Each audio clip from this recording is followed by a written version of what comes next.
In November 2001, at the MCI Center in Washington, the audience watched in dismay as the score gap widened against the Celtics, leaving even the legendary Michael Jordan powerless. During the final quarter, a time marked by futility, Wizards head coach Collins reluctantly placed Jordan on the bench. Alas, it appears Mike has truly aged. Even the basketball deity cannot lead this Wizards team into the playoffs, lamented one fan. Indeed, Mike has fallen for grace.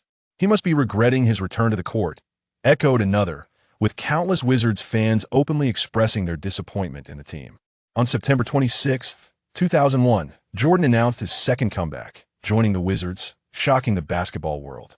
The once universally acknowledged god of basketball hoped to single-handedly guide the Wizards back to the long-forgotten playoffs. However, the team's performance did not meet the expectations of fans worldwide despite a significant improvement over the previous season, as they lingered on the precipice of playoff contention. If it were any other team, it might not have mattered, but this was the team of a basketball deity, and fans scrutinized every detail. Everyone felt for the aging Jordan, fearing that his legacy would be tarnished by joining such a lackluster team. As the Wizards fell behind by over 20 points in the last quarter, the outcome of the game seemed inevitable. Coach Collins called a brief timeout and substituted Jordan out of the game. As he walked to the bench in silence, he sat down with a heavy heart, visibly distressed. This was not the result he desired. His fierce competitive spirit clashed painfully with the team's dismal record. What troubled him even more was the first overall pick, Kwame Brown, who had proven to be a disappointment.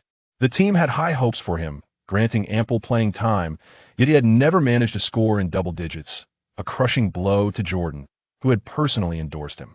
His pride and competitive nature made it impossible for him to accept this reality, which led to ridicule from Charles Barkley. Whenever Jordan faced this mockery, he wished he could disappear into the ground. "Michael, don't be disheartened. It's just a regular season game, and we still have opportunities ahead," said a young man seated next to Jordan, offering him a towel in a bid to console him. This young man, with an Eastern visage and youthful countenance, was a recent addition to the team, signed on a 10-day contract amidst a looming wave of trades and cuts. Jordan, however, brushed off Lin Jiahao's attempt at comfort. "Be quiet, young man, for us. Every game is a matter of life and death." Jordan's frustration was palpable, leading him to lash out at a rookie. Lin Jiahao felt a pang of embarrassment. He simply intended to offer some solace. The scene on the bench caught Coach Collins' attention, prompting him to approach Lin Jiahao and pat him on the shoulder. "Lin, Michael is in a foul mood. Don't take it personally." He recognized the team's precarious situation. Any internal discord could spell disaster for their season. While he was indifferent to his own fate, it was Jordan's legacy at stake. Lin Jiahao shrugged. Unperturbed, as the water cooler attendant, he had little to fear. If things turned sour with the Wizards, he could simply walk away. Moreover, as a time traveler from 2024, he had a system to support him. He had no doubt about his ability to thrive in the NBA. "Lin, get ready to enter the game soon. Warm up and find your rhythm," Collins instructed as garbage time approached. Eagerly, Lin Jiahao prepared for his moment to shine. When he entered the court, Collins replaced the underperforming Kwame Brown. "Beep, congratulations, host, on successfully entering the NBA and participating in your first game, activating the Violent Star system. Binding the Violent system. Beep. System binding successful. A Violent gift pack has been awarded. Would you like to open it immediately?" Overjoyed, Lin Jiahao reveled in the system's generous reward upon stepping onto the court. The name alone promised formidable power, while others received novice gift packs. His was a Violent gift pack. Did this signify the unleashing of a ferocious basketball mode in the NBA? System, stop stalling and release the Violent gift pack, Lin Jiahao urged internally, and immediately the pack appeared in his system inventory. "Beep. Congratulations, host, for acquiring the Wind Chaser rebound skill and successfully mastering it at a basic level." Before he could contemplate further, an attributes panel materialized. Host, Lin Jiahao, nationality, Dragon Country, age, 20, height, 212 centimeters, weight, 140 kilograms, wingspan, 226 centimeters, vertical leap, a pure spring in the league, vertical jump of 81 centimeters, position, power forward versus center skills, Wind Chaser rebound, basic strengths, strong rim protection, extensive coverage, quick lateral movement, After a quick glance at his attributes, Lin Jiahao could not suppress his delight. His 10-day contract with the Washington Wizards was a testament to Coach Collins' recognition of his defensive prowess. With a vertical leap of a spring, he was destined to soar on the court. Now, coupled with the wind chaser rebound skill, he was filled with exhilaration. However, at that moment, murmurs filled the MCI center. Damn, what's going on? Why is a kid with yellow skin suddenly on the court? Can he even handle the NBA's intensity? Where did he come from? I've never seen him before. Oh, haven't you heard? This kid is reportedly from the Dragon Country, signed on a 10-day contract. His defensive skills are noted, but who knows about his offensive capabilities? Surely, he can't be worse than that bust Kwame Brown. How infuriating. Is this all the Wizards can muster? A bunch of mediocre players? We want Kobe, we want Shaq, we want top-tier stars, not rejects. Washington isn't a dumpster for garbage. Countless Wizards fans expressed their profound dissatisfaction with the management. Yet before they could voice their frustrations further, the next scene left them utterly astounded. Hamilton, known for his mid-range shooting, missed a jump shot. As the crowd prepared to rush back on defense, a figure soared above the fray, snatching the offensive rebound from amidst the chaos. Oh my God, this kid is impressive. His rebounding ability is exceptional. The Wizards fans stood in stunned silence. In a flash, Lin Jiahao sprang up again, soaring over the Celtics center to emphatically slam the ball home. Oh my goodness, incredible, my brother. That is quite exaggerated, isn't it? Is this guy's jumping ability really that remarkable? Not only is his leap impressive, but his speed is astonishing as well. To achieve 2 jumps within such a brief span of time is extraordinary. The spectators were utterly captivated by Lin Jiahao's powerful dunk. Not just the Wizards fans, even Lin Jiahao himself felt a tinge of astonishment. The system truly does not deceive me at this moment. I am infused with an overwhelming force. The skill-chasing wind rebound is indeed exceptionally effective. Just moments ago, he noticed a green line suddenly emanating from the system interface, indicating his position, which would enable him to adeptly contest for the front-court rebound. He then sprang into action, extending his arm to secure the rebound effortlessly. With the assistance of his system's skills, overpowering these arrogant Americans is an absolute breeze. With this thought, Lin Jiahao couldn't help but chuckle inwardly. The NBA, the pinnacle of basketball worldwide, awaits my conquest.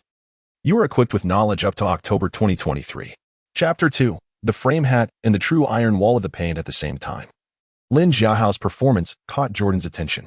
Since his second return, the team had been lethargic, and his teammates' performances were lukewarm, leaving Jordan both disappointed and frustrated. As the saying goes, a strong man needs 3 helpers. With the current roster, achieving greatness seemed nearly impossible. This forced the proud Jordan to confront a harsh reality. This season was a lost cause. Kwame Brown was undoubtedly a bust, and Haywood was unfit for the task, rendering the team's interior presence both fragile and inexperienced. In an era where dominance in the paint was paramount, contending for a championship with such a lineup was akin to chasing a mirage. Players like Brown and Haywood would be thoroughly exposed against a powerhouse like Shaquille O'Neal, with no chance to retaliate. However, Lin Jiahao's sudden brilliance made Jordan's heart race. In a fleeting moment, he seemed to see his former teammate, the rebounding maestro Dennis Rodman. Damn it, this young man has potential. Why hadn't he noticed his rebounding prowess before? Jordan muttered to himself while chewing gum. Yet, upon reflection, it could have merely been a stroke of luck, as Lin Jiahao snatched a front-court rebound while the opponent was distracted. Nonetheless, this play ignited his spirit, prompting him to focus intently on the remainder of the game.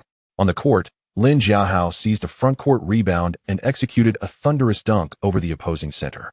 He felt invigorated, and during a brief moment of transition, he playfully gestured towards the Celtics and Oppo's bench. This provocative action drew a chorus of jeers from the Celtics and Oppo's sideline. Fortunately, it was 2001, an era that embraced physicality in basketball, where referees often turned a blind eye to such antics. Had this been 2024, Lin and Oppo's taunting behavior would have undoubtedly led to his ejection. At that moment, Lin Jiahao recognized his own capabilities, filling him with elation. This soaring style of play was something he had never dared to imagine before, comparable to the peak Griffin of the future. And with an arm span that even Griffin could not rival, Lin had a distinct advantage in rebounding and dunking over opponents. With the system supporting him, He was confident that persistence would eventually lead him to become a championship-caliber star. Observing Lin Jiahao's beaming face, Celtics head coach O'Brien was incensed. With hands on his hips, he shouted from the sidelines, "What on earth is going on? How could you allow an oversized Eastern rookie to dominate the boards and dunk in front of everyone? Do you have no pride? This is a live broadcast across America." O'Brien unleashed a torrent of criticism upon his players. Although it was garbage time and stars like Walker and Pierce were absent, leaving only a group of substitutes to play, being outperformed by a rookie was a bitter pill for O'Brien to swallow. "My apologies, coach. We were careless," the substitute players admitted. At that moment, team leader Walker stepped up to boost morale. "It's all right, guys. It was just a minor fluke. He merely managed a lucky front-court rebound. Next time, let's box him out properly to prevent him from entering our paint." Walker mimicked a dunking motion, signaling to his teammates to retaliate against Lin Jiahao, determined to regain their lost pride. Don and Amp, Oppos, worry, we will give it our all. He and Amp, Oppos, just a big O from the Dragon Kingdom. Watch how we deal with him. The Celtics players gritted their teeth, eager to double down on the humiliation they had just suffered. Meanwhile, on the other side of the court, Collins was loudly orchestrating tactics from the sidelines. "Lin, your performance was impressive just now. Moving forward, utilize your jumping ability to grab more rebounds. Whitney, make sure to work closely with Lin, passing him lobs for alley-oops." As an experienced coach, Collins quickly reassessed Lin Jiahao and Oppos' potential based on that single play. He was an energetic power forward capable of running and jumping. Why such a promising rookie had not been sought after by other teams was not Collins' concern at the moment. What mattered now was how to excel in this game. Currently trailing by 20 points, making a comeback seemed like an impossible dream. However, during the remaining garbage time, executing some beautiful plays and trying to develop the rookies was worthwhile. If Lin Jiahao could find his rhythm and become a reliable ally for Jordan, perhaps there was still a chance for the playoffs this season. Collins and Oppos' judgment proved accurate. In the subsequent game, Lin Jiahao took control. His impact in the low post left the Celtics' interior defense struggling. Especially on defense, anyone who dared to penetrate would inevitably face Lin's wrath. With quick lateral movement and strong rim protection, Lin's advantages were magnified by the system at his disposal. Celtics forward Wendell, unsteadily breaking into the paint for a three-step layup, was suddenly met by Lin Jiahao's explosive presence, akin to a giant eagle soaring through the sky. With a monumental volleyball-style rejection, Lin swatted the ball away with authority. This spectacular block ignited the mic arena. "Oh my goodness. Unbelievable. This kid has astonishing lateral speed and coverage, emerging from nowhere to deliver a thunderous rejection to Wendell. His jumping ability is simply extraordinary." The Wizards' fans, akin to treasure hunters, fixated on Lin Jiahao as if he were a deity descending from the heavens. Not only the fans, but even Jordan, the basketball god himself, was taken aback by Lin's emphatic block. Known for his invincible one-on-one skills and his signature fadeaway jumper, widely regarded as the most unguardable move, Jordan realized that he, too, could be vulnerable to such a rejection from Lin Jiahao. If he wished to avoid being blocked, he would need to employ a hang-time shot or execute an extreme reverse layup along the baseline. Could this kid truly possess such talent? Is it possible that a gem like him could have been overlooked in the NBA? Jordan pondered in bewilderment. The NBA, a well-established league with over 50 years of development, boasted a highly professional and comprehensive scouting system. A gifted young athlete would never escape their scrutiny. So why had a player of Lin Jiahao's caliber not been swiftly brought into the league? Jordan found this perplexing, yet deep down, a sense of relief washed over him. Had Lin been discovered sooner, he might not have had such a promising talent by his side. "Kid, you're quite impressive. I hope you can continue to be my ally as we strive for the playoffs together." In that moment, Jordan's gaze towards Lin Jiahao held an unexpected hint of warmth. Chapter 3. This fellow and Oppos' hands seemed to magnetically attract rebounds. "Simpkins, could you please provide me with Lin and Oppos' scouting report?" Jordan called out to a black man in work attire. They had been teammates in the past, and now he served as a scout for the Wizards, forging a close friendship. "Sure thing, Mike. Right away." Simpkins, efficient in his duties, promptly handed over Lin Jiahao's scouting report to Jordan. Lin Jiahao, age 20, from Longwy University of Technology. Position, power forward. Height, 212 centimeters. Weight, 140 kilograms. Wingspan, 226 centimeters. All seemed well until Jordan furrowed his brow upon seeing a vertical leap of merely 45 centimeters. The leaping ability Lin had just displayed rivaled his own peak performance. How could it be only 45 centimeters? This scouting report must be erroneous, perhaps even fraudulent. Simpkins. Who prepared this report? It was compiled by the professional scouts at the United Center. What is the matter, Mike? Is there an issue? Simpkins appeared puzzled. These scouts should be fired. They're utterly incompetent. Jordan cursed. What's wrong? Simpkins scratched his head in confusion. But he soon realized, indeed, the young man had just exhibited remarkable leaping to secure offensive rebounds and deliver emphatic blocks. How could his vertical leap be just 45 centimeters? Being an athlete himself, he understood the nuances of leaping ability intimately. A mere 45 centimeters jump essentially signifies an end to leaping prowess. This was precisely why Lin Jiahao went unnoticed in the draft market. A 212 centimeters tall player from Longwa, occupying the power forward position yet lacking verticality. Such dismal athletic potential holds no value in the NBA, rendering him unworthy of development. It was only a team as desperate as the Wizards, devoid of viable options, that would consider signing him just to fill a roster spot. Yet, what had Lin Jiahao just demonstrated?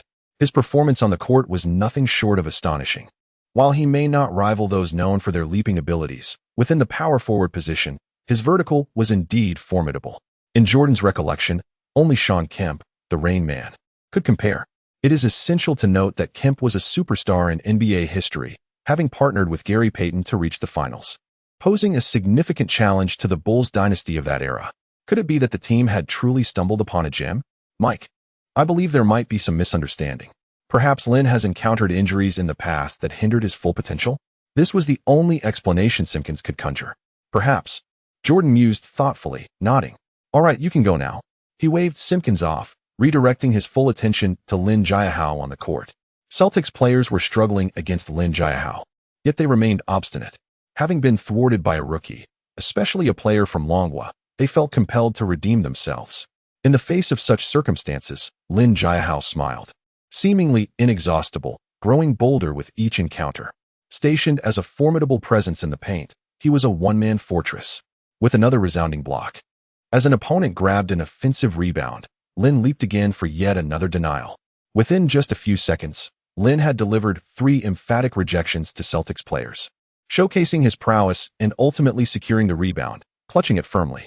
Oh my God, this is madness. The shot-blocking king has been reborn. This guy is the new generation as shot-blocking monarch. The Wizards are saved. We've finally found our quality big man. The crowd erupted in jubilation.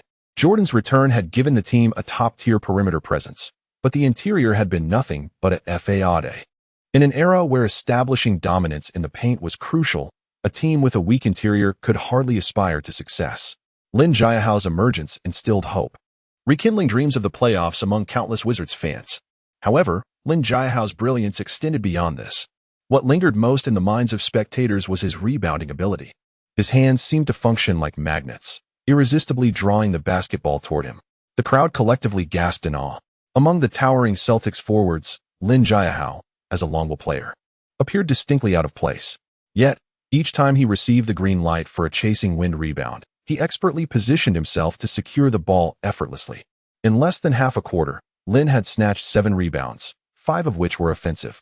Each rebound was a display of raw ferocity, thrilling the crowd. A rebounding monster. Indeed, we have finally discovered our rebounding king. Sign him, and I propose the team promptly convert his status to a guaranteed rookie contract. The fans exclaimed in excitement. If he had merely grabbed 1 or 2 rebounds, it could be attributed to mere luck. However, securing 2 defensive rebounds and 5 offensive ones in such a brief span was nothing short of astonishing. This level of rebounding efficiency could only be achieved by those truly obsessed with the art of rebounding. In basketball, securing rebounds is fundamental to victory, especially offensive rebounds, as each additional possession not only grants an opportunity for the offense but also stifles the opponent's fast break. The Wizards' interior had long been feeble. The duo of Haywood and Kwame Brown had been akin to paper, easily trampled by other teams. This weakness indirectly contributed to the team's lackluster performance. Even Jordan's best efforts could not uplift them. Now, with Lin Jiahao's arrival, everything had changed. His dominance in the paint far surpassed that of the erstwhile #1 pick, Kwame Brown. For Wizards fans, this was akin to a long-awaited rain after a drought. What is happening? Are you being out-rebounded by a rookie? O'Brien shouted anxiously at the players on the court as the score narrowed. Leading by over 20 points, should they ultimately be overtaken, it would become a laughingstock across the NBA. Defense, we need to bolster our defense. Reinforce the rebounding, stall the clock, and no more reckless plays. Oh, and Oppos, Brian bellowed, desperate to maintain their lead until the end and secure the victory. Chapter 4. Lin, you will start in the next game at this moment. Lin Jiahao was in high spirits, producing remarkable teamwork with his companions despite the Celtics' stringent defense. His teammates, recognizing Lin's excellent form, continuously passed him the ball. It was as if every time the basketball was tossed into the air, Lin would be there, catching it mid-flight and forcefully slamming it into the hoop. With each basket, Lin would thump his chest in a display of confidence and passion. Unfortunately, the Wizards had dug themselves too deep a hole in the first 3 quarters. Even with a late surge, they ultimately lost the game, 98-102, a narrow defeat by just 4 points. Congratulations, host. You have completed your NBA debut. Activating the basic divine block skill. Jumping 5, speed 5, block anticipation 5. What a coincidence. Just after the game, a new skill had been activated. Lin Jiahao's ability to dominate the paint and swat away several shots from the Celtics stemmed largely from the opposing team's underestimation and the presence of several less formidable substitutes, which granted him ample opportunity to showcase his talents. Perhaps the system sensed his defensive prowess, hence the activation of the divine block skill, signifying an enhancement in his rim protection abilities. Alas, to lose despite such efforts was truly regrettable.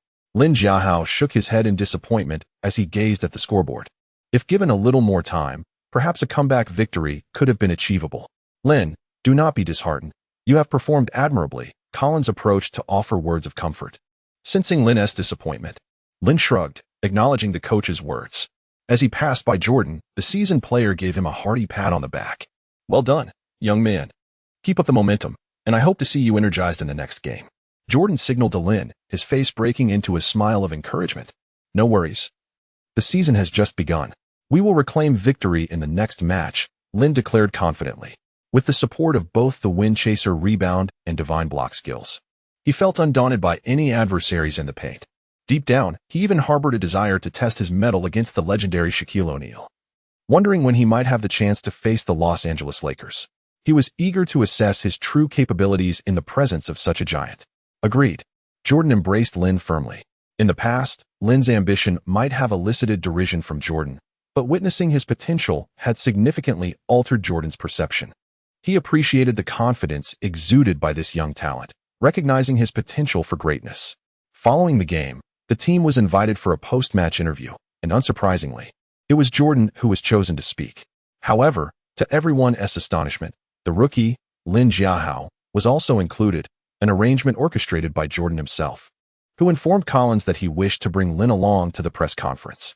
At the conference, reporters swarmed around Jordan with their cameras and questions. Having faced such scrutiny countless times, Jordan handled the queries with his characteristic poise and charm, leaving no room for criticism. Lin, seated beside him, initially felt nervous but quickly acclimated to the atmosphere. Lin, as a temporary player receiving game time with the Wizards, do you consider yourself exceptionally fortunate? A few reporters directed inquiries toward him. Lin met the reporter's gaze and responded earnestly. I apologize, but in my lexicon, there is no such word as luck, only strength. Everything I have achieved is the result of hard work, and I believe I deserve this opportunity. Remarkably, contrary to the stereotype of modesty typically associated with individuals from Longhua, Lin exhibited none of it. One reporter posed a rather pointed question. Some say your impressive performance today was merely due to the opposing team fielding all substitutes. Do you agree that if their all-star center, Walker, had played, you would have been overwhelmed? Oh, is that what they say, or is it merely your opinion? Perhaps you are a Celtics fan? You might want to inform Walker that if he steps onto the court, I will still dominate him. Lin retorted boldly, feeling no need to spare them any courtesy. The audacity of his words drew laughter from the assembled journalists, who were skeptical of this young player from Longhua. Yet, Jordan found Lin's response commendable, appreciating the tenacity that reminded him of his younger self.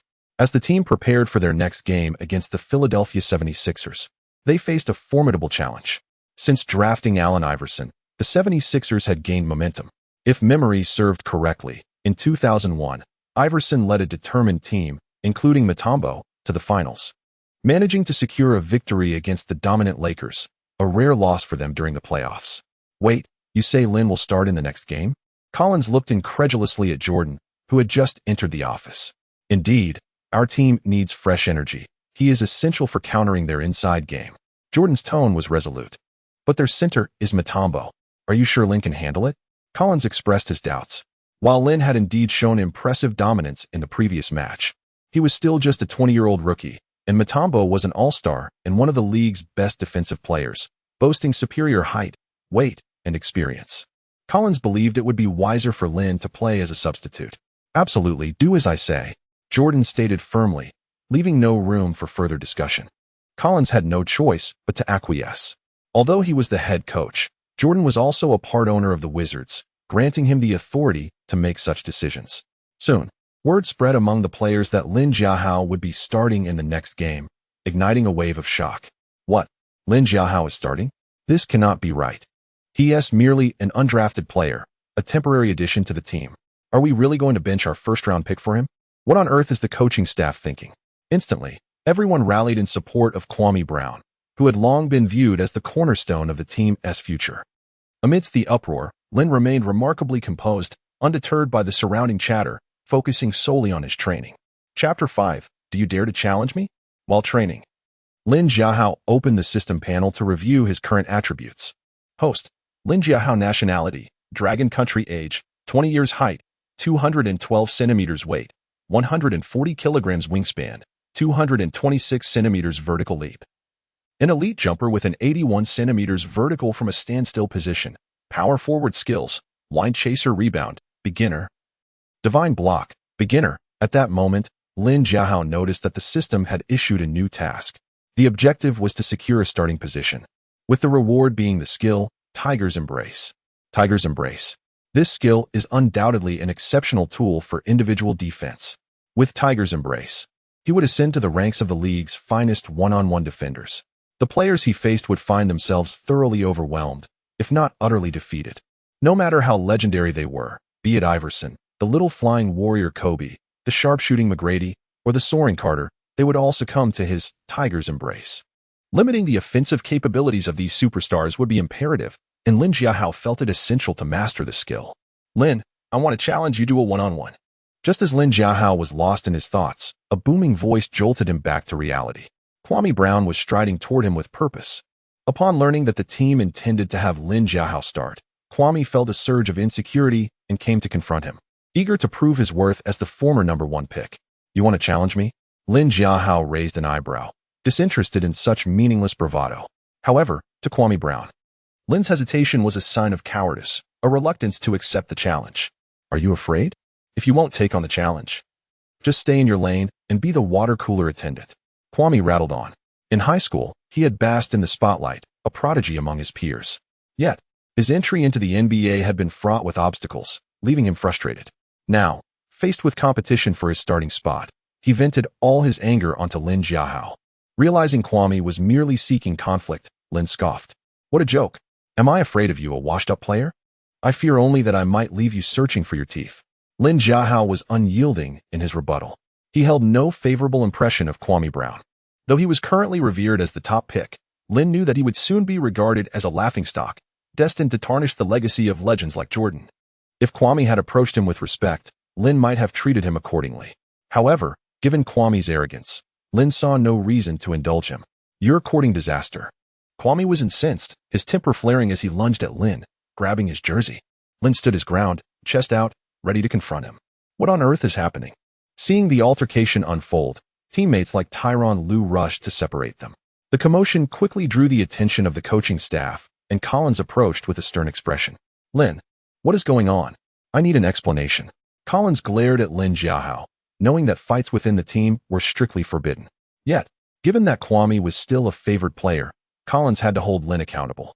Lin raised his hands innocently. Coach, this isn't my fault. He initiated it. Others can vouch for me. He was not about to take the blame for someone else's aggression. Is this true, Brown? I want to hear it from you, Collins demanded. His gaze fixed on Kwame. With Collins and Oppos, anger directed at him, Kwame lowered his head, unable to meet his gaze. Seeing his demeanor, Collins realized Lin was telling the truth. It was indeed Kwame who had instigated the conflict. Brown, I am thoroughly disappointed in you. You will sit out the next game and take some time to reflect. Collins decided to suspend Kwame. He had been contemplating how to explain to Kwame that Lin Jiahao would take his place in the starting lineup, but now it seemed unnecessary. I refuse, coach. I want to challenge into a one-on-one. Whoever wins gets the starting position. Kwame protested vehemently. Collins was about to firmly decline. But then he noticed Jordan giving him a knowing look, prompting him to reconsider his response. Having worked with Jordan for years, Collins understood his intent. Jordan wanted to see Lin Jiahao's true capabilities. A one-on-one match would be the best way to showcase a player's skill. Very well, as long as Lin agrees. I have no objections. Collins turned to Lin Jiahao, allowing him to make the choice. I accept the challenge, Lin Jiahao said without hesitation. He recognized that to establish himself within the team, he needed to earn respect. Defeating the underperforming Kwame would be an excellent opportunity for that. With his current abilities comparable to a prime Kevin Garnett, defeating Kwame would be effortless. Such an opportunity to showcase his prowess was too good to pass up. The news of their one-on-one duel drew the attention of the entire team. Hamilton stepped in as the referee. Go for it, Brown. Show him what you've got. Yeah, let him know that the NBA isn't an easy place to thrive. Naturally, the teammates rallied around Kwame Brown, the team's golden boy. If Lin Jiahao wished to secure his position, he would need to win over this underperforming player. Yet, Lin Jiahao merely smiled. He intended to let his skills speak for themselves. According to the rules of their duel, the first to score 5 points would be declared the victor. Collins had planned to toss a coin to determine who would start the attack, but Lin graciously offered the first possession to Kwame. He felt no need to haggle over such details, given his superiority. Kwame, seizing the opportunity, launched his attack without hesitation. The first shot was executed cautiously, relying on a back-to-basket technique. His strategy was straightforward. He believed his physical strength would allow him to dominate Lin in the paint, given their similar heights. However, he completely underestimated Lin and Oppo's defensive prowess. With the system and Oppo's enhancements, Lin and Oppo's stability was rock solid. Kwame pushed against Lin several times, but to no avail. Frustrated, he was forced to take a desperate shot. Lin Jiahao smirked, raising his hand for a divine block, sending the ball flying out of bounds with ease. Chapter 6. The stunning block shocks teammates. Kwame Brown was struck with profound astonishment. In his attempt to humiliate Lin Jiahao and reclaim the trust of his team, he had expended almost all his strength on that last shot, only to have it swatted away effortlessly. The sense of pressure he experienced from Lin Jiahao was akin to that of facing an elite center in the league. How could this be possible? Kwame had no time to ponder further. Although his initial attempt had been thwarted, possession of the ball still belonged to him. He steadied himself, preparing to launch a second offensive.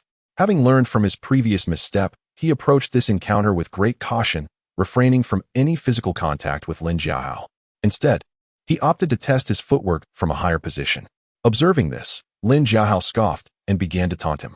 Is this all you and Oppo's got? Have you gone soft, Brown? Kwame, now filled with indignation, retorted, Don't get too cocky, kid. Watch me obliterate you. Lin's words had successfully provoked him. Bring it on, Lin Jiahao defiantly replied. While he had yet to acquire the system-bestowed skill, Tiger's Embrace, he felt more than capable of handling an underperformer like Brown. Kwame, ball in hand, began to feint and probe for weaknesses in Lin's defense. Unbeknownst to him, these movements appeared to Lin as though they were unfolding in slow motion. No matter how Kwame attempted to feint, Lin remained as immovable as a mountain. As Kwame's frustration grew, he was compelled to start dribbling, seeking a rhythm in motion. Yet, imagination did not align with reality. Lin's long wingspan was not without purpose. Extending his arms like a mighty dragon, he effectively sealed off all of Kwame's shooting opportunities. Come on, cheered Kwame's teammates from the sidelines. In sheer desperation, Kwame attempted a forced shot. However, before he could release the ball, Lin's colossal hand loomed above him, executing yet another divine block. Is Lin seriously snatching that from Brown? All teammates gaped in disbelief. It was utterly outrageous. After all, Kwame Brown stood at a towering 211 centimeters, nearly matching Lin's height. Yet, in the face of Lin Jiahao, he found himself utterly thwarted. Even more astonishing was Lin's audacity to wrest the basketball from Kwame's grasp, shifting the dynamics of play and initiating his own offensive. How's that? I told you I would dismantle you. Lin continued to needle Kwame. The latter's anger surged, his cheeks burning with humiliation. There's no rush. The game isn't over yet. Kwame attempted to maintain bravado, though deep down, he began to waver. Regret for challenging Lin Jiahao began to creep in, but it was too late. He was now trapped in his predicament. Lin Jiahao seized the moment to attack. As a player with a background typical of Dragon Nation guards, his dribbling fundamentals were exceptionally sound. While he may not have displayed the flamboyance of some African-American players, his skills were practical and more than sufficient to deal with Quaim Brown. He first brought the ball to the low post, expertly executing a back-to-the-basket move.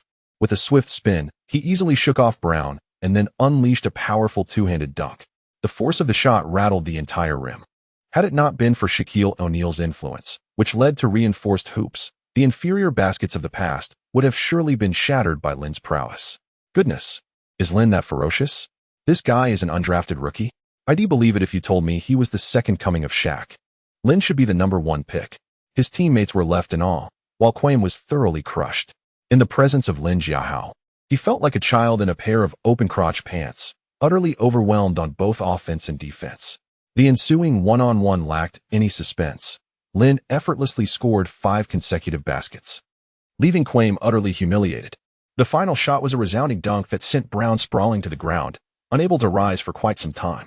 Quaim had never experienced such disgrace in his basketball career. Enraged, he scrambled to his feet and charged at Lin Jiahao, resulting in a shoving match that was quickly diffused by their teammates. "Come on, Brown, accept your defeat gracefully. Don't embarrass us," one teammate remarked. "Yes, a loss is a loss. This behavior is unbecoming," another added. "Lin, don't stoop to his level." It became evident to everyone that the two players were no longer in the same league. The tide had turned, and now the team rallied behind Lin Jiahao. The harsh reality of basketball was that only strength mattered on the court. Quaim Brown, however, remained obstinate, seeking retribution against Lin. "Enough of this, Brown." Collins and Jordan intervened to quell the escalating tension. "As a man, can't you accept defeat? How embarrassing." Jordan's piercing gaze bore down on Quaim, his intimidating presence silencing him. Defeated, Quaim retreated, his demeanor deflated. "All right, everyone, let and oppose us continue practicing. We have a game in Philadelphia tomorrow. I hope everyone gives their all," Collins declared before departing, prompting teammates to resume their drills. Once the coach had left, players flocked to Lin Jiahao. "Lin, that block was absolutely phenomenal," one exclaimed. "Keep it up, buddy. I believe you have what it takes to be the defensive player of the year." Others marveled at Lin's prowess, some even mimicking his earlier moves against Quaim Brown. Clearly, the arrival of such a formidable player invigorated the team. Meanwhile, Jordan remained silent, practicing his shooting at the far end of the court. Beneath his calm exterior, he was brimming with excitement.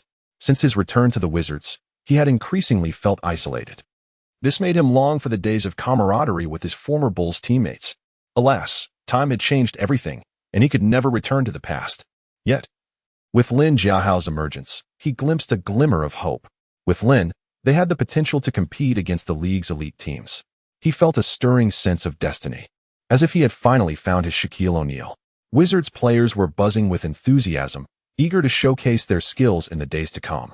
Only Quaim Brown sat alone on the sidelines, dejected and lost in thought, his presence ignored by everyone around him. In stark contrast to the praises heaped upon Lin Jiahao, he remained a ghost, overlooked and treated as if he were invisible. Despite the accolades, Lin Jiahao remained grounded. He understood that this was merely the beginning. The journey to truly dominate the NBA was still a long and arduous one ahead. Chapter 7. The Tigers' Embrace. Targeting the Superstar. November 14, 2001. Philadelphia, Wachovia Center. The stands were filled to capacity. In Allen Iverson's clear, expressive eyes, a hint of unnoticeable disappointment flickered. Over the past few years, he had been the soul of the team, cherished by Philadelphia fans. Yet, it had been a long time since he had witnessed such fervor. He was aware that many longtime fans had come to see Jordan. "Mike, long time no see. Do you remember that shot I made over you in 1996? As the players exchanged greetings, Iverson smiled, recalling his rookie season's highlight where he executed a series of dazzling crossovers to evade Jordan and made the basket. That moment had astonished the world, earning him the reputation of a fearless newcomer. In response to Iverson's playful taunt, Jordan merely smiled faintly. "This time, I aim to lead my team to victory over you," Jordan stated, instinctively glancing at Lin Jiahao beside him. He found it remarkable that this underestimated rookie from the Dragon Kingdom had become his greatest asset in securing a win. Iverson responded, "Mike, I must say, Winning against us might be a challenge. I acknowledge your prowess, but your teammates, well, that and Oppos. That's another story. He then inquired, by the way, where's your number 1 pick, Kwame Brown? Has he been benched? Noticing Brown's absence from the Wizards' starting lineup piqued his curiosity. Jordan's reply brought a smile to Iverson's face. Kwame isn't starting tonight. We've replaced him with a temporary player from the Dragon Kingdom. Oh my goodness, Mike. I cannot fathom what your Wizards are up to. Benching Brown for this guy? Iverson chuckled, glancing at Lin Jiahao, amused. This fellow guarding the paint will surely be a feast for Mutombo. Even if Mutombo didn't end Oppos, to dominate him. Iverson's crossovers could still wreak havoc in the Wizards' paint. Mike, I must insist, your choice is terribly misguided. Jordan shrugged. AI, whether it's a mistake or not. You'll find out soon enough. We'll see the truth on the court. Lin Jiahao could sense Jordan's irritation and understood the gravity of the situation. He remained silent, following Jordan into the arena, only to be halted by Iverson. Hi, so you're the temporary player signed by the Wizards? It seems you really are scraping the bottom of the barrel if a temp can start. Iverson shook his head, smiling, clearly dismissing the Wizards. Lin Jiahao met Iverson's gaze and replied, AI, our team has Tyronn Lue to handle you just fine. Last year, Iverson had initially shown in the finals, but was subsequently locked down by the relatively unknown Lue, leading to the 76ers' 4-game losing streak and the loss of the championship. This incident had become Iverson's sore spot, and his expression shifted as he realized the temp had exploited his vulnerability. However, he soon patted Lin Jiahao's shoulder, choosing not to stoop to the level of a rookie. The starting lineups were announced. The 76ers starters were as expected, featuring their core from the previous season: Snow, Iverson, Mutombo, McGee, and Bell. In contrast, the Wizards made a minor adjustment, inserting Lin Jiahao in place of Kwame Brown to form a twin tower setup with Haywood.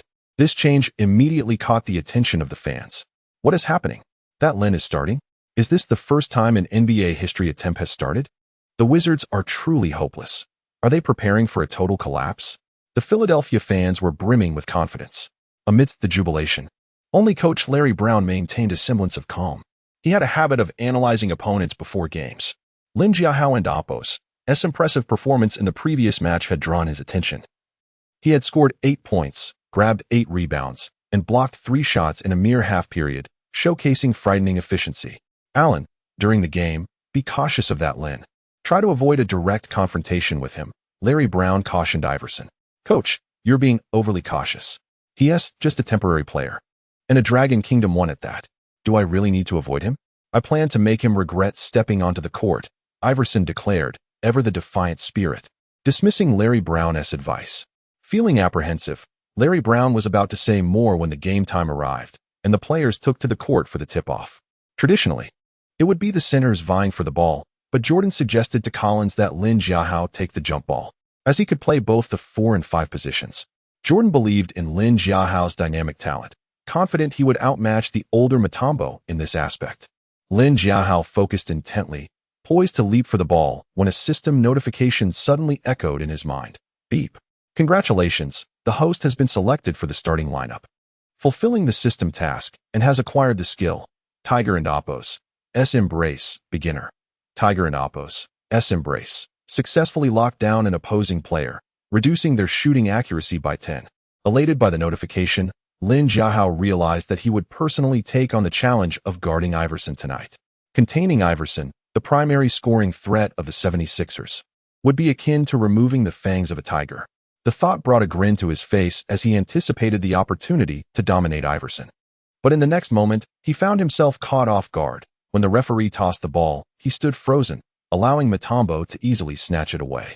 This blunder elicited laughter from the Philadelphia fans. Huh, is that guy sent by a monkey to entertain us? With teammates like Mike, he must be infuriated. The game commenced, with the 76ers gaining possession first. Snow promptly passed the ball to Iverson, who, like a comet, surged forward, crossing half-court in mere seconds. On the offensive end, his sights were solely fixed on the basket. Back on defense. Jordan immediately organized the team's defensive efforts. Lin Jiahao, unwilling to slack, quickly retreated to the paint, preparing to protect the rim. Mike, I'm sorry, I got a little distracted earlier. Lin Jiahao felt a twinge of guilt, aware of Jordan's high expectations. It's fine, focus on defense. Only through defense can we secure a championship, Jordan replied, stepping up to pressure Iverson. 3 years had elapsed since he last faced Iverson, and he was fully aware that he needed to be on high alert. He was determined not to falter against the same opponent again. In the past, Iverson would have opted for a straightforward drive, but this time, he signaled Mutombo to set a screen. Is this really happening? Is he opting for a screen? The crowd gasped, quickly grasping his strategy. Following the high screen, the Wizards were forced to switch their defensive assignments. Iverson's intent was clear: draw Jordan to the perimeter, exploiting his speed to penetrate the Wizards' interior. For instance, there is Haywood. And then there is Lin Jiahao, who just disrespected him moments ago. At this moment, Iverson harbored a singular thought: to impart a lesson to that young lad from the Dragon Nation. He aimed to make him aware that in the meritocratic realm of the NBA, a rookie holds no right to boast. Chapter 8. The Tiger's wrath reveals its might. At that moment, everyone instantly comprehended Iverson's intent. He was determined to exploit the Wizards' interior defense. AI played with remarkable intelligence, as it was widely acknowledged that the Wizards' interior was feeble, and targeting their weaknesses was a sound strategy. The Philadelphia fans, relaxed and anticipatory, readied themselves to witness an exhilarating spectacle. They knew that when it came to entertainment on the court, Iverson had never disappointed his admirers. Lin, be cautious. AI aims to take you on one-on-one. Jordan, having deciphered Iverson's scheme, anxiously warned Lin Jiahao. He had personally experienced Iverson's prowess in isolations. Recognizing him as one of the elite in the league, Jordan believed that even with the utmost defense, one must be fully alert. For he had felt the sting of Iverson's talent before. Unexpectedly, Lin Jiahao, in his first starting appearance, was faced with such immense pressure, causing Jordan to sweat on his behalf. Lin responded to Jordan with an assuring okay sign, indicating his confidence. Equipped with the skill Tiger's embrace, he felt ready to confront any challenge, knowing that once he faced his opponent, they would find scoring a daunting task. Jordan, witnessing Lin's nonchalance towards his warning, could only shake his head in resignation, thinking that youth often blinds one to the formidable nature of Iverson.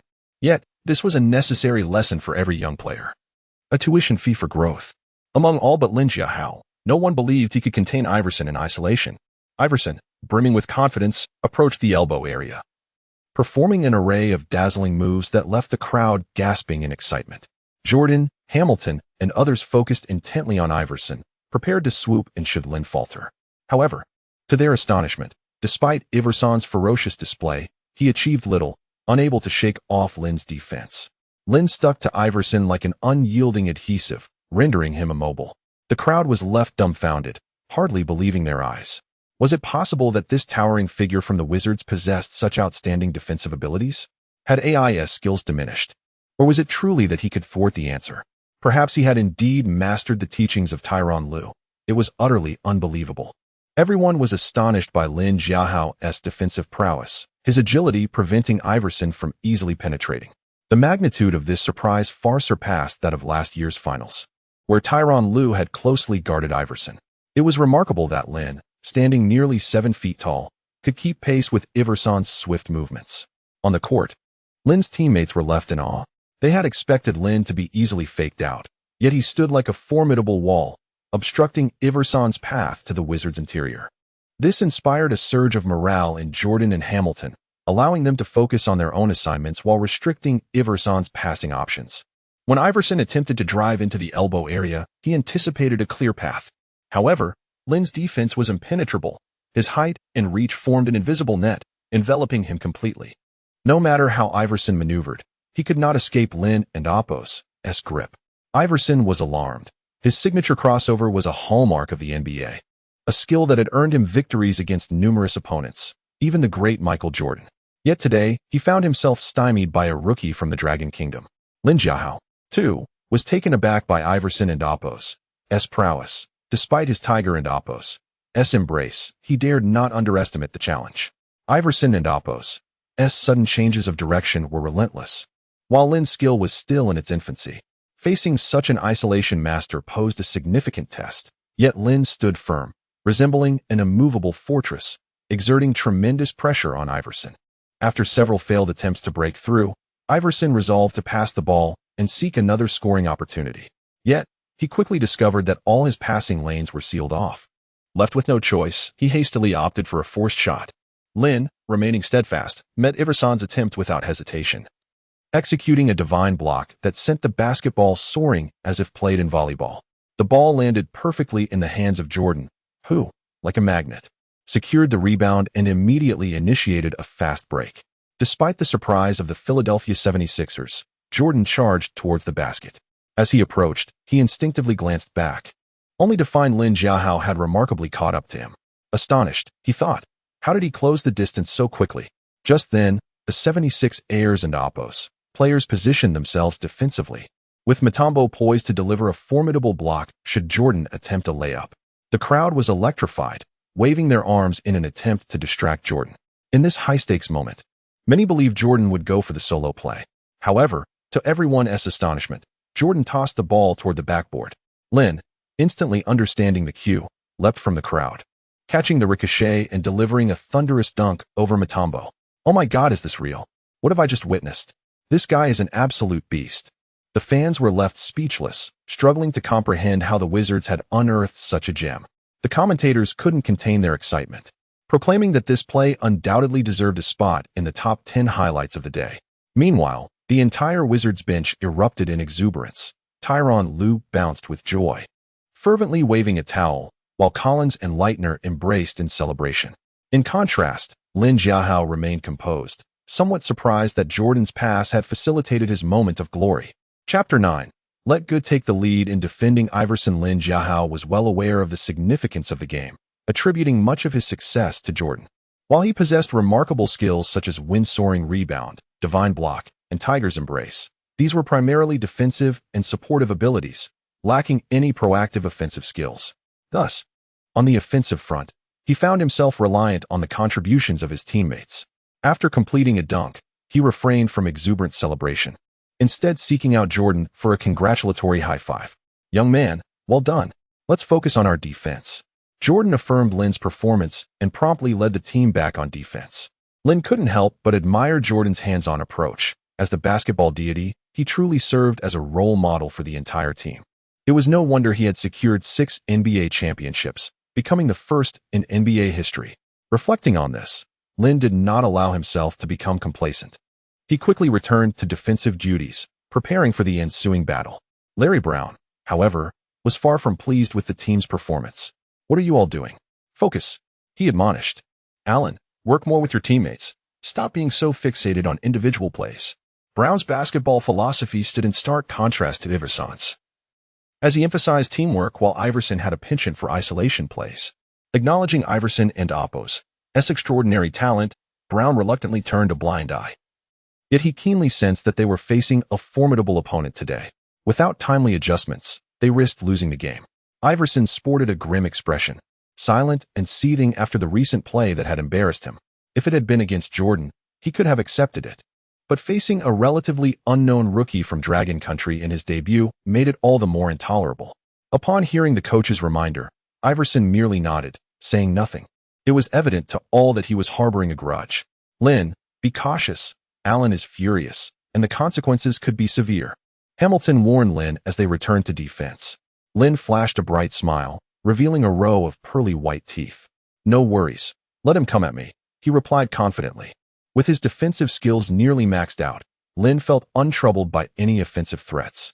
Moreover, the initial dunk had bolstered his confidence, making Iverson seem less daunting than anticipated. Seeing Lin brimming with confidence, Jordan advised, "Youngster, do not let pride blind you. Prudence is advisable." The game continued with both sides exchanging blows.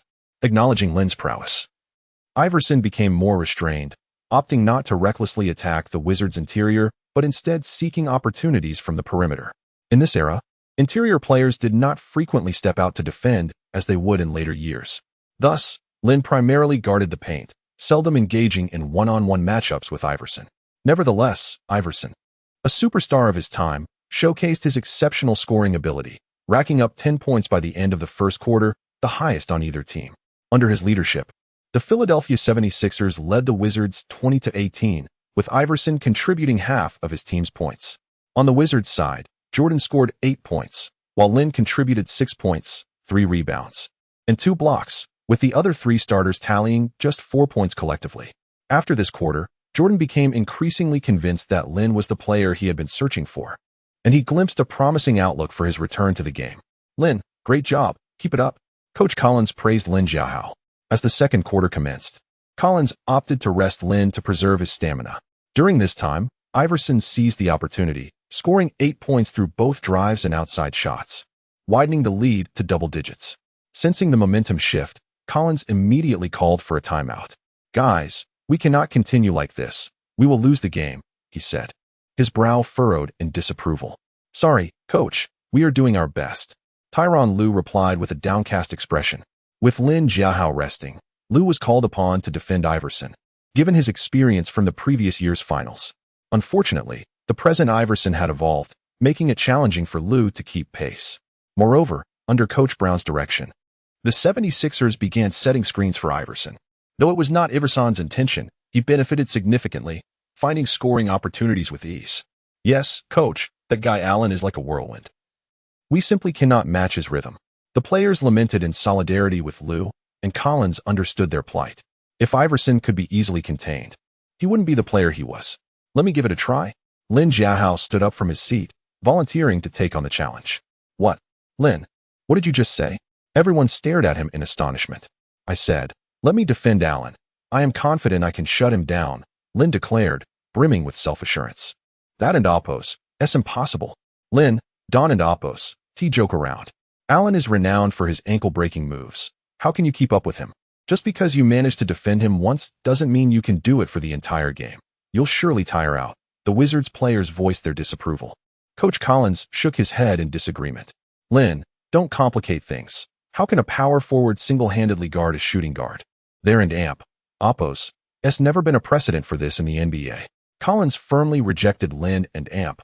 Oppos. S proposal, perceiving the young player as somewhat overconfident and naive. That and amp. Oppos. S all right. If there and amp. Oppos. S no precedent. Let me be the first to take on this challenge. I am absolutely confident I can contain Allen. I am willing to bear full responsibility if I fail. Lin reiterated his determination, eager to enhance his Tigers' embrace skill against a top-tier opponent like Iverson. Absurd. I am the head coach. My word is final. Collins decisively dismissed Lin and Oppos' request. Why not let him give it a shot? Jordan, chewing gum leisurely, interjected. What? Mike, you can and Oppos. Be serious. You support Lin in defending Allen? He will get overwhelmed. The others expressed their disbelief at Jordan and Oppos' endorsement. Chapter 10. Affirmation from the old rogue in the face of skepticism from the crowd. Jordan appeared discontented. You claim Lin is inadequate. Then who among you possesses the prowess? His brows furrowed, and his piercing gaze swept across the assembly. Silence enveloped the room, as none dared meet his eyes. They were acutely aware that completely neutralizing Iverson was an insurmountable task. Noticing the collective apprehension, Collins finally resolved, very well. We shall proceed as Mike suggests. Lin, when you take the court, exercise caution and be mindful of your fouls. Although Collins acquiesced to Jordan's strategy, he harbored no confidence within. If even Tyronn Lue could not contain Iverson, how could Lin Jiahao, the rookie, hope to? Iverson was a scoring champion, after all. His sole wish was for Lin to avoid excessive fouls. A sixth foul would spell disaster. Without Lin guarding the paint, victory would slip away. Understood, I will be careful. Lin Jiahao replied nonchalantly. He possessed the skill Tiger and Oppos' embrace, granting him elite one-on-one defensive capabilities, rivaling even the prime Jordan. As the referee and Oppos' whistle signaled the commencement of play, the game resumed. The Wizards and Oppos' interior defense relied solely on Haywood, prompting Lin Jiahao to take on the challenge of guarding Iverson. What on earth is the Wizards thinking? If I'm not mistaken, they've assigned that kid from the Dragon Country to guard our Allen? This is absurd. The Philadelphia fans grew restless, utterly astonished that the Wizards would adopt such a self-defeating defensive strategy. However, the ensuing actions on the court left everyone astounded. Upon receiving the ball at midcourt, Lin Jiahao swiftly closed in on Iverson. Taken aback, Iverson chuckled. Lin, are you here for a laugh? You intend to guard me? Indeed, how about it? Are you frightened? Lin Jiahao responded with a smile. Kid, you're in for a surprise. Just wait. Iverson scoffed. He acknowledged that Lin possessed some defensive intimidation down low. Yet, when it came to perimeter play, a mere crossover would easily leave Lin bewildered. Despite having faced a setback against him, Iverson still brimmed with self-assurance. Having dominated the league with his crossover, he had never encountered a rival he deemed worthy, much less a rookie like Lin Jiahao. But soon enough, He realized that the situation was not as straightforward as he had presumed. Against a typical defender, a single move would suffice to lose them. For him, evading opponents was as effortless as crossing a quiet street at dawn. Yet, facing Lin Jiahao and Oppo's defense was far more formidable than he had anticipated. Lin's height and wingspan created an imposing barrier, akin to a colossal net obstructing Iverson's path. Moreover, Lin's defensive anticipation was exceptional. No matter how Iverson attempted to stop or change direction, Lin remained steadfast. After several attempts, Iverson found himself unable to shake off Lin's tenacious defense. This development unsettled the Philadelphia fans, who began to murmur, "What on earth is happening? It seems Allen has encountered a challenge." Indeed, it was the first time many had witnessed Iverson struggle so mightily. The rookie from the Dragon Country was genuinely thwarting the ankle breaker himself. The fans, primarily there for entertainment, noted that Iverson was having an extraordinarily difficult time against Lin Jiahao. In just one defensive possession, the exertion Iverson endured surpassed that of multiple game sequences. Reluctantly, he signaled for Mutombo to join him in a pick and roll. Lin Jiahao, recognizing Mutombo's approach, understood Iverson's intentions. Their pick and roll was a staple tactic for the Philadelphia 76ers. With Iverson and Oppo's unparalleled ability to penetrate combined with the screen, other teams often found themselves unable to defend against it, making it a nearly foolproof strategy. Yet, this time, he was up against Lin. As anticipated, Mutombo set a successful high screen, allowing Iverson some breathing room. With Lin's close defense momentarily lifted, Iverson exhaled in relief. However, before Hamilton could close in, the lane opened up before him. A sudden stop and change of direction sent Hamilton stumbling, enabling Iverson to glide past him to the Wizards and Oppo's basket. As he approached the rim, poised for an easy layup, a colossal figure descended from the sky. Lin Jiahao soared, like a great eagle taking flight, unleashing God's block to swat the ball away. The basketball ricocheted off the rim, and while still airborne, Lin extended his left hand, utilizing chasing wind rebound to regain possession. After executing this sequence, Lin finally landed. It felt as though he had lingered in the air, performing an unmistakable hang-time maneuver. What? How is this possible? Is this something a human can achieve? Could he be the reincarnation of the basketball emperor, Wilt Chamberlain? Lin and Oppo's block and subsequent rebound left the Philadelphia fans enraptured. Iverson, too, was left dumbfounded. Since his entry into the league, he had never encountered anything quite like this. While executing a pick and roll with Mutombo, Lin had been positioned near the three-point line. After just 2 steps into the paint, he had assumed he was fast enough, yet Lin had still managed to chase down and block him. The speed was absurd. And more importantly, Lin had secured the rebound. Iverson cast a lingering glance at Lin, who held the basketball tightly, his gaze resolute and fierce. The incredulity was palpable, not only for Iverson, but for all of the Wizards' teammates as well. Jordan was the first to snap back to reality, exclaiming, "Shit. What are you all standing around for? Let's push for a fast break." With Jordan's command, he surged ahead, leading the charge. The old rogue's words spurred his teammates into action, and they followed suit with fervor.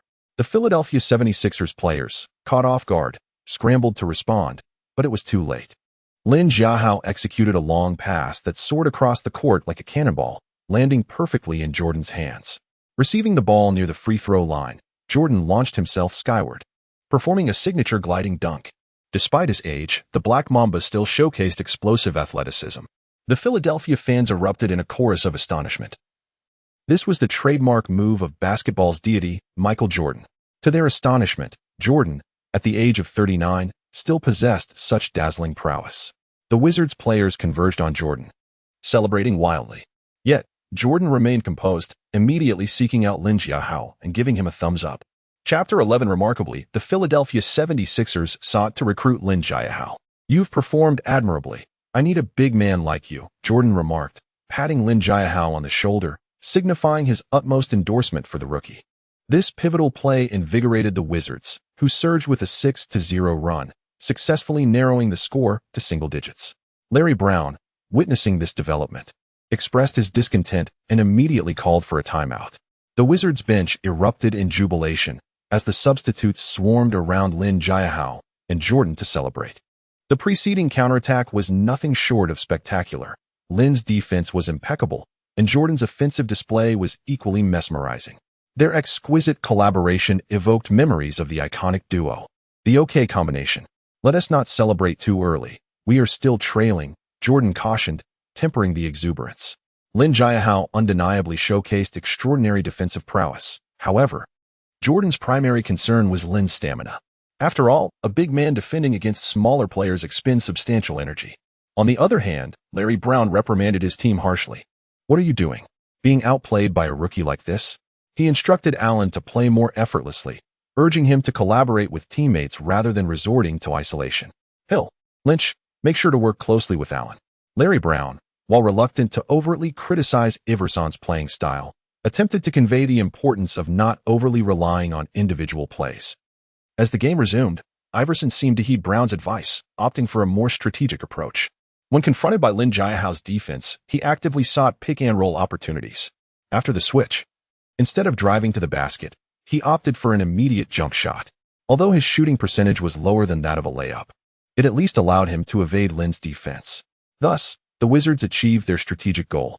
In basketball, there exists a widely acknowledged truth: the closer one is to the basket, the higher the shooting percentage. Iverson's outside shooting would undoubtedly suffer, especially given his height disadvantage and the Wizards' relentless interference, which left him struggling. Conversely, the Wizards found their rhythm, particularly with Lin Jiahao's presence causing significant disruption. He was akin to a nail driven deep into the 76ers' core, leaving their players in disarray. The 76ers had their own formidable presence in Mutombo, yet his age rendered him somewhat less effective against the youthful and vigorous Lin Jiahao. Meanwhile, Lin, bolstered by his rebounding prowess, dominated the paint, consistently securing boards. This provided the Wizards with a tremendous aerial advantage. Even if teammates failed to convert their shots, Lin was always there to snag offensive rebounds, generating second-chance opportunities. Simultaneously, he frequently showcased his dunking abilities. Unbeknownst to them, the Wizards had overtaken the score and gradually extended their lead. Observing this situation, Larry Brown, though anxious, found himself lacking a viable solution. Watching Lin Jiahao soar through the air, he couldn't help but frown. Damn it, when did the Wizards unearth such a gem? Where were our scouts? If only Lin could join their ranks, they might have a shot at the finals again, perhaps even clinching the championship. The disappointment of last year's finals loss weighed heavily on Brown, primarily due to the absence of a center capable of contending with Shaquille O'Neal. Thus, witnessing Lin's aerial prowess left him envious. Regrettably, Lin Jiahao was under contract with the Wizards. However, it was rumored that he had signed a 10-day contract, leaving a glimmer of hope for Philadelphia. If they could secure Lin, this season might hold the promise of redemption. In the second half, Larry Brown was preoccupied with thoughts of how to persuade the management to acquire Lin, rather than focusing on coaching the game. The match concluded without surprises, with the Wizards triumphing 91-82. In this game, Jordan amassed 23 points and 9 assists, nearly achieving a double-double, with all 8 assists feeding Lin's scoring. Lin Jiahao delivered a staggering performance, scoring 16 points, grabbing 20 rebounds, and blocking 5 shots, completely dominating both ends of the court with a perfect shooting percentage. On the 76ers side, Iverson led all scorers with 26 points. Despite this high tally, his efficiency suffered under Lin's defense, achieving a dismal shooting percentage of merely 36. Although Iverson typically thrived on scoring, this statistic was notably grim, representing an approximate 8 decrease from his usual performance. Consequently, as he left the court, Iverson wore a glum expression, refraining from acknowledging any players and heading straight to the locker room. Being outperformed by a rookie making his first start was a bitter pill for anyone to swallow. Meanwhile, the Wizards celebrated their hard-earned victory, with Lin Jiahao's presence lifting the team's spirits after a prior loss. It was noteworthy that the 76ers had reached the finals last season, signifying that the Wizards now possessed the potential to compete with elite teams, exceeding expectations. Of course, this was merely one game, and the season stretched ahead. Nevertheless, this victory served as a potent morale booster, instilling confidence in the team. As players emerged from the locker room, it was time for the customary post-game interviews, with Collins leading Jordan and Lin Jiahao to face the media. As always, Michael Jordan attracted the most attention, but this time, Lin Jiahao garnered significantly more interest from reporters. Lin, as an undrafted player making your first start for the team, achieving a double-double of 16 points and 20 rebounds, how do you feel? Lin adjusted the microphone and replied, "I am undoubtedly thrilled. I have always prepared for this moment and possess a clear understanding of my capabilities. Therefore, I find this outcome unsurprising. Lin displayed confidence and humility, recognizing that there was no need for excessive modesty. He had a robust system backing him, ensuring his continued growth. By the way, I understand you are currently on a 10-day contract with the Wizards. Will you remain with the team after it expires? This was a pressing concern for the reporters. Regarding my future, I must keep that under wraps for now, but you will soon discover the answer. Chapter 12 Unknown Rewards. The system is holding back its trump card. Regarding his future, Lin Jiahao deliberately kept them guessing. After all, this matter pertains to his professional career and must not be approached hastily. It requires careful deliberation. The journalists, feeling as though they were scratching an itch through a boot, yearned to press further for answers. However, the interview time had concluded, and Lin Jiahao was escorted out of the hall by the staff. Having triumphed over the Philadelphia 76ers, the team granted the players a day off, allowing them to enjoy some leisure time, as Collins announced this news in front of everyone. Wonderful. I love you, coach. The players cheered exuberantly. These NBA athletes, brimming with energy and resembling wild stallions confined, were now free to revel without restraint. How about we hit the nightclub tonight? Lin, are you in?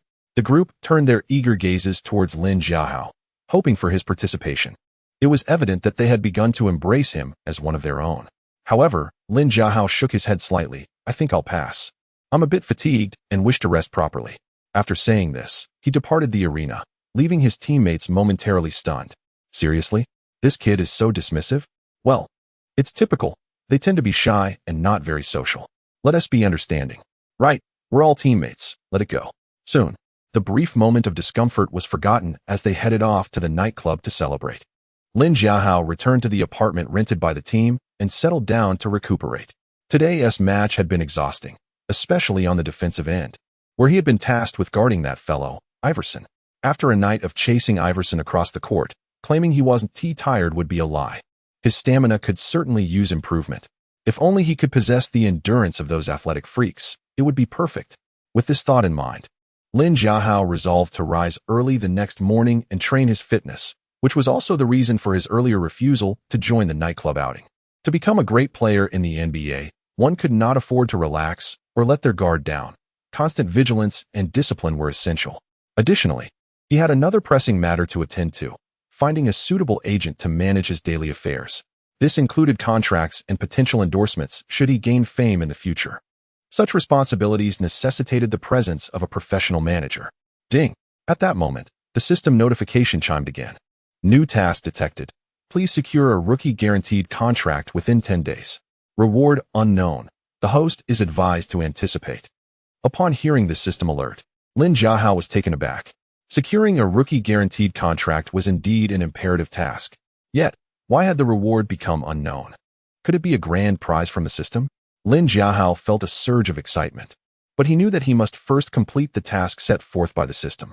Reflecting on his solitary struggle in a foreign land, where interpersonal connections were limited, it would be challenging to find a suitable candidate. But there's the internet. Why not check the NBA forum to see if there are any promising leads?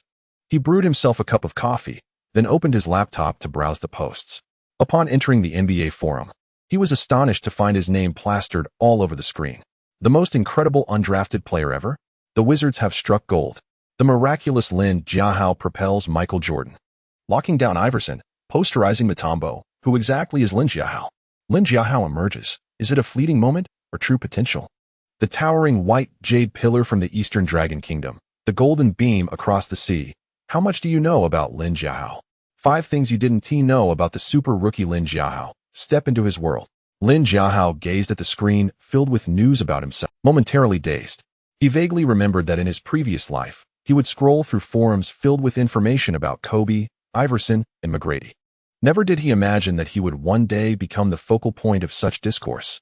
However, he quickly deemed all of this reasonable, given his explosive performance earlier that evening. A rookie undrafted player delivering such a spectacular display in just his second game was unprecedented in NBA history. He had undoubtedly created a significant stir and garnered attention. Flipping through several pages, he noticed that the vast majority of the posts were related to him, and he found no content regarding agents. Thus, he decided to register an account to post a recruitment announcement. This is Lin Jiahao. I am in search of an agent to assist me with daily affairs. Interested parties may contact me at my email. Lin Jiahao's post was succinct. reflecting his straightforward style, devoid of any unnecessary embellishments. After posting, he leisurely sipped his coffee. Just as he lifted his cup, the computer chimed, indicating a new email. Wow, that was quick. Lin Jiahao was astonished. After all, this was the United States, and domestic fans could not access this forum. Moreover, his post was in Chinese, comprehensible only to those who were Chinese or international students. It must be spam. This was Lin Jiahao's immediate thought. Curiosity piqued, he opened his inbox. And to his surprise, he found over 100 emails awaiting him. Goodness, that's fast. The NBA and Oppo's international influence was indeed remarkable. Lin Jiahao, still holding his coffee, began to sift through the emails. However, he was disappointed to find that the majority were filled with skepticism. You say you're Lin Jiahao? Are you joking? Haha. You're hilarious. If you're Lin Jiahao, then I'm Shaquille O'Neal. You're really Lin Jiahao? I find that hard to believe. Does Lin Jiahao even need an agent? With his current performance, many teams and agents would be vying for him. Please, it's not April Fool's Day. You should be more convincing. Disheartened by the deluge of trivial spam, Lin Jiahao lost interest in engaging with them. It appeared that finding a competent and responsible agent would require the assistance of a few teammates. With this thought, he closed his email interface. Just as Lin Jiahao was about to shut down his computer and prepare a meal, the phone rang suddenly. Then, a deep voice resonated through the receiver. Lin. This is Michael. I need to discuss something with you. Lin Jiahao was momentarily taken aback. Regaining his composure, he quickly inquired, Michael, what do you need to talk about? Is it something regarding the team? Chapter 13. Successfully signing with David Falk on the other end of the phone, Jordan shook his head and said, No, you've misunderstood. A person informed me that you posted on the league forum seeking an agent. Is that true, or is someone impersonating you? Upon hearing Jordan and Oppo's words, Lin Jiahao realized that his message about searching for an agent had reached his ears. Yes, Mike, that is indeed the case. I posted it myself, Lin Jiahao replied candidly. Is that so? I happen to have a suitable candidate in mind, my agent, David Falk. What do you think? If you're interested, I could introduce you. How does that sound? Jordan's magnetic voice resonated through the phone. Mike, is this true? You would recommend your own agent to me? That would be fantastic. I've been looking for that. Lin Jiahao exclaimed, filled with joy. For him, this was akin to receiving timely assistance. It is worth noting that he was still relatively unknown in the NBA, and renowned agents like Falk typically did not regard rookie players like him. However, with Jordan and Oppo's endorsement, the situation was different. If he could become a player under Falk, his future would undoubtedly be promising, and securing a lucrative contract would merely be a matter of time. Falk was the agent who had crafted the legend of Jordan, possessing the power to influence the NBA landscape single-handedly. All right, let us agree on a time to meet at the Carlton Hotel. When are you free? Sure, Mike, no problem. I'll leave the arrangements to you, Lin Jiahao replied readily. After they set a time, Lin Jiahao hung up the phone and drove his Subaru Outback out. He had purchased the vehicle outright with his temporary contract salary. Cars were quite affordable in America, and having a car made traveling much more convenient. Upon arriving at the Carlton Hotel, Lin Jiahao entered the reserved private room. As there was still some time before their meeting, he checked the system. He noticed that the skill experience bar displayed various skill proficiencies. For instance, his skill in chasing rebounds had reached a proficiency level of 28 out of 100. It turned out that each skill was further divided into 3 tiers: beginner, intermediate, and advanced. Each time he secured a rebound, he gained a point towards proficiency, and the beginner level required a total of 100 points. Given how effective he was at the beginner level, Lin Jiahao was curious to see what the intermediate level would entail. While the specifics were still uncertain, he believed he would soon discover the answer. With his current abilities, achieving double-digit rebounds in each game was certainly within reach. This meant that in no more than 7 or 8 games, he could unlock the intermediate proficiency in chasing rebounds. Excuse us, Lin, did we keep you waiting? Just then, Jordan and Falk entered the room one after the other. No, I arrived early, Lin Jiahao stood to greet them. Jordan promptly pulled Lin Jiahao closer, and the three took their seats in succession. Allow me to introduce you. David, this is Lin, who has been performing well lately. He is a tall individual from the Eastern Dragon Country. Lin, this rascal is my agent, Falk, Jordan said, casually introducing the two while holding a cigar. Hello, Lin. David Falk extended his hand warmly towards Lin Jiahao, devoid of any pretentiousness, exuding a friendly demeanor that felt refreshing. Hello, Mr. Falk, their hands clasped firmly. Lin Jiahao was not a stranger to Falk. As Jordan's behind-the-scenes man, he had seen Falk on television numerous times. But this was his first opportunity to engage with him face-to-face.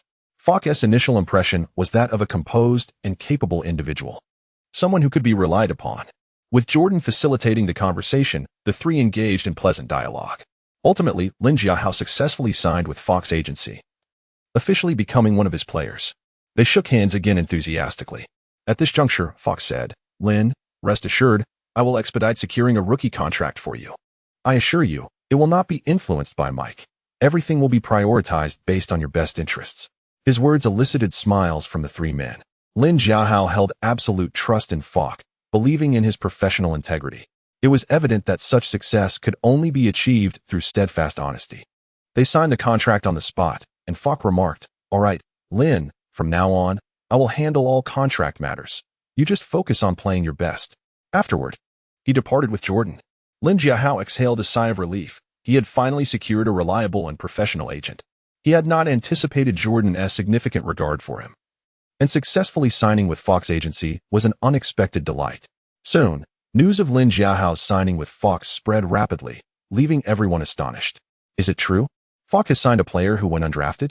It was clear that the true driving force behind this was Michael Jordan. So, does this mean that Mike is determined to secure Lin's contract? Given the current situation, it remains uncertain. Lin was undoubtedly a hot commodity in the free market. Since Lin Jiahao had showcased impressive performances, rumors of his signing had proliferated. Now that he was under Falk's representation, the Wizards would have a distinct advantage in this regard. However, other teams were still unwilling to concede. Until the last moment, they were eager to make their own play. After all, potential newcomers like Lin Jiahao were incredibly enticing, and every team sought to bring him into their fold. Unbeknownst to Lin Jiahao, a battle for his favor had quietly commenced, with the Philadelphia 76ers, who had suffered greatly from him, leading the charge. Under the guidance of head coach Larry Brown, the 76ers had begun to take swift action. Meanwhile, Lin Jiahao had returned to the Wizards, curious about the system's so-called unknown rewards. Nonetheless, this added an element of anticipation. He was confident that the day of revelation would not keep him waiting for long. Reflecting on this, Lin Jiahao glanced at the upcoming schedule for the Wizards.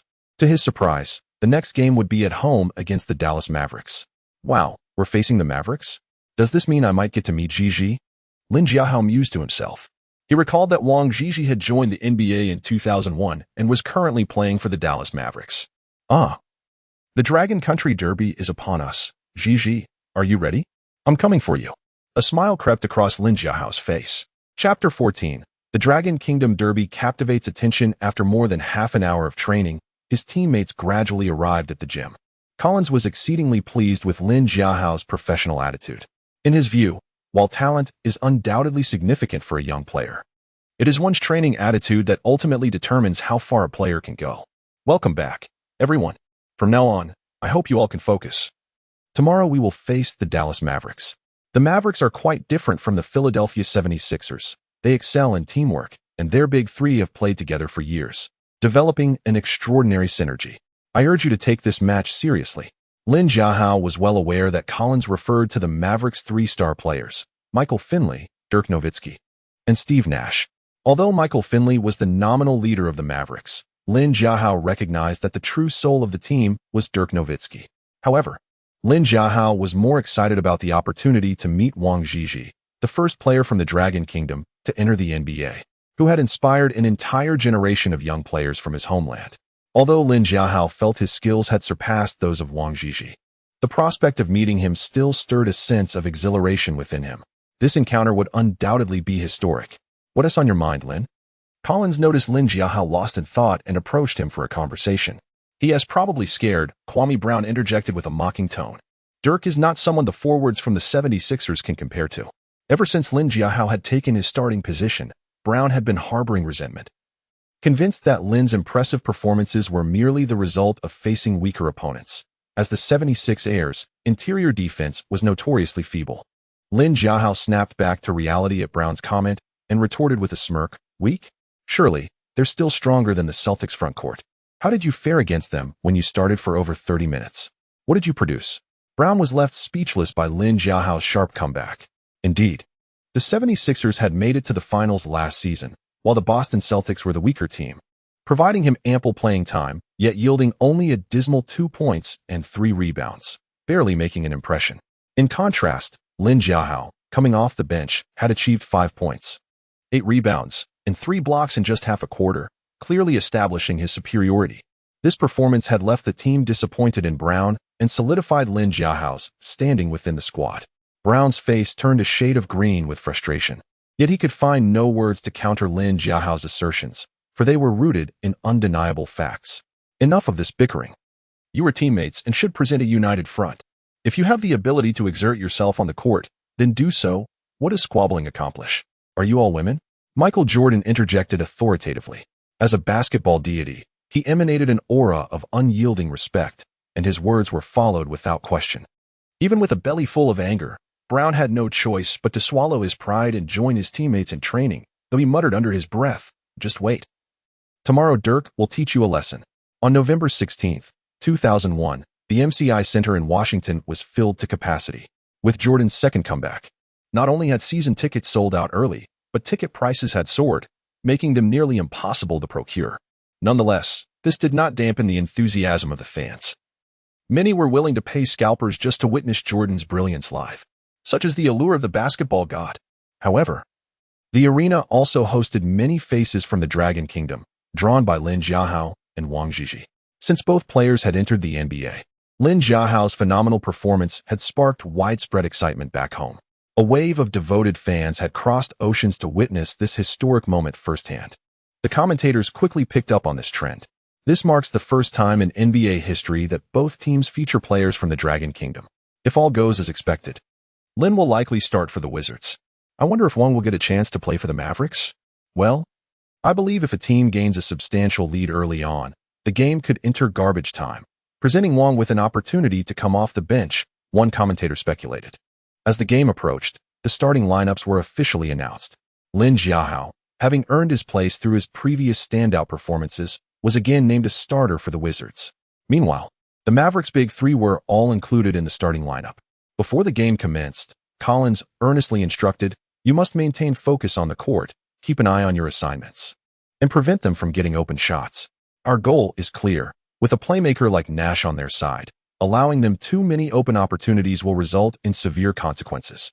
The players acknowledged his directive, stacking their hands together and shouting, 1, 2, 3, before striding confidently onto the court. The jump ball was set to take place between Lin Jiahao and the towering Bradley. Despite having lost the jump ball against the 76ers, Collins retained his trust in Lin Jiahao. This time, Lin Jiahao did not disappoint his coach and Oppo's expectations and successfully secured the ball.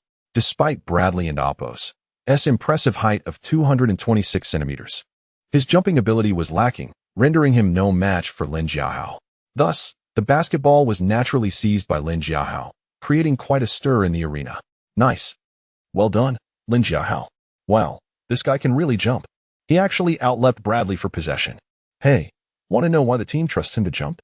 His vertical leap has become a hot topic among fans. The Dragon Kingdom fans were particularly exuberant, waving their banners and shouting, "Go, Lin Jiahao. I'm your fan. Jiahao, you're the best. I want to have your babies." Lin Jiahao remained undistracted by the raucous cheers, immersing himself completely in the game. After securing the ball, Snow advanced it past half court and habitually passed it to Jordan. Michael Finley shadowed him closely. Having trained alongside Jordan, he was well acquainted with Jordan's moves. Chapter 15. The first ever Dragon Country Player Derby. For a moment, Jordan found it quite challenging to shake off Finley's defense. Time, after all, is relentless. And the veteran was now a venerable 39 years of age.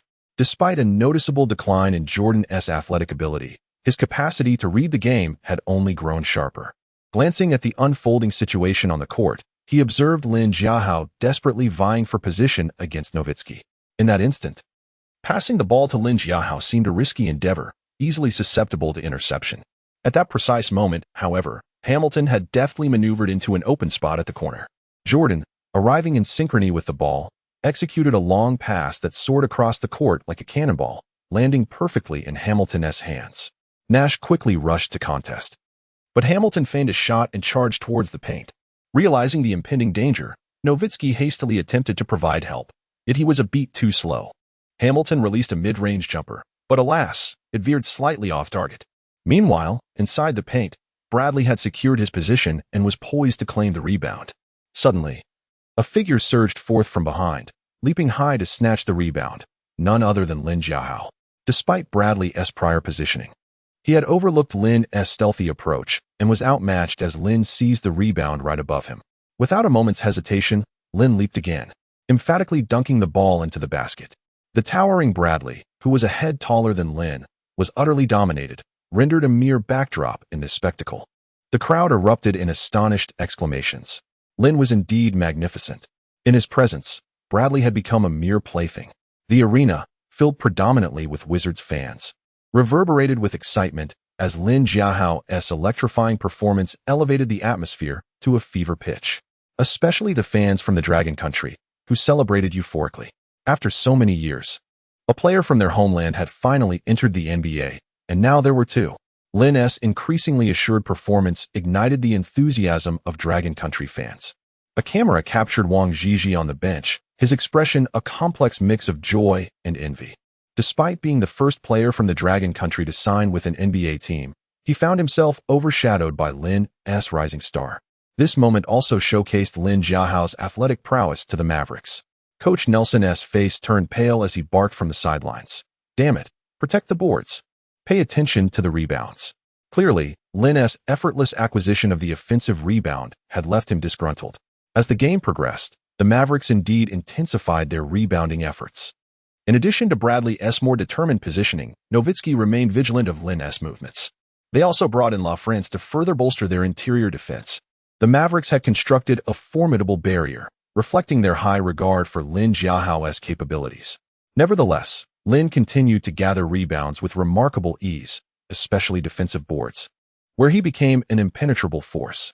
With the security of rebounding, the Wizards were granted numerous opportunities for fast breaks and second-chance points, allowing them to seize the initiative and establish a slight lead. Yet, the score remained tightly contested, with the Mavericks maintaining close proximity, largely due to their sharpshooting. Nowitzki's shooting was nearly flawless, making him a formidable challenge to contain. Haywood, despite his height, lacked defensive prowess and found it difficult to guard the seasoned veteran. Only Lin Jiahao possessed both the height and speed to keep pace with Nowitzki. However, should Lin be tasked with guarding Nowitzki, the interior would be left vulnerable, compromising their rebounding security.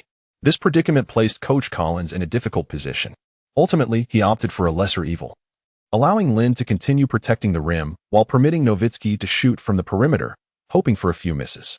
As the first half concluded, the score stood tied at 51-51, a testament to the thrilling back-and-forth nature of the game. Spectators were enraptured, witnessing two contrasting styles of basketball on full display. The Wizards focused on rebounding to initiate fast breaks, while the Mavericks relied on swift ball movement and perimeter shooting, creating a palpable tension on the court.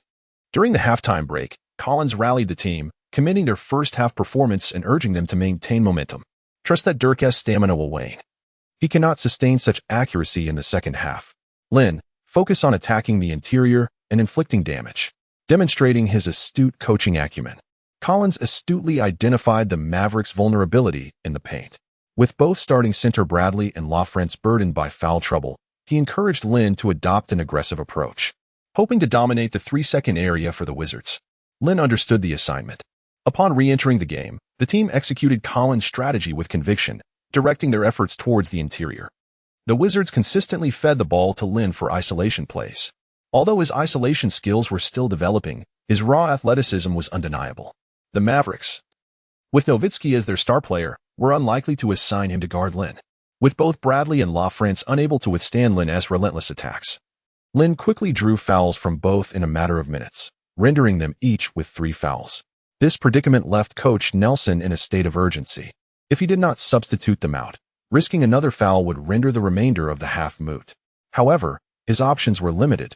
Glancing at the bench, he found only Wang Zhizhi and the young Mexican player Nawal available. Very well, let us take a chance. Nelson, known for his willingness to utilize rookies, decided to take a risk. Oh my God, Wang was about to enter the game. Indeed, it was true.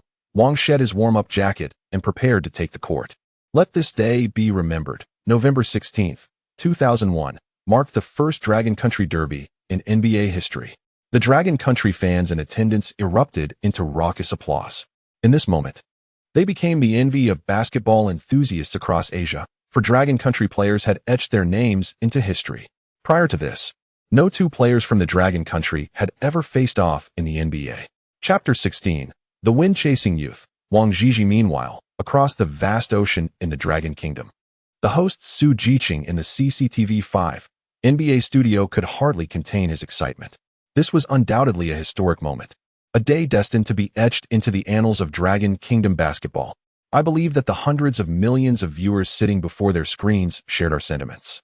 Beside him, the renowned basketball commentator Zhang Weiping expressed his fervent emotions. Indeed, we have awaited this day for far too long.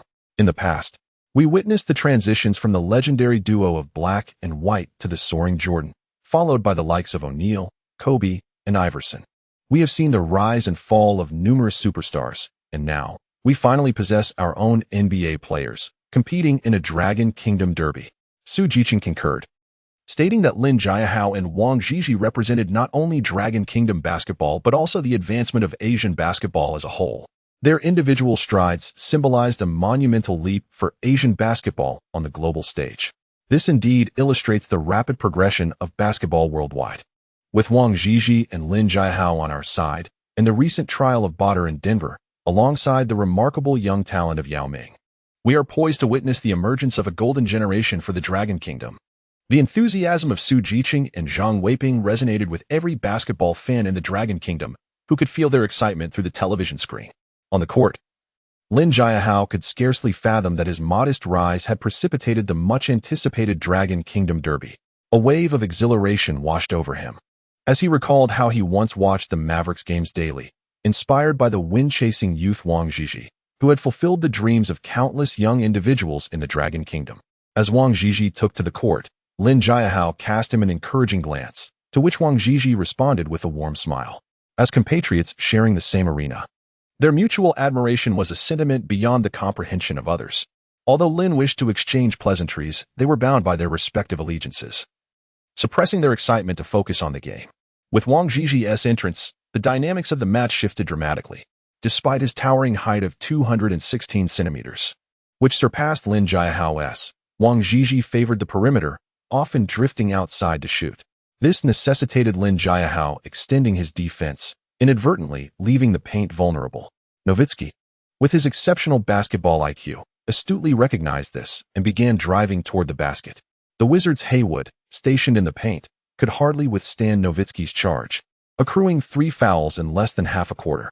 Collins had no choice but to substitute Haywood, further exposing the interior defense, allowing the Dallas Mavericks to seize the momentum. Timeout. Collins was compelled to call a timeout.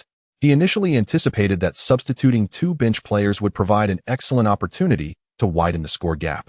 To his dismay, the Mavericks capitalized on this moment to launch a scoring run, an outcome Collins found intolerable. Lin, focus on guarding the paint. Do not venture out. Allow Wang to shoot. I refuse to believe he can match Dirk's precision. Collins strategized, emphasizing the importance of neutralizing Nowitzki, the true offensive linchpin of the Mavericks. Understood, coach. Lin Jiahao nodded, fully aware that Wang Zhizhi was also a capable shooter, and neglecting him could come at a cost. Nevertheless, as a player, he must unconditionally adhere to the coach's directives. The unfolding game confirmed Lin Jiahao's thoughts. As he concentrated on protecting the paint, Wang Zhizhi found ample opportunities to shoot from the perimeter. Reminiscent of Nowitzki's style, an accurate long-range shooter. With the Wizards' defense fixated on Nowitzki, Wang Zhizhi seized the moment, sinking multiple shots, including a three-pointer. The arena erupted into a frenzy. Initially, the Dragon Kingdom fans had come to support Lin Jiahao, but Wang Zhizhi's unexpected performance captivated them. What a value this ticket holds. Double the joy. Thankfully, I managed to procure a ticket from a scalper. Otherwise, I would regret it for a lifetime.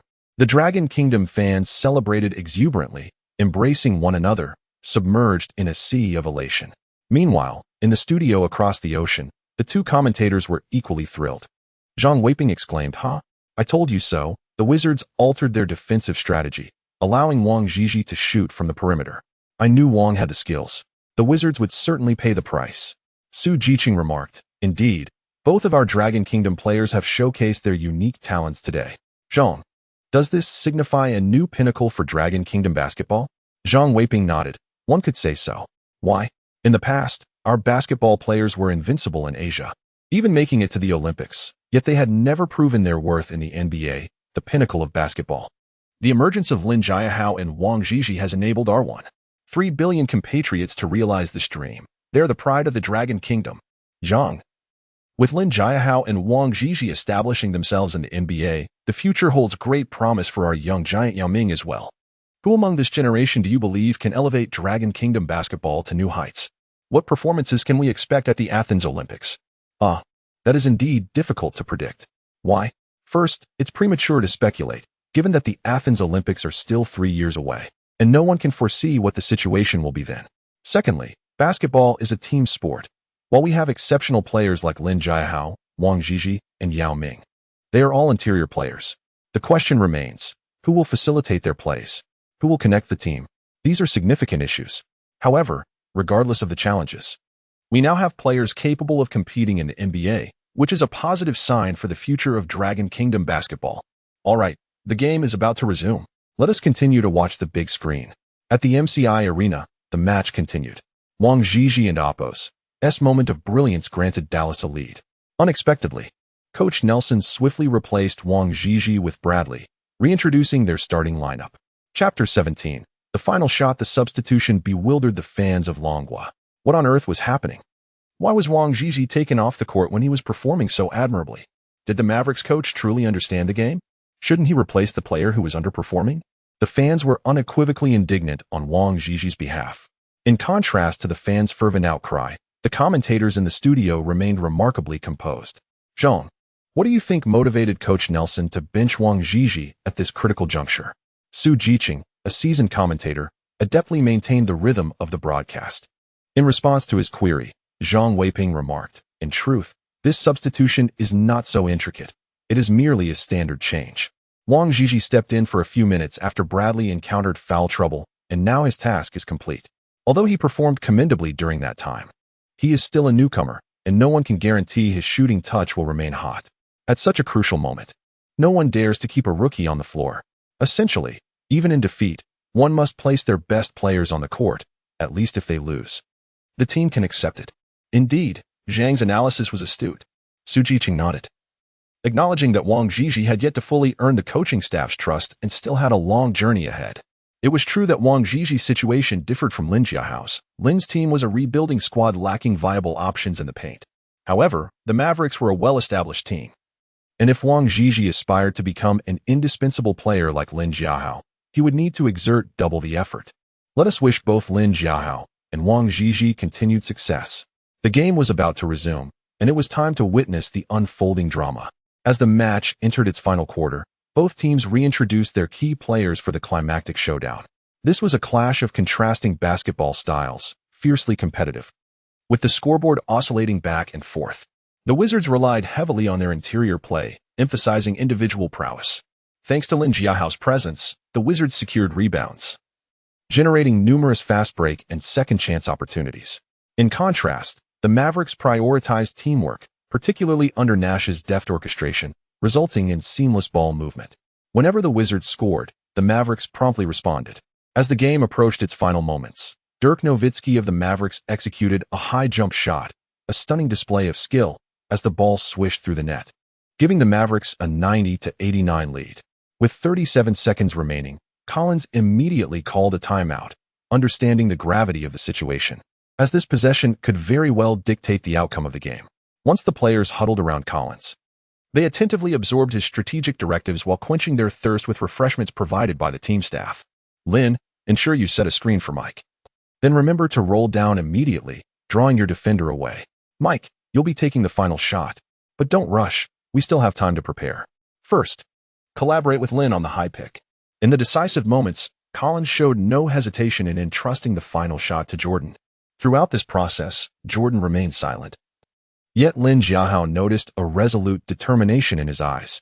Lin understood that the seasoned player was reliable in clutch situations, a trusted ally. The timeout concluded, and both teams returned to the court. It was evident that everyone was acutely aware of Jordan's formidable presence, prompting Coach Nelson to exercise utmost caution. Even at the age of 39, the Mavericks concentrated their defensive efforts entirely on Jordan. Michael Finley and Van Exel, positioned on either side, effectively trapped Jordan, while Steve Nash focused on disrupting Whitney at the sideline free throw. Recognizing Jordan's exceptional finishing ability, the Mavericks aimed to deny him the ball entirely. Whitney lingered at the sideline, struggling to inbound the ball. Collins, realizing the critical nature of the situation, called another timeout to redesign their out-of-bounds play. This play was too pivotal for any missteps. Even with their last timeout at stake, he could not afford to be careless. Lin, you'll move up to set a high screen. Whitney, if Michael can't receive the ball, pass it to Lin, allowing him to orchestrate. Once Lin receives it, Hamilton, follow closely behind. If Michael still can end oppos, tee it open, be prepared for the final shot. Collins meticulously sketched the movement patterns on his clipboard. He was acutely aware that their opponents would concentrate all their efforts on Jordan. If it were the Jordan of the 1990s, even a united defense would pose little challenge. However, time had not been kind, and the current Jordan was nearing 40. Even legends must eventually face the ravages of time, which had shaken his confidence, leading to this more cautious approach. Upon hearing the coach's instructions, Jordan furrowed his brow, yet he remained silent. Soon after, they took the court once more, and as anticipated, the Mavericks unleashed their full defensive intensity upon Jordan. Ultimately, Whitney had no choice but to pass the ball to Lin Jiahao. With the ball in hand, Lin Jiahao faced immediate pressure as Bradley closed in, arms raised to obstruct his path. The others were entirely fixated on Jordan. Lin Jiahao elevated his shot, grappling with self-doubt regarding his finishing ability. In regular play, he would have felt free to take risks. However, in these final moments, the stakes were incredibly high. A missed shot would render all their efforts futile. Desperate to pass to Jordan, he found himself thwarted by 4 vigilant defenders, aware that any attempt to distribute the ball could lead to a turnover. Reluctantly, Lin Jiahao adhered to the coach's B plan, passing to the descending Hamilton. Hamilton seized the ball and surged towards the Mavericks' paint, prompting Van Exel to abandon Jordan and rush to the basket. Yet, he was a moment too late, and Hamilton found himself with an open shot opportunity. Seizing the moment, Hamilton released a mid-range jumper. Swish! The basketball traced an exquisite arc through the air. The audience collectively held their breath, hearts racing as all eyes followed the soaring ball. Some anxious spectators even shut their eyes. The once vibrant arena fell into a hushed silence. Thud, thud, thud. The ball struck the rim, rolling around once, twice, and on the third rotation, it tragically slipped out. Chapter 18. The Black-Boiled Egg. Aging yet strong, oh dear, it was just a hair's breadth away. The ball that should have gone in came bouncing back out. Where can one seek justice in such a moment? Alas, the cooked duck has flown away. The Wizards fans lament, clutching their heads in despair. At this moment, Bradley had positioned himself perfectly under the basket, and Nowitzki was poised to seize the rebound. Yet, from the crowd, a figure soared high, snatching the rebound right from above Bradley's head. The wind-chasing rebounder, Lin Jiahao, emerged once more in a critical moment, claiming the ball with remarkable prowess. The Wizards fans were left utterly astounded. How extraordinary! Bradley and Nowitzki, both towering figures, failed to secure the front-court rebound against Lin, who appeared to possess springs in his legs. This man exhibits an extraordinary sense of anticipation and instinct for rebounds. I declare him the new Rodman at Mike's side. Coach Nelson of the Mavericks turned pale. He had meticulously arranged the defense, only to be thwarted by a lapse in securing the front-court rebound. Defense, defense, he shouted vehemently, aware that the game was not yet over. If the opposition scored now, all their efforts would be in vain. The Mavericks players, having recovered from their shock, quickly reorganized their defense. After seizing the rebound, Lin Jiahao wasted no time and passed the ball to Jordan. In the final critical moments of the game, Jordan was his most trusted ally. Jordan, too, was taken aback by Lin's unexpected grab of the front-court rebound, but he quickly regained his composure, charging towards the paint. Stop him! The Mavericks player shouted in alarm, rushing towards Jordan. With ample time remaining, Jordan opted for a cautious approach, executing a powerful move into the paint. He raised the ball high with one hand, preparing to dunk. Bradley and Nowitzki leapt into action, exerting all their strength to block the shot. At 229 centimeters, Bradley towered over the rim, while Nowitzki at 213 centimeters extended his long arms, casting a shadow over Jordan. Everyone assumed Jordan would crash into a wall of defense. Yet to their astonishment, he performed a mid-air maneuver, evading the block. Mike, truly remarkable, aging yet vigorous.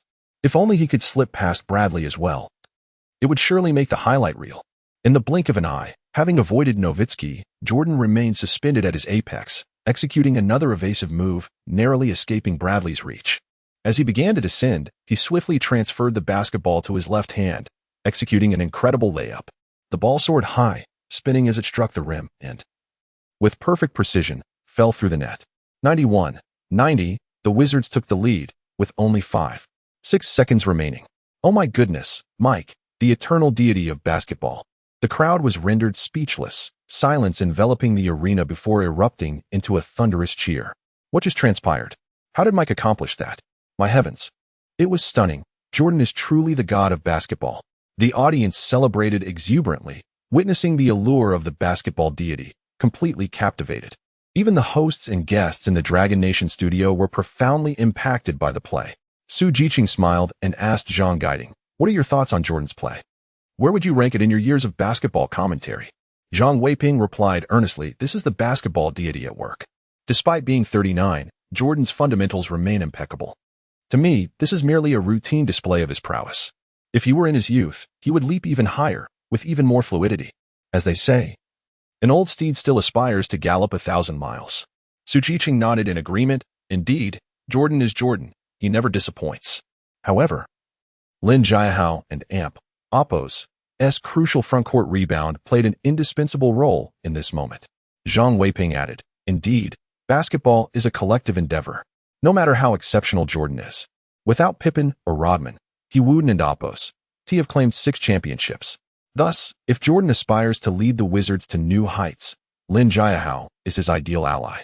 I believe Lin possesses a more comprehensive skill set than Rodman."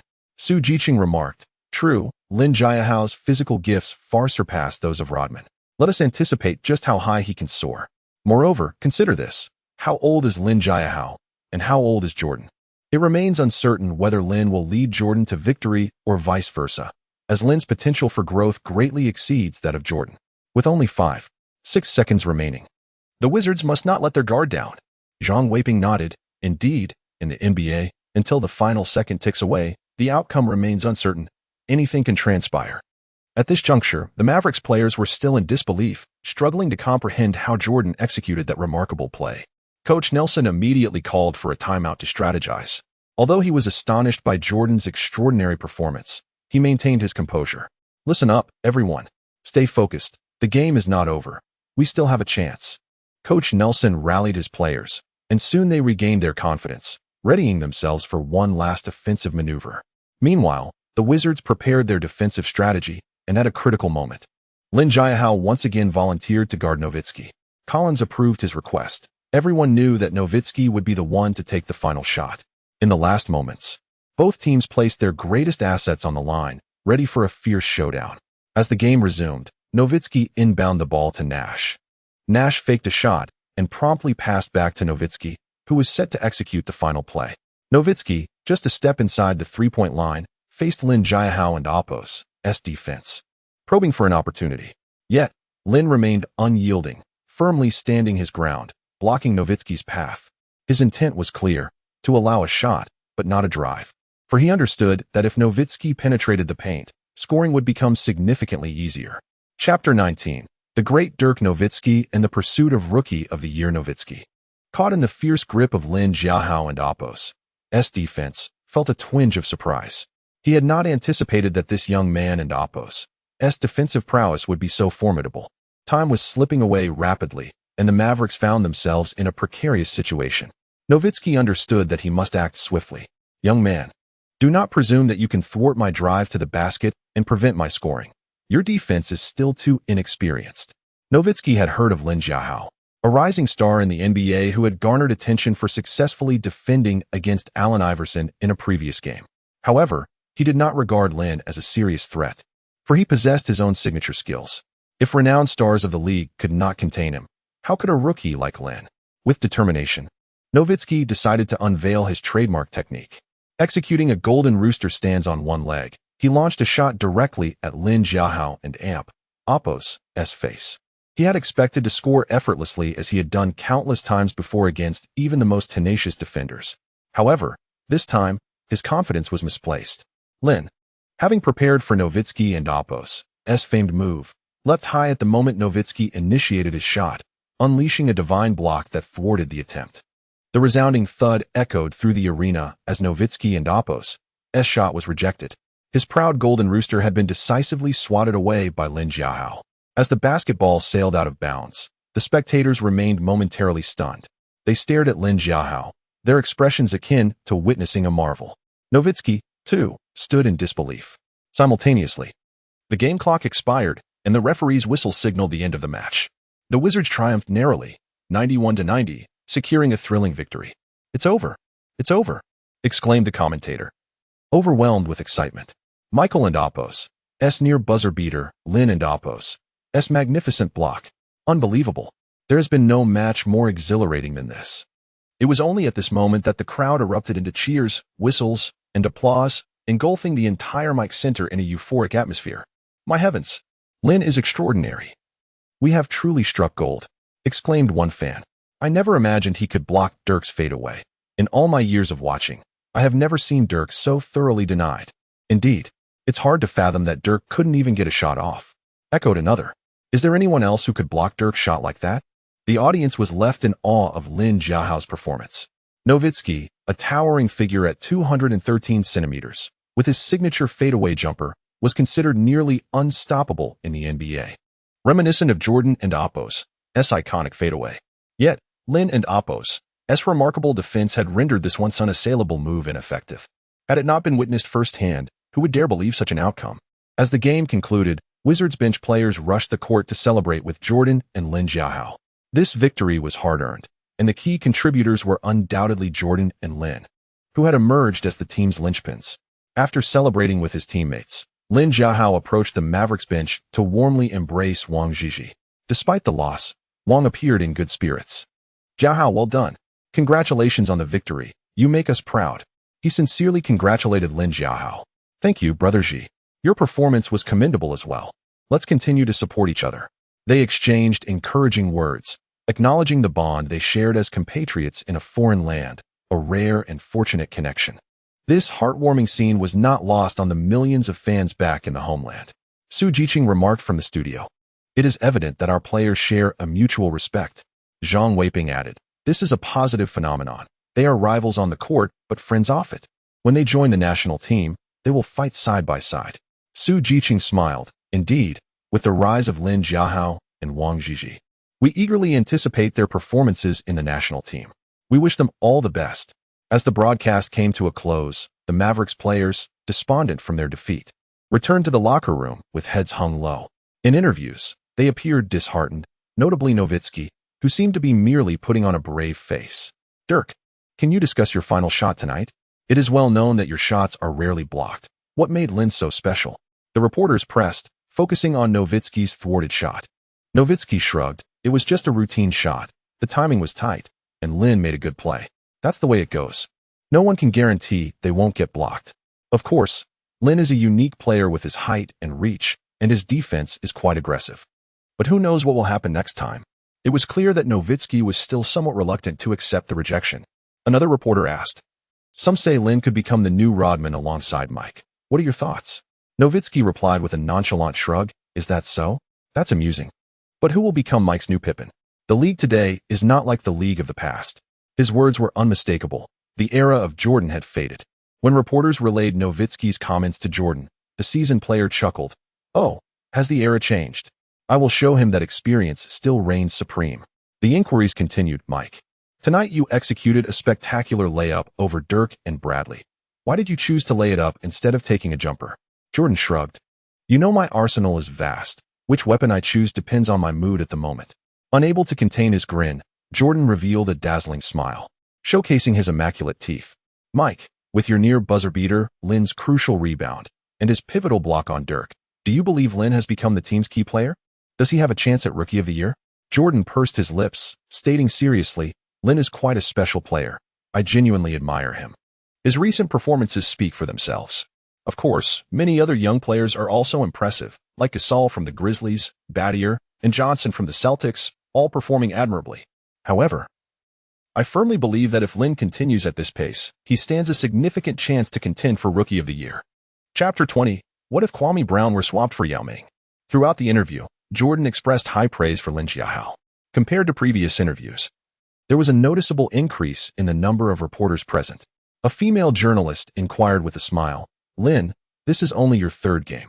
Yet you've secured double-digit rebounds again. Do you possess any unique techniques for rebounding that you could share with us?" "Well, my technique is simply to give my all and never pass up an opportunity to contest for a rebound," Lin Jiahao replied earnestly, though he found it amusing internally.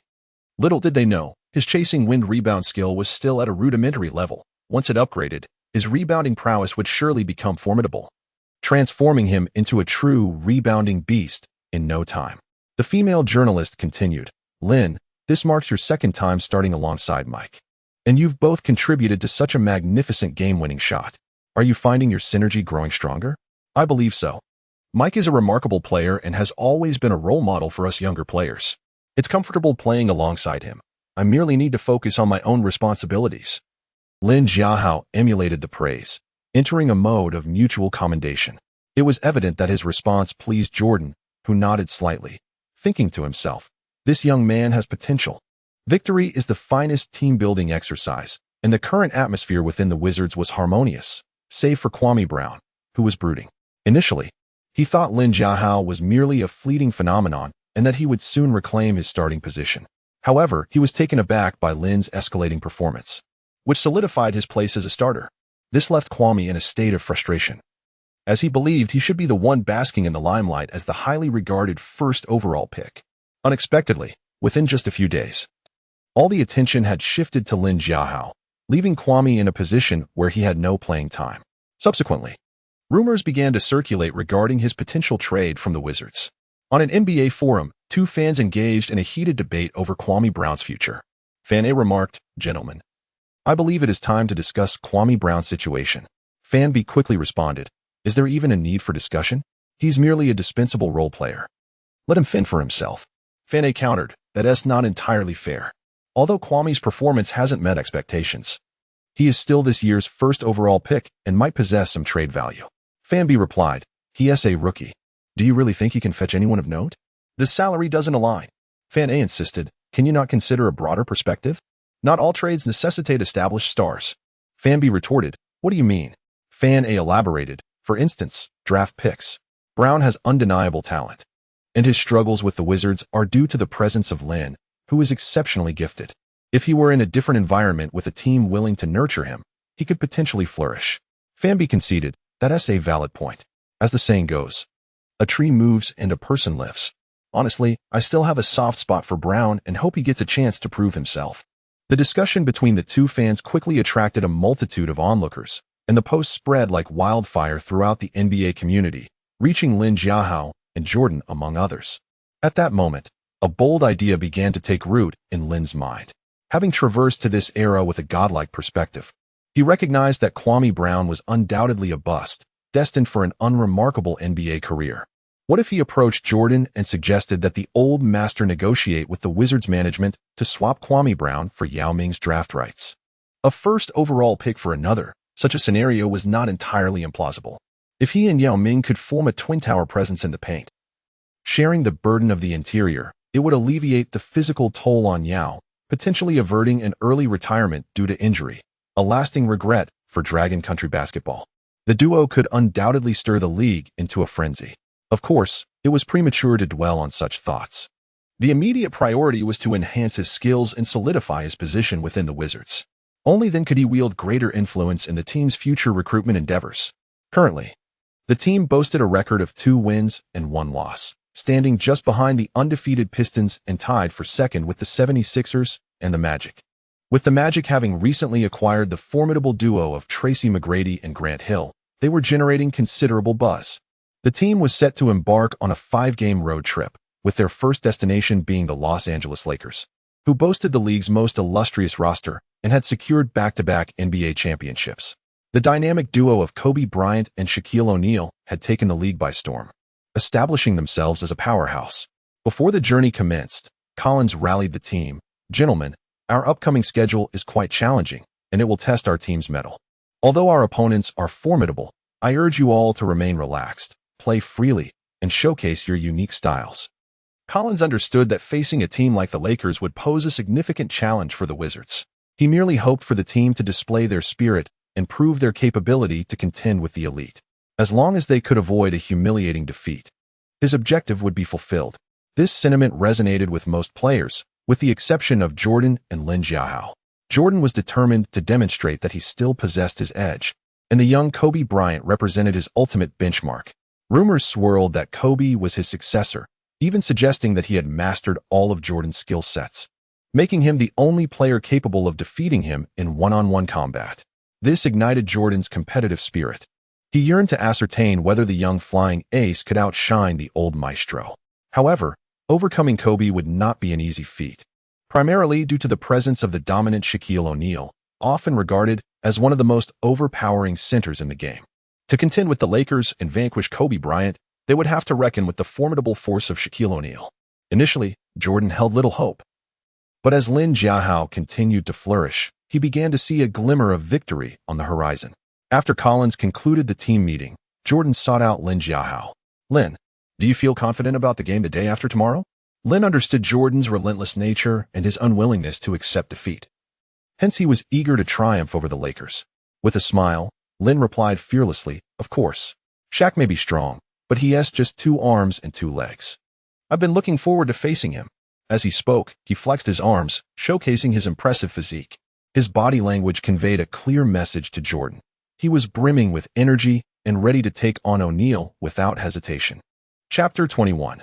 Signing the rookie guarantee contract. Upon hearing Lin Jiahao's response, Jordan couldn't help but chuckle, patting Lin on the shoulder, and remarked, "You've got spirit, kid. I admire your tenacity. Let us work hard together and defeat the Los Angeles Lakers." "All right, Mike, as long as we perform well, overcoming them is certainly within our reach." Lin Jiahao, towering a head above Jordan, gazed at the glistening, polished black egghead and felt an urge to touch it. However, after a moment of hesitation, he ultimately refrained. In the league, many aspired to touch Jordan's illustrious head, yet few possessed the privilege. At that moment, Jordan shifted the conversation, saying, "By the way, Lin, before we face the Lakers, there is something we need to address." Lin Jiahao inquired, "Mike, what is it?" "Of course, it's your rookie guarantee contract. Don't you wish to remain in Washington and battle for that coveted championship alongside me? As it stands, you are merely a temporary player for us. I've made up my mind to officially make you a part of the Wizards. Are you on board?" As he spoke, Jordan's eyes fixed intently on Lin Jiahao, hoping he would agree to join the Wizards and assist in clinching that elusive championship, even if they fell short of the ultimate goal. Simply helping to reach the playoffs in Lin's rookie season would suffice. Jordan had already discussed this matter with Abe Pollin over the phone, and Pollin had assured him to proceed as he saw fit. Abe Pollin, the owner of the Wizards, had no objections to officially signing Lin Jiahao. Although Jordan held a minor stake in the team, he also served as the general manager, effectively allowing him a significant say in this decision. Therefore, as long as Jordan and Pollin were in agreement, Lin's official signing with the Wizards would be straightforward. Meanwhile, Lin Jiahao blinked and smiled. "Mike, my temporary contract hasn't expired yet. Can we renew it early?" "Of course, as long as you're willing to join us. We can finalize the contract at any moment." Typically, rookie guarantee contracts in the lottery range start at 4-1 or sometimes 3-1. Which would you prefer? It was evident that Jordan genuinely wished to retain Lin Jiahao, offering him either a 4-1 or 3-1 contract, an uncommon gesture in NBA history, typically reserved for high draft picks. Many team owners were shrewd, often relegating undrafted players to temporary contracts, regardless of their performance. Thus, even if a player displayed exceptional skill, they would seldom receive a 4-1 or 3-1 contract due to the lengthy commitment, potentially leaving teams at a disadvantage if the player turned out to be a fleeting talent. Consequently, the most a team would offer was a 1-1 guarantee contract, allowing the player to enter free agency after a year, should the management determine that an undrafted player was erratic or merely a flash in the pan. They could easily cut ties the following year or trade them. Jordan's bold offer of a 4-1 or 3-1 contract indicated his genuine admiration for the young talent. However, Lin Jiahao had other considerations, endowed with a transcendent perspective as a time traveler and equipped with a system. He felt that immediately signing a 4-1 or 3-1 contract would be disadvantageous. What if prestigious teams sought his talent in the future, bound by a lengthy contract? The prospect of switching teams would become challenging. Therefore, he replied to Jordan, "Mike, I appreciate your generous offer of a 4-1 or 3-1 for an undrafted player, but I believe a 1-1 guarantee contract would be more prudent. I'd like to spend a year here, then enter the free agency market the following year. At that point, my worth will be determined by my performance and statistics. If I can secure a renewal with the Wizards, that would be splendid. However, should the management no longer desire my services, I would have the reasonable option to pursue opportunities with other teams. What do you think? Jordan chuckled again, realizing the cleverness of Lin Jiahao. It was said that individuals from the Dragon Kingdom were astute and shrewd, and now, having encountered Lin, he understood why. The young man was wary of a lengthy contract, fearing that if he proved himself the following year and Lin declined to increase his salary, he would be trapped. If he opted for a 1-1 guarantee contract from the beginning, Lin Jiahao could complete a year with the Wizards and seamlessly transition into free agency the following year. By then, with his performance and dominance shining through, he would undoubtedly attract the interest of elite teams, such as the Los Angeles Lakers or the Boston Celtics, both of which were financially robust. Lin, I believe I grasp your intentions. You're certain you wish to sign only a 1-1 guarantee contract, correct? Yes, Mike. Is that something you can agree to? Jordan replied with a smile. As you wish, we shall grant you a 1-1 guarantee contract. I will contact Falk to come over, and we can proceed with the signing. Abe Pollin is already aware of this arrangement, and once the contract is signed, I'll simply inform him. Thank you, Mike, Lin Jiahao expressed, offering Jordan a hug. Soon after, Jordan dialed Falk's number. David, please come to my office. Yes, regarding Lin's renewal. All right, I'll be there shortly. Approximately half an hour later, Falk hurried into Jordan's office. Ever since Lin Jiahao signed with his agency, he had been preoccupied with the rookie contract negotiations. Simultaneously, he received offers from several teams across the league, including the Philadelphia 76ers, New York Knicks, and Atlanta Hawks, among others. At this moment, Jordan stated, Lin, I trust David has presented you with the offers from other teams, correct? I now have an offer for you, a 1-1 signing model, totaling 2 years for $18 million. What do you think? I believe this reflects my sincerity. Sounds good. I'm willing to accept, Lin Jiahao replied readily. 2 years for $18 million was indeed a generous offer from Jordan. However, Lin suspected that Jordan had long since conferred with Lin about the various contract options, as both men were well aware of the financial parameters involved. Upon hearing Lin Jiahao's acceptance, Jordan cheerfully responded, Since you agree, let us proceed with the contract signing.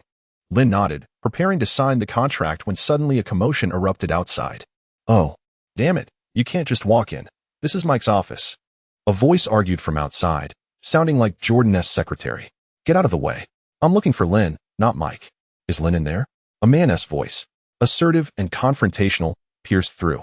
Jordan and Falk exchanged glances, both frowning slightly, while Lin Jiahao stood bewildered, unable to comprehend the unfolding situation. Chapter 22. What Alan Can Achieve. I can too knock, knock. Immediately, a firm knock echoed from outside, and the secretary was utterly unable to restrain the individual. Jordan rose from his seat, approached the door, and opened it, addressing the secretary. You can leave now. I wish to see who dares to cause a disturbance here. Mike, my apologies for intruding. I'm here for Lin, said the visitor, who, upon seeing Jordan, displayed a courteous demeanor, a smile spreading across his face. To Jordan's surprise, the visitor was none other than Pat Croce, the general manager of the Philadelphia 76ers. Damn it, Croce, do you have no manners? You come here for Lin? Croce replied earnestly. Yes, Mike, let us be straightforward. I'm here for Lin.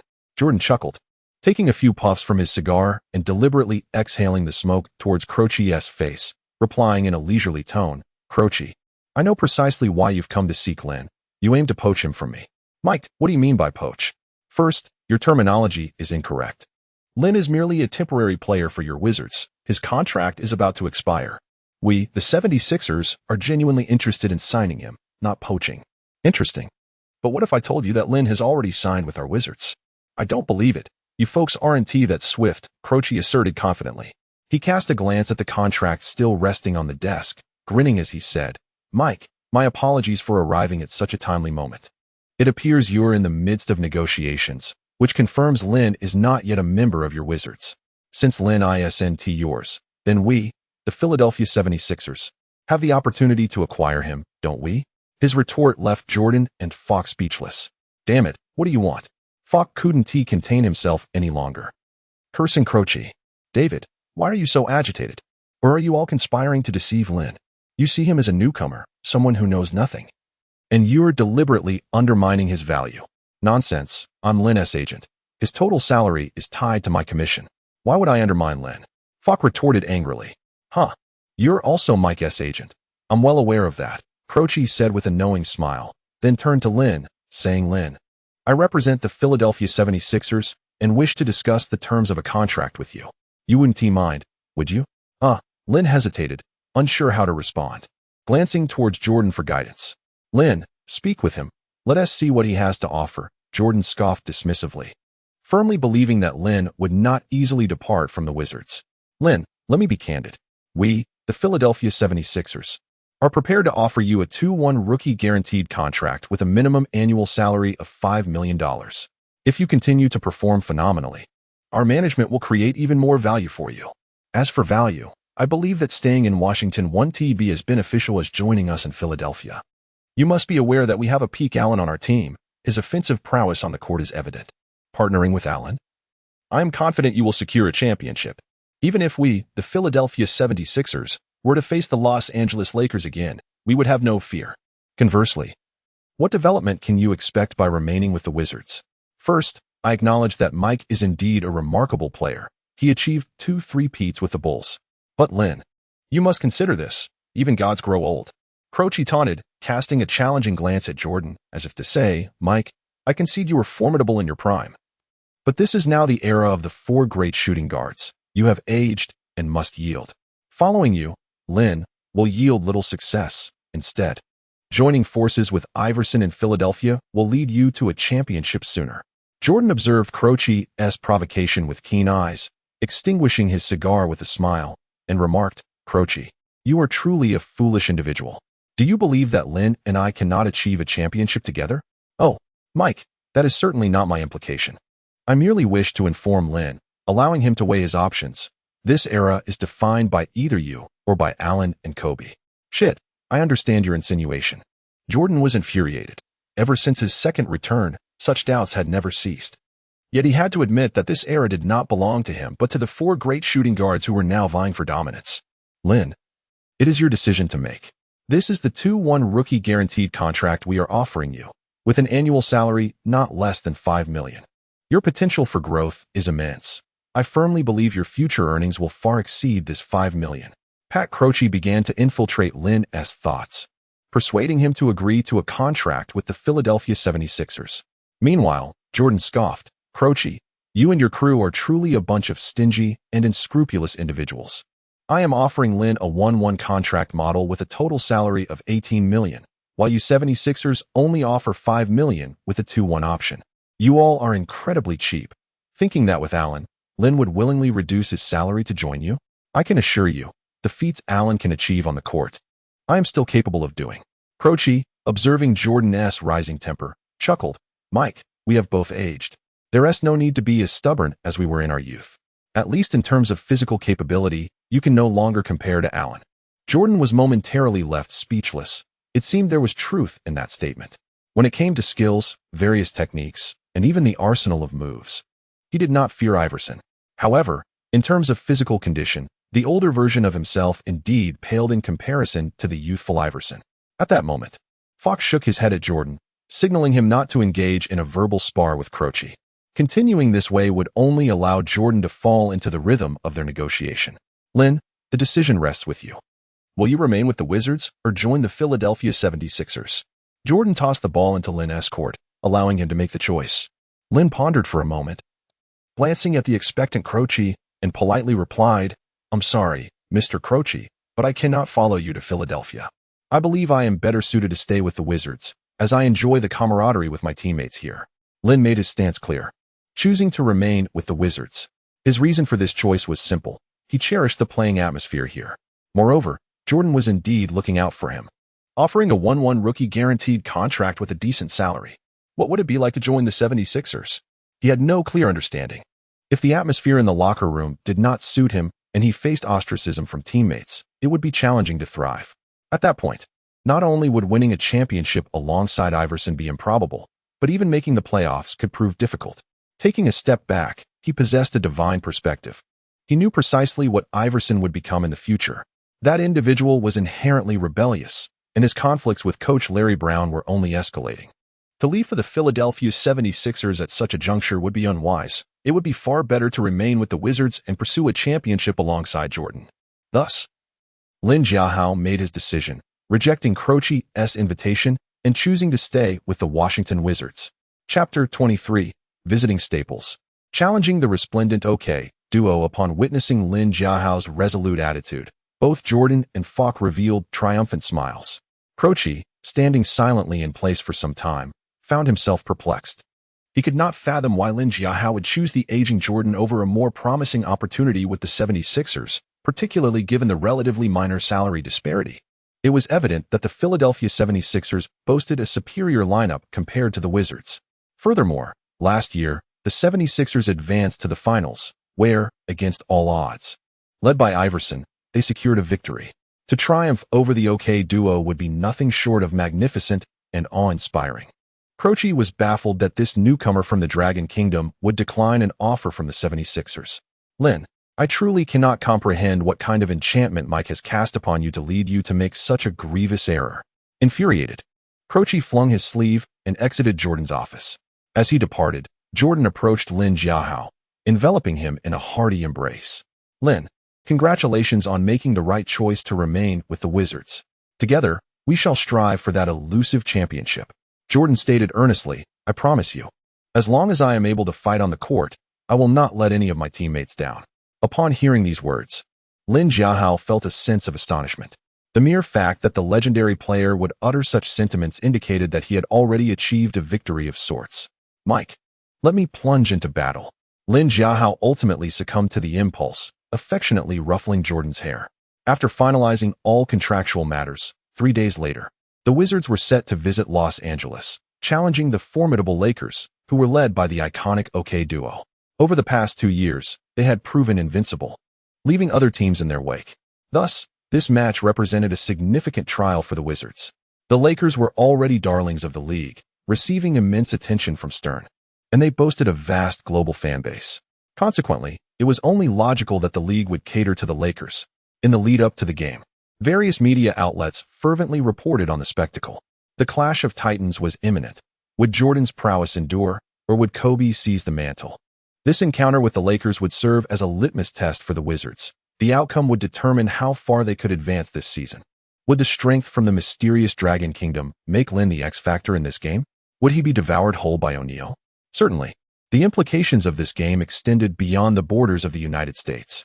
The entire world was watching, with particular fervor from the Dragon Kingdom. A week into the new season, Lin Jiahao exhibited extraordinary performances. It was evident that, given time, he would undoubtedly become an all-star player and perhaps even a champion-caliber star, igniting immense enthusiasm among fans in the Dragon Kingdom. Regardless of age or gender, crowds gathered around their televisions to cheer for Lin Jiahao. CCTV-5 initially had no plans to broadcast the game, but a meeting was convened overnight to adjust the live coverage schedule. This decision garnered widespread acclaim from fans. CCTV-5 is finally listening to its audience. Yet, some cynics remarked, do they truly care about the fans? They are merely concerned with viewership ratings. Indeed, Lin Jiahao had become a guarantee of high ratings. Nonetheless, fans were just pleased to watch the game. On November 19, 2001, in the distant Dragon Kingdom, numerous teachers and employers received a plethora of bizarre leave requests, claims of choking on food, spraining ankles, catching colds, and wives going into labor. They believed these excuses were flawless, capable of deceiving their superiors, unaware that many of the employers and teachers were basketball enthusiasts themselves, familiar with Lin Jiahao. Some even came to love the NBA solely because of him. Thus, they turned a blind eye to these peculiar excuses. Some employers were even generous enough to permit employees to watch the game at work, believing that fulfilling their wishes would boost productivity. Meanwhile, at the CCTV-5 studio, staff began broadcasting an hour early, an unprecedented occurrence in NBA live coverage history. Host Yang Jian and guest Su Jiqing engaged in lively pregame discussions, focusing entirely on the matchup between Lin Jiahao and O'Neal.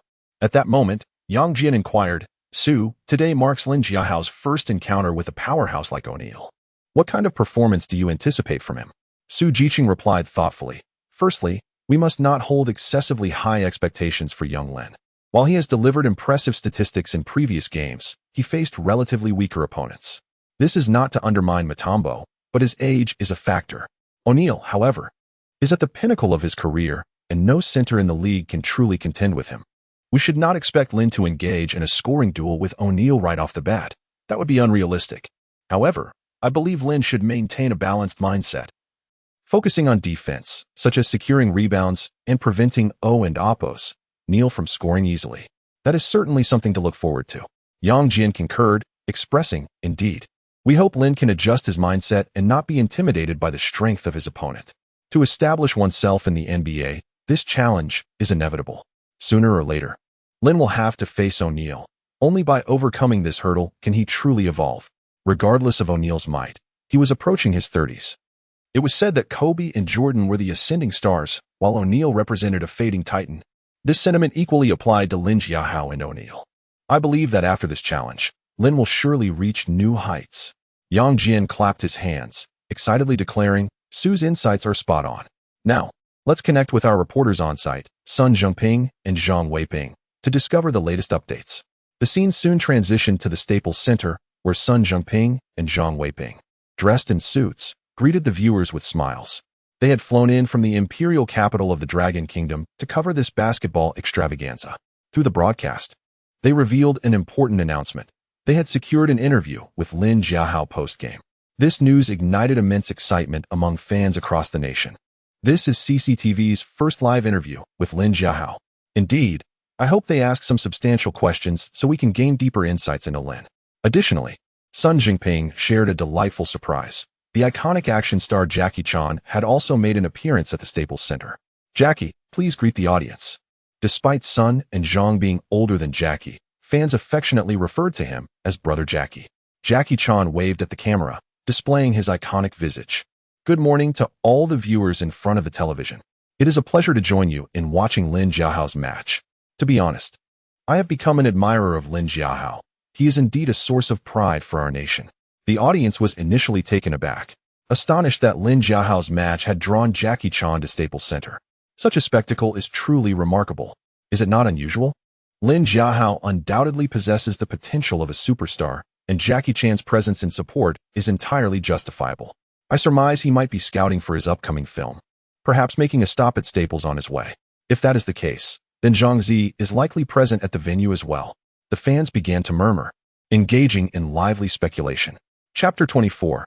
A grand opening. It became evident that the fan speculation was not unfounded. Zhang Zi indeed made her appearance, seated prominently in the front row of the Staples Center. As the cameras captured her presence, it immediately drew the attention of the Dragon Nation fans. Wow, Zhang Zi really showed up. Impressive. Is this really surprising? Recently, she has been collaborating with Jackie Chan on a film, and with him in attendance. She certainly would not miss this opportunity to shine. After all, the Staples Center is a renowned hotspot for celebrities around the globe. I believe she is here primarily for Lin Jiahao. Hey, Don and Oppos, do you think Zhang Zi and Lin Jiahao make a stunning couple? Indeed, they are of a similar age. If they were to become an item, it would be quite a lovely story. Oh, come on. With someone like Zhang Zi, can she truly match Lin Jiahao? Besides, their height difference is rather significant. I just don't see it working. All right, let us stop the chatter and focus on the game. It's about to begin. At this moment, the large screen in the arena displayed the starting lineup of both teams. For the Lakers, the starters were Derek Fisher, Kobe Bryant, Shaquille O'Neal, Robert Horry, and Rick Fox. This was indeed their strongest lineup. The Wizards' starting five included Michael Jordan, Hamilton, Lin Jiahao, Haywood, and Tyronn Lue. Compared to their last game, Kwame Brown had re-entered the rotation as his suspension had ended, although he previously had some disagreements with the team as a former first overall pick. It would be unwise to keep him sidelined indefinitely. The NBA correspondent noted this change. Sun Jinping remarked, Coach Zhang, do you think Kwame Brown might become the X factor for the Wizards? Zhang Weiping responded, to be honest, changes are inevitable. After all, Kwame's talent is undeniable. However, against the Lakers, his impact will likely be minimal. Why? Because he is up against O and Amp, Oppos, Neal. No one can match him. Kwame certainly cannot surpass Lin Jiahao, so I believe he will primarily serve as a temporary filler stepping in for a few minutes if Haywood encounters foul trouble. Soon, the player introduction ceremony concluded, and Collins offered a few final instructions to the players. He then called Lin Jiahao aside. Lin, don't put too much pressure on yourself. Play freely and showcase your strengths. It was clear that Collins feared Lin Jiahao might be intimidated by the imposing presence of O'Neal, which could negatively affect his performance. Many newcomers tend to struggle with such anxieties, leading to a significant drop in their performance, a phenomenon known as the rookie wall. Lin Jiahao nodded, assuring, "Don't worry, coach. I will maintain my composure." In truth, he had been eagerly anticipating this match, curious to discover where his skills now stood within the NBA since awakening his system. O'Neal, as one of the most dominant centers in history, was currently in his prime, making him a fitting benchmark for Lin Jiahao. With the referee's whistle, the game commenced, with O'Neal and Lin Jiahao participating in the tip-off. Recently, Lin Jiahao had become the Wizards' preferred choice for jump balls. Typically, this responsibility would fall to the team's traditional center. But Lin, possessing impressive height and exceptional leaping ability, was unanimously deemed the most suitable candidate. Then, to everyone in Oppo's astonishment, Lin Jiahao managed to outjump O and Oppo's Neal in the tip-off, securing the initial possession for his team. The commentators erupted in excitement. Sun Jinping exclaimed, "Lin Jiahao is impressive. He actually jumped over O'Neal." Zhang Weiping chuckled, "This is quite normal. While O'Neal is taller, Lin Jiahao's wingspan and jumping ability give him the advantage." Sun Jinping nodded, "Indeed. Let's hope this tip-off sets a positive tone for the Wizards." After gaining possession, Tyronn Lue advanced the ball, quickly passing it to Jordan. Although Lue was the starting point guard, he essentially functioned as a facilitator, primarily responsible for bringing the ball up the court to conserve Jordan and Oppo's energy, with Jordan being the true playmaker. The moment Jordan received the ball, Kobe Bryant closed in, brimming with excitement. "Hi, Michael. I didn't expect to see you back. Are you ready for me to give you another lesson?" Kobe provocatively challenged Jordan. Jordan shot him a glare, not offering Kobe any warmth. Despite their camaraderie off the court, they were fierce competitors during games, driven by their shared desire to win. Upon receiving the ball, Jordan used his body to back down Kobe, while his teammates moved to create space.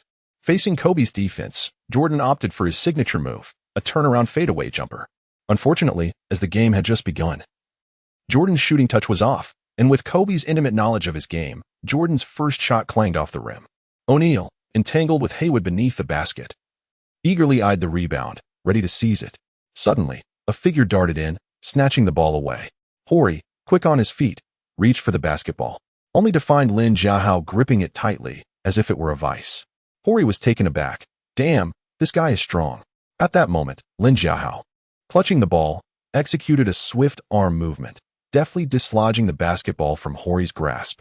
Before the Lakers could react, he leapt once more, powerfully slamming the ball through the hoop. Lin Jiahao, riding the adrenaline of the moment, did not descend immediately after his dunk. Instead, he performed 2 pull-ups on the rim. In that era, officiating was not as stringent as in later years, allowing Lin Jiahao to celebrate without incurring a technical foul, which only incited gasps from the crowd. "Wow, this kid is something else. He's the rising star from the Dragon Nation, isn't to be so audacious in our home court. Let us hope Shaq gives him a proper lesson." Laughter erupted among Lakers fans, who found Lin Jiahao's bravado both amusing and infuriating. It had been a long time since they had encountered such an audacious young player. Chapter 25. A dead horse as a living horse at this juncture. Sun Jinping observed Lin Jiahao's impressive pull-up performance and remarked, "Director Zhang, Lin Jiahao appears to be in excellent form. Is this opening display unexpected for you?" Zhang Weiping replied earnestly, "To be candid, Lin Jiahao indeed possesses such ability, yet this may not bode well, considering he is up against the formidable Shaquille O'Neal, a veritable weapon in the league's paint. Lin's performance may provoke O'Neal's ire, and the ensuing game could unfold in unpredictable ways." Sun Jinping chuckled. "Regardless, Lin Jiahao showcasing his unique style is a positive development." Zhang Weiping concurred. "Indeed, the outcome of this match holds little consequence now. I only hope he carries no burdens of expectation and plays this crucial game to the best of his ability." Sun Jinping added, "Precisely, for Lin Jiahao, there is little to lose." As anticipated by the two commentators, Lin Jiahao's vigorous start indeed incited O'Neal, igniting his competitive spirit. During the subsequent gameplay, O'Neal aggressively demanded the ball, wreaking havoc in the Wizards' interior defense. Haywood, with his slender frame, was utterly incapable of withstanding O'Neal's onslaught. He was left with no choice but to commit fouls, unable to devise any effective strategy against Oppos, Neal. The latter operated like a colossal bulldozer, effortlessly overpowering Haywood. In a matter of minutes, Haywood had accrued 2 fouls. Fortunately for the Wizards, Neal and Oppos' free throw shooting was subpar, allowing them to tenuously keep pace with the score without falling too far behind. Observing the situation deteriorating, Collins was compelled to call for a substitution, bringing Kwame Brown into the game. This marked his return after a team suspension. "Look, the Wizards have inserted their much-maligned top draft pick," quipped one observer. "How unfortunate for that lad." Indeed. Consider this. First, he loses his starting position to a rookie from the Dragon Kingdom, and now he faces the prospect of being trampled by Shaq. How can one be more unfortunate? The spectators felt a twinge of sympathy for Kwame Brown. Their concerns were not unfounded. Brown appeared dwarfed in comparison to Oppos, Neal, as they were not even in the same league. Additionally, Brown was not renowned for his defensive prowess, rendering him utterly helpless against O'Neal's relentless approach. O'Neal effortlessly executed 2 thunderous dunks over Brown, the second resulting in a foul, and 1. The referee and Oppos' whistle pierced the air. Oppos, Neal flexed his biceps, exuding an aura of masculine dominance. Kwame Brown was left reeling, thoroughly overwhelmed. As the humiliation of being thoroughly outclassed took its toll, timeout. Collins, witnessing the abysmal performance, had no choice but to call for a pause. He refrained from harshly criticizing Brown, fully aware of Oppos, Neal and Oppos' overwhelming strength, a veritable anomaly on the court. To contain him completely was a tall order. Collins merely sought to disrupt O'Neal's momentum. "Brown, when you defend Shaq, try to position yourself to intercept his passes. If he receives the ball beneath the rim, either foul him hard or allow him to dunk unimpeded," Collins instructed with precision. He understood that Oppos, Neal was nearly invincible in the paint. Failing to foul decisively would only present free points to the opposition and potentially result in further fouls for his team, an untenable situation. "Understood, coach," Brown replied, his dejection palpable. Defending Oppos, Neal felt like a torturous ordeal. "Coach, perhaps I should just defend Shaq myself." At this moment, Lin Jiahao, who had remained silent until now, unexpectedly interjected his suggestion. As a power forward, he had yet to face O'Neal directly, having not had the opportunity to defend him thus far. He sought to establish his standing in the league through this challenge, and thus volunteered at this pivotal moment. Before Collins could respond, Kwame Brown erupted in anger. "What do you mean, Lin? Are you trying to show off? You've already taken the starting position. What more do you want? I can't handle Shaq alone." "Do you think you can?" Brown felt Lin Jiahao was openly belittling him, having already lost his starting role to Lin. Now he felt his place against Shaq was under threat too. Unable to contain his frustration, Brown lashed out at Lin Jiahao in front of everyone.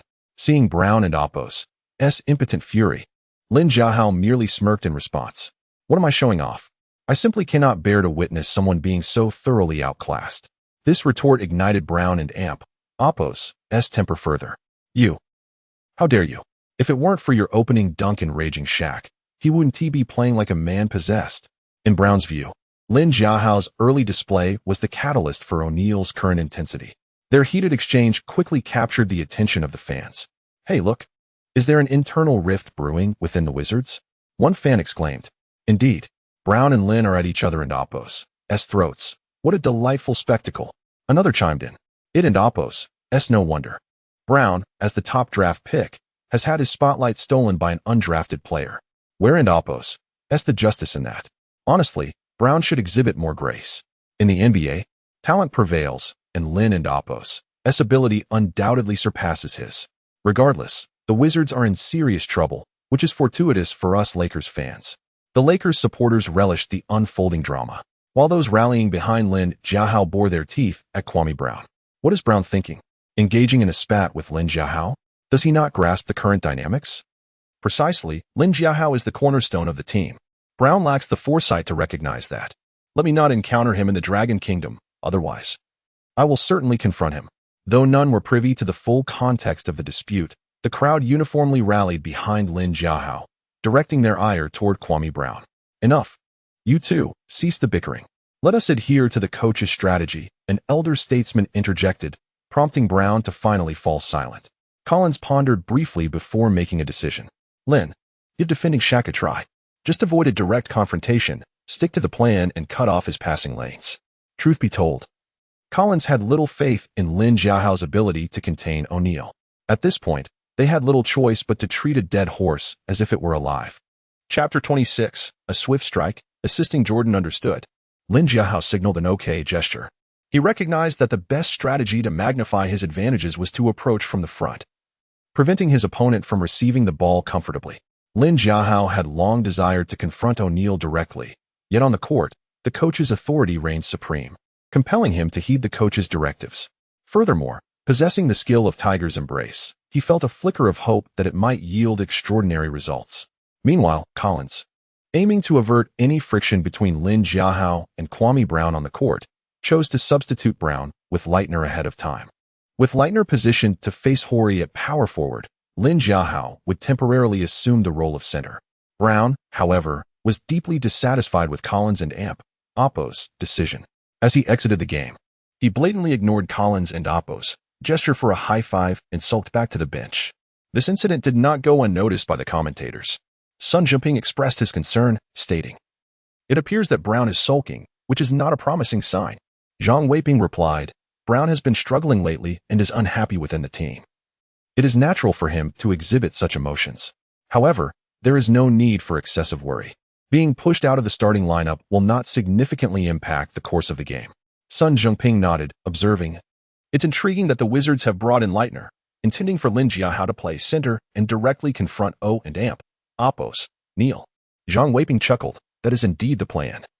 Collins is at a loss, as there are no other options available. Haywood has garnered 2 fouls, and Brown has 3.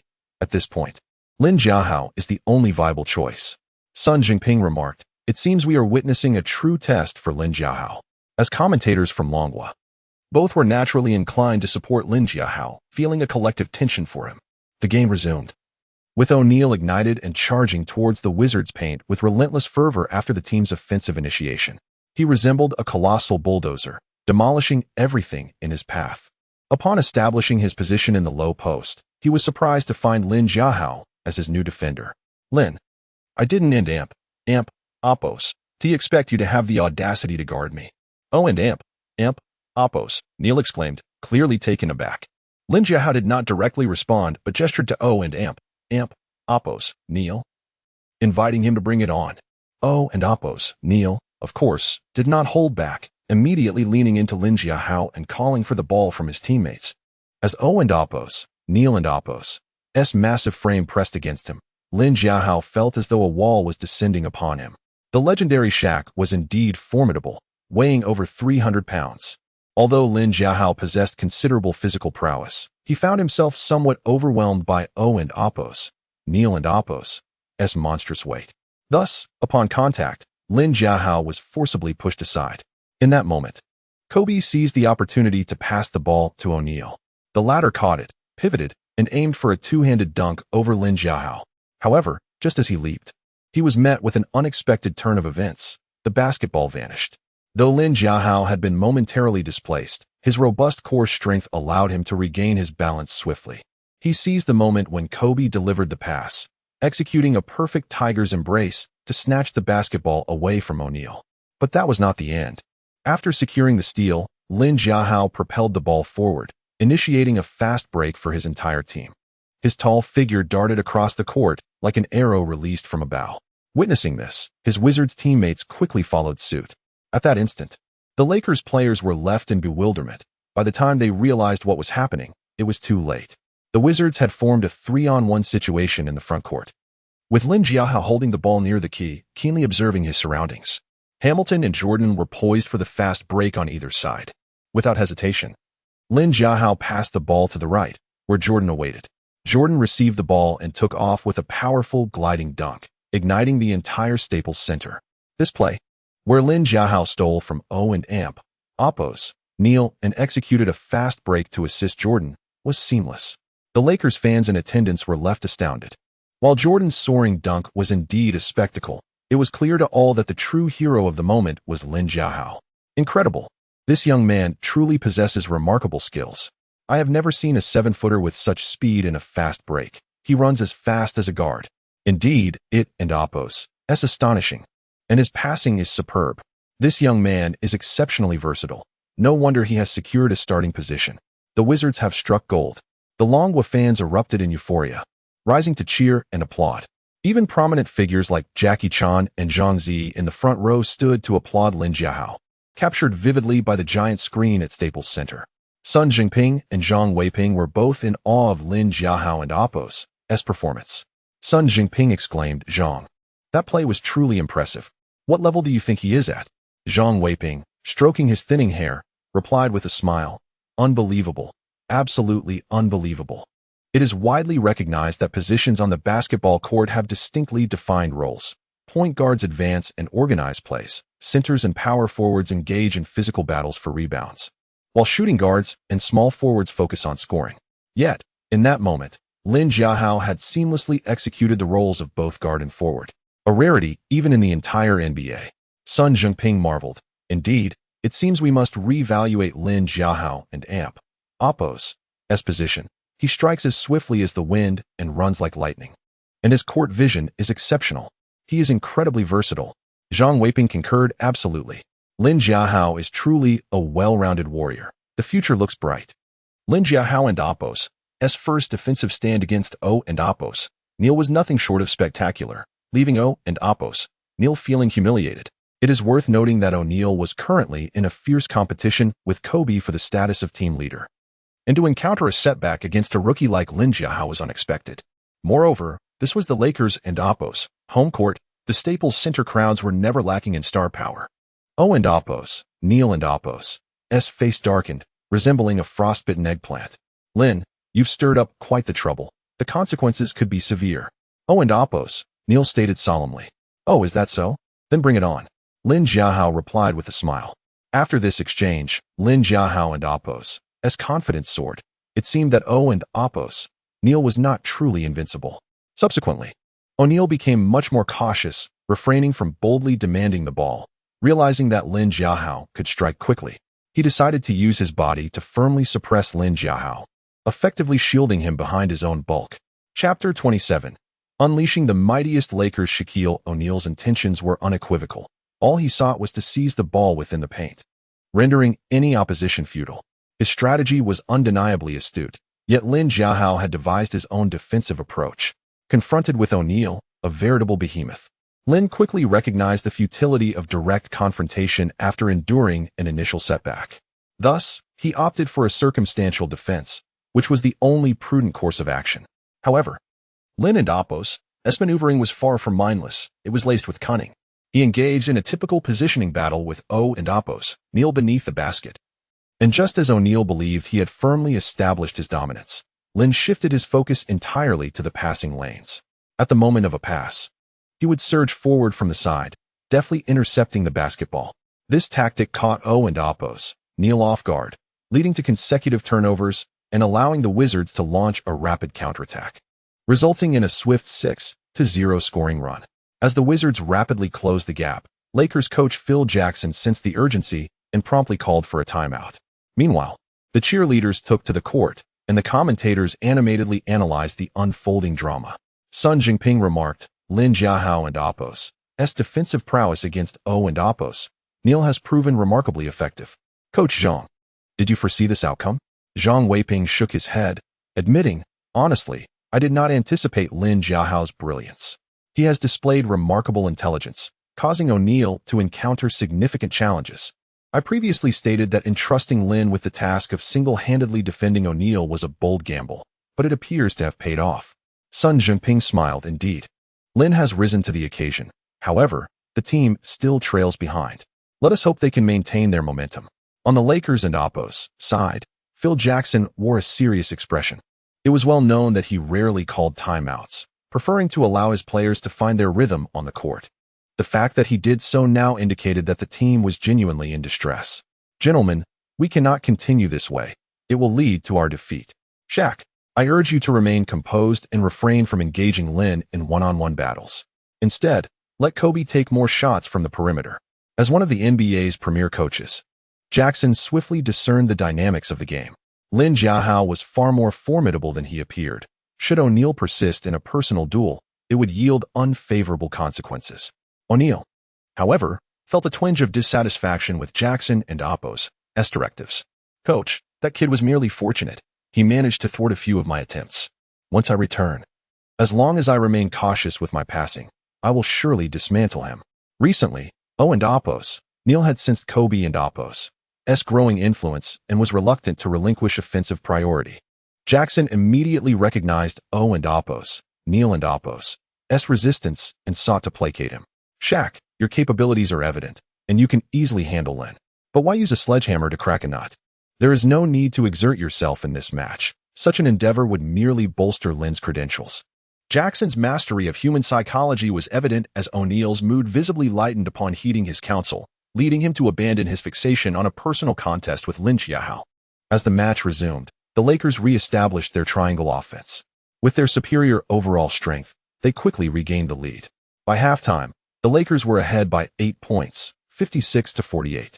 In the CCTV 5 studio, commentator Su Jiqing provided incisive analysis. We can see that the O'Neal-Kobe duo is indeed formidable. Their overall strength surpasses that of the Wizards, especially since they are the reigning champions. However, the Wizards have displayed commendable performance, particularly Lin Jiahao, who has not shied away from facing such a formidable opponent, but has instead engaged boldly, even managing to stall the Lakers, an impressive feat Yang Jin concurred. Indeed, the Lakers returned from that timeout with a modified strategy, frequently employing the triangle offense. Su Jiqing added, absolutely, this is the hallmark of Jackson's coaching prowess. The very technique that secured the Lakers their consecutive championships. It underscores the high regard in which the Wizards are held. This is a first for them this season. Even against the Lakers, who are at the peak of their prowess, the Wizards have shown they are not to be underestimated. Yang Jin noted, we must remember that the Wizards were a team that failed to make the playoffs last season. Despite Michael Jordan's return, Lin Jiahao and Oppo's contributions have been pivotal in achieving their current success. Su Jiqing nodded in agreement, stating, indeed, basketball is a game of giants, where every inch counts. Before Lin Jiahao and Oppo's emergence, the Wizards and Oppo's interior defense was woefully inadequate. Lin has fortified the Wizards and Oppo's paint. In some respects, his significance to the team surpasses that of Jordan. Yang Jin chuckled. I believe the Wizards recognize this fact, which is why they did not hesitate to extend Lin Jiahao's contract. Su Jiqing remarked, yes, by renewing Lin's contract, the Wizards have made a shrewd investment. His talent is now glaringly apparent, and with the backing of the vast Chinese market, signing Lin will undoubtedly yield substantial financial rewards. Yang Jin concluded, thank you all for tuning in. As we enter halftime, we will soon bring you the live coverage of the second half. During the halftime intermission, both coaches remained engaged in strategic deliberations for the upcoming half. Collins began by commending Lin Jiahao. Lin, your performance in the first half was commendable. You effectively curtailed and Oppo's, Neal and Oppo's offensive efforts. Let us carry this momentum into the second half. However, he acknowledged the Lakers and Oppo's balanced strength, urging the team to collaborate and strive for victory as they departed Los Angeles. Collins understood the disparity in hard power between the two teams. Thus, he sought to provide psychological encouragement. The Lakers had secured consecutive championships, and this game was a critical test for the Wizards to validate their own capabilities. He believed that if they could maintain competitiveness until the end, keeping the score close, it would be tantamount to a moral victory. This sentiment undoubtedly served as a rallying cry for the players, instilling in them the belief that they could indeed compete with the league's elite. All right, let us commence our battle in the second half. What the coach said resonates with me. We shall leave Los Angeles victorious. Jordan rallied the team before taking the court, his eyes reflecting a resolute determination. Chapter 28. And Oppo's Neal's consecutive blocks soon. The halftime break came to an end, and the players returned to the court once more. In contrast to the first half, the Wizards made several adjustments. The foul-plagued Haywood did not take the court, replaced by Leitner. Leitner, the only college player to have joined the Dream Team for the Olympics, was once deemed a prodigy, expected to ascend to superstardom. Unfortunately, he found himself somewhat stagnated and, after a series of transitions, landed with the Wizards, unexpectedly becoming teammates with Jordan once again. Eager to prove himself, he exerted considerable effort in this game. His performance during the first half, filling in for Haywood, was commendable. Hence, as the second half commenced, Collins opted to keep him on the court. His primary responsibility was to guard the Lakers' power forward, Horry, while Lin Jiahao continued to defend against O'Neal. In the current Wizards lineup, Lin Jiahao was the sole player capable of containing O'Neal's prowess. Were it not for Lin Jiahao's remarkable performance, O'Neal would have wreaked havoc in the Wizards' paint long ago. As the second half began, O'Neal seemingly forgot Jackson's reminders and attempted to isolate Lin Jiahao. Lin Jiahao unleashed his signature move, the Tiger Entwined, as he engaged O'Neal in a fierce contest. The two delivered a thrilling spectacle for the fans at one moment. O'Neal received the ball in the paint, swiftly turning to execute a layup. Typically, such shots were effortless for O'Neal, a domain where he was unmatched. However, today, someone stood in his way, and Lin Jiahao soared like a great eagle, denying Neal and Amp Oppo's layup with a forceful block. The crowd erupted in disbelief. Had Oppo's Neal, a titan of the court, ever been blocked before? This was not merely a block, it was a rare occurrence, and the fans could hardly comprehend it. Even the Wizards bench was astounded. Was this player even human? Tyronn Lue stared wide-eyed, while the bench erupted in jubilant celebration, as if they had already claimed victory. Only Jordan maintained his composure, though Lin Jiahao's feat had certainly left an impression on him. He gave Lin a thumbs up, and Lin responded with a modest smile. In truth, that block was merely a routine maneuver for him, though it had exceeded the fans' expectations. Yet this was merely the beginning of the spectacle. O'Neal, flustered by Lin Jiahao's block, felt a rush of embarrassment. He had anticipated an easy score and was now compelled to regroup. You got lucky this time, but just wait. I will overpower you in the next round, O'Neal thought to himself, attributing the incident to carelessness. However, Lin Jiahao was equally resolute. After their initial clash, he had gained confidence in his defensive capabilities. It was not that Oppo's Neal was ineffective, but rather that his style was exceptionally formidable. The two exchanged barbs, neither willing to yield, a true clash of titans. Eventually, Jordan and Kobe intervened to separate the two. Lin, be careful, Shaq is furious, Jordan warned.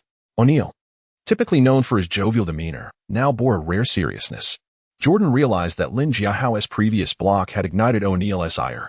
Lin merely shrugged, unfazed. No worries. Let him come at me. I'll continue to dominate him. Jordan could only shake his head in resignation, fearing that Lin's confidence might lead to recklessness. As the game resumed, O'Neal launched a fierce offensive, receiving the ball in the paint and barreling toward the basket. This was his forte, and the crowd erupted in cheers, anticipating a display of O'Neal's might. Here comes Shaq to trample Lin, they exclaimed. O'Neal's power in the paint was often insurmountable. He used his massive frame to back down Lin Jiahao, pushing him back with sheer force. Lin found himself a foot away from his original position as O'Neal smirked, a look of disdain crossing his face. He had underestimated Lin Jiahao, believing him unworthy of the challenge. With another surge, Lin Jiahao was again pushed back, and O'Neal had penetrated deep into the Wizards' territory. Here it comes, O'Neal roared, both hands gripping the ball as he channeled all his strength toward the basket. The audience held its breath, hearts racing, for witnessing O'Neal's ferocious dunks was always a thrilling spectacle. Yet, at that moment, Lin Jiahao soared into the air. Employing his divine block, he had not lost his position. His retreat was merely a strategic move to lure Oppo's Neal in. As Oppo's Neal prepared for a thunderous dunk, Lin Jiahao leaped forward, extending his hand at the peak of his jump, swatting O'Neal and the ball to the ground with astonishing force. O'Neal landed heavily, stunned, taking time to rise. His expression was one of utter disbelief, as if confronted by a monster. The crowd was equally dumbfounded. Having watched NBA games for years, they had never witnessed such a spectacle. Is that kid even from Earth? He must be an alien, they marveled. O'Neal, the towering behemoth of the court, the league's premier center, had been felled by a rookie. Though the majority of the audience were Lakers fans, they could not help but applaud Lin Jiahao's extraordinary performance. This rookie was indeed impressive, a strong contender for Rookie of the Year. Some even speculated that he might be selected for the All-Star team. Commentators lauded Lin Jiahao, proclaiming it a remarkable display, the most outstanding block they had ever witnessed. Lin had transcended expectations, and the Wizards had unearthed a gem. Chapter 29 Kobe. I have studied you for a long time. The Zen master, witnessing the unfolding situation, could only shake his head in resignation. Ultimately, he decided to bench Shaquille O'Neal, allowing him some time to regain his composure. O and Amp, Oppos, Neal, with a sullen expression, sat on the bench, his eyes ablaze with anger, clearly overwhelmed by frustration. It was evident that he was deeply troubled by the fact that, despite being the foremost center in the league, he was struggling against Lin Jiahao. Facing Lin felt akin to a boxer exerting all his might, only to find his punches landing on cotton, utterly ineffective. Lin Jiahao's dazzling performance brought immense joy to the Dragon Kingdom fans, who celebrated like it was a festival, fervently waving their fists in jubilation. The cameras at Staples Center frequently focused on Zhang Zi, whose excitement was palpable. Each time Lin Jiahao executed a remarkable play, she would clench her fists and cheer enthusiastically. The two commentators from the Dragon Kingdom engaged in lively discussion, lavishing praise upon Lin Jiahao. Sun Jinping remarked, "Zhang, did you not feel a sense of déjà vu during that exchange between O and Oppos, Neal and Lin Jiahao?" Zhang Weiping chuckled in agreement, "Indeed." The confrontation between Lin and O'Neal somewhat mirrored the tussles between Rodman and O'Neal. While Lin may be at a disadvantage in terms of height and weight, his intelligence on the court compensates for these shortcomings, and it appears he relishes such vigorous confrontations. Sun Jinping continued, "Do you think O'Neal's loss of composure indicates a waning confidence in the face of Lin Jiahao's defense?" Zhang Weiping acknowledged, "That is certainly a factor. I had intended to mention that O and Oppos, Neal played quite wisely in the latter half of the first half, refraining from directly challenging Lin. However, to my surprise, he repeated the same mistake as soon as the second half commenced." Sun Jinping pondered, "Does this match signify that Lin Jiahao has officially entered the ranks of elite big men?"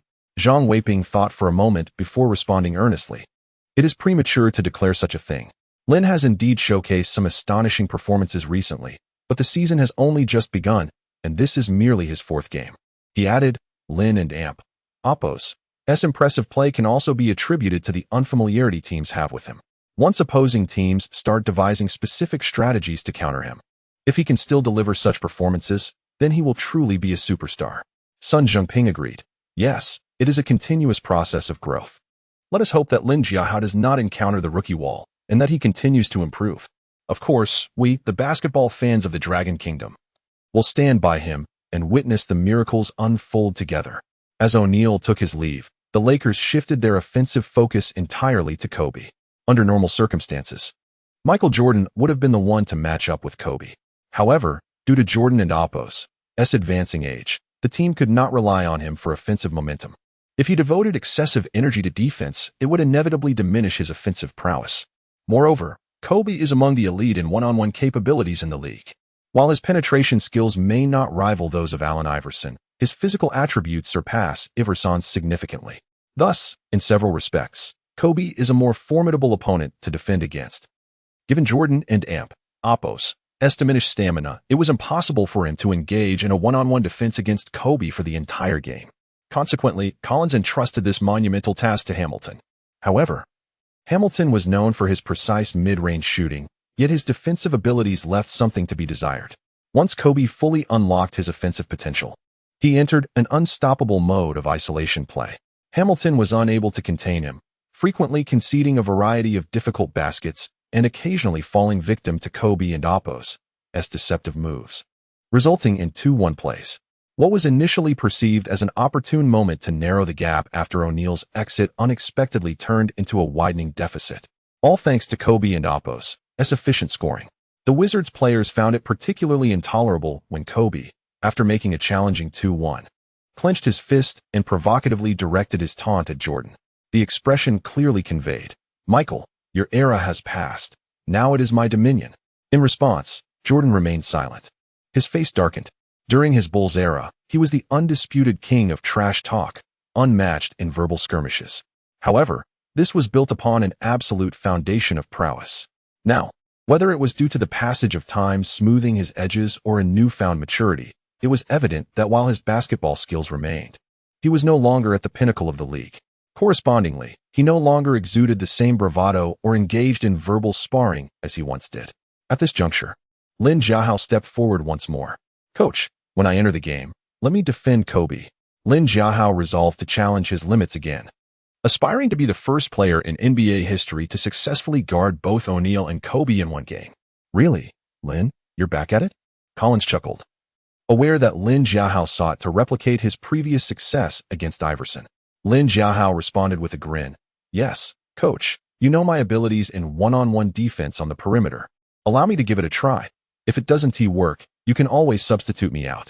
Collins deemed it worth a shot and consented to Lin's request. Meanwhile, on the Lakers side, Jackson was pleased with the team's recent performance. O'Neal remained composed on the bench, and the Zen master planned to let him rest before reintroducing him to dominate in the post. However, the situation on the court shifted dramatically when Kobe quickly realized that Lin Jiahao was isolating him defensively. Initially, he did not regard Lin as a serious threat. Despite having viewed footage of Lin's defense against Iverson, he dismissed it. After all, Kobe had always believed himself to be the equal of Iverson. This proud individual had sworn to become one of the greatest players in history since entering the league. Facing Lin's one-on-one defense, Kobe dribbled the ball leisurely.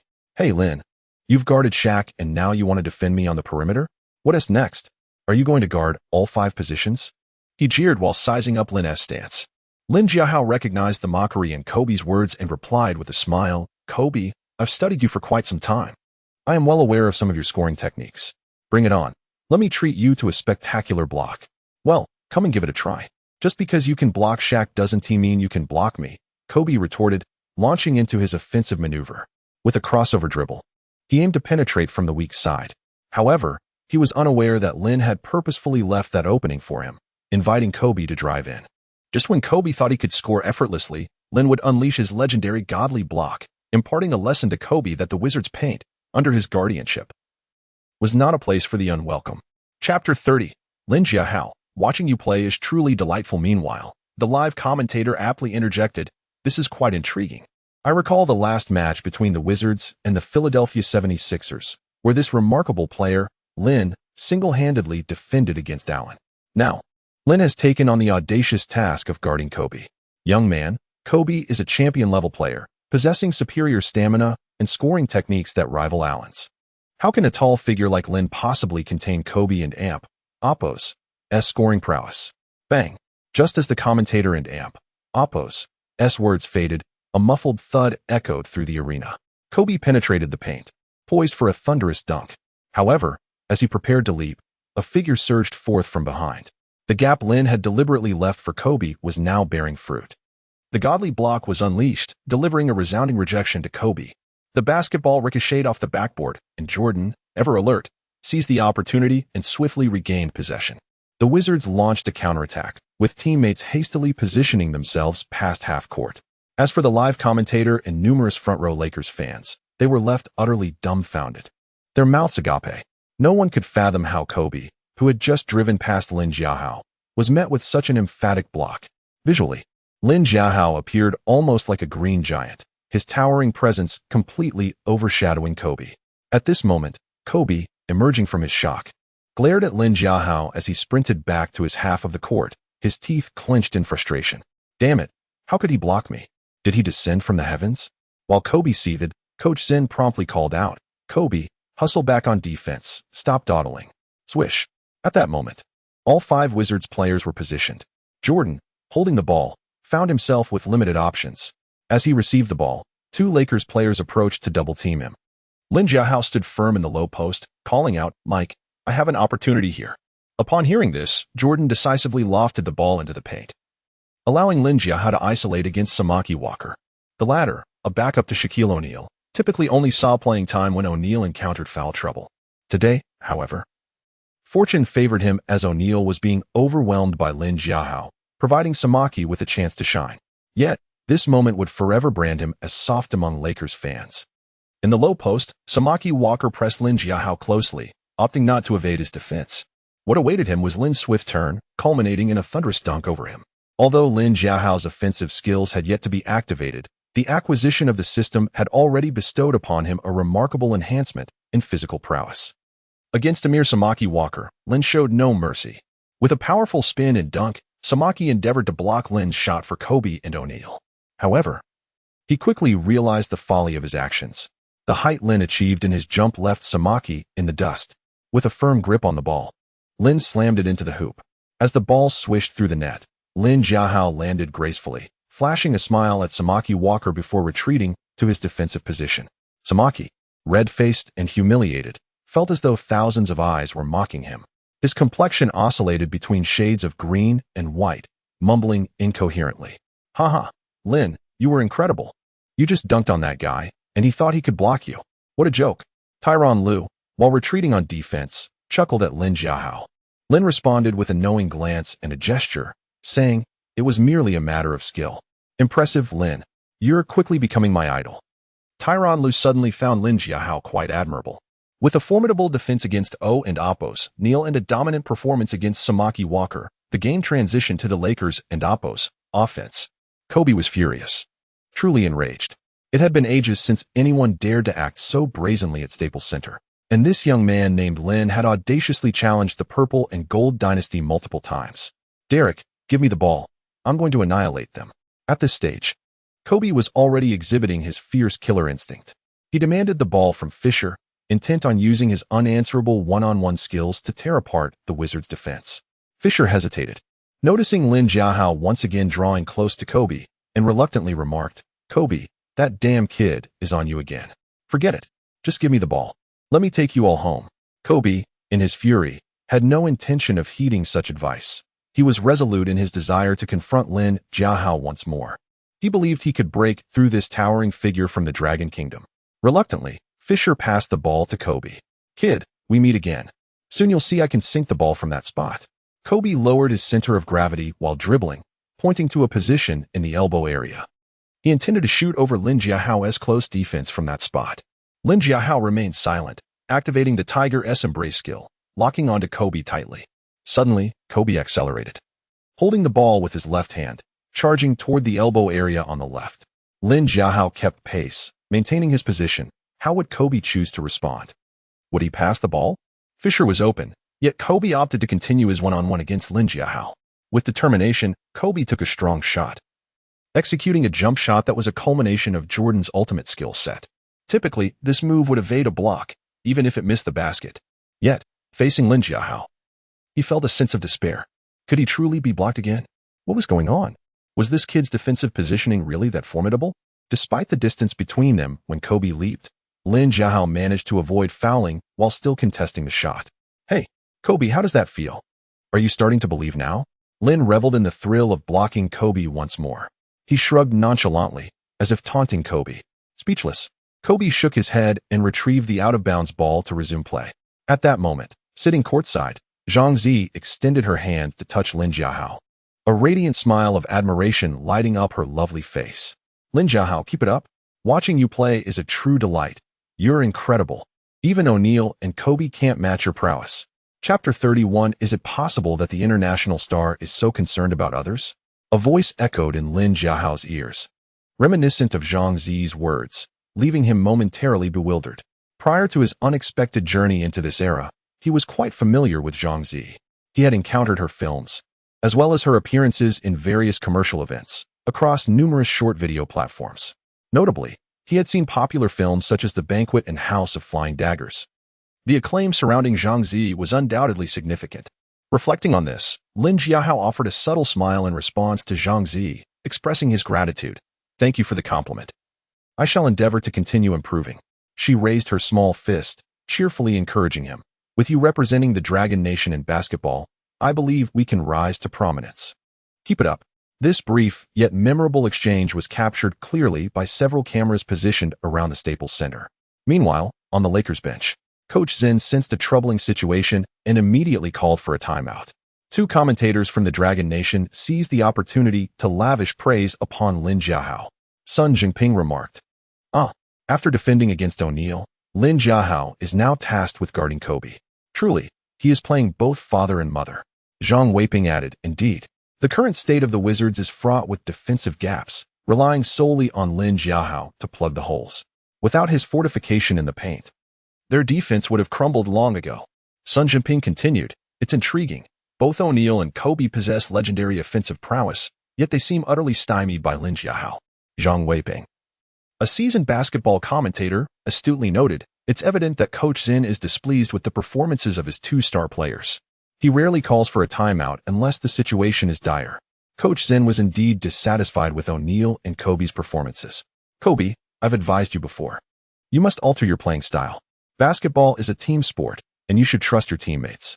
His frustration was palpable, particularly regarding Kobe's recent forced shot, especially when Fisher was wide open. Kobe shrugged off the coach's admonitions, convinced that he had merely underestimated the situation or that Lin was deliberately concealing his true abilities, playing the role of a wolf in sheep and Appo's clothing. At that moment, O and Appo's, Neil, witnessing Kobe and Appo's reprimanding, Cuban and Appo's, helped but feel a sense of satisfaction. He had long harbored discontent regarding Kobe's reckless shooting. Coach, Walker simply cannot guard Lin. I am fully prepared to return to the court, O'Neal asserted, eager to demonstrate his dominance and re-establish himself as the Lakers' unequivocal cornerstone. Very well, Coach Zin conceded with a nod. Just remember to play smart and coordinate effectively. With that, O'Neal strode onto the court without a backward glance. Now, as the game resumed, the spectators eagerly anticipated how Lin Jiahao would respond to O'Neal's re-entry. Would the Lakers adjust their strategy? Would Lin continue to astound? The commentators were electrified, thrilled to witness such an exhilarating contest. The Lakers launched their offensive, with O'Neal establishing position in the paint, signaling for Fisher to pass him the ball. Fisher complied without hesitation. As O'Neal prepared to back down for a post move, he disregarded Kobe's request from the perimeter. What's wrong, Shaq? Are you ready to be denied again? Lin Jiahao taunted, prompting O'Neal to respond with determination. Vowing to teach this rookie a lesson, Lin could feel O'Neal's immense strength, akin to a bull charging at him. Were it not for his awakened abilities, he might not have been able to withstand such force. Indeed, O'Neal was a historic force in the paint. Haha, Shaq is just Shaq. Lin Jiahao is about to be overwhelmed.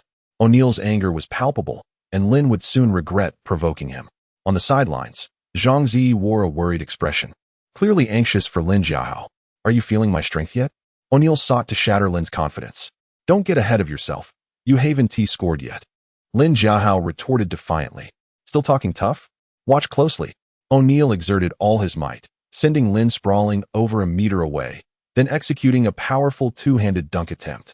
In the past, he had shattered backboards with this move, showcasing its formidable power. Here it comes. Shaq is about to dominate. The crowd held its breath, fearing for Lin and Appo's safety. Just as everyone anticipated O and Appo's, Neil and Appo's highlight reel moment, Lin Jiahao surged forward. Hold on, I and Appo's am coming. He unleashed his godly block. At the critical moment, as O and Appo's, Neil was about to complete his dunk, Lin positioned himself as an insurmountable barrier, successfully thwarting O and Appo's, Neil and Appo's attempt. Both players lost their balance, crashing to the floor and rolling toward the audience. The spectators gasped, hastily dodging the hefty figures tumbling toward them.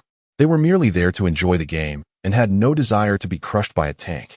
Due to O'Neal's substantial weight, despite Lin's successful block, he was still toppled by the force of O'Neal's impact, landing in the front row of the audience. Lin Jiahao, are you all right? Zhang Zi's concern was evident as she rushed forward to check on him, rather than stepping back. I'm fine, Lin reassured her with a shake of his head. His physical prowess was remarkable. Barring any unfortunate incidents, he was unlikely to sustain injuries. That last play was incredibly intense. There was no need to go all out like that. Getting injured would be unfortunate. Zhang Zi's genuine worry was palpable, leaving Lin somewhat surprised. Since arriving in America to play basketball, such concern had been rare.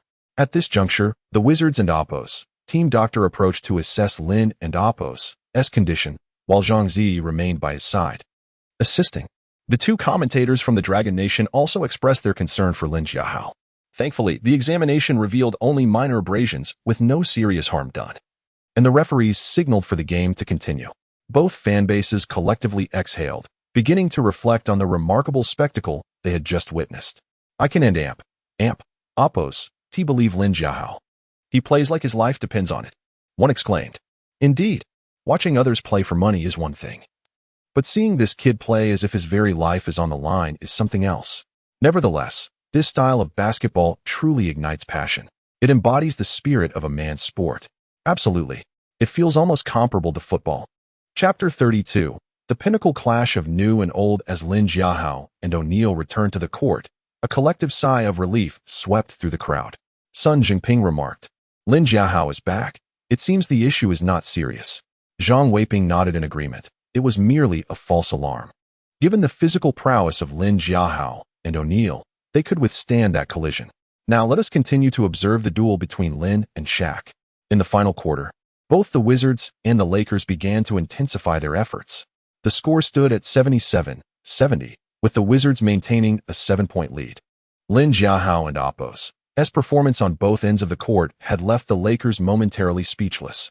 Shaq, be mindful of your rhythm and the ball and Apos' distribution. Avoid clashing with that young player, the Zen master cautioned O'Neal from the sidelines. Despite his imposing physique and seemingly simple-minded demeanor, O'Neal possessed considerable basketball intelligence. Receiving the ball with his back to the basket in the paint, Lin Jiahao again pressed forward, but O'Neal chose not to engage directly. Instead, he drew defenders towards him and passed the ball out to Fisher, who was seeking an opportunity on the perimeter. Fisher, receiving O and Amp, Apos, Neal and Amp, Apos' pass, found himself with a chance to shoot a three-pointer as Tyronn Lue failed to stay with his man. Fisher made a decisive shot, and it was a splendid three-pointer. During the 2001-2002 season, the young Fisher did not squander O'Neal's assist, nailing the three-pointer from a 45-degree angle. What are you doing? Stay with your man. Inside, I have Lin. Outside, I have myself. Focus on your defense, Don and Apos. Lose your concentration. Jordan scolded Lue as he watched Fisher sink the shot effortlessly. Faced with the wrath of the veteran, the rookie Lue dared not retort, repeatedly apologizing to Jordan. Tyronn, ensure you guard your man. I have the inside covered. Lin Jiahao reassured Lue. I'm sorry, Lin. I just wanted to cut off Shaq's ball control, but he reacted so quickly and passed to Derek, Lue replied, his face a mask of frustration. Lin Jiahao smiled and said nothing further. The Wizards resumed their offense, with Jordan signaling for his teammates to spread out. He intended to take on Kobe one-on-one. When Jordan and Kobe matched up, Kobe preferred to operate without assistance. He recalled the 1998 All-Star game when he faced Jordan in a similar situation, and despite Karl Malone's well-intentioned screen, Kobe had sharply rebuked him, insisting he not interfere. Now, as before, Fisher attempted to help Kobe double-team Jordan, but was halted by Kobe's glare. Derek, watch your man. Mike is mine, Jordan teased with a knowing smile. You still want to take me on, huh? Mike, you know I relish these matchups. Let's see how you compare to 3 years ago, Jordan taunted. Not much different. But against a rookie like you, I feel more than capable, Kobe retorted, his competitive spirit ignited. Jordan, with a dismissive glance, replied, remember, 6 is greater than 2. Frustrated, Kobe clenched his fists, aware Jordan was mocking him. With the ball in his right hand, Jordan drove to the mid-range, executing a sudden stop-and-pop jump shot, his body arching back in a manner that made it impossible for Kobe to contest. This move was effective against any opponent. Kobe and Apos' own fadeaway jump shot, learned from Jordan, was impressive, yet Jordan's execution was flawless. Did you see that? Now that is a true fadeaway. Your attempts are merely imitations, Jordan remarked, having successfully made a challenging shot. This evening was undoubtedly one of Kobe's least enjoyable nights, having been blocked by Lin Jiahao and humiliated by Jordan on the offensive end. Mike, you better watch out. Next possession, I'll retaliate, Kobe vowed. Haha, I'll be ready. I admire your tenacity, Jordan responded, secretly respecting Kobe and Apos' competitive nature. As the game transitioned to the Lakers and Apos' offense, Kobe faced off against Jordan. Such a legendary clash always ignited excitement among fans. Kobe, take him to the hole. Mike is getting old, don't fear him. Just drive in and dunk. A Lakers fan shouted from the sidelines. Hearing this, Lin Jiahao chuckled, believing Kobe would not attempt a reckless drive, as he would capitalize on it. True to form, Kobe refrained from a reckless drive. Instead, he mirrored Jordan's previous move, executing a mid-range stop-and-pop jump shot, his body leaning back to evade any defensive effort, and he smoothly sank the ball into the basket. Oh my, tonight and Apos' ticket was worth every penny. Witnessing Kobe and Mike showcases what a true artistic jump shot looks like. The commentators chimed in. Indeed, their styles are remarkably similar.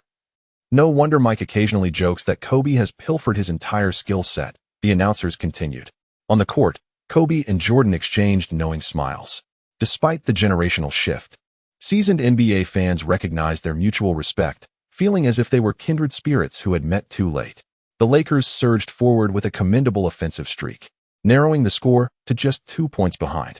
With only 2 minutes and 36 seconds remaining, the Wizards committed a turnover. Tyronn Lue passed to Jordan. But Kobe anticipated the move, intercepting the ball and executing a fast break dunk, leveling the score at 85-85.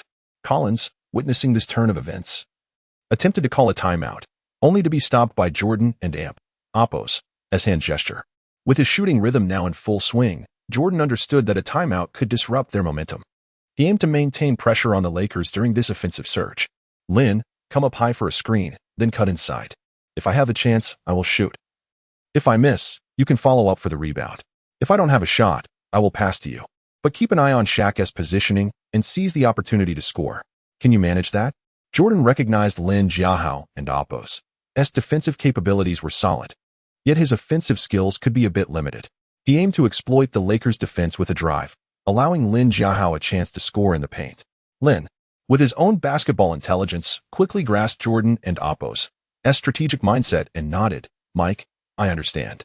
We must adapt and ensure we score. Otherwise, we risk falling behind. Good. You set the screen for me, Jordan instructed, as Lin moved to the top of the arc, preparing to execute their play. Should they score, the Wizards would maintain a psychological edge in the game. Chapter 33. The Colossus is here to turn the tide in a surprising twist. Mike and Lin initiated a high-position collaboration, leaving Kobe struggling to keep pace with Mike's explosive drives. The Lakers were compelled to send Horry for defensive support, while Lin opted for an incisive cut. Mike deftly passed the ball to Lin. How would Lin respond? Would he face Shaquille head-on at a 45-degree angle? Oh, the shot went in. Lin was decisive, catching Shaq off guard. Their synergy was exquisite. Jordan drew the defense in with his penetration, ultimately delivering the ball into Lin Jiahao's hands. Faced with the imposing Shaquille, Lin wisely chose not to confront him directly, instead emulating Tim Duncan, executing a flawless bank shot from a 45-degree angle. Lin, that was a splendid shot. Jordan couldn't help but give Lin Jiahao a thumbs up. This kid from the Dragon Nation is impressive, excelling in rebounding like Rodman and exhibiting shot-blocking skills that surpass even Mutombo. Furthermore, Lin's offensive prowess eclipses both of them. Jordan approached Lin Jiahao, celebrating with a high five, his fondness for this young player growing. Lin, play like that. Fear no one. On the court, you are the MVP. Jordan instilled confidence in Lin. Mike, your pass was exquisite. I felt great taking that shot. The elder and the younger exchanged mutual praise once more. Kobe, with a hint of discontent, glanced at Shaquille. Shaq, you shouldn't just be standing there in the paint. Could you please move? They were executing a pick-and-roll, and Shaq failed to compress the defense, allowing Lin an easy shot. Shaquille shook his head. Damn it, how was I to know he would actually shoot? And from that distance, I was ready to grab the rebound, only to see it go in. Now you're blaming me? Stop making excuses. You're just lazy, Kobe retorted. The two beginning to exchange barbs. Rumors had circulated long before that Kobe had often expressed his disdain for Shaquille's lethargy, whether it was training or defense. If Shaq could lie down, he would. With that attitude, you don't deserve my passes, Kobe roared in frustration, dribbling the ball across half-court after the baseline throw-in. Shaquille positioned himself in the paint, but Kobe chose to challenge Jordan instead. Bam! The sound of iron echoed as Kobe's difficult shot was thwarted by Jordan's defense. In the ensuing battle for the rebound, Lin Jiahao skillfully boxed out Shaquille. Meanwhile, the chasing wind rebound activated, revealing a familiar green line that signified the ball's eventual landing spot. With keen awareness, Lin moved towards the green line, a cue from the system. Whoosh! In an instant, Lin snatched the basketball, leaving Shaquille bewildered as he firmly secured the rebound. Yet again, it was Lin. He had amassed a staggering 17 rebounds in this game. It was quite terrifying. How many does Shaq have? Someone at the scorer's table inquired. Haha, Shaq is far behind. He only has 10 rebounds. It's not surprising that someone like Shaq, who isn't particularly known for rebounding, would struggle against Lin, came the response. Indeed, Shaquille's rebounding skills have always been rather mediocre, echoed the Lakers fans, all too aware of Shaquille's offensive strength and decent defense. However, when it came to rebounding and shot blocking, he wasn't particularly outstanding among centers. Later, when Yao Ming entered the league, towering over Shaquille, his rebounding and shot blocking were also not exceptionally remarkable. Nonetheless, it must be acknowledged that both Shaquille and Yao Ming possessed formidable presence in the paint. Shaq, you're far from competing with me for rebounds. Go home and practice. Lin teased, securing the rebound. Shaquille, disinterested in engaging in trash talk with Lin, opted for silence to avoid aggravating his own frustration. The Wizards continued their offensive push. After advancing, Tyronn Lue penetrated the paint for a layup, stabilizing the situation as the Wizards led the Lakers by 4 points. With the game nearing its conclusion, the Lakers refrained from calling a timeout, allowing the Zen Master to let his disciples play freely. Once again, it was Kobe and Jordan engaging in a fierce battle. After a strong side drive, Kobe executed a spinning move, only to find Lin Jiahao anticipating him with a timely block. This time, Kobe played it smart. He wouldn't allow Lin to serve him another devastating rejection. With agile footwork, he maneuvered into the baseline and executed an extreme layup, barely getting the ball to drop in. It was undeniable that in the NBA, Kobe's core strength was formidable. Despite Lin's tight defense and timely help, Kobe managed to score with a difficult shot. What infuriated Lin was that the referee called a blocking foul on him, granting Kobe an unnecessary free throw. With a 2-1, Kobe was truly incensed. Even with both Jordan and Lin closing in, he managed to score. Let us see how Kobe performs at the free throw line. Zhang Weiping and Sun Zhengping remarked from the VIP box on the second floor. As the words left their lips, Kobe stepped up to the line and confidently converted the free throw, completing the 2-1, which was crucial for the Lakers. The game continued with the Wizards on the attack. Both coaches seemed to share an unspoken understanding, refraining from calling a timeout and allowing their players to showcase their skills. Jordan brought the ball up, with Tyronn Lue and small forward Nesby taking positions in the corner. In these critical moments, the trust in Jordan's isolation play was evident. What is the role of a superstar? To steer the team back into contention, of course. Mike signaled for his teammates to spread out. He intended to go it alone. Facing Kobe, could the aging Mike replicate the brilliance of his final shot in 1998? With a deceptive move, Mike broke to the weak side, causing Kobe to bite on the fake. He then launched a mid-range jumper. Oh my, it went in. Mike was still Mike, converting a 2-1 against the Lakers, returning the favor to Kobe. The fake had successfully outmaneuvered Kobe, drawing the foul and allowing Jordan to calmly secure the 2-1. Kobe, we too have our 2-1. With a grin lighting up his face, Jordan reveled in the moment after outsmarting Kobe. Kobe, seething in silence, hadn't anticipated Jordan's cunning. Haha. The old still have their tricks, and aged wine is always more fragrant. Mike, that fake was too stylish, Lin Jiahao exclaimed, seemingly delighting in teasing Kobe as he laughed alongside Jordan. Indeed, you young ones should take notes, Jordan replied to Lin while effortlessly sinking the additional free throw. The Wizards maintained their grip on the game with a 4-point lead, and with a mere 58 seconds remaining, the Lakers found themselves in a precarious position if they fell behind by 6 points. To play it safe, the Zen Master opted to use the last timeout of the final quarter, devising a strategy to level the score against the Wizards. Then, the final shot would determine the victor. At Staples Center, they were determined to secure this victory at all costs. Chapter 34, Do Not Steal It. My free throws will not miss the rim upon resuming the game. The Lakers indeed exhibited a more aggressive demeanor. Horry stepped up, receiving a pass from Fisher and sinking a mid-range jumper. The Wizards, unwilling to yield, saw Jordan rise to the occasion, responding with a steady jump shot of his own. When it comes to mid-range shooting, no one in this league can rival Jordan. He has secured 6 championship trophies largely due to his prowess in that area. As time ticked away, the Lakers were compelled to resort to a tactic of fouling. In a cunning maneuver, they chose not to foul Jordan, but instead targeted the interior players, namely Hayward or Lin. Sending either of these players to the free throw line could potentially turn the tide for the Lakers. However, allowing the mid-range maestro Hamilton or Jordan himself to shoot free throws would be tantamount to gifting points to the Wizards. With the score at 92-90, the Lakers trailed by 2 points and faced a mere 15 seconds left on the clock, leaving them no choice but to foul. The unfortunate target was Lin. How would Lin fare at the line? Should he make both free throws, the Lakers and Oppos, chances would be nearly extinguished. A commentator's voice echoed as Lin received the ball inside, only to be shoved hard by O'Neal, nearly sending him into the crowd. Reluctantly, Lin rose and took his position at the free throw line. Everyone was aware that Lin had a reputation for his tenacious defense. Though his offensive skills were somewhat raw, still, he could occasionally dazzle. However, Lin and Oppos' free throw prowess remained a mystery, even to Jordan. Lin, relax. Don and Oppos, TB nervous. Think of me back in the day. I could make free throws with my eyes closed, Jordan quipped, sidling up to Lin in a half-joking manner. Lin was well aware of that legendary moment captured on tape, where Mutombo had provocatively bet against Jordan, claiming he would miss a free throw. To everyone's astonishment, the seasoned player closed his eyes and made the shot, leaving Mutombo speechless and wary of ever challenging Jordan again. With that amusing memory flashing through his mind, Lin felt noticeably more at ease. "Mike, I know that story. It was Mutombo who provoked you, right?" "Well, I didn't and amp. Oppos, expect you to know that. It happened many years ago," Jordan replied with a chuckle. Lin then proceeded to take his free throws. The first shot, success. The second shot, O'Neal and Horry, along with others, crowded the sidelines, poised to grab the rebound. Observing this, Lin calmly remarked, "Don't worry. My free throws, one team missed the rim." Swish. With that, Lin indeed made both free throws. "Haha, Lin, splendid. We are assured of victory," exclaimed Tyronn Lue, Hamilton, and Hayward, all rushing over to embrace him. With a 4-point lead and only a few seconds remaining, the Lakers' hopes of a comeback were all but dashed.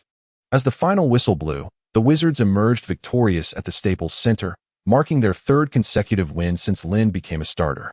"Well done, Lin. That is how you play. I hope you can continue to deliver such formidable performance for the team," Collins praised, patting Lin on the shoulder. The game concluded with the Wizards triumphing on the road, and it was indeed unexpected to see Lin audaciously confront O'Neal and defend against Kobe without flinching. He truly embodied the hope and pride of our nation and Oppos' basketball. Sun Zhengping and Zhang Weiping were euphoric, marveling at the emergence of a prominent figure in Chinese basketball after so many years. "Teacher Sun, let us go interview Lin. His performance today was commendable. Indeed. Let us proceed." "I find myself growing increasingly fond of this young man," Sun replied. "By the way, what were Lin and Oppos' statistics today?" Zhang smiled broadly. "His numbers were explosive: 21 points, 19 rebounds, 4 blocks, and 3 assists.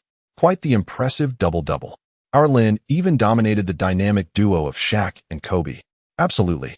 I never anticipated Lin could achieve such statistics against the Lakers, a true proving ground." As they made their way to the center court to interview Lin, Jackie Chan and Zhang Zi unexpectedly stepped into the spotlight. Jackie leaped in front of Lin, playfully mimicking a move as if to strike Lin's knee. "Brother Jackie, it is an honor to meet you in person." Lin smiled, having admired Jackie greatly in the years to come. A celebrated action star whose films have globally showcased Chinese martial arts. Jackie looked up, feigning astonishment. "Haha, Lin, you are so tall. Could you lend me a bit of that height?" "Haha. Brother Jackie, our professions differ. Your stature would be less advantageous in my line of work," Lin joked back. "Indeed, you have a way with words," Jackie laughed, his mood evidently buoyant. "Hey, Z, didn't you say you wanted Lin to sign something for you after the game?" Jackie teased Zhang. Zhang blushed and replied, "No rush. I'll ask him for an autograph when we all go out to eat together." "Not a problem. I can give you as many autographs as you desire," Lin laughed. Following the customary interview with Sun and Zhang, the live broadcast returned to the nation, igniting fervent discussions among countless fans. Various media outlets and websites were abuzz with reports on Lin, who had evidently risen to prominence as a basketball star. "Lin, as we conclude this interview, would you like to send a greeting to your fans back home? You may not realize, but your fame has even eclipsed Wang Zhizhi and Oppos' back in our country," Sun added. "The viewership for your last game against the Mavericks broke records." Lin smiled. "Brother Xi also played exceptionally well. I look forward to facing the Dallas Mavericks again." "Hold on. Have you heard about Yao Ming from the Shanghai Sharks? He's about to join the NBA, and soon our nation's players will grace the global stage." Chapter 35. The System Mall is truly impressive upon mentioning Yao Ming. Lin Jiahao and Amp. Oppos' interest was piqued. The renowned Yao Ming of the Shanghai Sharks was not only familiar to him, he knew him intimately. Of course, Lin Jiahao was aware of Yao Ming, who was likely around his own age, though he was uncertain who was the elder. Facing the camera, Lin Jiahao smiled and remarked, "I eagerly anticipate the day Yao Ming makes his entrance into the NBA. If he joins, we could form a formidable twin tower in the paint. But I wonder which team he will choose." His words were intentionally playful. As a time traveler, he was well aware of which team Yao Ming would ultimately join. However, given the erratic statements from Mori in later years, he sincerely hoped Yao would not end up with the Houston Rockets. Rumor had it that the Rockets were keen on Yao Ming, with their management already in Shanghai to recruit him. "I hope he doesn't join them. I would much prefer to see him play for the Wizards alongside Jordan." Wooden and Amp. Oppos, that be splendid? Lin Jiahao and amp, oppos. Words always seemed to transcend the era he inhabited, eliciting laughter from Sun Zhengping and Zhang Weiping, as well as amusement from Jackie Chan and Zhang Zi nearby, who would not want to play alongside Jordan. Lin Jiahao's comment was met with smiles. Zhang Zi raised her delicate brows and looked at him with a playful expression. Jackie Chan explained, "What he means is that the most fitting choice for Yao Ming upon entering the NBA would be to join the Wizards rather than the Rockets." "Oh, I see." Lin Jiahao is quite amusing. Zhang Zi covered her mouth with a giggle. As the interview drew to a close, Lin Jiahao exchanged greetings with domestic fans through the live broadcast before joining Collins and Jordan for the post-game press conference. As he passed by Zhang Zi, she gently tugged at his sleeve, her expression a mixture of shyness and eagerness. Lin Jiahao, would you like to grab a bite together after we leave the arena?" Lin Jiahao hesitated for a moment, then smiled, "Of course. Just wait for me." After attending the press conference, he met Zhang Zi outside the Staples Center half an hour later. Jackie Chan and the commentators Sun Zhengping and Zhang Weiping also joined them, sharing conversations as fellow citizens of the Dragon Nation. At the dinner table, the group engaged in lively discussions at an upscale Chinese restaurant, enjoying some drinks. After several rounds of toasts and dishes, Jackie Chan naturally took care of the bill. After all, among them, he was the wealthiest, and it was only fitting for him to treat. As the three parties parted ways, Zhang Zi and Jackie Chan made sure to exchange contact information with Lin Jiahao, expressing their desire to meet again in the future. Lin Jiahao had no objections. He felt he had grown closer to Jackie Chan and Zhang Zi over the course of the meal. It was 1:00 and amp, oppos clock in the morning when Lin Jiahao returned to his hotel and freshened up. Just as he lay down, the system and amp, oppos notification sound echoed in his mind. Beep. "Congratulations, host. You have successfully signed a rookie guaranteed contract with the Wizards and have received the main quest reward, Active Offense Skill 1, Butterfly Steps." "What?" The system and amp, oppos electronic voice caught Lin Jiahao off guard. What were Butterfly Steps? Did it have any relation to Elijah and amp, oppos Dream Shake? He hurriedly opened the system skill menu, and, as expected, a new skill appeared next to Tiger Entwined. Butterfly Steps, Beginner, a primary offensive skill, resembles the Dream Shake, but is distinguished by its greater agility and deceptive qualities. Ball handlers can often use delicate and agile footwork to elude or deceive defenders, easily scoring under the basket. The skill description was quite thoughtful, accompanied by a 3D animation demonstrating how to utilize the skill effectively during a game. After reviewing the skill introduction, Lin Jiahao erupted into joyous laughter, almost sitting up in excitement. With the addition of Butterfly Steps, combined with his exceptional static and dynamic talents, his dominance in the paint would reach unprecedented heights. Who could possibly defend against him now? "Bravo, system, I adore you." Lin Jiahao's spirits soared. However, the excitement did not end there. Beep. In recognition of the host's excellent performance in defeating the Los Angeles Lakers on their home turf, a reward of 888 points has been granted, and the Level 1 System Mall has been unlocked. The System Mall was now available? Lin Jiahao swiftly accessed it, discovering a plethora of items on offer, including shoes, jerseys, and protective gear.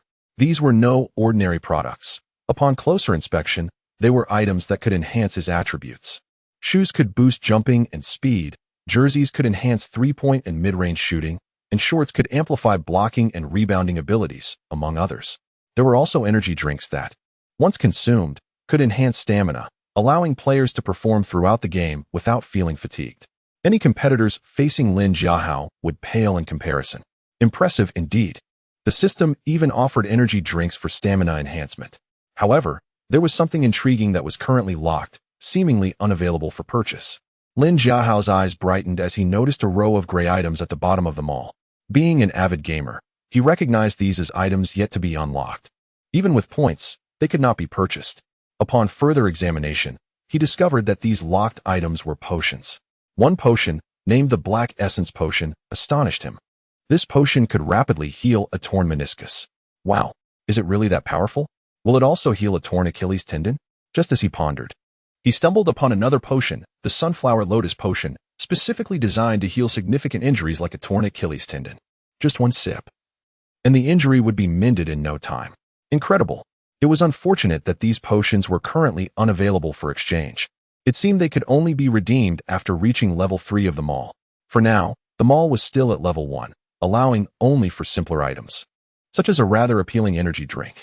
Priced reasonably at 500 points, Lin Jiahao decided to redeem one to test its effects. The next time he played, if he felt fatigued, he could drink the energy drink and see if it would rejuvenate him. With these thoughts swirling in his mind, Lin Jiahao drifted into a blissful slumber. Chapter 36. The incompetent referee. On November 22, 2001, the Wizards were set to face the formidable San Antonio Spurs, a powerhouse in the Western Conference that rivaled the Los Angeles Lakers of this era. Prior to the game, Collins held a motivational meeting. "Gentlemen, let's get our spirits up. We managed to defeat the Lakers in our last match, and tonight against the Spurs, we carry no pressure. We must exercise caution in our tactics while maintaining a strategic disdain for our opponents. Additionally, I want to commend Lin for his pivotal role in our victory, as well as Mike and Oppo's crucial scoring contributions, which are our secret weapons. Coach, you and Oppo's, absolutely right. Both Lin and Mike are indispensable assassins in our lineup." As time passed, some began to flatter Lin, who had previously faced challenges in one-on-one matchups against Kwame Brown and had even experienced ostracism from teammates. However, as Lin demonstrated his prowess on the court, players like Hayward and Hamilton sought to curry favor with him. In the business-centric environment of the NBA, possessing talent and popularity translates to immense respect. In the corner, only Kwame Brown wore a disdainful expression. He harbored deep resentment towards Lin, but dared not voice it. "All right, gentlemen, let us not overly praise Lin to avoid inflating his ego," Collins quipped lightly. As the clock approached 9:00 and Oppo's clock, the match between the Wizards and Spurs commenced. The Wizards' starting lineup remained unchanged from 3 days prior. Center, Hayward power forward, Lin small forward, Hamilton shooting guard, Jordan point guard, Tyronn Lue conversely. The Spurs unveiled their formidable lineup. Center, David Robinson power forward, Tim Duncan small forward, Bruce Bowen shooting guard, Steve Smith point guard, Tony Parker notably. The French rookie Parker was selected 28th overall by the Spurs in the first round, while Lin, unfortunately, went undrafted. The matchup between Parker and Lin added an intriguing layer to the game. Good evening, ladies and gentlemen. Welcome to the ET Center, renowned as one of the most challenging home courts in NBA history. Our opponents tonight are the Wizards from Washington, a team that has recently achieved a 3-game winning streak. Having just defeated the soaring Lakers 3 days ago, we will give our all to confront them. Boom, the Spurs and Oppo's DJ. The players were introduced, with Michael Jordan making a grand entrance as the final player for the Wizards. David Robinson and Tim Duncan approached Jordan to exchange embraces, while Lin did not receive such acknowledgement, as many still viewed his success as fleeting. In an interview, Popovich stated that there was no specific strategy to contain Lin, allowing Duncan and Robinson to play freely. However, the entire Spurs team understood that Popovich was skilled at creating smoke screens. In reality, he had long devised methods to neutralize Lin and Oppo's impact during training. He is merely a rookie, Popovich mused, confident in his ability to stifle Lin and Oppo's performance. As long as Duncan and Robinson take turns, this rookie will soon tire. Tim, David, remember the tactics I and Oppo's taught you. Let us ensure that Lin doesn't feel too emboldened here, Popovich instructed just before the game commenced. Don't worry, coach. I'll handle that kid. If necessary, I'll let Tim take over, responded David Robinson, exhibiting an air of nonchalance towards Lin. As the game began, Lin positioned himself at center court for the jump ball, surprisingly facing Duncan instead of Robinson. Those familiar with Duncan know he never engages in trash talk. Yet, if provoked, he can deliver biting retorts. Lin, aware of this, focused intently on securing the first possession. As the referee tossed the ball into the air, Lin seized the moment and leapt. His vertical leap surpassed Duncan's. With finesse, he directed the ball into the Wizards' territory, earning praise from commentators for his impressive debut against him. Tyronn Lue brought the ball across half-court and passed to Hamilton, who, renowned for his mid-range shooting, quickly found his rhythm against the Spurs, scoring the opening basket despite Smith's defense. Great shot, Hamilton. That's your accuracy. Lin cheered. Bruce Bowen scoffed. That was because I wasn't guarding him. If I were, he wouldn't have scored so easily. Bowen, known for his tenacious defense, often took on the league and Oppo's strongest offensive players. As the game transitioned to Spurs and Oppo's offense, Parker organized the play, calling for a pick from Duncan as he penetrated the lane. With Lue out of position, Hayward or Lin had to assist defensively. Parker, displaying shrewdness, passed to the seemingly open David Robinson, who thunderously attempted a dunk. Yet, Lin emerged from nowhere to deliver a powerful block. Although the block was legitimate, the home court referees called a foul on Lin. Damn it, did I foul him? Lin glanced at the referee, whose signal confirmed the call. This is outrageous, he muttered under his breath in Mandarin, knowing the referee wouldn't understand. Lin, be cautious tonight. I sense the referees may be biased against you. Here at the T Center, it's understandable for the referees to favor the Spurs. So you need to temper your actions, Liu advised sagely. Acknowledging Liu's words with a nod, Lin recognized that this game would be particularly challenging, with the officials clearly leaning towards the Spurs. Chapter 37. An intense battle unfolds. Jordan's dominant dunk at the free throw line. David Robinson confidently sank 2 shots, successfully aiding the San Antonio Spurs in securing 2 points at their home ground. Inside the T Center, numerous Spurs fans showered Admiral Robinson with enthusiastic applause. In the ensuing possession, the ball transitioned to the Washington Wizards. Michael Jordan personally advanced with the ball, defended by Bruce Bowen, whose defensive style was notably aggressive yet undeniably effective. At the top of the three-point arc, Jordan halted his movement and took a confident jump shot. Though age had tempered his prowess, as one of the NBA's most prolific scorers, his shooting ability remained formidable. With poise, he aimed directly at Bowen's face. In an instant, the basketball soared past Bowen's head, heading straight for the hoop. Alas, despite the elegance of his shooting form, the accuracy was lacking. It must be said that the three-pointer was not Jordan's forte. The battle for the rebound became crucial, and it was Lin Jiahao's moment to shine. Undaunted by the double team of David Robinson and Tim Duncan, he showcased remarkable agility beneath the basket. Utilizing the skill of chasing wind rebound, he secured a favorable position and leapt into the air. What a brilliant grab! Lin Jiahao claimed the offensive rebound against 2 all-star caliber big men, retaining possession for the Wizards. In the CCTV 5 studio, Sun Jungping expressed satisfaction with Lin Jiahao's tenacity.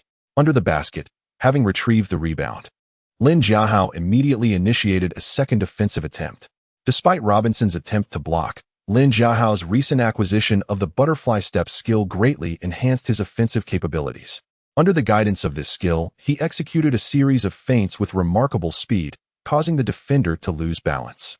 In the blink of an eye, Lin Jiahao deftly maneuvered past David Robinson, executing a one-handed dunk. Wow, what just transpired? Lin Jiahao performed a sequence of ball-handling fakes that resembled the dream shake, yet proved even more deceptive. When had Lin Jiahao mastered such a move? Had he been concealing his talents all along?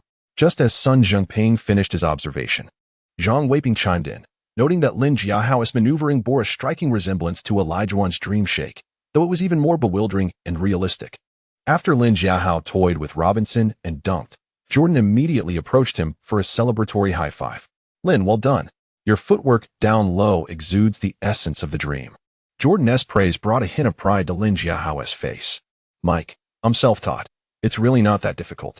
In the midst of their mutual admiration, Tony Parker swiftly brought the ball up the court. As a fellow rookie, having witnessed Lin Jiahao and Oppo's stellar performance, Parker yearned to contribute offensively. After all, he was a first-round pick, while Lin Jiahao was an undrafted player, suggesting that scouts held Parker in higher regard talent-wise.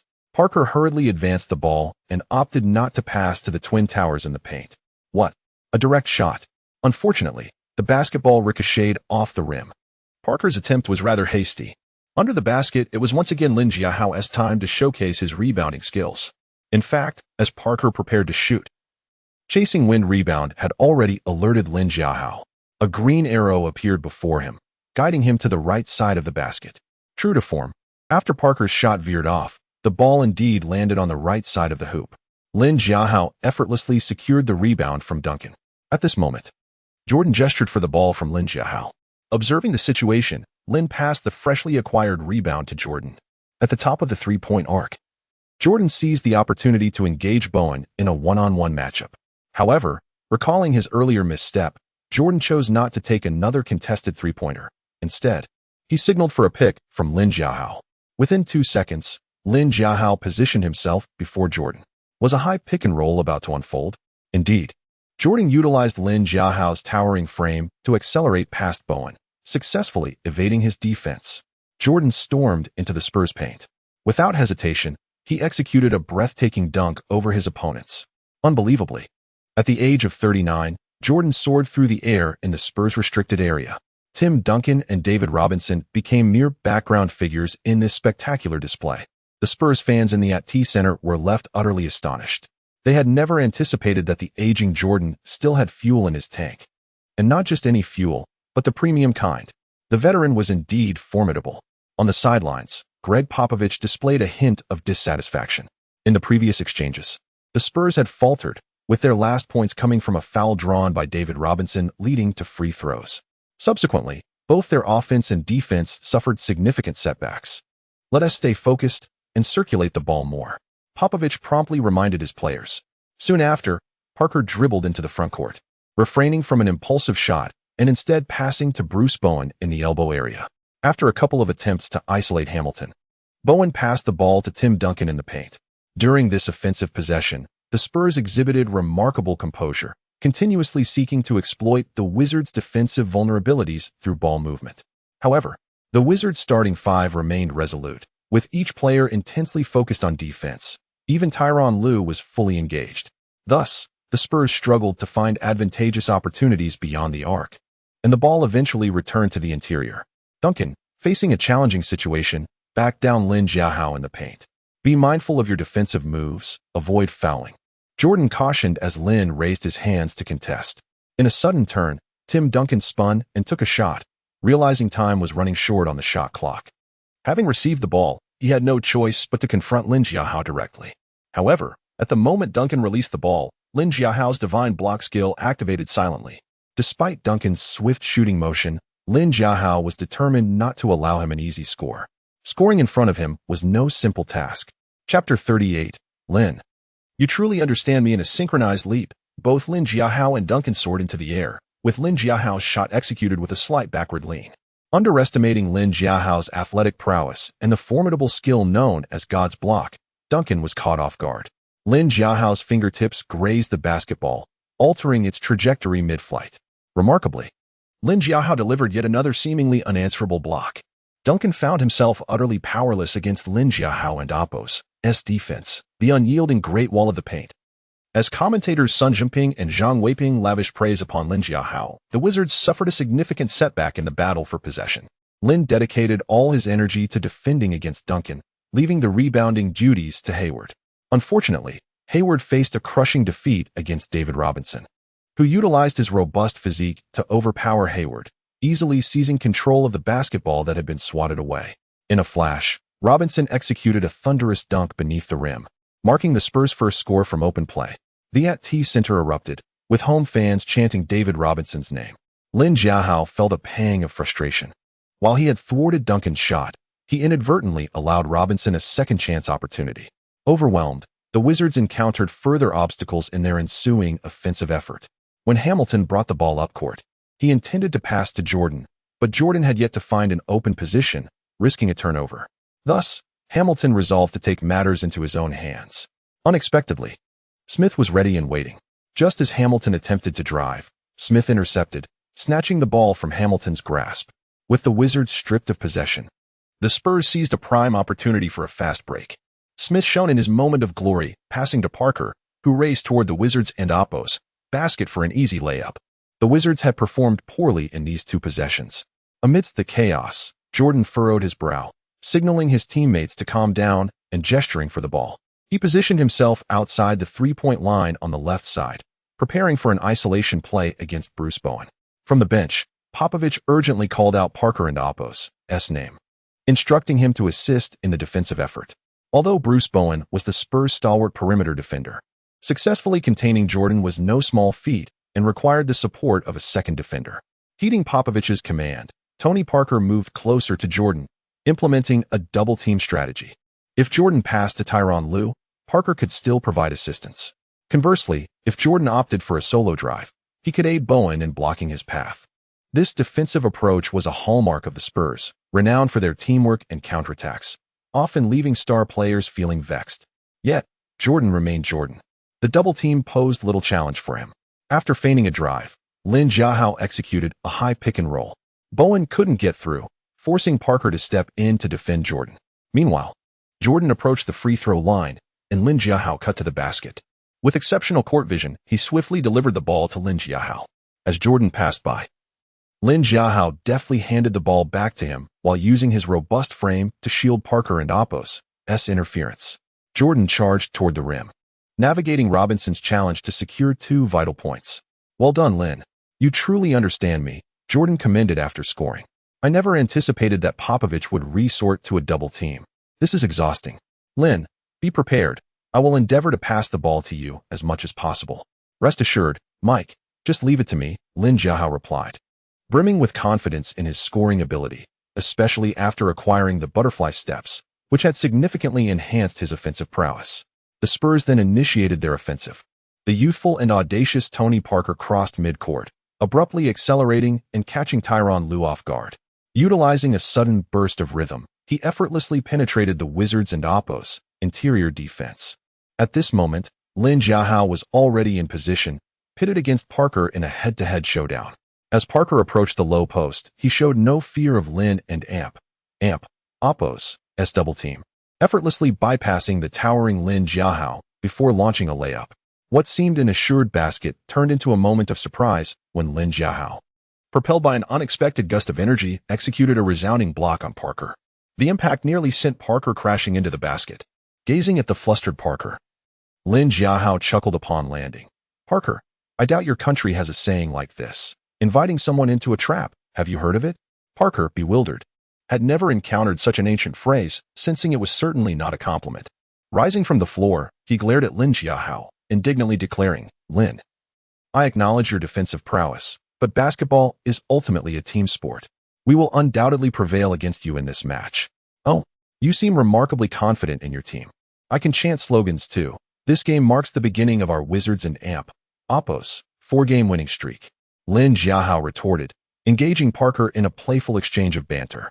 Ever since entering the NBA, he had relished the art of trash talk, finding it immensely entertaining. As the game continued, with just 23 seconds remaining in the first quarter, the Wizards extended their lead to 5 points, 27-22, placing pressure squarely on the Spurs. Popovich fidgeted nervously on the sidelines. The Spurs' offense had faced considerable challenges. If they failed to apply pressure on the Wizards, a tactical timeout might become necessary. In the next possession, Lue brought the ball up court, immediately confronted by Parker's defense. He refrained from making a hasty shot. At that moment, Jordan called for the ball. Without hesitation, Lue passed it to him. As Jordan received the basketball, Bowen was already in position. From the right side at a 45-degree angle beyond the three-point line, Jordan dribbled with one hand while directing his teammates' positioning. After creating space, he prepared to continue his isolation against Bruce Bowen. Chapter 39. The power of the butterfly step. As the second quarter commenced, the Spurs noticeably intensified their efforts to contain Lin Jiahao. In their initial offensive play, the moment Tyronn Lue passed the basketball to Lin, 2 Spurs players swiftly converged on him. Tim Duncan and David Robinson charged in from behind. How intriguing, a double team on Lin Jiahao. As the second quarter began, Popovich had evidently focused on guarding Lin Jiahao, a defensive strategy that had not been observed in the first quarter. In the Sports Channel studio, commentators Sun Jungping, Cuban, and Oppo's help but feel anxious for Lin Jiahao. Yet, Lin remained remarkably composed. With the finesse of his butterfly step, he deftly followed the green directional arrow, constantly adjusting his footwork, shifting his weight to the right and then to the left with masterful feints. He successfully bewildered both Duncan and Robinson. Suddenly, Lin executed a rapid pivot, leaving Duncan and Robinson off balance, unable to react in time to block his shot. It was a prime opportunity for a slam dunk. Lin leaped with both hands clutching the basketball, forcefully sending it crashing through the hoop. Oh my, what a commanding dunk! In the paint, Lin moved like an elegant waltz dancer, utilizing his graceful footwork to render Duncan and Robinson mere backdrop figures. The 2 points were effortlessly scored, further extending the Wizards' lead. Popovich, witnessing this, was visibly furious. Prior to the start of the second quarter, he had instructed Duncan and Robinson to strengthen their defense, particularly against Lin Jiahao. However, Lin and Oppo's explosive first attack in the second quarter shattered the Spurs and Oppo's interior defense, an outcome Popovich could hardly accept. The point gap was widening, and the pressure was mounting on the Spurs players. After the turnover, the Spurs initiated their offense. As Parker crossed the half-court line, Tyronn Lue surged forward to confront him. He was aggressive in his defense, engaging Parker in physical contact, attempting to slow the Spurs' pace. Noticing this, Tony Parker chose not to linger with Lue. With a gentle flick of his right hand, he passed the ball to Steve Smith, positioned on the left side of the three-point line. Smith seized the opportunity before the Wizards' defense could settle, taking a jump shot immediately. Bang! The basketball ricocheted off the rim, and mid-air, Lin Jiahao showcased his unparalleled leaping ability. With both hands raised high, he sought to contest David Robinson, overpowering him to secure the defensive rebound. In the next instant, Lin expertly directed the basketball to Jordan, who was already accelerating down the court for a fast break. This was an excellent opportunity for the Wizards' counterattack, and it must be said that the Spurs and Oppo's perimeter defenders were still relatively focused. When Jordan received Lin and Oppo's pass, Bruce Bowen was already in position. At the left side and Oppo's 45-degree angle of the three-point line, the two players found themselves in a standoff. Bowen fixed his gaze on the basketball in Jordan and Oppo's hands, unwilling to let his guard down. Having been successfully breached by Jordan multiple times that evening, Bowen appeared particularly anxious. It seemed that any slight movement from Jordan could send him into a panic. After a couple of seconds, Jordan suddenly executed a shooting feint. Bowen, too tense, instinctively reached out to block, but at that moment, Jordan decisively accelerated with the ball. In an instant, Jordan had forced his way past Bowen's weak side. Bowen's reaction was merely a beat too slow, allowing Jordan to easily leave him behind. However, the Spurs' defensive strategy was timely, with Tim Duncan and David Robinson appearing in Jordan and Oppo's path. Yet, Jordan had no intention of taking the shot himself. His ultimate goal was to create a passing opportunity. Lin, be ready for the pass. As Jordan's words echoed, the basketball soared toward the hoop. In midair, Lin Jiahao leapt, grasping the ball with both hands before emphatically slamming it down through the hoop. A splendid alley-oop, showcasing a remarkable connection between Jordan and Lin Jiahao. Beautiful, Lin. I knew you could catch that ball. That dunk was spectacular. Keep it up and let the Spurs feel your power. No problem, Michael. Let's continue to dominate them. As the two executed their thrilling alley-oop, their spirits soared to exhilarating heights. Equally electrified were the commentators Sun Zhengping and Zhang Weiping, along with millions of fans watching at home. What a spectacle! This dunk undoubtedly deserved a spot in the week's top 10 plays. A flawless collaboration marked by a commanding slam. The connection between Jordan and Lin Jiahao silenced the previously raucous at T-Center. Meanwhile, in the Spurs paint, tension simmered between Duncan and Robinson. Robinson spread his arms, visibly agitated, chastising, "Tim, what are you doing? Stay with your man. I don't need you to help me here. Remember, keep an eye on that big guy from Dragon Country. Do not let him get another easy dunk." From Robinson's perspective, he was fully capable of defending against Jordan's drive, and Duncan's intervention had unwittingly provided Jordan with an opening to pass. In the subsequent play, Parker resolved to take matters into his own hands. He halted at the top of the three-point arc, signaling to his teammates to create space, then suddenly burst into motion. Parker's first step was exceptionally quick. As he surged forward, Lue barely had time to react, getting bypassed in an instant. In a flash, Parker penetrated the Wizards' paint. Because Parker's drive was so unexpected and swift, Hamilton, positioned at the free throw line, had no time to react. Moments later, Parker was deep in the Wizards' territory, facing Lin Jiahao in a one-on-one confrontation. In the first quarter, Parker had been blocked by Lin and subjected to some playful banter. As the saying goes, a fall teaches a lesson, and this time, Parker seemed wiser. Spotting Lin in his path, he decisively hit the brakes. Simultaneously, he tossed the basketball to David Robinson, emulating Jordan and Oppo's style, sending Robinson skyward.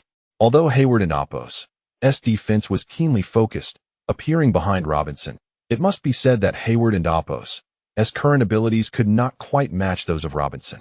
Upon receiving the ball and pivoting, Robinson aggressively used his shoulder to bump into Hayward, who stumbled back. With no choice but to watch, Hayward could only see Robinson soaring for an alley-oop dunk above the Wizards' heads. In midair, Robinson emulated Lin Jiahao, extending his body to its limit and forcefully slamming the basketball into the Wizards' basket. 2 consecutive possessions, 2 spectacular alley-oops, were a feast for the eyes of the fans in attendance. The T-Center erupted in fervent cheers, as Spurs fans seemed to glimpse a ray of hope for victory. However, their elation was premature. A mere 10 seconds later, Lin Jiahao responded emphatically in the low post. Jordan penetrated from the perimeter, once again disrupting the Spurs' defense. Catching them off guard, the old maestro swiftly passed the ball to Lin Jiahao. At this moment, Duncan, heeding David Robinson's advice, remained glued to Lin Jiahao's side. Alas, Lin Jiahao unleashed his butterfly step skill once more, his body tilting slightly to the right before rapidly shifting his weight to the left. Following the system's green arrow indicator, he swiftly pivoted to the right. As Lin Jiahao faced the basket, Duncan was a full 2 body lengths away, granting Lin Jiahao ample time to execute his shot with ease. Swish! The basketball nestled into the net, adding 2 more points to the score. How is this possible? That kid's footwork is so lifelike. How can he be defended? Tim Duncan was engulfed in profound self-doubt. Throughout this defensive sequence, he had concentrated all his attention, but the more he focused, the more susceptible he became to Lin Jiahao's elusive footwork. After effortlessly scoring against Duncan, Jordan promptly exchanged a celebratory high-five with him. "Lin, you've got something special. Your footwork surpasses even Hakeem's." The Hakeem mentioned by Jordan was none other than Hakeem Olajuwon, the illustrious center of the Houston Rockets. Praised by Jordan, Lin Jiahao appeared composed. After all, upon acquiring the butterfly steps, he already knew that this skill was superior to Olajuwon's Dream Shake, a veritable plus version of the Dream Shake. Imperceptibly, the point differential between the two teams gradually widened from single digits to double digits. Throughout the entire second quarter, Popovich had come to a stark realization. Lin Jiahao's dominance in the paint was insurmountable. If the Spurs attempted to engage in a head-to-head battle in the interior, it would be a path to certain doom. To secure victory, they could only place all their hopes on the perimeter. Consequently, Popovich called another tactical timeout, during which he relentlessly emphasized the importance of outside shooting. He urged Tony Parker and Steve Smith to proactively shoulder the offensive burden and be fearless in taking shots. Upon returning to the game, the Spurs backcourt duo did precisely that. Both Parker and Smith attempted several long-range jump shots from beyond the arc. However, their shooting percentages left much to be desired. Tony Parker missed both of his attempts, while Steve Smith went 0-for-3, a true tale of two struggling comrades. What frustrated Spurs fans the most was that whenever their players missed an outside shot, they consistently found themselves at a disadvantage in rebounding battles. Within a mere 2 minutes, Lin Jiahao snatched 5 rebounds in the paint. The point differential between the two teams ballooned to 15 points. This incensed the fans in attendance, with many even booing Parker and Duncan. Under immense pressure, Popovich decided to make a bold decision, to bench the starting players and replace them with an all-bench lineup. To break is to build. Popovich was going all in against the Wizards, determined to avoid a loss on their home court, unlike the Lakers. Antonio Daniels replaced Tony Parker, and Charles Smith replaced Stephen Smith. In addition, the two interior stalwarts, David Robinson and Duncan, were also substituted, with McCaskill and veteran Danny Ferry taking their places. Remarkably, Popovich and Oppo's adjustment proved effective. Antonio Daniels emerged as the Spurs and Oppo's offensive centerpiece. As a 4th overall pick in the 1997 draft, he quickly hit 4 consecutive three-pointers within 2 minutes of entering the game, leaving the Wizards and Oppo's perimeter players stunned. Furthermore, not only were the perimeter players in top form, but McCaskill and Danny Ferry also exerted a certain degree of pressure on Lin Jiahao and Hayward. McCaskill, despite being a mere second-round pick in 1996 and a relative unknown, possessed boundless energy. He displayed remarkable vitality on both the defensive and offensive ends of the court. Lin Jiahao, on the other hand, had expended a great deal of energy in the first 2 quarters, constantly engaging in one-on-one battles and intense interior skirmishes with Duncan and David Robinson, resulting in a rapid decline in his physical condition. As a result, he began to experience fatigue in the latter stages of the second quarter. Fortunately, the second quarter was nearing its end. Despite the Spurs rotation players being energetic and highly motivated, they failed to significantly narrow the point gap. The Spurs trailed the Wizards 56-67 as the two teams entered halftime. After a brief intermission of approximately 15 minutes, the third quarter battle was set to commence. However, as the third quarter approached, Lin Jiahao still felt as if his legs were weighed down with lead, making them exceedingly heavy. It seemed that the short break was insufficient to fully restore his stamina. Just then, Lin Jiahao suddenly recalled the sports drink he had redeemed the previous night. Without hesitation, he immediately opened the system and consumed the stamina-enhancing beverage, which cost him 500 points. Instantly, Lin Jiahao felt a lightness in his previously heavy legs. Moreover, he could distinctly sense that his body was brimming with power. It's effective so quickly? As expected of a sports energy drink sold by the system, it's incredibly potent. Lin Jiahao was taken aback, still marveling at the drink's miraculous effects, when Collins suddenly approached him. Lin, you must be tired. You should rest on the bench during the third quarter to conserve your energy for the final quarter. Upon hearing this, Lin Jiahao smiled faintly. Are you kidding me? Tired? That's not in my vocabulary. He promptly waved his hand at Collins, stating firmly, Coach, I'm perfectly fine, not tired at all. Are you sure? Collins asked with a skeptical expression. Just watch my performance. Lin Jiahao guaranteed, patting his chest. Soon, the third quarter commenced. Although Coach Collins did not substitute Lin Jiahao, the aging Jordan returned to the bench for some rest.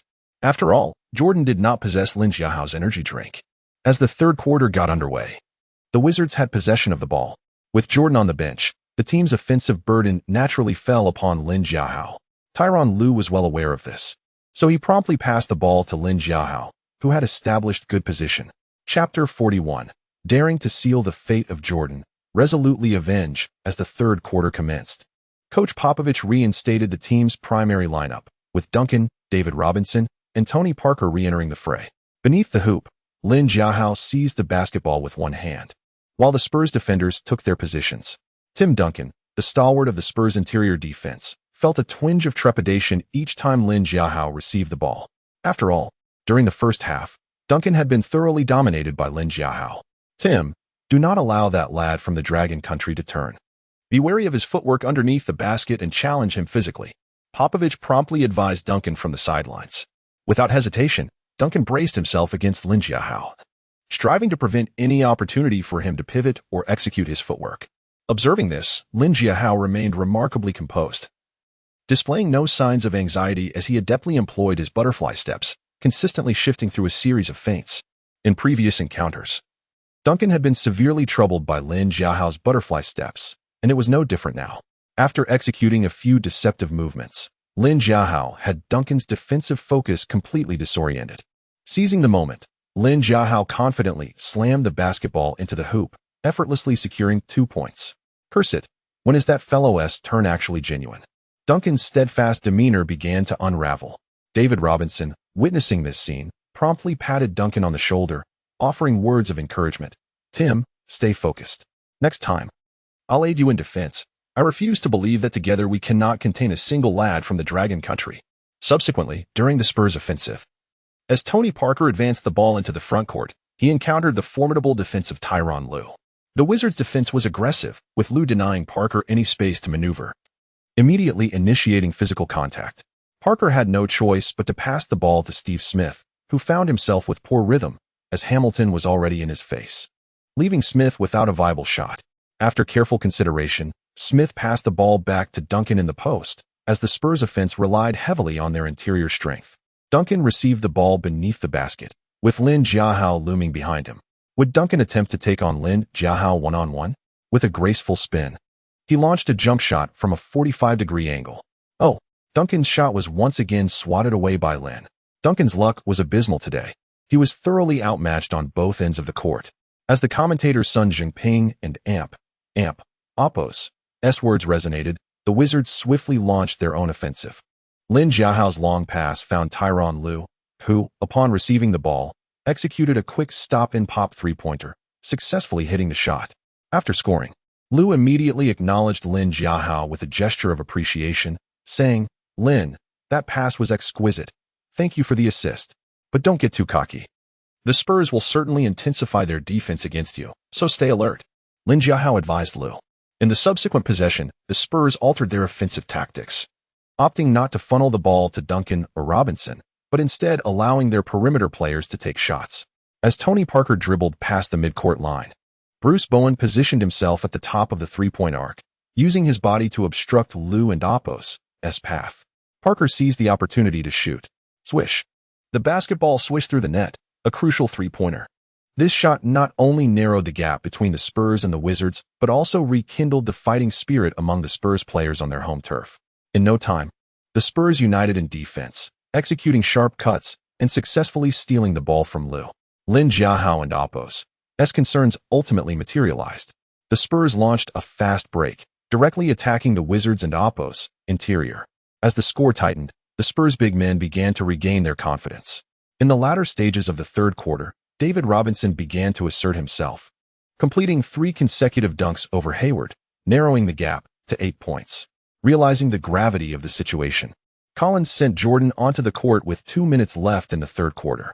Lin set a high pick and roll, were Jordan's first words upon his return. It was evident that Jordan, having rested for nearly 10 minutes, was eager to contribute offensively. With possession of the ball, Jordan took over dribbling duties from Lou and advanced from the backcourt to the front court. As Jordan approached the three-point arc, Lin Jiahao charged forward to meet him. Suddenly, Jordan exploded into action, first making a feint to his left before shifting his weight to the right. Bowen was a step too late when he attempted to pursue Jordan. He found his path obstructed by Lin Jiahao's presence. In the Spurs-painted area, Jordan faced a double team from Duncan and Robinson, but showed no signs of retreat, actively seeking physical contact with both towering figures. Unfortunately, Jordan may have overestimated his own capabilities or underestimated Duncan and Robinson's determination to defend the play. In the midst of their combined pressure, Jordan found himself with no space to shoot. His forced layup was mercilessly rejected by Duncan. What a block! Duncan, having lost his confidence against Lin Jiahao, found it once again in this moment against Jordan. At that moment, Jordan seemed to forget that he was already 39 years old, attempting to score amidst the dual towers of the Spurs. Clearly, commentator Sun Zhongping did not approve of Jordan's choice of attack. Zhang Weiping remarked. Having observed Lin Jiahao dismantle the Spurs' interior defense from the bench, Jordan mistakenly believed that Duncan and Robinson were struggling. Little did he know, the Spurs' twin towers were not weak. It was merely that Lin Jiahao was extraordinarily strong. On the court, Lin Jiahao immediately offered words of consolation to Jordan. Michael, do not fret. I shall avenge you. True to his word, Lin Jiahao faced David Robinson in the next defensive possession. However, Robinson's stamina was beginning to wane, as the 36-year-old admiral was not as spry as in his youth. Lin Jiahao raised his arms high in the paint, standing firm against Robinson's onslaught. Ultimately, Robinson was forced to take a contested shot, which awaited Lin Jiahao's imposing rejection. With the enhancement of his divine block, Lin Jiahao's blocking power and height surged dramatically within moments, and he used his right hand to swat Robinson's shot away. The sound of the block echoed through the arena, with Robinson's layup flying several meters away. The Spurs fans were left in stunned silence. The rim-protecting prowess of this lad from the Dragon Country was simply astonishing. Chapter 42. Defeating the Spurs, back-to-back challenge against the Magic. Subsequently, the Spurs continued their offensive drive. Unfortunately, while Duncan was attempting an inbounds pass, he became careless and was intercepted by Tyronn Lue, allowing the Wizards to launch a fast-break counterattack. Lin Jiahao, after successfully executing a block, did not linger but sprinted towards the front court with the speed of a 100-meter dash. At the top of the three-point arc, Lue abruptly slammed on the brakes while advancing with the ball. His sudden stop undoubtedly disrupted Tony Parker's defensive rhythm. Without hesitation, Lue took his shot. The basketball sailed over Parker and Oppo's head and crashed heavily against the rim. Bang! Tyronn Lue missed. What? From such a distance, Lin Jiahao managed to secure the offensive rebound? Is this fellow human or monster? Moments later, he executed a two-handed dunk. When did he reach the front court? As the third quarter neared its conclusion, the 212 centimeters tall Lin Jiahao was still bounding around the court. It was simply incredible. He truly is the epitome of athletic prowess in the NBA. At the same time, both the commentators on-site and Zhang Weiping and Sun Jingping in the CCTV5 studio felt the same astonishment. Indeed, logically speaking, an interior player like Lin Jiahao should experience a decline in stamina in the latter half of the third quarter. However, Lin's energy appeared perpetually abundant, truly astonishing. Not only were they perplexed, but even Popovich found himself equally bewildered. Damn it, could this young man from the Dragon Kingdom truly be superhuman? After 3 full quarters of play, he still had the capacity to sprint. Witnessing Lin Jiahao's miraculous endurance, the seasoned Popovich could not hide his astonishment. In the final moments of the third quarter, Lin fully capitalized on his physical advantage, dominating the rim and leaving Duncan and Robinson in despair. As the fourth quarter commenced, the visiting Wizards had already extended their lead to 16 points. The scale of victory had firmly tipped in favor of the Wizards. In contrast, the morale of the Spurs players noticeably waned, particularly Duncan and Robinson, who seemed to have developed a phobia of Lin Jiahao. Whenever Lin received the ball beneath the rim, Both Duncan and David Robinson felt a palpable dread within. Their focus was intense, and they were committed to defending. However, whenever Lin executed his butterfly steps or matched them in a test of endurance, Duncan and Robinson would swiftly falter. It was a one-sided affair with no viable countermeasures. Moreover, Lin Jiahao not only frequently attacked the rim to score, but also imposed a defensive presence that instilled self-doubt in Robinson and Duncan. Whenever the Spurs' Twin Towers faced Lin in a one-on-one matchup, the outcome was almost always a foregone conclusion, ending in failure. After observing nearly an entire game, Popovich finally grasped a crucial realization. It was nearly impossible for the Spurs to secure victory by relying on interior scoring. He had to place his hopes on the performance of perimeter players. When Tony Parker approached the frontcourt, Lou's defensive focus remained sharp. He immediately positioned himself in front of Parker, stretching his arms wide to maximize his defensive coverage, attempting to thwart Parker's drive. Additionally, standing at the free throw line, Jordan was also poised to assist defensively. Although Parker was a rookie, his court awareness was remarkably astute. He understood that if he recklessly attempted a shot, Wizards players would surely create disturbances. Thus, Parker's only option was to pass. In an instant, Parker passed the basketball to Steve Smith. On the left side of the three-point line, Smith received the ball and without hesitation, launched his shot. Swish. The three-pointer was successful. The Spurs had scored. However, their joy was short-lived, as 15 seconds later, Michael Jordan also took a shot from the perimeter. The result was the same, the ball swished through the net. And Jordan had finally regained his shooting touch. With both Jordan from the outside and Lin Jiahao from the inside in peak form, the Spurs' chances of victory dwindled to near zero. As the final stages of the fourth quarter unfolded, Lin Jiahao operated in the paint as if it were his domain. Duncan and Robinson had reached their physical limits. Meanwhile, Lin, having consumed an energy drink, remained brimming with vitality, moving with remarkable agility. Thus, the entirety of the fourth quarter devolved into Lin Jiahao's personal showcase. He executed dunks, isolation plays, grabbed rebounds, and blocked shots. Essentially, all his teammates needed to do was pass the ball to Lin in the paint, and scoring was as assured as the sunrise. Once a team loses dominance in the paint, a loss is merely a matter of time. Under Lin Jiahao and Oppo's relentless assault, the final score was set at 87-113. Unsurprisingly, Lin Jiahao posted yet another impressive double-double. 32 points, 19 rebounds, 4 assists, and 6 blocks. This battle undeniably elevated Lin Jiahao and Oppo's prominence. In comparison, Jordan and Oppo's statistics paled against Lin and Oppo's mere wisps of smoke. Ding. Congratulations to the host for leading the Wizards to victory against the Spurs on the road. Reward points, 1,000. Another reward. This time worth 1,000 points. The system is becoming increasingly generous. Lin Jiahao felt quite satisfied with the system reward. Lin, how have you suddenly become so fast? Share your secret so we can all learn. As he walked back through the players' tunnel, Tyronn Lue teased Lin Jiahao. The secret is waking up at 4 in the morning to train. Lin casually deflected with a plausible excuse. He certainly could not reveal to Tyronn Lue the existence of energy drinks. Of course, even if Lin did divulge it, Tyronn's intelligence would likely render him skeptical. After the game concluded, the Wizards did not linger in San Antonio for long, as their next destination was to challenge the Orlando Magic on the road. The Wizards' away journey was far from over. At 5 in the morning, their flight landed in Orlando, and the Wizards promptly headed to the hotel to rest, aiming to rejuvenate for the upcoming battle. Currently, under Tracy McGrady's leadership, the Magic temporarily occupied the 6th position in the Eastern Conference, having won their last 3 home games. It appeared that the Magic were in exceptional form. Facing the Magic later that evening would undoubtedly pose a significant test for the Wizards. Aside from the formidable state of their opponents, the primary concern was the players' stamina. With less than 24 hours since their last game against the Spurs, how much stamina would they be able to recover? No one knew. November 23, 2001, at 8:00 and Oppo's clock in the evening, the TD Waterhouse Center was set to host the Eastern Conference showdown between the Wizards and the Magic. In the pregame strategy session, Collins consistently emphasized the importance of ball movement, encouraging shots from open positions, and avoiding excessive physical confrontations with the opposing team. After all, the Magic had no stamina concerns, and frequent physical battles would place the Wizards at a distinct disadvantage. Chapter 43. McGrady and Jordan engage in a scoring duel. Tonight's game against the Orlando Magic was broadcast on CCTV 5.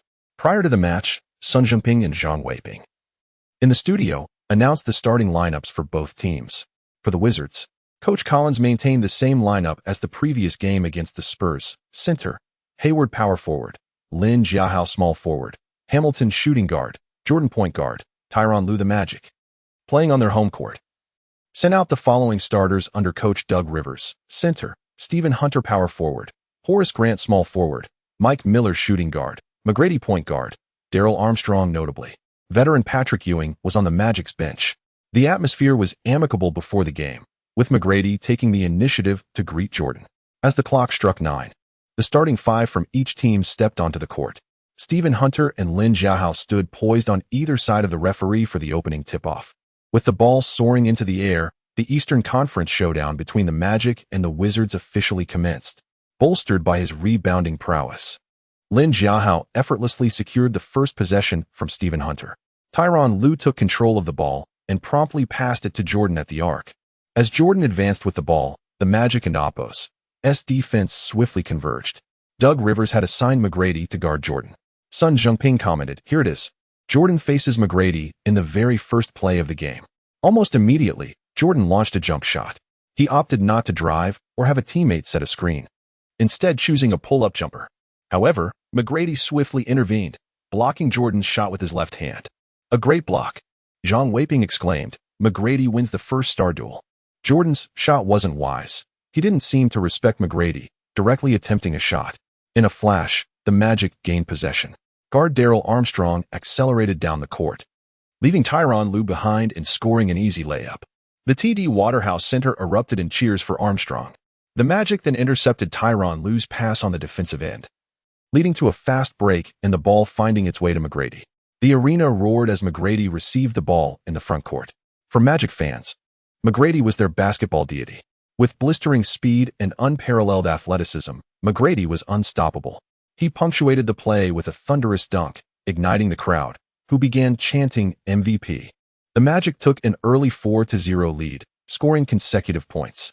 Jordan, visibly frustrated, smirked, displeased that his first shot was blocked by McGrady.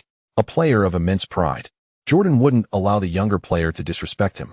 Jordan became noticeably more serious on the next possession, receiving the ball from Tyronn Lue beyond the arc. This time, he opted for a screen from Lin Jiahao. "Lin, set a screen," Jordan commanded. Lin Jiahao immediately moved to the three-point line, and Jordan began his drive, seizing the opportunity to penetrate the Magic's defense. Lin Jiahao's screen effectively hindered McGrady's pursuit, allowing Jordan to penetrate into the Magic's paint. Under the basket, Stephen Hunter and Horace Grant stood ready to contest. However, the seasoned Jordan wisely chose not to challenge them directly, instead hitting the brakes. He executed a smooth step-back jumper, creating enough separation to loft the ball over their outstretched arms and into the basket. 2 points for Jordan, Zhang Weiping exclaimed. With Lin Jiahao's screen, Jordan easily evaded McGrady. The synergy between Lin and Jordan is improving. That's the Wizards' first field goal. Visibly relieved, Jordan high-fived Lin Jiahao in celebration. Without Lin Jiahao's screen, penetrating McGrady and Oppo's defense would have been much more challenging, despite McGrady not being an elite defensive player. On the next play, the Magic mirrored the Wizards and Oppo's strategy, with McGrady executing a high screen and roll with Horace Grant. However, McGrady's drive was unsuccessful. Despite shaking off Hamilton's defense, Lin Jiahao loomed large as McGrady prepared to shoot. Executing a masterful block, Lin Jiahao anticipated McGrady's shot, swatting the ball away. McGrady was unable to surmount Lin Jiahao's defensive presence. Challenging Lin Jiahao at the rim was akin to surrendering points. Had McGrady not reviewed Lin Jiahao's game footage, his blocks were formidable, with Kobe, O'Neal, Parker, and Duncan having been victimized. McGrady's ill-advised attempt was imprudent. Following Lin Jiahao's block, the Wizards initiated a fast break. Again, the ball found its way to Jordan, who had an open look from beyond the arc due to the Magic's disorganized defense. Jordan confidently rose and fired. The ball arced gracefully through the air and nestled into the net. 3 points for Jordan, Zhang Weiping exclaimed. He and Oppo's in excellent form, sinking a three-pointer early in the game. The Jordan of yesteryear rarely attempted threes, as his mid-range game was far superior. Jordan shrugged, as if to say, Keep giving me space, and I'll keep knocking them down. Witnessing Jordan's shrug, the Magic team erupted in amusement. It seemed this gesture, once directed at the Cavaliers, was well known to his old adversary, Ewing. Subsequently, McGrady emulated Jordan, swiftly responding with an even more challenging shot. After a penetrating hesitation move, facing Hamilton's obstruction, he gathered the ball and released it without delay. The ball swished through the net. The majority of the first quarter essentially became a scoring exhibition between McGrady and Jordan. Both players showcased impeccable offensive prowess. As the first quarter concluded, the score was tentatively set at 27-28, with the home team Magic trailing the Wizards by a mere point. Notably, McGrady amassed 16 points in the first quarter, while Jordan tallied 14. Entering the second quarter, Doug Rivers initiated personnel adjustments, substituting veteran Ewing for Stephen Hunter. Despite approaching 40, Patrick Ewing continued to deliver commendable performances in the regular season. While not as prolific as Jordan in scoring, he still provided valuable contributions to the Magic and Oppos's interior defense.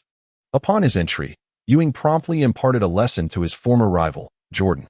During a Wizards offensive possession, Jordan received a pass from Tyronn Lue after maneuvering through a screen, only to be immediately met with McGrady's tight defense. Once again, Jordan opted for a pick-and-roll with Lin, utilizing nimble footwork and leveraging Lin's imposing frame. Jordan successfully evaded McGrady's defense. Subsequently, Jordan resolutely drove towards the basket. However, Ewing and Grant had already positioned themselves in Jordan's path. This time, Jordan refrained from a jump shot, instead opting for a layup. The outcome proved unfavorable as Horace Grant and Ewing simultaneously contested the shot. Ewing ultimately blocked Jordan's attempt, with Grant securing the rebound. Jordan's stamina appeared to wane slightly during this period, his breathing noticeably labored after the layup attempt. "Hey, Michael, are you fatigued?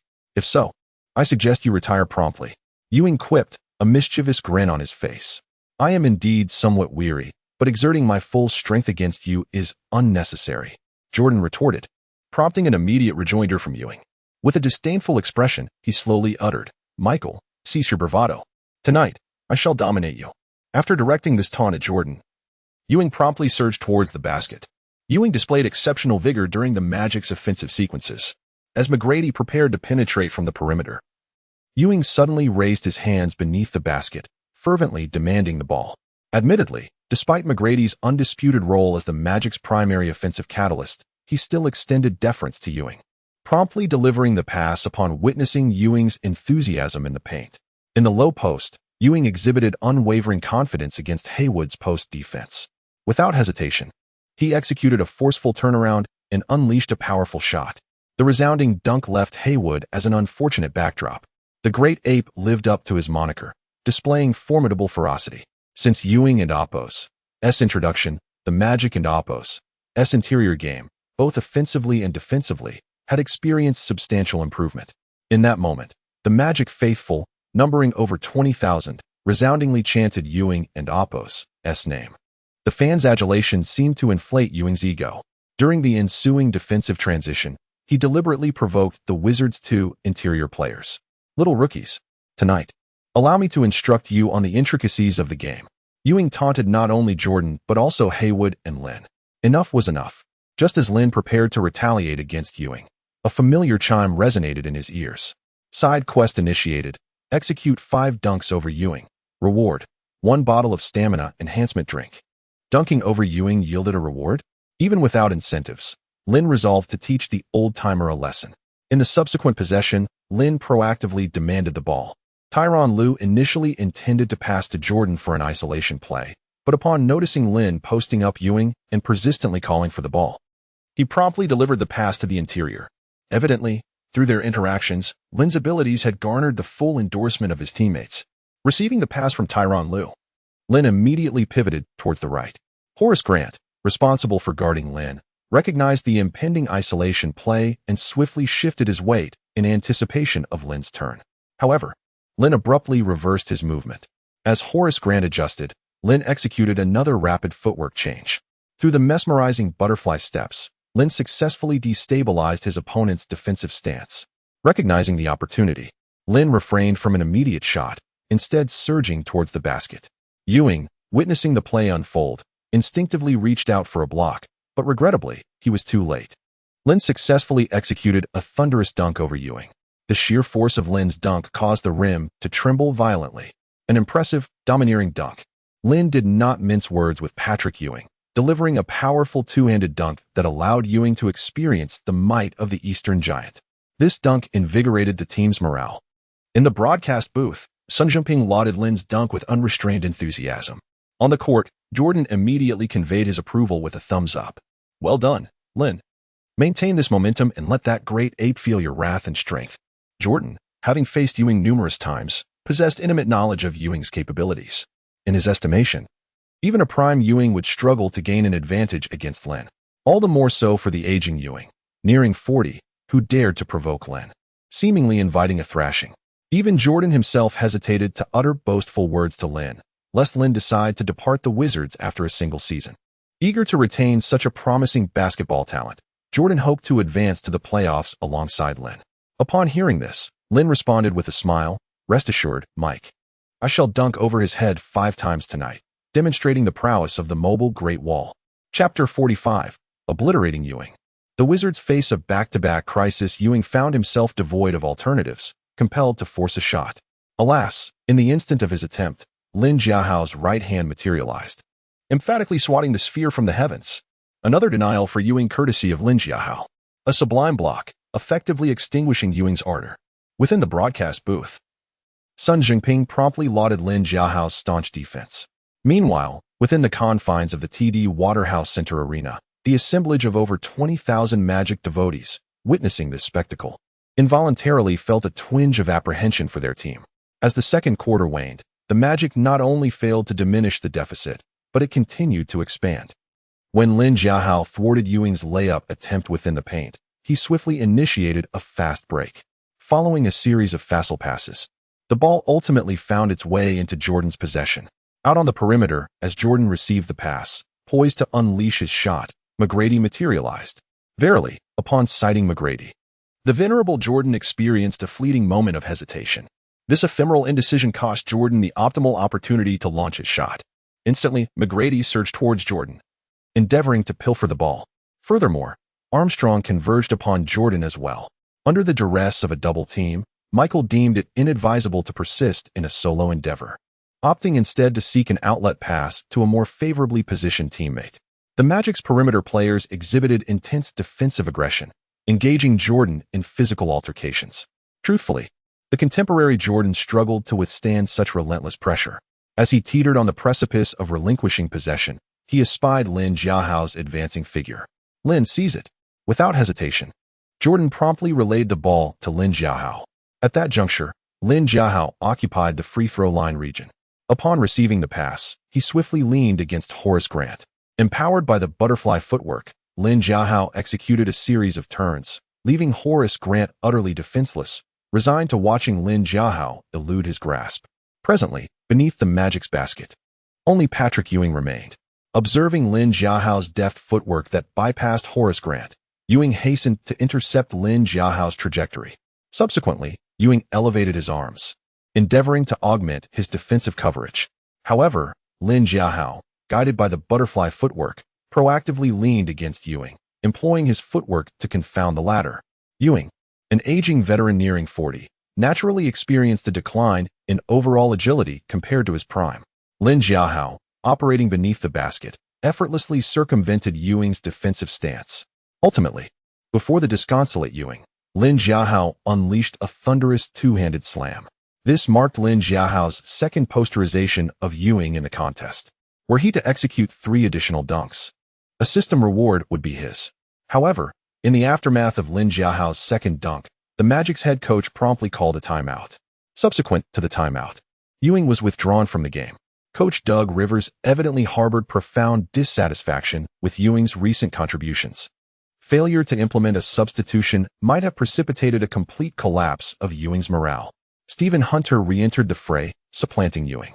It must be acknowledged that the veteran Ewing's performance within the paint proved woeful, particularly in his matchups against Lin Jiahao, where he was virtually relegated to a mere spectator. Upon returning to the bench, Ewing's visage betrayed his fury as he forcefully hurled a towel to the ground. On the court, Jordan extended a thumbs up to Lin Jiahao. "Impressive. Lin, you've utterly devastated Ewing." Not bad at all. However, based on my familiarity with Ewing, the old codger won't concede defeat easily. Before long, Ewing will undoubtedly return to the court. Exercise caution. Upon hearing that Ewing might return, Lin Jiahao brimmed with exhilaration. That would be splendid. I haven't had my fill yet. The system's mandate stipulated 5 poster dunks on Ewing, and Lin Jiahao had only accomplished 2. He yearned for Ewing's swift return, eager to continue his torment. Resuming play, the Wizards possessed the ball. Tyronn Lue deliberately advanced the ball past the mid-court line before swiftly relaying it to Jordan. On the left side of the arc, Jordan executed a swift cut, successfully evading McGrady's harassment and promptly received Lue's pass. Thereafter, Jordan and Lin Jiahao executed a sophisticated interplay. Jordan exploited Lin Jiahao's frame to impede interference from Mike Miller and Horace Grant, making a beeline for the paint. Confronted with Stephen Hunter's help defense, Jordan audaciously chose to soar, culminating in a two-handed slam. Perhaps due to his recent entry into the game, Stephen Hunter's focus waned, failing to impede Jordan in a timely manner, thereby affording the latter the opportunity to dunk. Jordan's dunk, a rare sight indeed. The veteran Jordan's performance tonight has been nothing short of explosive, amassing 25 points thus far. Should Jordan sustain this torrid pace, the Wizards' victory tonight should be assured. Sun Jinping exuded confidence in the Wizards. However, as the game progressed, the Wizards' shooting touch began to wane precipitously. Notably, Jordan endured a string of missed shots in the waning minutes of the second quarter. The majority of players exhibited signs of physical exhaustion. The drawbacks of a back-to-back contest began to manifest during this period.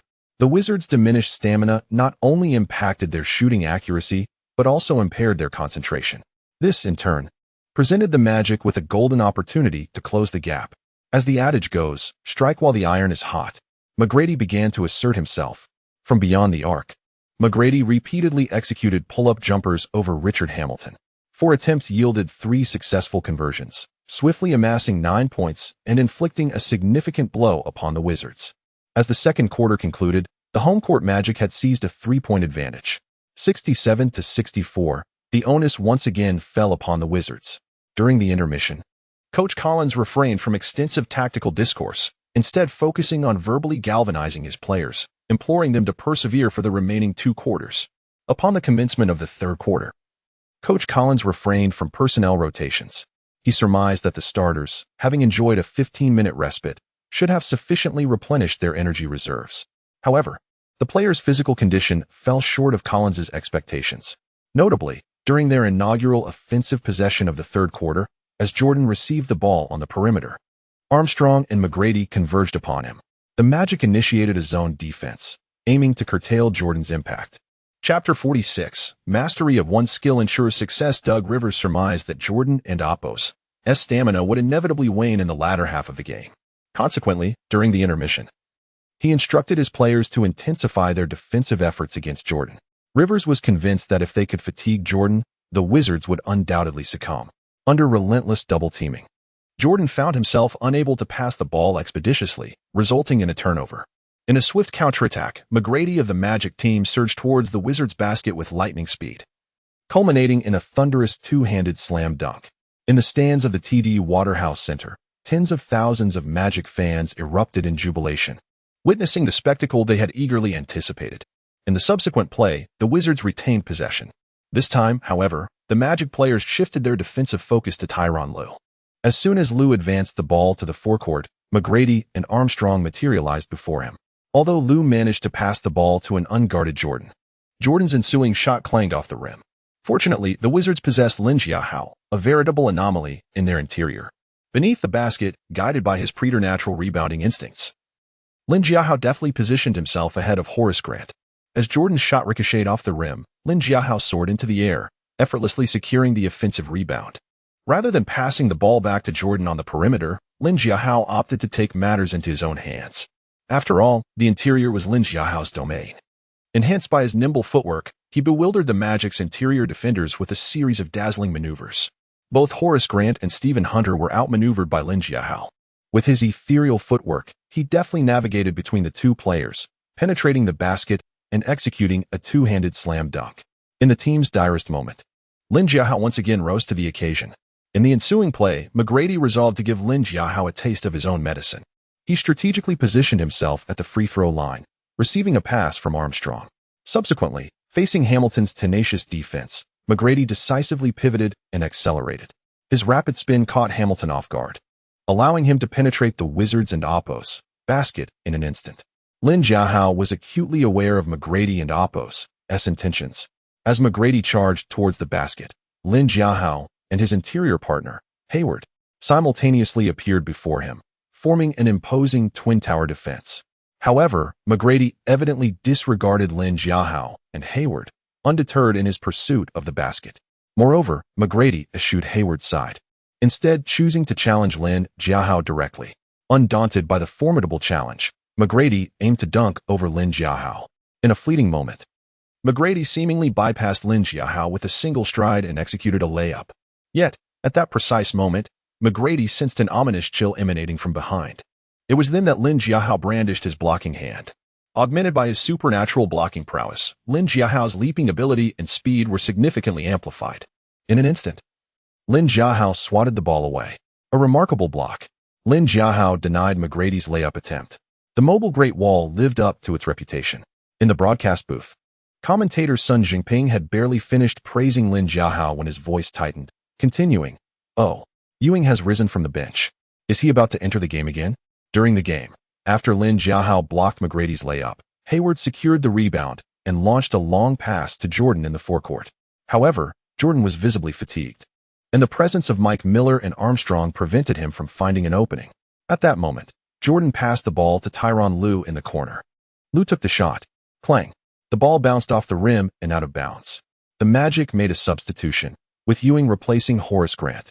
The Wizards also made a change, with Jordan leaving the court and Hubert Davis entering. Before departing, Jordan vociferously exhorted Lin Jiahao, "Lin, I'm counting on you. Dominate that vociferous ape." Returning to the game, the Magic had possession. As McGrady dribbled into the forecourt, he was immediately besieged by Wizards players. The newly entered Hubert Davis and Tyronn Lue promptly confronted McGrady, engaging in physical contact.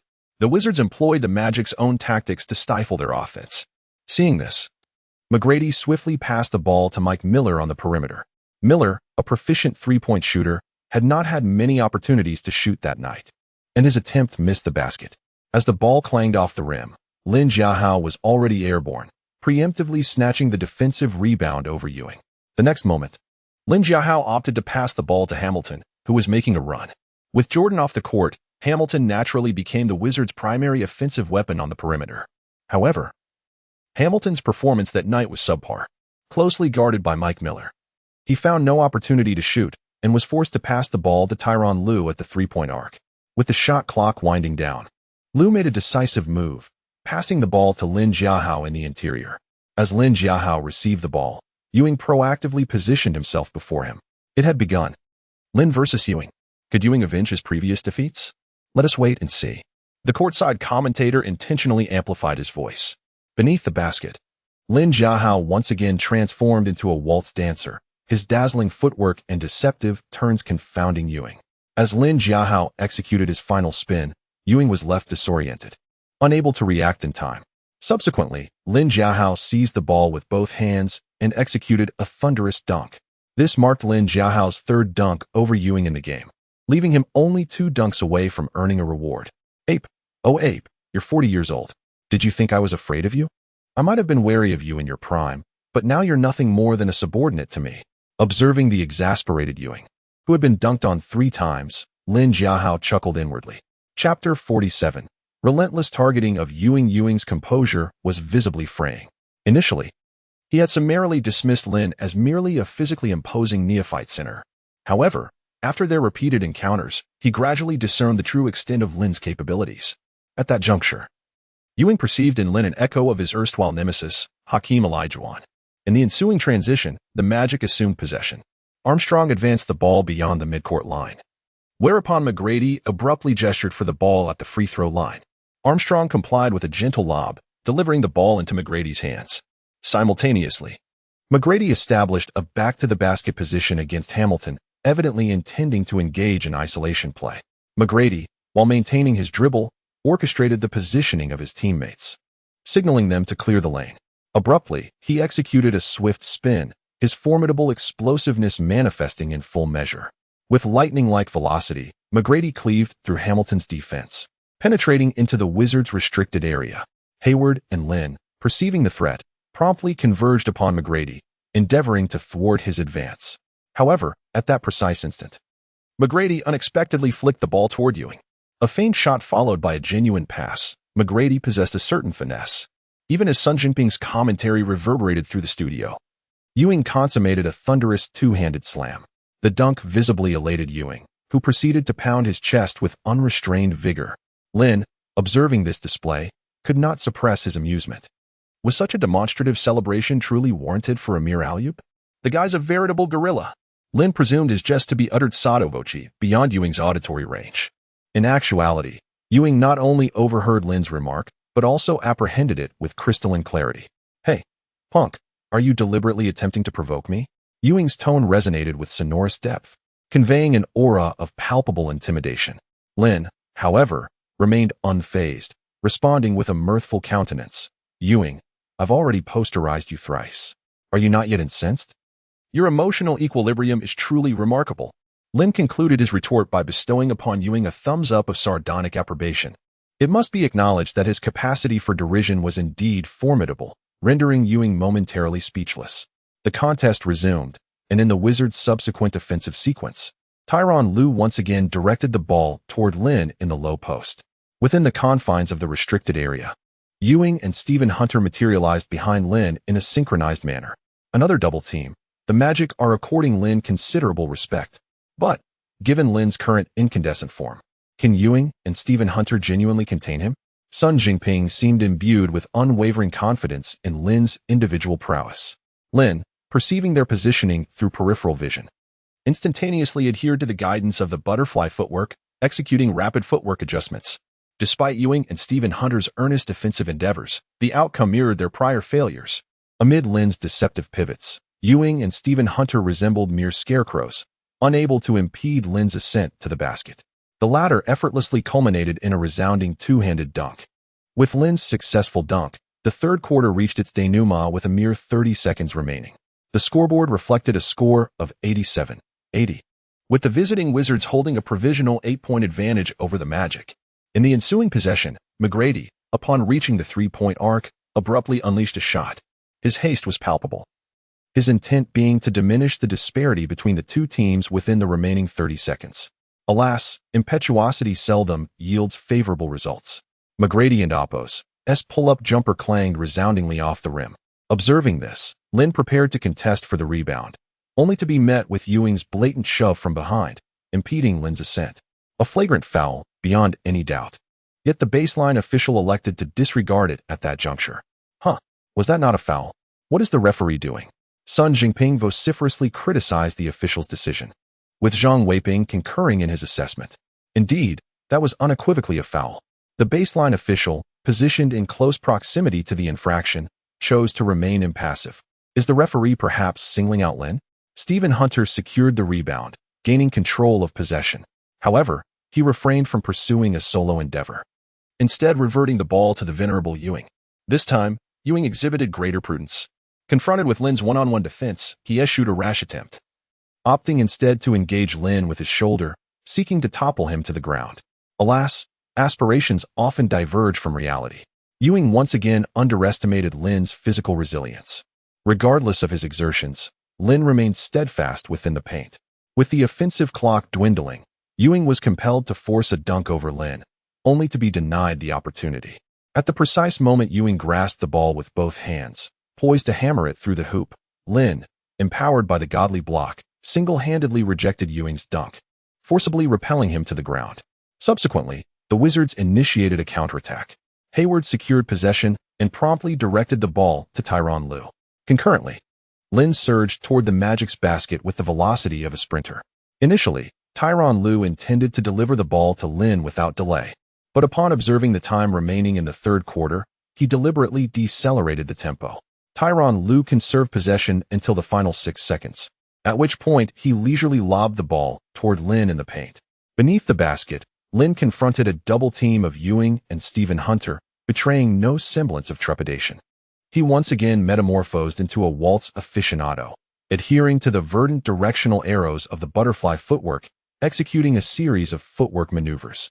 Several feigned pivots left Stephen Hunter bereft of his defensive equilibrium. With 2 seconds remaining in the third quarter, Lin pivoted and ascended with alacrity. Though Ewing, positioned before him, extended his arm in a blocking gesture, it was to no avail. Lin's thunderous dunk reverberated against the basket. With 2 points secured, Lin simultaneously fulfilled a system objective. Ding. Host detected executing 5 dunks over Ewing. Reward: enhanced energy drink. Ding. Would the host like to consume immediately? Consume immediately. Truthfully, upon the conclusion of the third quarter, Lin acutely perceived a substantial diminution in his stamina. Consequently, he elected to partake of the reward without delay. In the fourth quarter, Collins promptly sent Jordan back into the game. Refreshed after a significant rest, Jordan immediately impacted the Magic's defense. At the free throw line, Jordan received a pass from Tyronn Lue. Despite being immediately guarded by McGrady, Jordan's confidence was at its zenith. Without hesitation, he executed a pull-up jump shot over McGrady, a testament to his restored vigor. The basketball arced cleanly through the net. The once-and-future basketball deity had returned. This basket extended the Wizards' lead to 12 points and invigorated the team's morale. The onus was now on the Magic. 5 seconds later, McGrady swiftly advanced the ball. As he prepared to emulate Jordan with a pull-up attempt, he was met with a double team from Jordan and Lue, stifling any chance for a shot. McGrady reluctantly passed to the unguarded Armstrong, whose shot fell woefully short, resulting in an air ball. Possession reverted to the Wizards, with Jordan orchestrating the offense from the arc. His presence immediately drew a double team from Armstrong and McGrady, a clear indication of the Magic's strategy to disrupt his rhythm. Undeterred, Jordan, instead of passing, opted to challenge the defense. He fearlessly launched a fadeaway jumper from the arc. The ball, a blur, found its mark, extending the lead to 14 points. Silence descended upon the TD Waterhouse Center. The Magic's faithful were aghast, unable to comprehend their team's sudden collapse. Coach Rivers, witnessing the unraveling, called a timeout. He emphasized the need for interior scoring, urging Ewing and Stephen Hunter to step up. Rivers believed that Lin, despite his dominance, was reaching his physical limits after continuous play since the first quarter. He surmised that sustained attacks on Lin would eventually break him down. Upon resumption, Armstrong quickly fed Ewing in the post. The veteran, nearing 40, engaged Lin in a low-post battle. Despite his Herculean effort, Ewing could not faze Lin, who stood firm as an impregnable fortress. Ewing's desperation was palpable. With the shot clock dwindling, Ewing was forced to attempt a contested shot, only to be emphatically blocked by Lin. Guided by an almost preternatural sense, Lin anticipated Ewing's release and executed a timely block, thwarting the attack. Hamilton secured the loose ball and initiated a fast break, culminating in an easy layup by Jordan, pushing the lead to 16. An irate Rivers, deeply disappointed with Ewing's performance, made a substitution, replacing him with Horace Grant. Ewing's nightmarish performance, outplayed on both ends, had finally come to an end. Sun Jinping commented that the Magic might have fared better without Ewing, whose presence had been detrimental. He even suggested that Ewing consider retirement. With Ewing off the court, the Magic's interior offense flowed more smoothly, allowing McGrady to assume a greater offensive role. McGrady, aided by a screen from Mike Miller, hit a pull-up three-pointer, momentarily stemming the bleeding. In the subsequent possession, the Magic intensified their defensive focus on Jordan. McGrady immediately contested Jordan as he received the ball at the free throw line, often supported by Armstrong or Miller. Jordan's perimeter prowess demanded a solution. Despite the increased pressure, Jordan remained unfazed. He calmly attempted a shot despite the double team, but this time, luck was not on his side. The ball clanked off the rim. As the Magic players celebrated their defensive stop, Lin rose above Grant and Hunter to secure the offensive rebound. He then punctuated the play with a thunderous dunk, demoralizing the Magic. Despite their valiant efforts, the Magic could not contain the Wizards' offense. Time was running out. In the final 2 minutes, McGrady attempted to rally his team, hitting 4 consecutive three-pointers. However, the Magic's defense remained porous. Even when Jordan missed, Lin was there to snatch the offensive rebound. Fueled by the Lin-Jordan combination, the Wizards secured a 112-90 victory at the TD Waterhouse Center. As the final buzzer sounded, Lin smiled. Jordan approached him, patting his shoulder, and said, "Lin, you were magnificent. Your dominance is growing. Let's make some magic in the playoffs this season." Lin chuckled, replying, "Mike, your dominance is impressive too." If you didn't say you were 39, I'd think you were 29. Back then, I could have coasted to a title with you. You rascal, Jordan said, amused by Lin's remark. He mused that at 29, he could indeed have carried his teammates to a championship. But time waits for no one, and even he, as formidable as he was, had to acknowledge the passage of time. Chapter 49, Lin Jiahao vs. The Wolf King Garnett, Ding. Congratulations to the host for leading the Wizards to victory against the Magic on their home turf. Reward points, 1,000. Once the game concluded, the system promptly calculated the rewards. Another 1,000 points added to the previous rewards brought Lin Jiahao's total to 2,388 points. Quite impressive. Seeing that he possessed over 2,000 points, Lin Jiahao felt a surge of confidence and immediately accessed the system's shop to indulge in some shopping. However, after a brief survey, he realized that what he truly required was an energy sports drink. After all, the Wizards had been engaged in an arduous series of away games, and the schedule had been exceptionally demanding.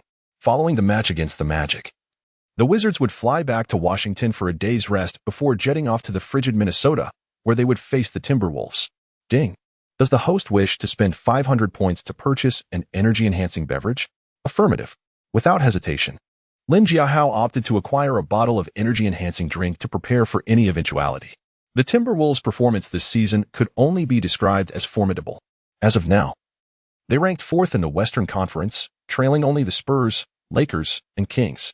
Moreover, the Timberwolves had secured victories in all 5 of their recent home games, and those wins had been by considerable margins. Their home court had indeed become a veritable fortress. Defeating the Timberwolves at Target Center would prove to be no small feat for the Wizards. Hence, Lin Jiahao's decision to purchase the energy drink was entirely reasonable. On November 25, 2001, at 7 o'clock p.m., Target Center, the home of the Timberwolves, was teeming with fans. A conservative estimate suggested that at least 20,000 spectators had gathered to witness the game. Prior to the match, Timberwolves head coach Flip Saunders, in an interview with ESPN, exhibited a palpable disregard for the Wizards. He remarked that the Wizards posed no significant threat, stating that only Michael Jordan could potentially challenge their defense. While he believed that Kevin Garnett would deliver a formidable lesson to Lin Jiahao that evening, through Saunders' remarks, it was evident that he held Lin Jiahao in low esteem. Lin Jiahao was unfazed by Saunders' comments.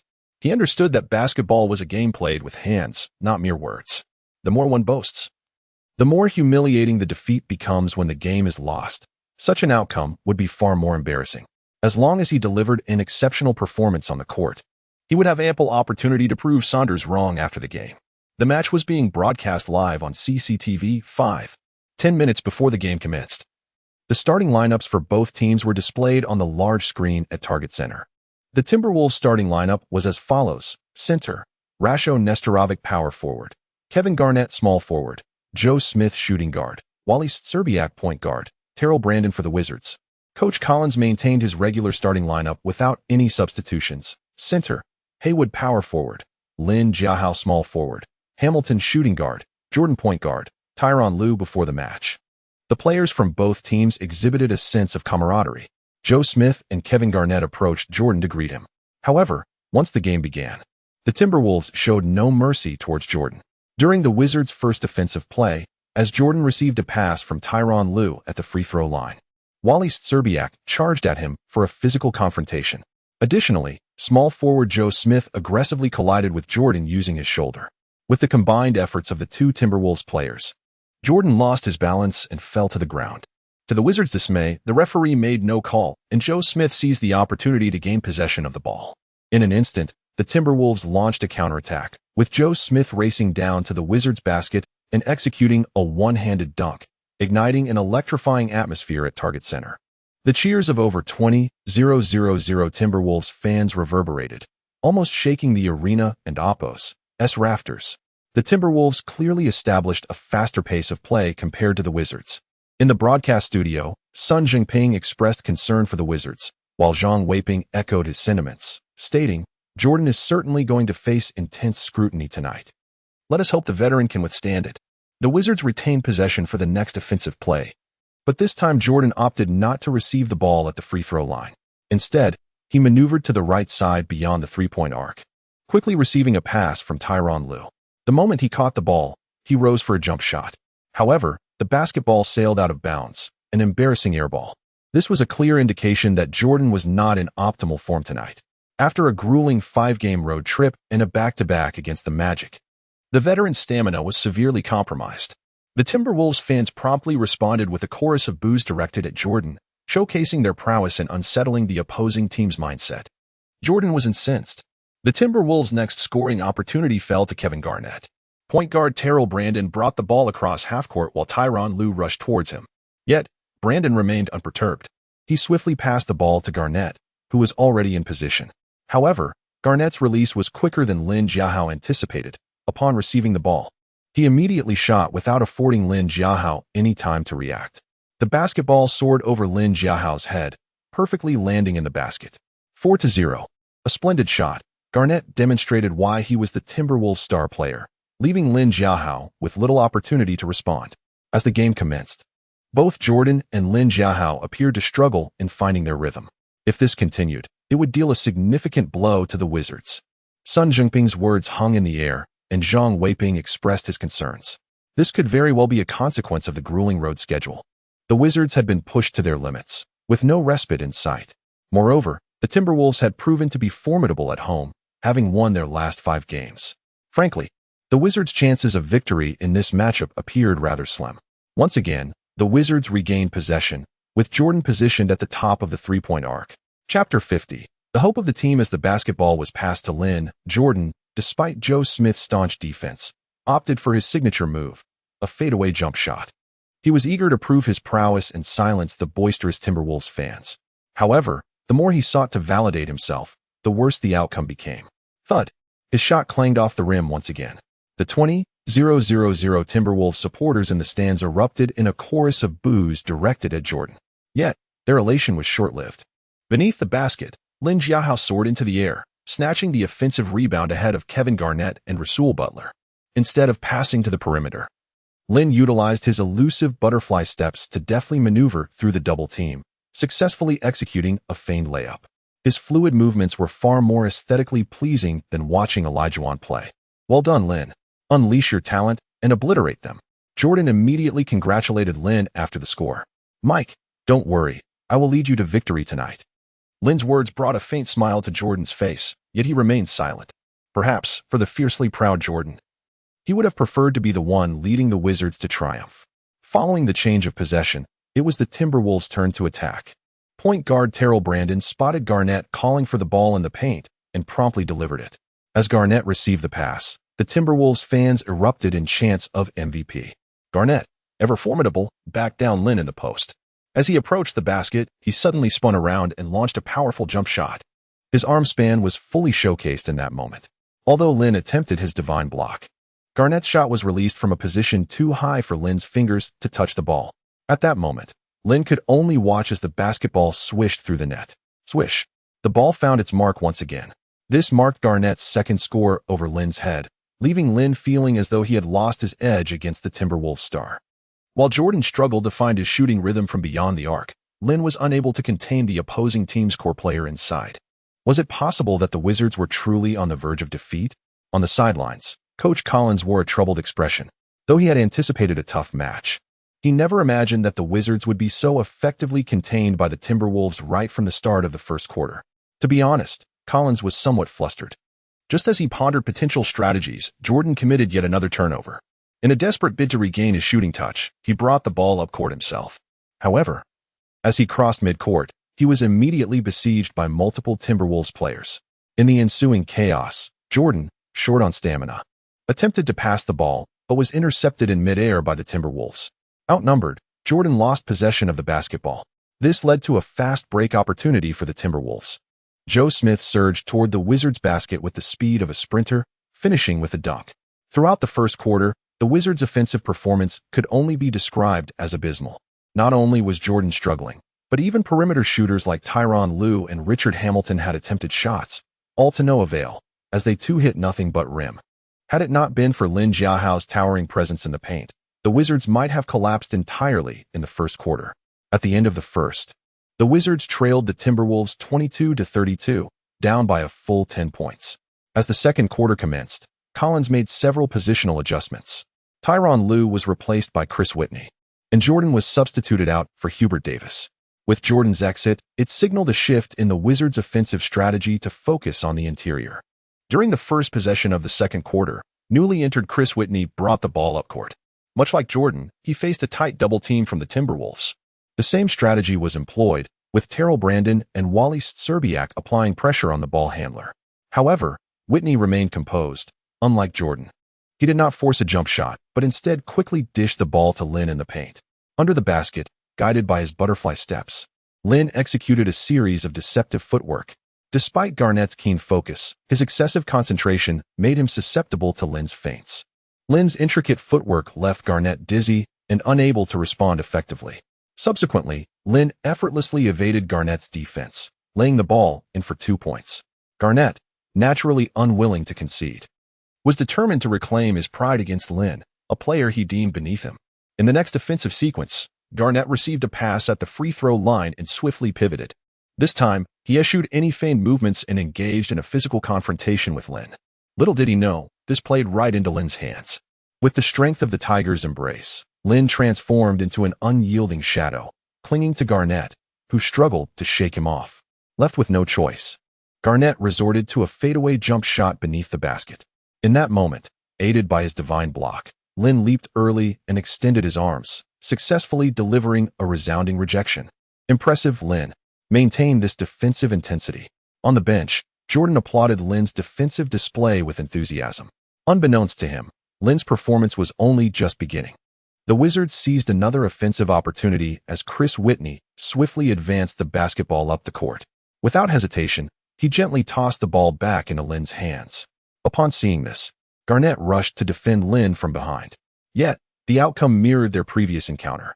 Lin, utilizing his elusive butterfly steps, suddenly leaned to the right, misleading Garnett into believing he would drive from that side.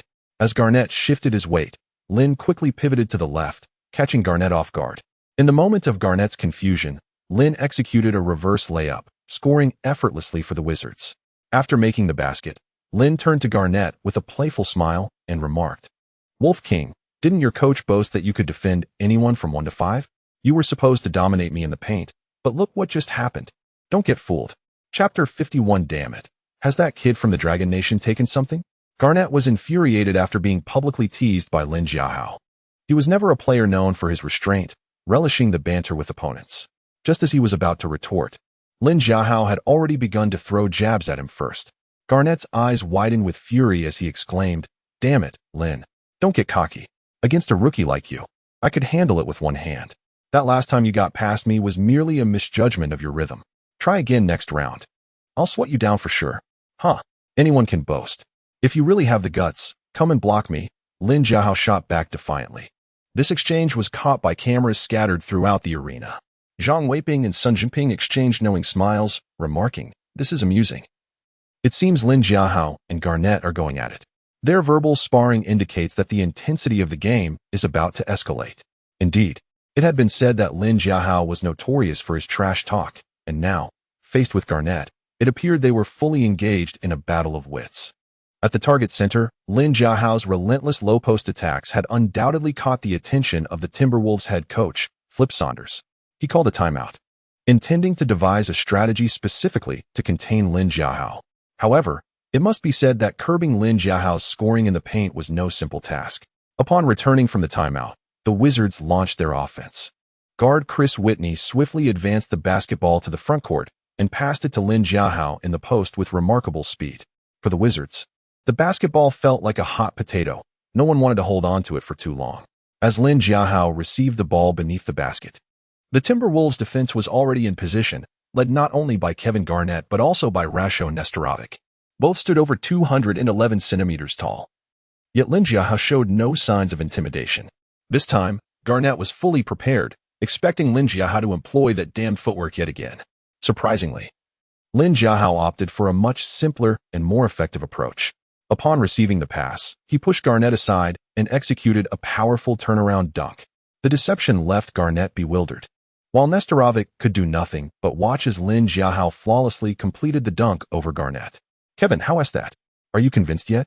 Thought I'd use footwork again." Lin Jiahao asked with a smile after executing a clean dunk over Garnett. Garnett was momentarily speechless, his face a deep shade of frustration, though fortunately for him, his dark skin masked his embarrassment. Haha, Lin Jiahao is indeed impressive. His feints, in reality, leave Garnett utterly confused. That dunk was executed with such ferocity that Garnett barely had time to react. Zhang Weiping commented, "Indeed, it's exceedingly difficult to defend against Lin Jiahao. I must admit, this is the first time I've seen Garnett so thoroughly outmatched in a game. His matchup with Lin Jiahao has been a rare scenario of him being on the back foot." The Timberwolves struggled not only to contain Lin Jiahao defensively, but also found themselves limited by him on the offensive end. In the subsequent 3 confrontations in the paint, Lin Jiahao delivered 2 emphatic blocks on both Garnett and Nestorovic. Unapologetically, Lin Jiahao single-handedly helped his team level the score throughout the second quarter. As the second quarter concluded, the score stood at 54-54, returning both teams to a level playing field. Back in the locker room, Jordan praised Lin Jiahao's performance. "Lin, it seems the MVP of tonight's game is destined to be yours," Jordan remarked, patting Lin Jiahao on the shoulder. "Keep it up. I believe you possess the ability to lead the team to victory." Lin Jiahao smiled, responding, "Leave it to me, Mike. You just take a good rest on the bench for this game." Shortly after their conversation, head coach Collins approached. "Lin, how are you feeling? Still holding up?"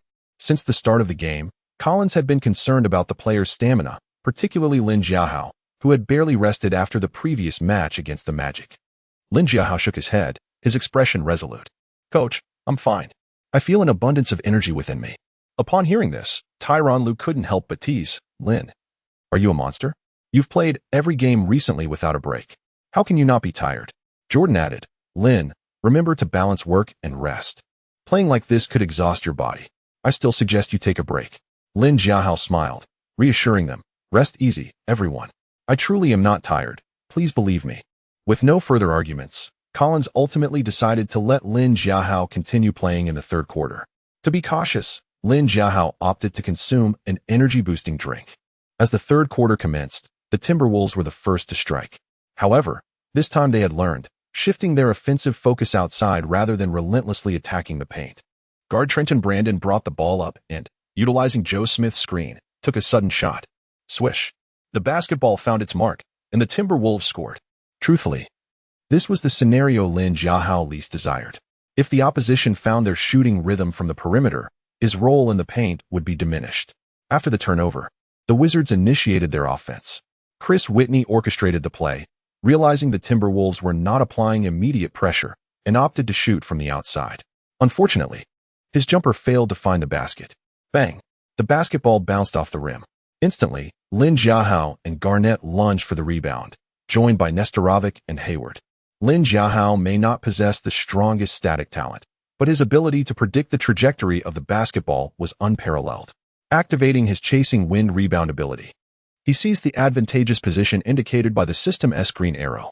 At the moment he leaped, the basketball instinctively flew into his hands. Once again, Lin Jiahao secured the offensive rebound. To be frank, his rebounding prowess was undoubtedly among the best in the NBA today.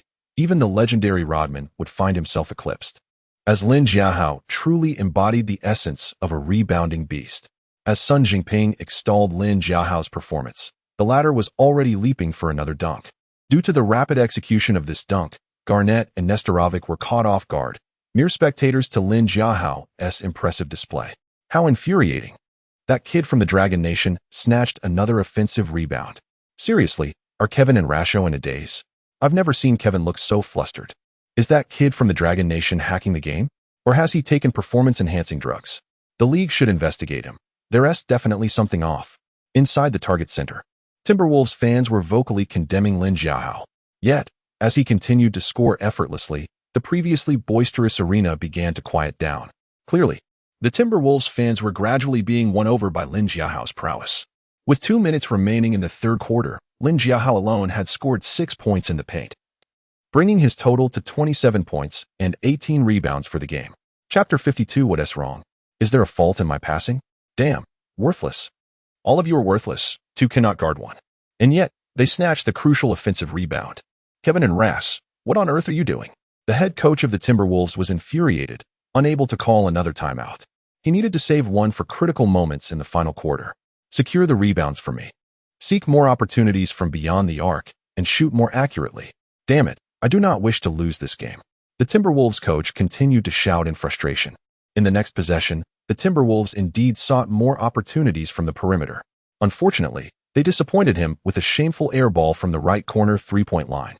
Witnessing this, Coach Flip Saunders almost collapsed onto the floor. Is this the three-pointer you produce? Spare us the embarrassment. Go home and grow sweet potatoes. For you are unfit to play in the NBA, being outplayed by a lad from the Dragon Country, and still have the audacity to claim supremacy in the basketball world? You have tarnished the Dream Team's reputation. The more he scolded, the less the Timberwolves players performed. In truth, they were not primarily an outside shooting team. With a superstar like Garnett in their ranks, they naturally focused more on interior play. However, tonight, facing Lin Jiahao, Garnett found it difficult to exploit his strengths, leading them to seek more opportunities from the perimeter. It was evident that if they continued down this path, they would inevitably be crushed by the Wizards. Kevin, we cannot proceed like this. For the offense, we still need you. How about I set a pick for you? At this moment, Ras Nestorovi suggested. Garnett frowned slightly, replying, it's worth a try, but that kid has a vast defensive range and quick lateral movement. We must be cautious to avoid being blocked. Fear not. Let us give it a go. No matter how fast he moves, can he truly defend against two? As for Hayward, he can be disregarded. Defeating him one-on-one is child's play for you. Ras Nestorovi began to devise strategies for Garnett. After considering, Garnett agreed. Indeed, it was arduous to single out Lin Jiahao, while taking on Hayward would be effortless. Very well, let us proceed with this approach. We can win this game. All right, I shall cooperate with you. The two whispered to one another, confirming their next move. However, in this possession, the offensive rights belonged to the Wizards. When their teammate missed a three-pointer, they failed to secure the rebound, which remained firmly in Lin Jiahao's grasp, having already collected 19 rebounds. Once again in the low post, Lin Jiahao dribbled the ball, executed a dazzling up and under move, and then with his left hand, banked in a layup to secure 2 points. Following the transition, Garnett and Ras Nestorovi commenced their pick-and-roll collaboration. In the target center stands, thousands of Timberwolves fans erupted in cheers. The Timberwolves refocused their offense in the paint, Garnett versus Lin Jiahao. However, the current situation left many perplexed. Why were both interior players setting screens? Oh, it turned out that Lin Jiahao had ventured outside, necessitating a switch to guard Garnett. This time, Garnett's approach was astute. He did not opt for a direct confrontation with Lin Jiahao, but instead utilized Ras Nestorovi's screen to create a small shooting window. Observe. Can Garnett make the shot? Swish. As Zhang Weiping's voice echoed in the studio, Garnett's short-range jumper from a 45-degree angle hit the board perfectly. His fluid motion bore a striking resemblance to the legendary Tim Duncan. After scoring off the board, Garnett finally vented his pin-up frustration. He shouted at Lin Jiahao, his expression somewhat menacing. Damn you, Lin, your tough days are about to begin. I will show you what true interior dominance feels like. Lin Jiahao, upon hearing this, nearly burst into laughter. He waved dismissively at Garnett, tauntingly remarking, Kevin, you sure have a gift for boasting. You set a pick to gain a small shooting window, and then act like it's something to flaunt? If you possess true skill, then don't call for a pick. Let us truly face off. Kevin, do not be swayed by his provocations. Basketball is inherently a team sport. Why can't we utilize a teammate's screen to score? Before Garnett could respond, the composed Ras Nestorovi retorted to Lin Jiahao. In his view, Lin Jiahao was deliberately trying to provoke Garnett, and they must not fall for it. At this moment, Garnett remained calm, joining in the mockery. Lin, Ras is correct. Basketball is a team sport. Why don't you show me how you can defend against a pick? You are still too inexperienced to fully contain me. If you didn't call for a pick, I could easily dominate you tonight. Lin Jiahao shot back, moving towards the low post, unwilling to expend too much energy on verbal sparring. Approximately 5 seconds later, Lin Jiahao received a high lob pass from a teammate beneath the rim. Observing this, Garnett and Ras Nestorovi wasted no time and immediately double-teamed him. Once again, Lin Jiahao faced a double team, which was quite the privilege. He was now receiving treatment akin to that of a top-tier superstar, as opponents would swarm him the moment he got the ball. Under the basket, Lin Jiahao sensed the intensity of the double team, but remained unfazed, exuding calm. So what if they double-team me? Does that mean I can't pass? Lin Jiahao activated his butterfly steps skill, skillfully toying with the two defenders. Just when they thought he would attempt various tricky angles for a layup, they soon realized how mistaken they were. Exchanging glances, they prepared to jump to block Lin Jiahao. Yet, after showcasing his impressive footwork, he leaped as if to dunk, only to feint. To the left side, Hayward had been standing there, creating space. Throughout the game, he had remained in the shadows, but now, Hayward was ready to shine. Lin Jiahao's leap appeared as though he was going for a dunk or a layup, but that was merely an illusion. His true intent was to set up Hayward. Hayward, time to feast. Swish. The pass, though not perfect, was sufficient given the proximity. Lin Jiahao was not known for his passing prowess, yet at such a close range, he would not err. It landed comfortably in Hayward and Apos' hands. In the paint, Garnett and Ras Nestorovi had both been faked out. Hayward received the ball and charged towards the basket.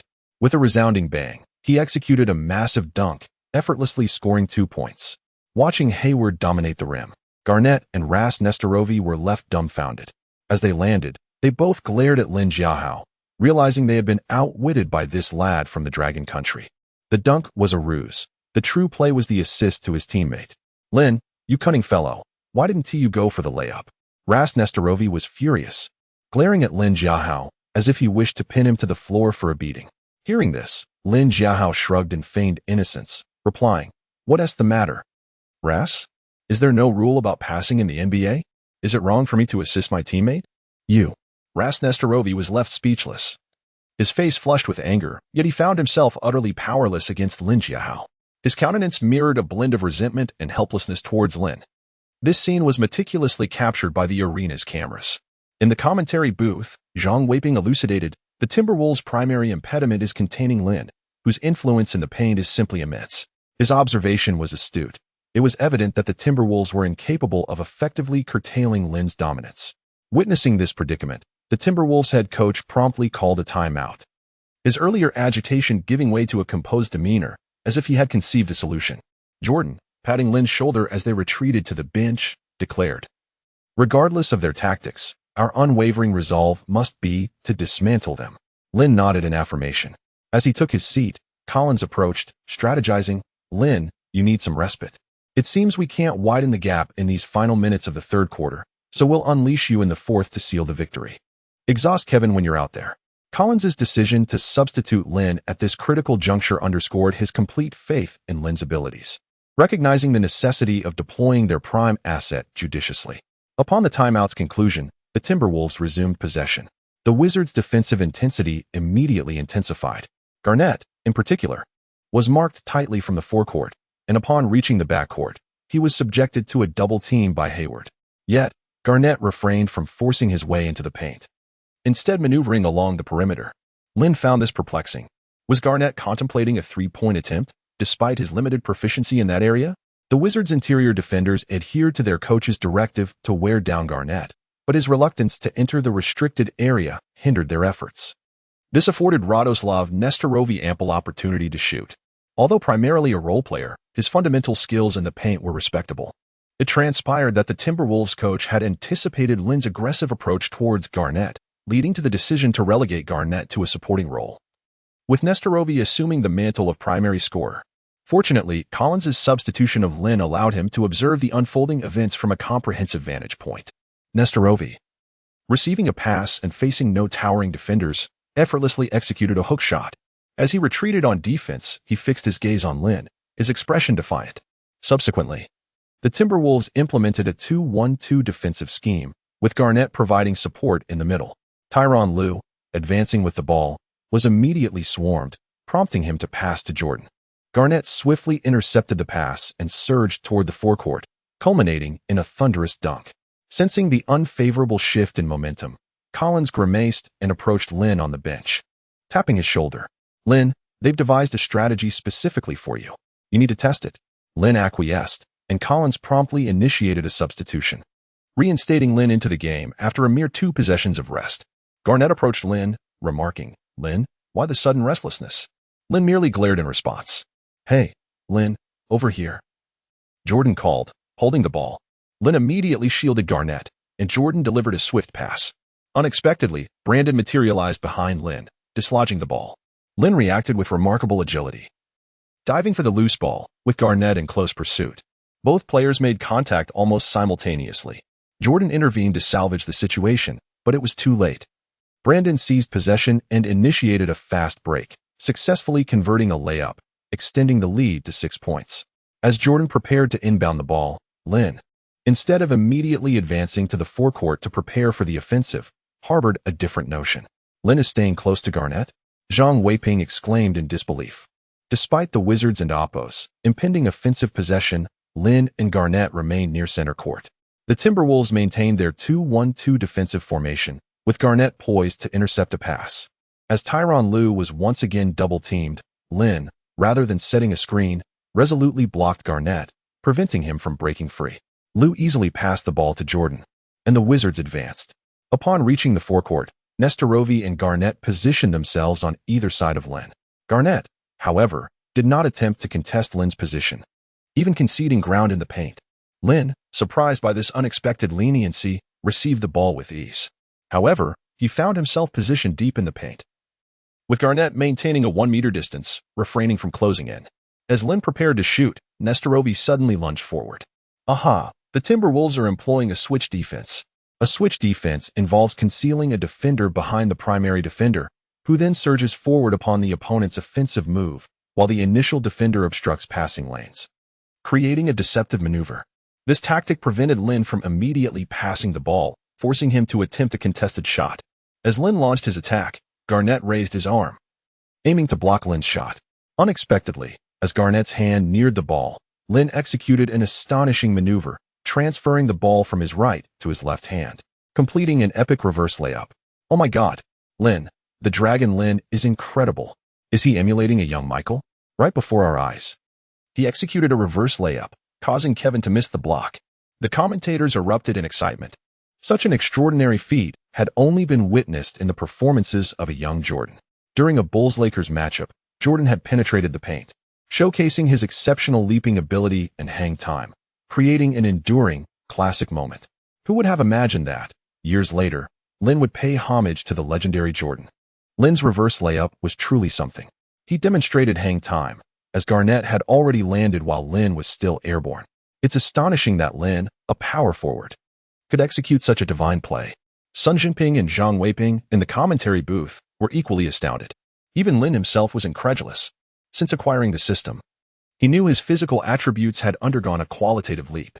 However, he never anticipated that, in a moment of desperation, he would unlock his boundless potential and execute such an improbable layup. "Kevin, you want to block me? You're not quite there yet. Go home and practice some more.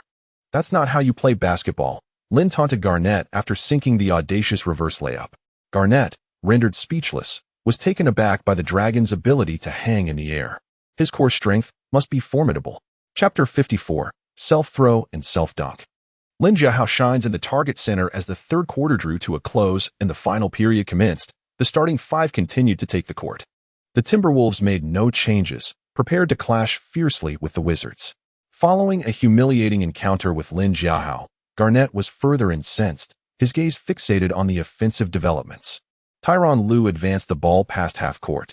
Unlike before, he did not pass to the inside for an opportunity, but allowed Jordan to handle the ball at the free throw line, creating a palpable threat.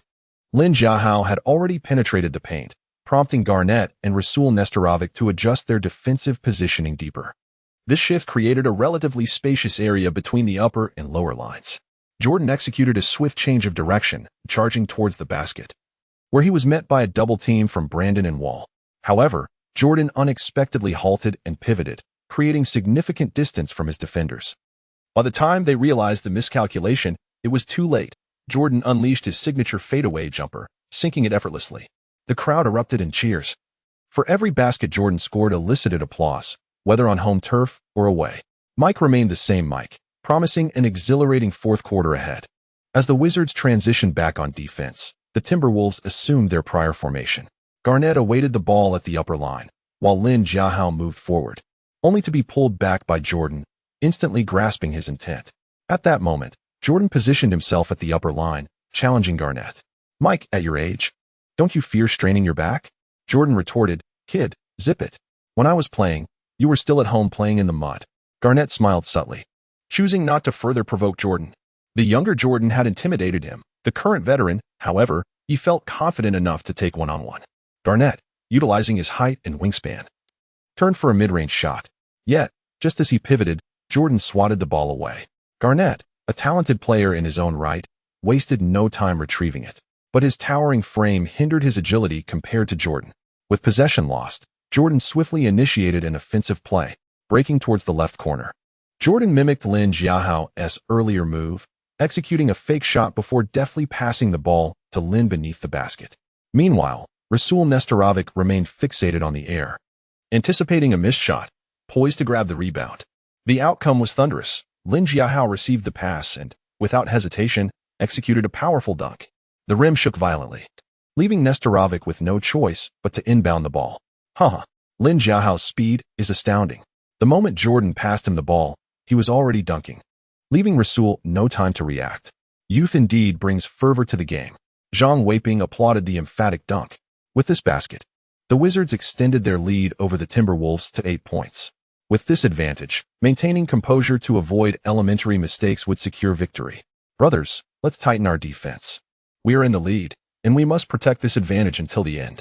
Lin Jiahao rallied his teammates. His words now held significant weight within the team. Tyronn Lue and Hamilton responded in unison, determined to clinch the win. On the other side, the Timberwolves indeed faltered in their attempts. The Wizards intensified their perimeter defense. Hamilton made a crucial block against Brandon's shot. Furthermore, he regained possession as the deflected ball soared into the air. Hamilton seized control and swiftly passed to Tyronn Lue for a fast break. Lue finished with a layup, widening the gap to 10 points. Hamilton's contributions were invaluable, having blocked Brandon's shot and assisted Lue in securing 2 easy points. The Wizards led the Timberwolves by 10, with 6 minutes and 27 seconds remaining in the final quarter. As long as the Wizards avoided excessive basic errors, victory seemed assured. Zhang Weiping remarked, as the Timberwolves continued their offensive efforts. Garnett, now frustrated, called for the ball from mid-range, signaling his teammates to pass quickly. Unfortunately, in his eagerness to close the gap, Garnett missed, and Lin Jiahao snatched the rebound before Nestorovic could react. Kevin, attempting mid-range shots from outside, too scared to face me head-on. Are you? Lin Jiahao taunted as he secured the ball. He then handed it to Tyronn Lue to manage the pacing. Lue understood the cue. He did not rush to score, but instead dribbled past half-court, deliberately winding down the clock.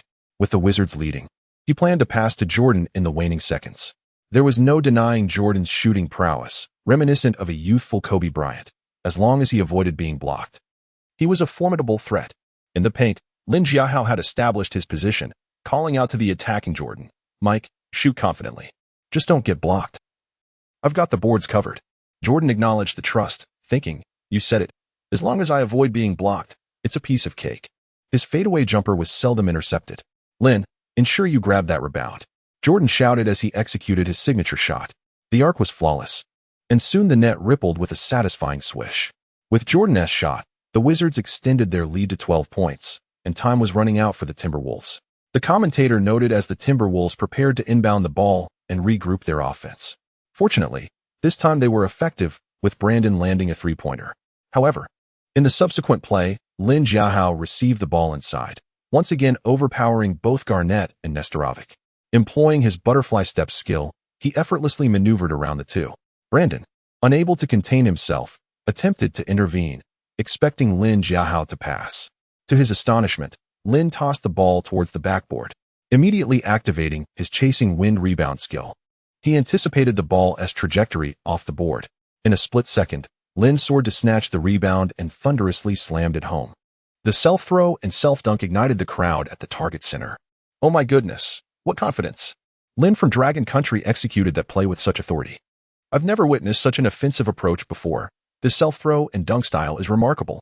Clearly, we underestimated him," exclaimed the American commentator, fervently praising Lin Jiahao's display. Meanwhile, countless fans in China, watching on CCTV5, were left in awe, rising to their feet at this extraordinary moment. It was 2001, and few players possessed such a style of play. Lin Jiahao had undeniably emerged as a standout talent, a true anomaly in the game. Lin Jiahao's performance is impressive. It's becoming increasingly indefensible. His sensitivity to the ball's rebound trajectory, combined with this innovative approach, shows he regards the Timberwolves as mere obstacles. Zhang Weiping marveled, reminiscing about his own career as a player, having never encountered such a novel technique before. Chapter 55. This kid is on drugs due to Lin Jiahao's exceptional performance. The remaining time of the game transformed into a personal showcase for him. While others were on the verge of exhaustion, he remained as lively as ever. The sports drinks provided by the system proved to be extraordinarily effective, banishing fatigue in an instant. It is hard to fathom that this young lad from Longhua possesses such resilience. Have you noticed the peculiar phenomenon that, as the game reached its final moments, while everyone else was nearly drained, he still exhibited remarkable vigor? Whether on offense or defense, he kept pace effortlessly. I have serious suspicions that this individual might be an Iron Man or perhaps has resorted to performance-enhancing drugs, necessitating a thorough investigation by the league. Some fans of the Timberwolves echoed the sentiments of Coach Popovich, questioning whether Lin Jiahao was using any banned substances, given his relentless energy throughout the match. If not, how could he maintain such intensity without feeling fatigued after an entire game? Referee, eject that kid from Longhua. He is on drugs. The league needs to investigate him. Yes, investigate this lad. He surely has something amiss. It is utterly absurd. While others are gasping for breath, he remains so powerful. Doesn't he that strike you as odd? Amidst the raucous shouts from Timberwolves fans, the head referee cast a meaningful glance at Lin Jiahao, Garnett, Brandon, and even Timberwolves head coach Flip Saunders regarded Lin with expressions of realization. With a mocking grin, Garnett exclaimed, "Oh, damn it, now I understand what's going on. Lin, is there any truth to what they are saying?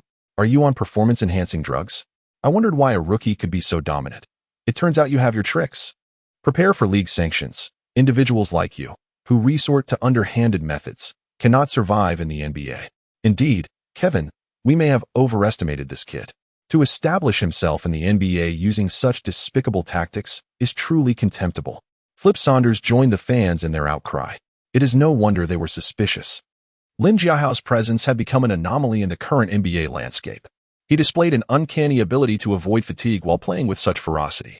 From the opening whistle, this young man had hardly rested, leading to the conclusion that he must be using performance-enhancing drugs. In the world of sports, such cases are not uncommon. The Olympics and World Cup have seen their share of athletes with no moral compass. Should we report this to the league? He definitely has something to hide. When the referee failed to blow the whistle, Flip Saunders raised his voice again. The head referee approached Lin Jiahao, scrutinizing him closely. The game is not over yet. After this match concludes, Lin, you will undergo an examination, or else it will be difficult to quell public sentiment. Lin Jiahao shrugged nonchalantly. I have nothing to hide. Feel free to investigate as you please. You suspect me of doping during the game, correct? The bald-headed referee replied, Lin, it's not just me. Your opponents and the fans harbor doubts. We are in a difficult position, and this matter needs to be reported to Commissioner David Stern for his decision. Fine. But can we at least finish this game and secure victory first? The referee added, of course, provided you are exonerated. Damn it, Lin is innocent. I see him every day.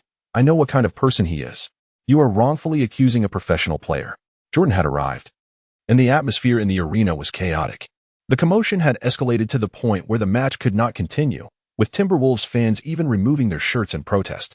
The referee respected Jordan and spoke softly. Mike, please don't be upset. We do not suspect Lin as that kind of player. It's just that the circumstances are somewhat similar. To be frank, Popovich even sent an email accusing Lin a few days ago, claiming he might be using performance-enhancing drugs due to his extraordinary physical condition. Both Jordan and Lin Jiahao were taken aback. They never expected Popovich to be so underhanded. He had spoken to them with utmost seriousness. As soon as the game concluded, he promptly reported Lin Jiahao to the league. Lin Jiahao, unfazed, recalled that in the future, Popovich was not a commendable figure. He was akin to Morley, having made numerous disparaging remarks about the sovereignty of Longhua. Fine. If you wish to inspect Lin, go ahead. But let us first finish this game and claim victory.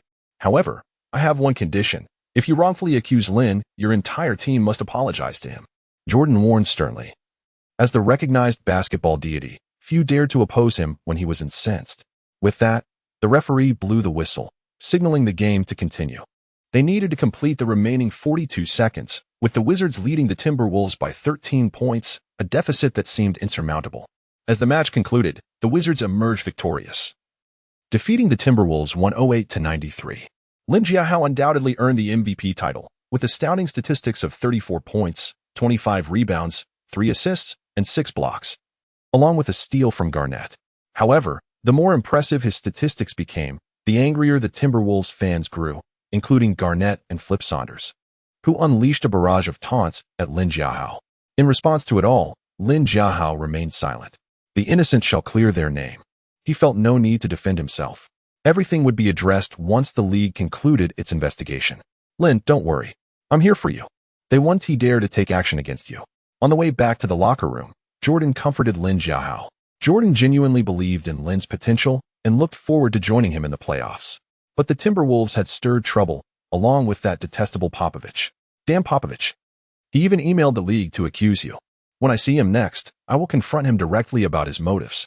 Jordan was furious. He rarely spoke so vehemently. Today, so many had unjustly accused his valued young ally, and it was no surprise that the old rascal was enraged. Soon, the matter reached the ears of NBA Commissioner David Stern. While resting in his New York office, he received a call from the head referee, who relayed the unexpected events that transpired during the Wizards vs. Timberwolves game. The referee detailed all the incidents that occurred at the venue. Upon hearing this, Stern furrowed his brow and remarked, "That kid from Longwa, I recall him. He plays exceptionally well and has been a great support to Mike. I had high hopes for him, especially with plans to collaborate with Yao Ming and expand our market in Asia next year. Given the current situation, it seems I must intervene to resolve this, as it could be detrimental to the league's growth." The head referee quickly inquired, "Respectful Commissioner, how do you plan to address this incident?" "It's simple. Let Lin undergo a physical examination. If he is indeed using any substances, he cannot remain in the league. We cannot allow one bad apple to spoil the whole bunch. You handle the details, and I will issue a public statement once the results are in." The head referee replied promptly, "Understood, Commissioner. We will address this matter immediately." Chapter 56. The report has been released. Lin is wronged. As Lin Jiahao finished his shower in the locker room, he took a moment to rest and changed into formal attire, when suddenly, a notification from the system rang out. "Congratulations to the host for leading the Wizards to victory over the Timberwolves, achieving a 5-game winning streak, and receiving a reward of 1888 points. Upon hearing this, Lin Jiahao smiled. The notifications were always so timely. A victory over a team meant points earned. These points were indeed a valuable asset. Without them, he wouldn't have been able to procure sports drinks, and tonight's chaos could have been avoided. He continued to accumulate points, eyeing a particularly fine pair of basketball shoes in the System S store. They would enhance his jumping and running abilities, plus add 2 points to his hang time skills. With those shoes, he would surely soar to new heights. Lost in his thoughts, the system chimed again. Beep. Triggering side quest. The host must lead the Wizards to a 10-game winning streak to receive a powerful gift package. Goodness! Lin Jiahao exclaimed in surprise. So sudden? Leading the Wizards to a 10-game winning streak would grant him a formidable gift package? He speculated that perhaps it would activate another skill. Currently, his offensive skills were somewhat limited. However, defensively, he boasted Tiger's Embrace, God's Block, and Wind-Chasing Rebound. Acquiring another offensive skill to complement Butterfly Steps would undoubtedly enhance his game within the paint. "Lin, come out for a moment. Someone is looking for you," called out Coach Collins, interrupting his reverie. "Lin, please oblige us by undergoing a checkup." Outside the locker room stood a group of individuals clad in white coats. Lin Jiahao surmised they were sent by the league to conduct a physical examination, presumably to ascertain whether he had utilized any banned substances. If any such findings emerged, his basketball career would be irreparably tarnished. Nevertheless, he felt no fear. He had never touched such substances, and thus had nothing to hide. Did he really think that the technology of this country could detect the existence of his system? That was sheer nonsense. "Very well, I shall comply with the examination," he declared, striding confidently toward the exit. As he passed by Kwame Brown, the latter could not suppress a smirk of schadenfreude. Brown had been experiencing a rough patch lately. Not only had he lost his starting position to Lin Jiahao, but he also felt perpetually exhausted. As Lin's former backup, he had seen little playing time. Brown had been vocal in his grievances to Collins, insisting that the team had no use for him and requesting a trade, expressing his desire to leave the Wizards.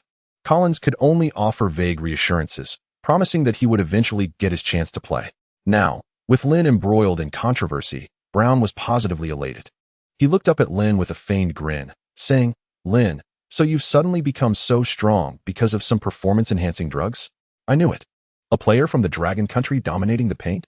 Without those substances, you would surely be no match for me. Already irritable, Lin Jiahao shot back without hesitation. What are you barking about? Even if I were on those drugs, you wouldn't even get to step onto the court. Just wait here and stew on the bench. You, Lin, you think you're clever, don't you? Let us see how you explain yourself. Once the results come in, you'll be banished from the league. We don't want you here, he retorted. Smack. Before he could finish, Jordan delivered a swift slap to Brown's face. How about you keep your mouth shut? With a fierce glare, Jordan exuded an intimidating presence that left Brown speechless, like a child caught in wrongdoing. Unable to meet Jordan's eyes. Come on, Lin, I'll accompany you, Jordan said, impeccably dressed in a sharp suit as he led Lin and the group to undergo the examination. Such tests were quick, involving a blood draw and urine sample. Hardly a cumbersome procedure. After all, the Olympics mandated such checks for every athlete after competitions. In the NBA, however, the commercial nature of the league meant the scrutiny was less rigorous. Nonetheless, with Lin under watchful eyes, the examination had to proceed. After the blood and urine tests, Lin emerged from the room. Jordan addressed the examining staff, stating, "We'll be leaving now. Once you have the results, simply disclose them to the entire league." I have faith that Lin is not that kind of person. Understood, Mike. We will present the report to President David, who will then make it known to the entire league. Naturally, we hope Lin has not engaged in any illicit actions, the staff replied. With that, Jordan and Lin departed. Meanwhile, in the New York office, David Stern was closely monitoring the situation. Upon the report's completion, he received immediate notification. What's the verdict? Is Lin in trouble? Stern inquired, anxious to avoid any tarnish on the league's reputation and reluctant to lose a promising new talent. Fortunately, it was merely a false alarm. The examination staff replied, President David, they have wronged Lin. His physical indicators are completely normal, no different from anyone else. It is all a misunderstanding. That's a relief. Please fax the report over. I intend to issue a statement to silence those questioning Lin, Stern instructed. Understood, President David. The staff acted swiftly, transmitting the report via fax. Simultaneously, the entire Wizards team, preparing to depart Minnesota, received the test results. The indicators confirmed Lin's health was intact, with no evidence of drug use. Damn, I knew those guys were meddling. Lin is innocent. I have high hopes for that kid. He would never stoop to such disgraceful actions. Jordan chuckled heartily upon receiving the news. As Lin Jiahao sat in the back of the plane, his eyes closed in relaxation, he remained notably composed. With a clear conscience, he felt unperturbed by any midnight knocks. His extraordinary abilities were a gift from the system. No matter how advanced their technology was, it could never reveal his secret. Lin, all is well now. Focus on the game ahead. Let us secure that 10-game winning streak. Jordan's voice echoed in his ears. Opening his eyes, Lin smiled. Mike, that's exactly what I'm thinking. The 10-game streak is on the horizon. Our next opponent is the Indiana Pacers, right? Indeed. When we face them, just pass the ball to me if you find yourself double-teamed. It'll be that simple. Jordan chuckled, recalling his glory days with the Bulls when he had no rival. Particularly against the Pacers, he had found the matches to be exceedingly favorable, having eliminated them in the playoffs before. Soon, the plane touched down at Indiana Airport, marking the final leg of the Wizards' 5-game road trip. Following a victory over the Pacers, they would return to Washington to host their next adversary. Chapter 57, Reggie Miller. The Mad Dog with the essence of a killer. As the players of the Wizards entered the Conseco Fieldhouse in Indianapolis, the local fans erupted into a cacophony of boos. At the forefront, Michael Jordan remained unfazed. Though he had reached the twilight of his illustrious career, his gaze still radiated an aura of sacred invincibility. He turned to his companion, Lin Jiahao, and remarked, Lin, this place is known as the Devil's Denver. In this match, you must not only contend with the opponents, but also withstand the barbs of the crowd. Lin Jiahao maintained a serene demeanor, replying, Fear not, Michael. I'm not intimidated by them. When it comes to trash talk, I am their ancestor. Despite being only 20 years of age in this life, Lin had lived 2 lifetimes. Such trivialities were nothing to him. The Indiana crowd harbored a particular animosity towards Jordan. Their leader, Reggie Miller, was often hailed as Jordan's eternal rival, though Jordan himself would not concede such a comparison, believing Miller could not hold a candle to him. At this moment, Miller was the most renowned sharpshooter in the league. Additionally, they had another all-star player, Jermaine O'Neal, after transferring from the Trail Blazers to the Pacers last season. O'Neal swiftly became the cornerstone of Indiana's interior game. His collaboration with Miller transformed the Pacers into a formidable force in the Eastern Conference. Not only the players but also the Pacers head coach, the smiling assassin Isaiah Thomas, bore a significant history with Jordan. During Jordan's entrance into the league, Thomas's bad boys became his ultimate adversaries.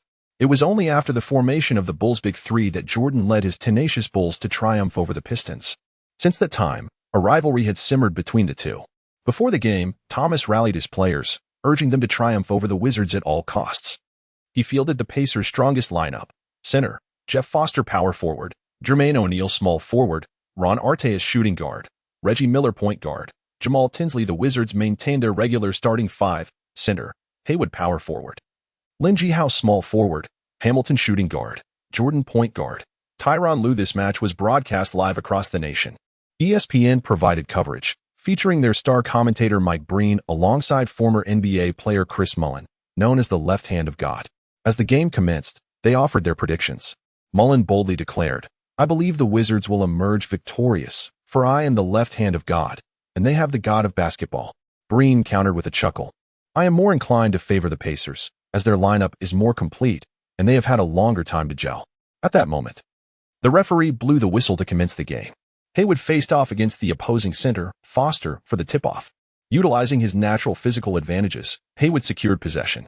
The basketball swiftly found its way into Jordan's hands, who dribbled forward and passed to Hamilton at a sharp angle on the left.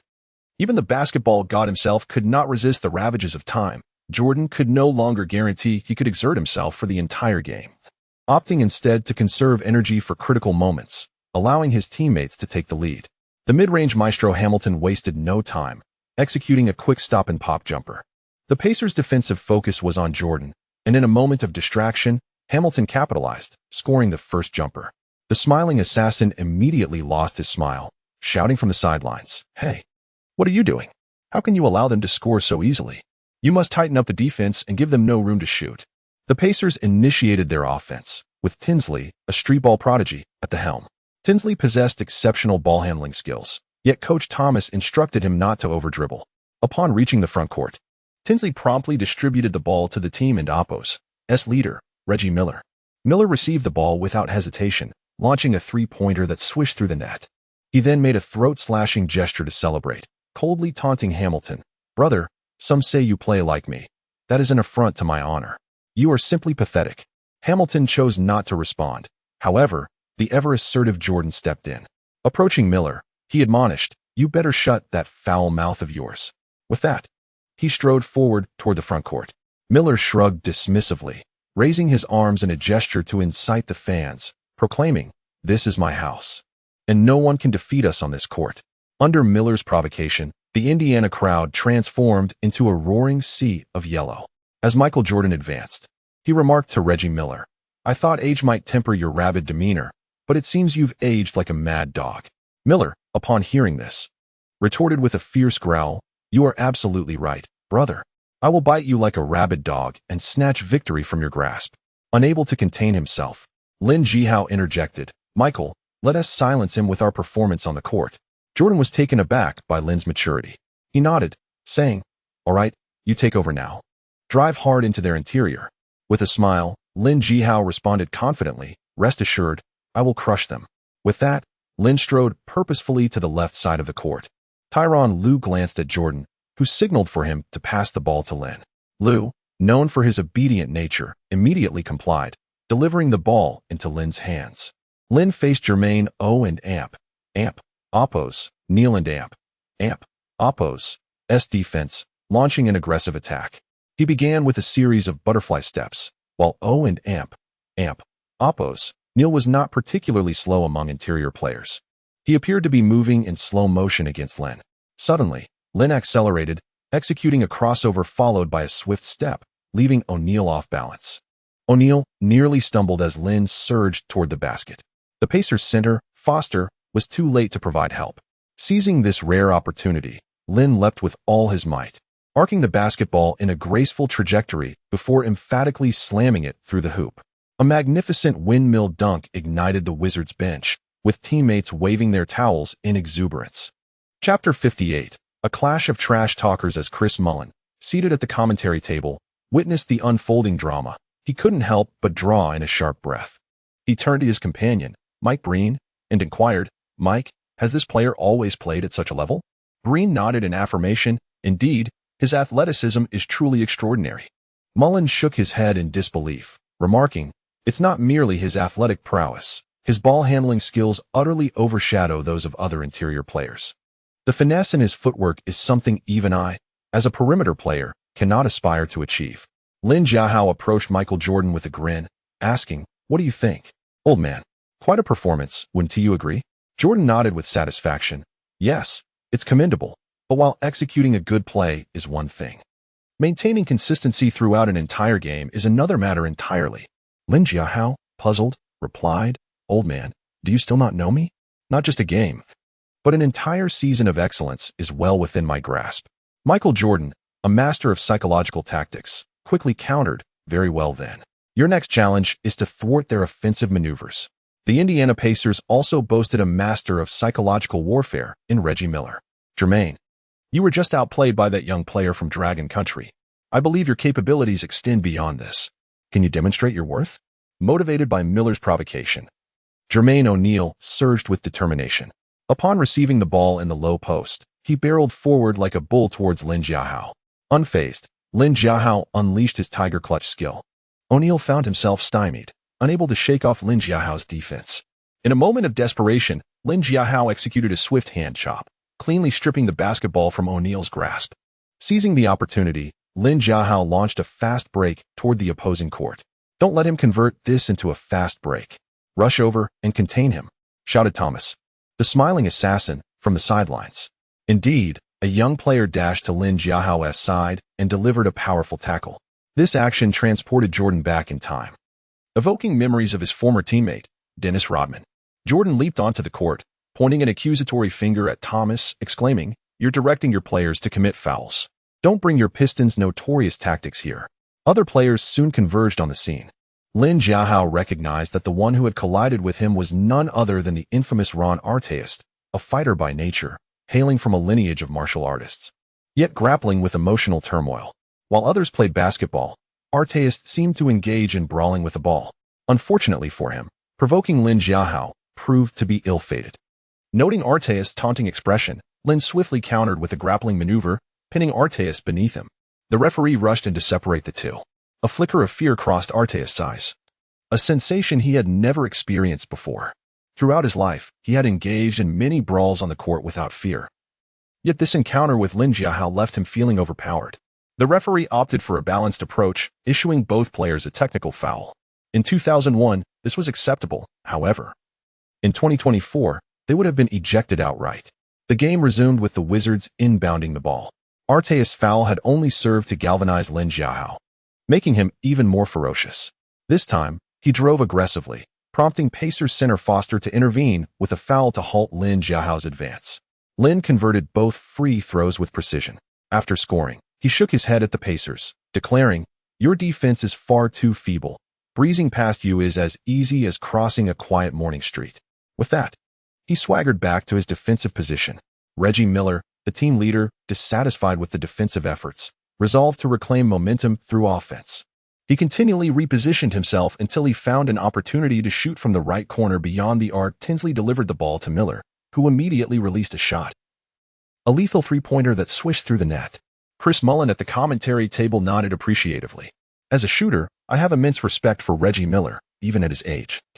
He maintains a remarkably high shooting percentage." After scoring, Miller taunted Lin Jiahao, shaking his shoulders and proclaiming, "Kid, what good does it do to toil for 2 points when I can effortlessly net 3? Lin Jiahao, aware that the basketball court is no sanctuary for reverence towards elders, especially given Miller's notorious arrogance, retorted sharply, "Reggie, don't get too cocky. Do you dare to challenge me? I'll defend you so thoroughly that you'll find yourself completely stymied." Miller scoffed in disdain, "Kid, I'm a master of outplaying the young. If you wish to experience the sting of humiliation, feel free to guard me." Jordan watched Lin Jiahao with a sense of pride, appreciating that not only had he found a capable ally on the court, but also a partner in the art of banter. Lin Jiahao held his ground in the exchange, matching Miller's wit with his own. The first quarter concluded with the score tied at 26-26. As both teams returned to their benches for a respite, Collins applauded, encouraging the players. "Well done, everyone. Let us keep this momentum going and secure the victory." Collins' confidence grew, believing that if they continued this performance, the team could embark on an unprecedented winning streak, potentially breaking records previously held by the Lakers and Bulls. He envisioned himself enshrined in the Hall of Fame as a result. "Michael, take the second quarter to rest. Let Lin lead the team for a spell," Jordan suggested. Patting Lin Jiahao on the shoulder, "Lin, the second quarter is yours to shine." Lin Jiahao, brimming with confidence, replied, "No problem. Just watch as I dominate their interior defense." Chapter 59. Lin, you are truly the silent assassin in away games. As the second quarter commenced, the Pacers initiated their offense. Tinsley passed the ball to Reggie Miller. During this quarter, Collins opted to rest Jordan on the bench, allowing Lin Jiahao to lead the team independently. He recognized this as an excellent opportunity to showcase his talents. Not only did he aim to dominate offensively, but also to take on the responsibility of defending the opposing team's key player. He immediately positioned himself in front of Reggie Miller. "Reggie, you might want to pass the ball quickly. I want to let you shoot in my presence. If you insist on forcing a shot, prepare for a fiery feast." Reggie Miller scoffed, a cold smile gracing his lips. "Kid, did you learn that from that old rascal? If he couldn't stop me, how could you?" With that, he began to dribble and maneuver, yet unfortunately, he was not particularly adept at handling the ball. In contrast, Miller thrived on off-ball movement. Under Lin Jiahao's tenacious defense, Miller nearly committed a dribbling error. Left with no choice, he resorted to his preferred scoring method. After a simple feint, Reggie Miller opted for a contested three-pointer. Lin Jiahao would not allow him to score effortlessly. He unleashed his signature block. Just as Miller attempted his shot, Lin Jiahao swatted both him and the ball down to the ground. Due to the force of the play, Miller twisted his ankle upon landing. While a young player might shake off such a minor sprain and return to the game, for a seasoned veteran like Reggie Miller, enduring an injury made it difficult to persist. Isaiah Thomas, feeling compelled to respond, called for a substitution. Lin Jiahao turned to Jordan on the sidelines and said, "Michael, I'm truly sorry, but I believe you won't need to step on the court anymore. With Reggie out, this game is heading toward garbage time." Jordan wore a bemused expression. "Lin, that's for the best. If you can lead the team to victory on your own, I want to play. Who wouldn't he prefer to earn less while doing less?" Lin Jiahao gave Jordan a thumbs up, impressed by the basketball god's keen insight. Jordan's demeanor shifted to seriousness. "Brothers, do not let your guard down. Just because Reggie is out, you must still give it your all." The Wizards players united in determination, quickly widening the gap in the score against the Pacers. As the score reached a double-digit difference, Isaiah Thomas could no longer remain seated. He called a timeout, declaring, "I have but one request for you all. Exhaust that player from the Dragon Kingdom." Upon hearing this, the main interior player, Jermaine O'Neal, furrowed his brow. "Coach, it's not that we don't want to challenge him. It's just that this guy is incredibly tough. His speed and strength are remarkable." Isaiah Thomas, dissatisfied, rapped his pen against the whiteboard and shouted, "If he were that formidable, would he have gone undrafted? You are a rookie from the illustrious '96 draft class, already 5 years in the league. If you wish to make it to the All-Star game this year, you must prove yourself superior to him." Lacking effective strategies, Isaiah began to inspire O'Neal with motivational words. He then turned to Artest. "Kid, you are the strongest player on our perimeter. Utilize your advantages. Not only should you engage him physically on defense, but also charge at him on offense." Ron Artest hesitated. He was indeed a player with a tendency towards aggression, but he was not foolish enough to challenge someone he could not overpower. This was why, during the infamous brawl at the Palace, he targeted fans rather than Big Ben. After their recent confrontation, Artest realized he was no match for Lin Jiahao. If a real fight broke out, he would undoubtedly be the one on the receiving end. As the timeout concluded, the players returned to the court. Pacers guard Tinsley organized the offense, hesitating momentarily before passing to O'Neal. O'Neal, a technically skilled big man, displayed finesse in the paint. Upon receiving the ball in the low post, he did not rush his shot but instead engaged in a dance of footwork with Lin Jiahao. With a slow-motion display of left foot, right foot, and vice versa, he sought to create space for a breakthrough or a shot. However, Lin Jiahao unleashed his tiger-esque embrace, rendering his defense impenetrable. After several attempts to maneuver, O'Neal found no opportunity to shoot. Isaiah Thomas, unable to bear the sight, longed to direct the play from the court. He shouted, "Hurry up and initiate the offense. If you continue at this pace, you'll incur a 24-second violation." Under Thomas's urging, O'Neal, already anxious, was forced to hastily attempt a shot. The result was predictable. He fell victim to Lin Jiahao's fiery defense. The ball was swatted out of bounds with a loud clap. Meanwhile, the Pacers' shot clock expired. Isaiah Thomas shook his head in despair. Watching his team play was truly agonizing. On the Wizards' bench, Jordan couldn't help but retort, "Isaiah, don't criticize your players. Even at your peak, leading that Pistons team, you were no match for us." The Smile Assassin felt the urge to respond, yet he refrained.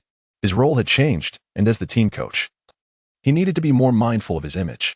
As the referee blew the whistle to signal the end of the first half, the Wizards had established a 20-point lead.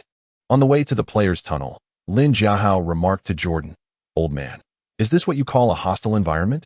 I feel they are rather underwhelming. I haven't heard the home crowd's cheers in ages."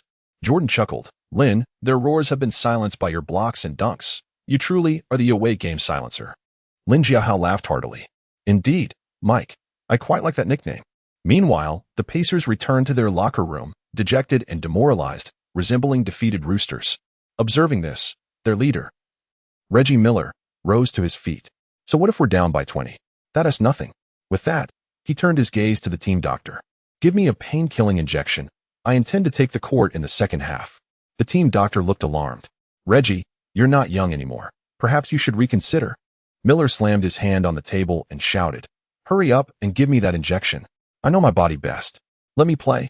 I aim to thoroughly dismantle the Wizards and give them no respite." Reluctantly, the team doctor acquiesced to his demands. Chapter 60. The most belonging fans within the confines of the Wizards' locker room. Lin Jiahao remarked to Jordan, "Michael, this Pacers team is truly lacking. I've only exerted half my strength, and they can't withstand it." Upon hearing this, Jordan's smile abruptly vanished, and he regarded Lin Jiahao with a grave expression. "Lin, this game is not as simple as you perceive. As I prepared to exit, I noticed Reggie's eyes. I believe he may re-enter the game in the second half." Lin Jiahao dismissed the notion. Given the state of Reggie's injury, how could he possibly take the court again? Even if he did, he would hardly pose a threat. Jordan chuckled. "Lin, you remind me of my younger self. I faced every opponent with the same bravado."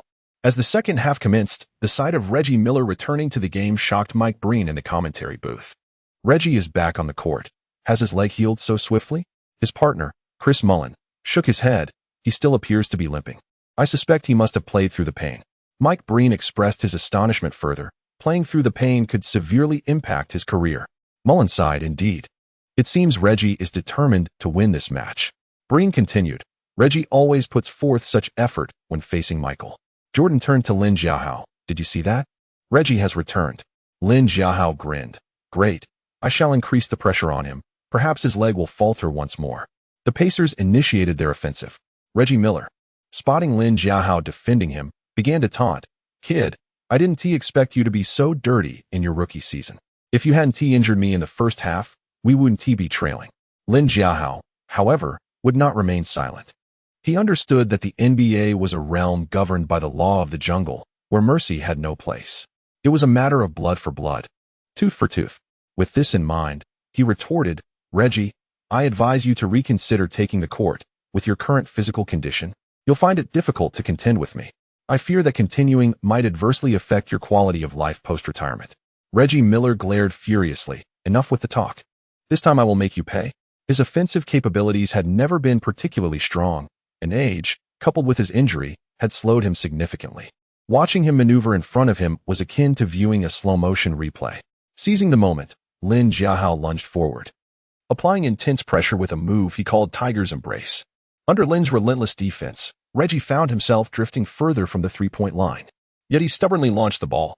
Although Lin Jiahao did not manage a block, Reggie's rush shot resulted in an embarrassing airball. Fortunately, the younger O'Neal was present to secure the rebound and effortlessly convert it into 2 points. Collins, observing from the sidelines, frowned, recognizing that having Lin Jiahao guard Miller left the Wizards' interior without a formidable protector. Hayward's defensive prowess paled in comparison to Lin Jiahao's. After a brief pause, he called out, "Lin, defend Jermaine O'Neal instead. Let Richard take Reggie." Lin Jiahao considered this strategy favorably. With Miller's mobility hindered, having Hamilton, a product of a family of long-distance runners, trail Reggie seemed a wise choice, and he promptly agreed with the coach's decision. The match continued as the Wizards executed an inbounds play. Tyronn Lue advanced the ball and engaged in a high pick-and-roll with Lin Jiahao. After the screen, Lue retreated to the three-point line, prompting Tinsley from the Pacers to rush toward him. With a flick of his wrist, Lue delivered a precise lob. Lin Jiahao sprinted toward the basket, leaping skyward, seizing the ball midair, and then delivered a thunderous alley-oop dunk. Commentary from Mike Breen erupted in admiration. It's as if Tyronn is flying a kite. The basketball is the string in his hand. Wherever he throws it, Lin appears. Mullen chimed in. This young lad from the Dragon Nation possesses extraordinary leaping ability. I have never witnessed such an impressive Asian player. Breen continued. I believe every point guard in the league would be eager to team up with Lin. They would effortlessly ascend to the top of the assist charts. On the sidelines, Isaiah Thomas continued to inspire his players with his motivational rhetoric. We cannot relent. Until the final whistle, we must not concede. The aging Reggie Miller ran tirelessly despite his injury. Meanwhile, the other Pacers players exerted themselves fully to set screens for him. The Pacers fans, witnessing their team's relentless effort, were equally vocal in their support. Go, go, go. Our Pacers will never surrender. Stand strong, warriors of the Pacers. You are the heroes of this city. Our skies are yellow, our earth is yellow, and our hearts are yellow, solely because our team is yellow. The Pacers were undeniably the team that instilled the greatest sense of belonging among local fans, without question. When the team faced financial ruin and the owner contemplated selling, it was the fans who pooled their resources to save the franchise. In those trying times, young fans even shattered their piggy banks, donating their allowances to assist the team. Meanwhile, adult fans contributed their spare change and secret savings to rescue the team from peril. This profound bond forged an unbreakable emotional connection between the team and its supporters. Inspired by their fans, the players elevated their performance. The seasoned Reggie Miller, now unimpeded by Lin Jiahao, shot with renewed confidence, sinking 3 consecutive three-pointers. Under Reggie Miller's fervent influence, the point difference dwindled to within 10. Witnessing this, Mike Breen could not help but reflect, the Pacers are an incredibly resilient team. Being their fan is a uniquely joyous experience.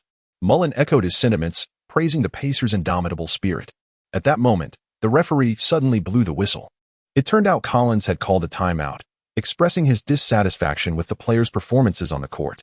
Chapter 61, An Ultimate Defense Against Two. The old scoundrel is completely subdued. What are you doing? Are you getting carried away? Do not forget, there are no weak teams in the NBA, especially not our opponents. The tenacious Indiana Pacers. Collins fumed from the sidelines. Beside him, Jordan calmly remarked, what's the rush? With those few players on the Pacers, what kind of storm can they stir up? Lin and I have yet to unleash our full potential. With that, he turned his gaze toward Lin Jiahao, who grinned and said, indeed, coach. By assigning me to guard Jermaine O'Neal, you inadvertently provided Reggie Miller with ample opportunities to shoot. Had I been focused on him, he would not have had the luxury of such open shots. Lin Jiahao's words left Hamilton, who had been tasked with guarding Miller, feeling somewhat embarrassed. Hamilton's defensive capabilities were indeed inferior to Lin Jiahao's. Collins fell into contemplation, wishing his team had 5 Lin Jiahaos, allowing for complete defensive coverage. Regardless of where the opponent had a strong point, Lin Jiahao could match up. However, he recognized that such an idea was utterly unrealistic. Sensing Collins' dilemma, Lin Jiahao straightforwardly stated, Coach, my foot speed is quite good. If you trust me, allow me to switch defensively without limits. Collins was taken aback. Lin, do you mean to say you want to impact both Reggie Miller and Jermaine O'Neal by yourself? Lin Jiahao nodded with a smile. Exactly, that is my intention. That would wear you out. Collins exclaimed, his eyes widening at the absurdity of the strategy. He acknowledged Lin Jiahao's impressive defensive skills. Yet, even the strongest player would find it challenging to cover 2 offensive threats, especially when one was inside and the other was outside, both top-tier scorers in the league. As Collins hesitated, the referee's whistle sounded, signaling the end of the timeout and urging the players back onto the court. Collins had yet to make a decision and turned to Michael Jordan. Truly, having a veteran like him was a treasure. Collins' coaching philosophy was to consult Jordan whenever uncertain. The seasoned scoundrel replied calmly, let Lin give it a try. I believe he has the capability. It will be exhausting. But this kid seems to play every day as if energized by a shot of adrenaline. He probably won't feel fatigued. Upon hearing this, Collins conceded. With the team's co-owner weighing in, what more could he say? He reluctantly addressed Lin. All right, Lin, give it your all, but do not overexert yourself or risk injury. Lin Jiahao signaled an okay back to Collins and replied with a smile, "Rest assured, I've got this."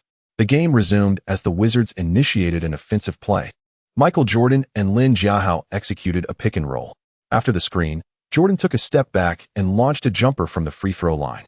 Reggie Miller rushed to contest the shot, indeed affecting Jordan's rhythm. The ball spun twice around the rim before finally rolling out.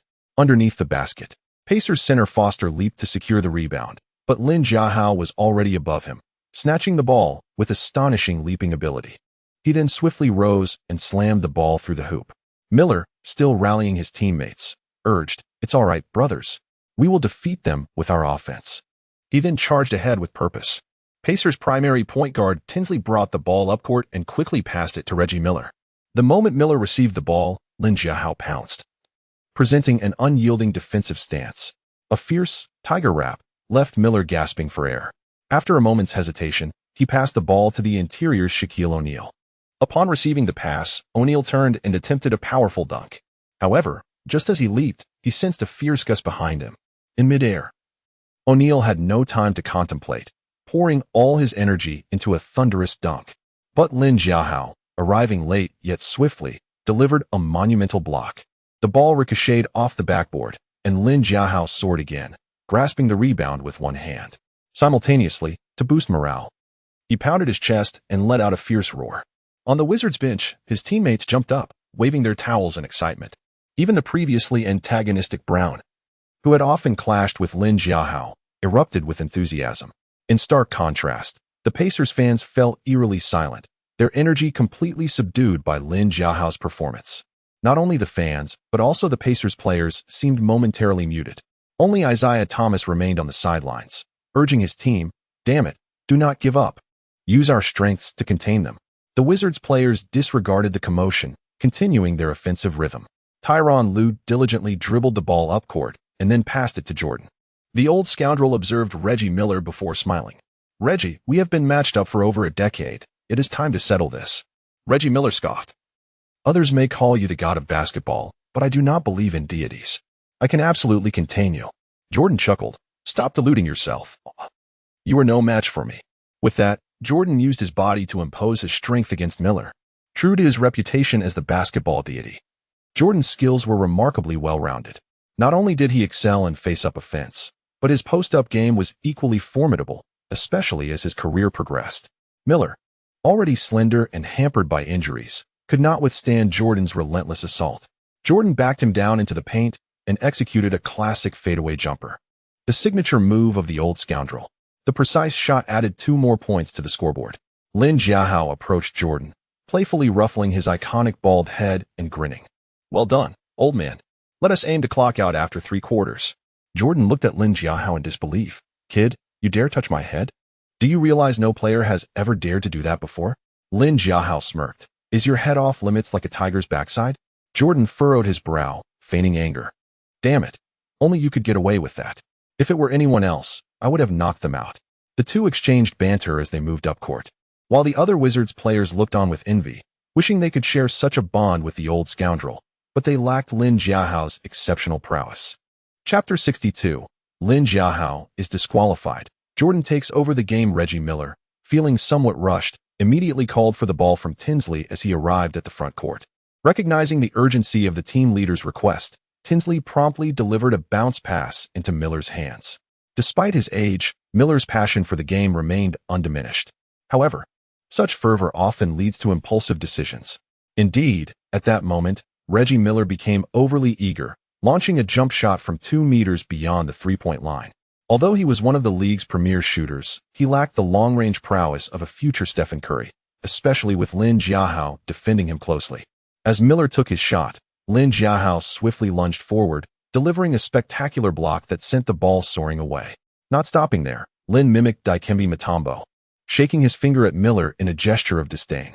Miller, feeling his dignity as a seasoned player was insulted, confronted Lin Jiahao, shoving him forcefully and hurling a barrage of trash talk.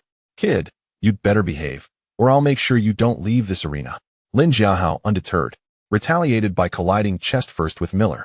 The impact caused Miller to stagger and fall to the ground. Lin, towering over him, placed his hands on his hips. glaring down with an unprecedented intensity, instilling a sense of dread in Miller, who was used to battling against all odds. At last, Miller fell silent, casting a pleading glance towards the referees. 3 officials hurried over to intervene, surrounding Lin Jiahao and issuing technical fouls to both players. Consequently, Lin was ejected from the game. Before exiting, he turned to Michael Jordan and implored, "Old man, make sure to secure this victory for us." Jordan, thumping his chest in assurance, replied, "Don't worry, Lin. The win will be ours." With a determined glint in his eye, he returned to the court. Back in the locker room, Lin Jiahao felt a pang of frustration. It was his first time being disqualified. Yet, he did not regret his actions, aware that in the face of American players, one must respond to aggression or risk further attacks. By standing up for himself, he hoped to deter future confrontations. At that moment, his phone rang. To his surprise, it was Zhang Zi, the very person he had dreamed of the previous night. He quickly answered, "Jiahao, are you alright? I watched the live broadcast. You got ejected. Are you feeling down?" Her gentle voice resonated through the line. Lin beamed, "Honestly, I'm fine. I have no regrets. Just wish I could have taken that guy down completely." Zhang Zi laughed melodically, "You're too funny.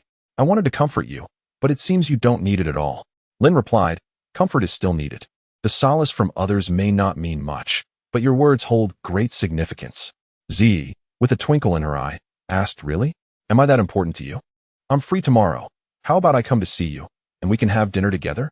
Lin felt a surge of happiness, but quickly remembered he would be returning to Washington the next day. Although it was the capital of America, it lacked the vibrancy of the Dragon Kingdom's capital. Los Angeles, where Zi resided, offered far more entertainment options. Thus, Lin replied, "Zi, don't come to find me." Her voice turned somber. "All right, I won't disturb you then." Noticing her disappointment, Lin quickly added, "I'll come to you instead. Washington has little to offer. The City of Angels is much more colorful." Zi felt touched by his consideration, but still worriedly asked, "Are you sure? Don't you have training?" Lin waved off her concern. "Once we finish today's game, our road trip will conclude. The team knows we've been working hard, so we'll have a day off tomorrow." Zi laughed, "I see. What time will you arrive? I'll pick you up from the airport." Lin responded, "The earlier, the better. After the game, I'll fly straight to Los Angeles." Zi glanced at her flight details. "Jiahao, I need to hurry and get ready." Lin wished to converse further, but he understood that a star like Zhang Zi typically required at least 2 hours for makeup. Reluctantly, he ended the call. Meanwhile, the game continued without his commanding presence on both ends. However, Michael Jordan soon stepped up to take control of the match. His greatest challenge was the decline of his physical abilities. Once capable of enduring an entire season, he now could only give his all for 1 or 2 games. Often, he found himself coasting through the motions. Yet, even in this state, he remained above the league average. Realizing that Lin's absence necessitated his full engagement, Jordan committed himself to every offensive play and intensified his defensive efforts. He took on the primary responsibility of guarding Reggie Miller, fully aware of Miller's offensive strategies. With Jordan blocking his path, Miller found it impossible to create open shooting opportunities. As the game progressed, the Wizards regained their momentum, executing a 13-2 scoring run in the third quarter, extending their lead to over 20 points. As the final quarter commenced, Michael Jordan became an unstoppable force. He scored effortlessly both inside and outside, while the Pacers struggled to adapt their defensive formations to counter his relentless attacks. Isaiah Thomas, from the sidelines, lamented, "You lot are useless. How can you not even contain an old man? At his age, he shouldn't be scoring so easily." The Pacers players felt helpless, as if Jordan had summoned his former self from 5 years prior, still embodying the prowess of the legendary basketball god. Ultimately, the Wizards secured a decisive victory without breaking a sweat, with Michael Jordan achieving a season high of 43 points. When he returned to the locker room, exhausted, he found Lin Jiahao already showered and dressed in casual attire. "Michael, I plan to leave early today. I want to visit Los Angeles to see a friend." Jordan looked puzzled. "Lin, are you joking? I was planning to enjoy some time in Las Vegas during the break, but now I'm completely drained." Chapter 63. Rising affections. As the warmth between them intensified, Zhang Zi exhibited an increasing fervor. Lin Jiahao, with arms outstretched, burst into laughter. "All right, Mike. Consider it a debt I owe you. Next time, I'll ensure you win effortlessly." Jordan nodded in agreement. "It's settled then, but my aim is to win the playoffs." Lin Jiahao retorted, "Old Mike, you truly are a gambler. All gamblers share the same insatiable greed. Jordan smirked. You said it. I'm not bothered. Just remember, you owe me one. Lin Jiahao rolled his eyes. Come on, brother. You're nearly 50. Why act like a child?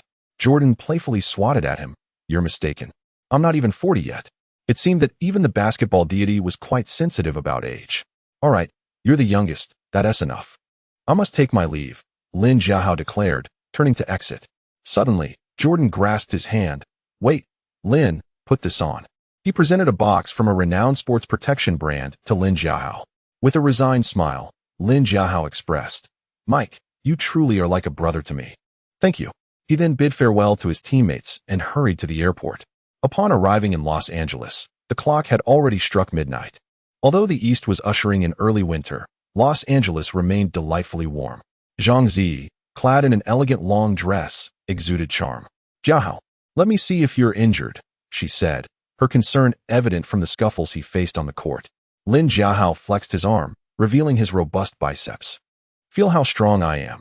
Those older players are no match for me. Zhang Zi shyly extended her delicate hand to pinch his bicep, her eyes widening in astonishment. Jiahao, your muscles are impressive. Have you considered becoming a male model? Lin Jiahao gasped. You've looked for male models before? Zhang Zi's cheeks flushed. Oh, not the kind you're imagining. I mean proper male models, the runway kind. At that moment, she appeared more like an innocent girl than the glamorous beauty she usually portrayed. Unable to resist, Lin Jiahao playfully patted her head.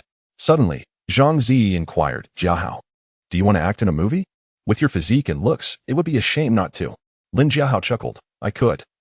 But I want to be free until June. I have matches to play beforehand. Zhang Zi lamented. Basketball is so tiring. Filming is much easier. Plus you'd meet many beautiful actresses. Lin Jiahao's eyes sparkled at the mention of lovely starlets. That's worth considering. Zhang Zi pouted, feigning anger. I knew it. All men are the same, fickle and untrustworthy. Lin Jiahao comforted her. I was just joking. Let us not dwell on this. I'm starving. Let us grab something to eat. Zhang Zi, not genuinely upset, playfully responded. All right, what do you want to eat? Without hesitation, Lin Jiahao replied, I crave Chinese food. Are there any good Chinese restaurants in Los Angeles? Zhang Zi looked at him incredulously, after living in the Dragon Country for so long. You still Haven Tea had enough Chinese food? Lin Jiahao shook his head. I Haven Tea had good Chinese food in ages. Washington has nothing worthwhile. And Americans simply don't know how to eat. Zhang Zi smiled. Brother Jackie took me to a great Chinese restaurant. The food there is excellent. Thus, they ventured into a Chinese eatery in Los Angeles, a veritable haven for night owls. As they entered, they noticed that most patrons had East Asian features. Upon spotting Lin Jiahao, they quickly surrounded him. Oh my, are you Lin Jiahao? A young man wearing sunglasses approached. Lin Jiahao chuckled, bemused by the sight of someone wearing sunglasses at such an hour. Indeed, I am Lin Jiahao. The young man, astonished, remarked, how did you end up here?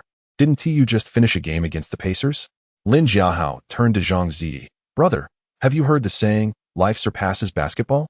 The game isn't everything. She is. Zhang Zi blushed profusely, realizing Lin Jiahao's charming words were aimed at her. The women in the restaurant gazed at him with envy and admiration. The young man removed his sunglasses, grinning. Brother, if you ever find yourself in trouble, don't hesitate to reach out. I'll help you out.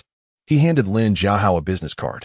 Lin Jiahao glanced at the name, Chen Luo, but found no further details about his identity. Behind Chen Luo stood a robust man, who spoke up. Our Chun Xiao is the heir to the Hong men. If you encounter any difficulties in America, our brothers will assist you. After all, we are all Chinese and should help each other. Zhang Zi, startled, quickly grasped Lin Jiahao's arm. Lin Jiahao had already sensed the severity of issues on the streets of the U.S. During his stay, venturing out at night necessitated a bodyguard for safety. He thought that befriending such individuals could be advantageous, ensuring no one would dare to threaten him in the future.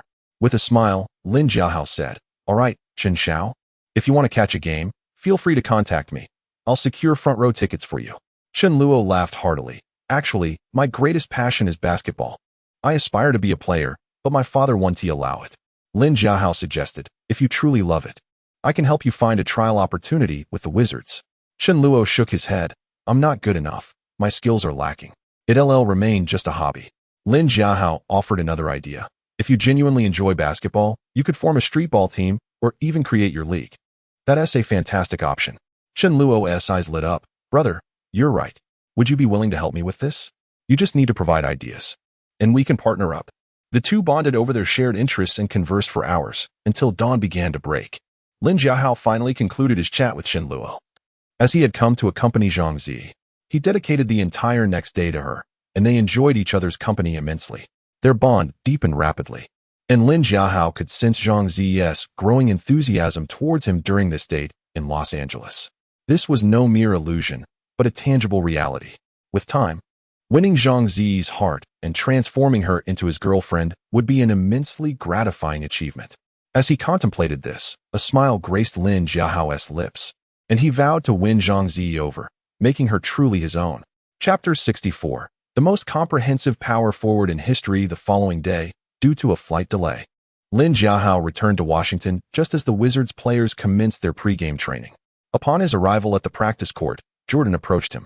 Lin, I thought you weren't coming. You're just like my former teammate, Dennis Rodman. The expression on Jordan's face made Lin Jiahao aware of his thoughts. During the finals, Jordan had literally dragged Rodman out of bed. Lin chuckled. Mike, rest assured, I will never delay the game.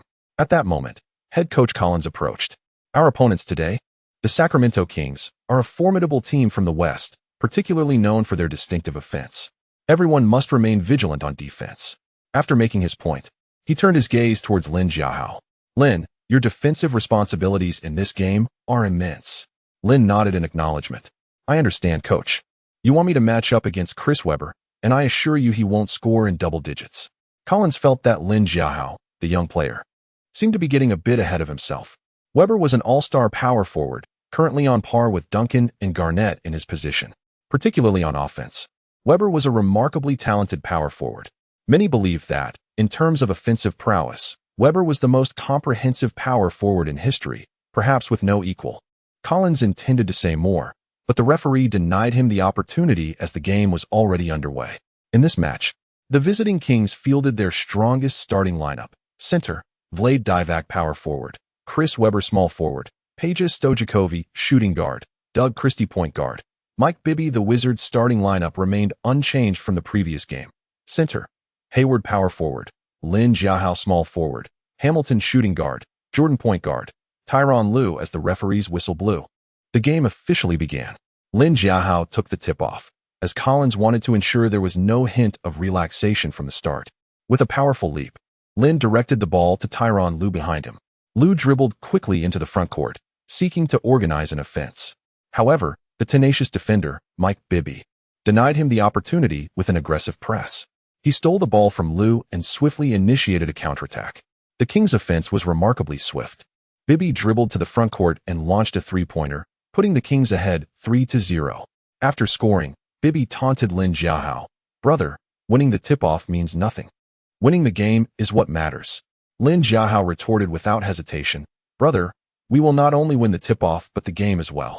Your three-pointer is no big deal. We will repay you in due time. With that, he disregarded Bibby and strode toward the front court. This time, Tyronn Lue dared not linger with the ball and quickly passed it to Jordan. Opposing Jordan was Christie, the team's perimeter defensive stalwart, known for his ferocious tenacity. Jordan recognized that, given his abilities, he could overpower Christie, but such an approach was exhausting. A few years ago, he could relentlessly attack, but now he preferred to conserve energy. Thus, he passed the ball to the young Lin Jiahao. As soon as Lin received the ball, Chris Webber charged at him. Kid, I've seen your game tape. You've got some skills, but you're still far from being a top-tier big man. Lin smiled slightly. Is that so? I believe you two have a considerable gap from the elite big men. Your biggest flaw is your weak defense, akin to a softie. Lin then executed a dazzling butterfly step. Webber, who considered himself fairly swift among interior players, found his speed utterly inadequate compared to Lin Jiahao's. In a flash, Lin zipped past Webber and launched a ferocious drive into the paint. King's center Divac, a skilled big man, lacked the rim protection to thwart Lin's thunderous dunk. Lin soared and slammed the ball through the hoop, concluding the possession with an emphatic finish. The home crowd erupted in cheers, chanting MVP. Lin is our superhero. Lin's performance was nothing short of spectacular. He was the new king of the league. The team felt fortunate, having both the league's new king and the basketball deity, ensuring their dominance. Webber, stunned by Lin's dunk, turned to Christie and remarked, Is this kid's athleticism really that explosive? Christie shrugged. He certainly has something special. Kings head coach Rick Adelman encouraged from the sidelines, stay calm. Let's attack them with our offense. Defense was not the Kings' forte. Offense was their strength. Mike Bibby brought the ball into the front court and passed it to Divac at the free throw line. The Kings primarily operated under the Princeton system, where the core of the offense involved the big man facilitating from a high position while perimeter players continuously cut to the basket. As soon as Divac received the ball, Christie and Bibby darted into the paint, disrupting the Wizards' defensive alignment. Divac opted not to pass to the low post, but instead passed the ball to Peja Stojakovic.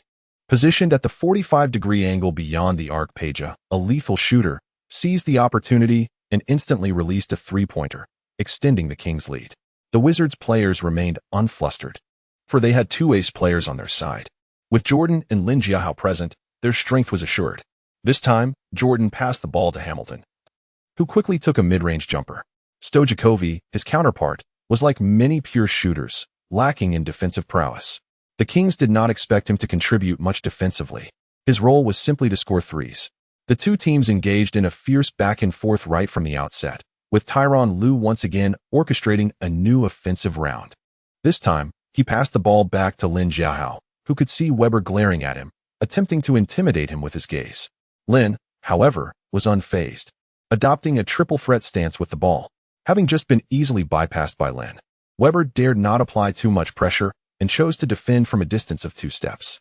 Lin smirked before leaping and shooting. Chapter 65, freezing the opponent's offense. Bang. At this moment, Lin Jiahao's mid-range shot lacked consistency, clattering against the front of the rim. Chris Webber turned to secure the rebound, but he was taken by surprise as Lin charged in, overpowering him to deliver a powerful putback dunk. Lin executed a thunderous slam, and after scoring, he let out a fierce roar towards Weber. Did you see that, Chris? You cannot contain me. Lin's declaration infuriated Weber, who retorted, what's so impressive about that? You can't stop me either. With that, he surged towards the front court, reaching out for the ball. Bibby delivered a long pass to Weber, who assumed a triple threat stance. Lin unleashed his premier defensive skill, Tiger's Embrace, extending his arms to constantly disrupt Weber's space. After several feints, Weber found no openings and opted for a contested shot. Lin responded with a godly block, swatting Weber's shot far into the backcourt. Weber attempted to chase down the basketball from Lin's grasp, but quickly realized his speed could not match Lin's. Striding forward, Lin seized control of the ball and, riding the momentum, soared into the air, executing a magnificent windmill dunk that thundered through the rim. Beep. Rick Adelman, unable to bear the onslaught, promptly called a timeout. Both teams gathered at the sidelines, while the fans erupted with ecstatic cheers. Lin, you are incredible. Not only are you the best player on our team, but you are the finest in the entire league, the best in the world, the greatest in the universe. Lin, please agree to be with me tonight. I want to have your children. Lin, in my heart, you have surpassed the basketball god. You are the deity of basketball. Hearing the fans' fervent declarations, Jordan couldn't help but furrow his brow. Lin, you need to rein in your fans. My historical standing is being threatened. With a resigned expression, Lin replied, Mike, I can't help it. My talent simply doesn't allow for modesty. At that moment, Collins interjected, everyone must remain vigilant against the Kings' offense. Their attacking prowess is formidable, as they are the most potent offensive team in the league. Tyronn Lue added, Coach, our offense is equally strong. I believe we have the best offense in the league. Collins, momentarily at a loss for words, pondered before conceding, well, you have a point. Meanwhile, Kings head coach Rick Adelman addressed his players, saying, we must not fixate on individual plays. We need to emphasize teamwork. Chris Webber nodded, acknowledging, it's my fault. I was a bit too aggressive just now. The game resumed. And indeed, Webber refrained from forcing a personal attack this time. Realizing his attempts to overpower Lin were futile, he executed a bounce pass to Christie's hands. Christie effortlessly converted with a layup, securing 2 points. The score remained tight, and the fans relished the thrilling offensive battle between the two teams. In an era marked by scarce scoring abilities, such a contest was refreshing for the spectators. As the Wizards initiated a new offensive round, Lin Jiahao received the ball beyond the three-point line, with Chris Webber giving him a 2-step cushion. Provocatively, Webber challenged, go ahead and shoot. I don't believe you can make it. However, Lin was unfazed by Webber's taunts. Dribbling inward, he employed his butterfly steps. gracefully advancing towards Weber before executing a behind-the-back dribble followed by a jump step to the basket. Weber shouted, "Everyone, rush him. We must stop him." Unexpectedly, Lin chose to pass the ball to Hamilton, who was positioned at the corner beyond the three-point line. Upon receiving the ball, Hamilton launched a shot. Swish. The ball sailed through the net as Hamilton nailed a three-pointer. Lin gestured towards Chris Weber, saying, "Chris, did you not anticipate that I could pass the ball?" Weber, his face flushed with anger, snapped, "What's there to be proud of? If you were truly that impressive, you would face me head-on." Lin burst into laughter. "We've clashed many times, yet each time you've been thoroughly dominated." At this point, Weber was visibly fuming, itching to swing his fist at Lin. Mike Bibby quickly intervened, saying, "Chris, don't act impulsively. If you get ejected, our team will have no one to contain him." Taking a deep breath, Weber replied, "Fine. I will suppress him with my offense." He initially intended to let it go, but Lin showed no signs of relenting. Continuing his trash talk, Lin taunted, "Chris, do you know why many people consider you versatile?"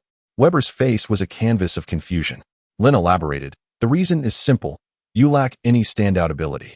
Hearing this, Weber's frustration boiled over. Determined to prove his prowess, he launched an aggressive attack. Lin, employing Tiger's Embrace, swiftly stripped the basketball from Weber's grasp. The Wizards transitioned into a counterattack, with Lin hastily advancing the ball to the frontcourt, culminating in another emphatic dunk. On the sidelines, Rick Adelman could no longer bear the sight and decisively substituted Weber out. Displeased with the switch, Weber protested, "Coach, why am I being benched?" "I was just finding my rhythm." Adelman replied candidly, "You were too impulsive. If you don't regain your composure, it will jeopardize your performance."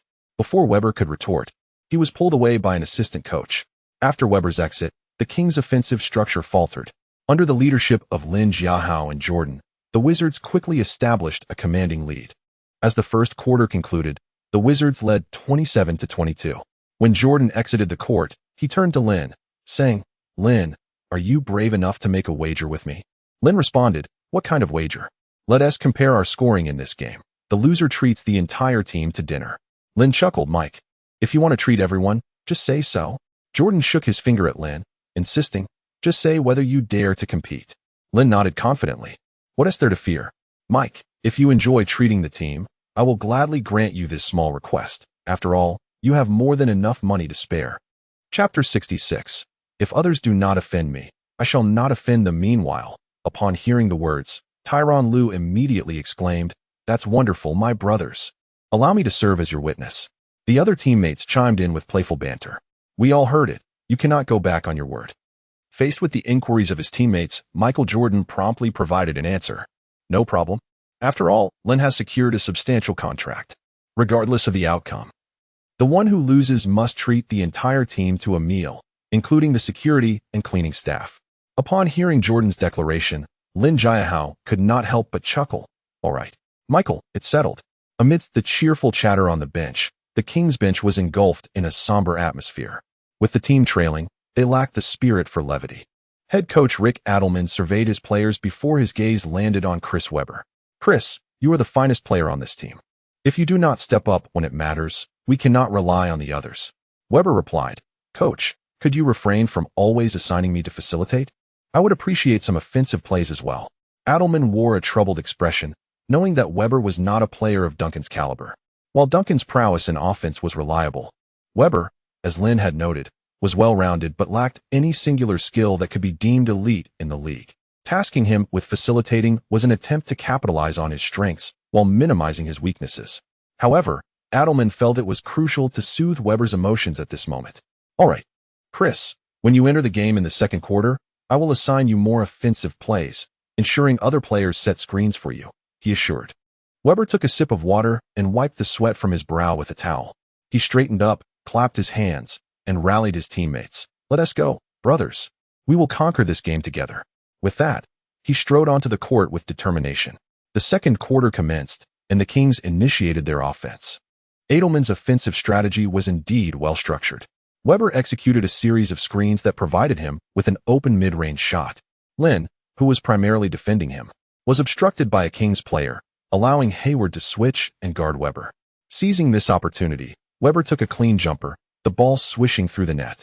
Reducing the point deficit, he looked over at Adelman, who remained expressionless, fully aware that Lin had not been the primary defender on that play. The Wizards quickly transitioned to offense, with Tyronn Lue dribbling the ball up court.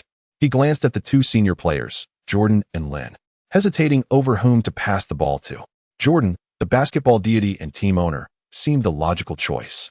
Yet, from a tactical standpoint, Lin was the most reliable scoring option on the floor. Sensing Lue's indecision, Jordan straightforwardly suggested, "You pass it to each of us in turn," allowing us to alternate in attacking. While Jordan's proposition seemed equitable, it was ultimately more advantageous for him. At this stage, his primary concern was his stamina, as age was not kind to physical prowess. If he were to receive the ball continuously, it would severely diminish his offensive efficiency. By alternating possessions, he could rest and maintain optimal energy levels. Lin did not contest this arrangement, finding it acceptable as well. Lue complied without hesitation, promptly delivering the basketball into Jordan's hands. At that moment, he faced off against Christie, whose notoriety stemmed from his peculiar off-court interests. Nevertheless, on the court, Christie was a diligent player. On the defensive end, he exerted every effort. As Jordan received the ball, he turned his back to the defender, attempting to use his strength to overpower him. Christie, however, was relentless, defending with utmost intensity. Jordan, unfazed by the challenge, drew upon his extensive experience in high-pressure situations, treating this game with the same ease as daily life. Suddenly, he exerted force, pushing backward with his body, then swiftly pivoting to execute a smooth fadeaway jumper. The sequence flowed seamlessly, catching Christie off guard. Swish! The basketball found its mark, eliciting gasps of astonishment from the crowd. Wow! Even some seasoned fans were moved to tears, recalling their youthful admiration for the sport. After the basket, Jordan refrained from excessive celebration, as such scores were second nature to him. He turned to Lin, who was beginning to retreat defensively. "Lin, did you see that? This is basketball." Lin displayed a dismissive expression. "Michael, that was indeed an impressive basket. But remember, basketball is not a diving competition. No matter how beautiful the move, it still counts for just 2 points." Jordan's smile faltered, for Lin's point was undeniably valid. The Kings continued their offensive push, with Weber leading the charge. Divac, known for his theatrical flops, employed a sneaky tactic, subtly tugging on Lin's jersey, preventing him from navigating the screen and switching onto Weber. This allowed Weber to penetrate the lane and execute a powerful dunk. Following the dunk, Weber did not relent, charging toward Lin and unleashing a fierce roar. "Youngster, don't get too cocky. While I was honing my skills, you were still playing in the dirt. Today, I shall teach you a lesson." Lin, unyielding, retaliated by forcefully colliding with Weber. Taken by surprise, Weber fell to the ground. The referee quickly halted the game as players rushed to separate the two. Jordan intervened to calm Lin's emotions. "Lin, you must remain composed. Don't forget our wager. To win against me, you must stay on the court." Lin glared at Weber, who lay on the ground. "I abide by a principle. The court is a battlefield. If others do not offend me, I shall not offend them. But should they cross me, I will retaliate." Weber was momentarily speechless, taken aback by Lin's fierce demeanor. The referee opted for a fair resolution, issuing each player a technical foul. The Wizards regrouped for their offensive strategy, but Lin's anger remained unresolved. As he reached the front court, he eagerly called for the ball. Tyronn Lue, recalling that it was indeed Lin's turn, passed the ball to him without hesitation. Receiving the pass, Lin began dribbling with his left hand while extending his right index finger upward. Chapter 67, Dazzling Weber, dunking Divac with an air of provocation. He addressed Chris Weber. "Come over, let me see what you've got." Upon hearing this, Weber became incensed, rushing towards Lin Jiahao without a moment's hesitation. Lin Jiahao, unfazed, unleashed his butterfly step skill, dazzling Weber with an impressive display of ball control that left him disoriented. Continuing his verbal onslaught, Lin taunted, "Your defense is abysmal. With such defensive prowess, who can you possibly guard? You're nothing but a colossal sieve." Infuriated, Weber exerted every ounce of strength, yet still failed to impede Lin Jiahua's movements. After a tentative step, Lin suddenly accelerated forward, then swiftly pulled back. Observing Weber's weight shift entirely, Lin charged toward the basket with unparalleled speed. With a resounding thud, Weber found himself seated on the floor as Lin Jiahao soared towards the rim, delivering an almost flawless dunk over Divac. Caught off guard, Divac not only fell victim to Lin's spectacular display, but also incurred a blocking foul, sending Lin to the free throw line. Before taking his shot, Lin glanced at Michael Jordan. "Michael, I and Oppos am about to take the lead. Jordan replied, let us see if you can make it first. Lin, showing no hesitation, sank the free throw. Following the basket, he held up 2 fingers with his left hand and 3 with his right, directing his gaze at Jordan. Jordan remained unimpressed, retorting, what's the big deal? Just a simple 2-1. I'll sink a 3-pointer soon enough. With that, he immersed himself in defense. Meanwhile, the Kings' all-star center, Chris Webber, appeared utterly defeated. Gritting his teeth, he addressed his teammates, I will not let that kid get away with this. Mike Bibby frowned. Chris, are you really going to keep playing this way? Your style is detrimental to our team's cohesion.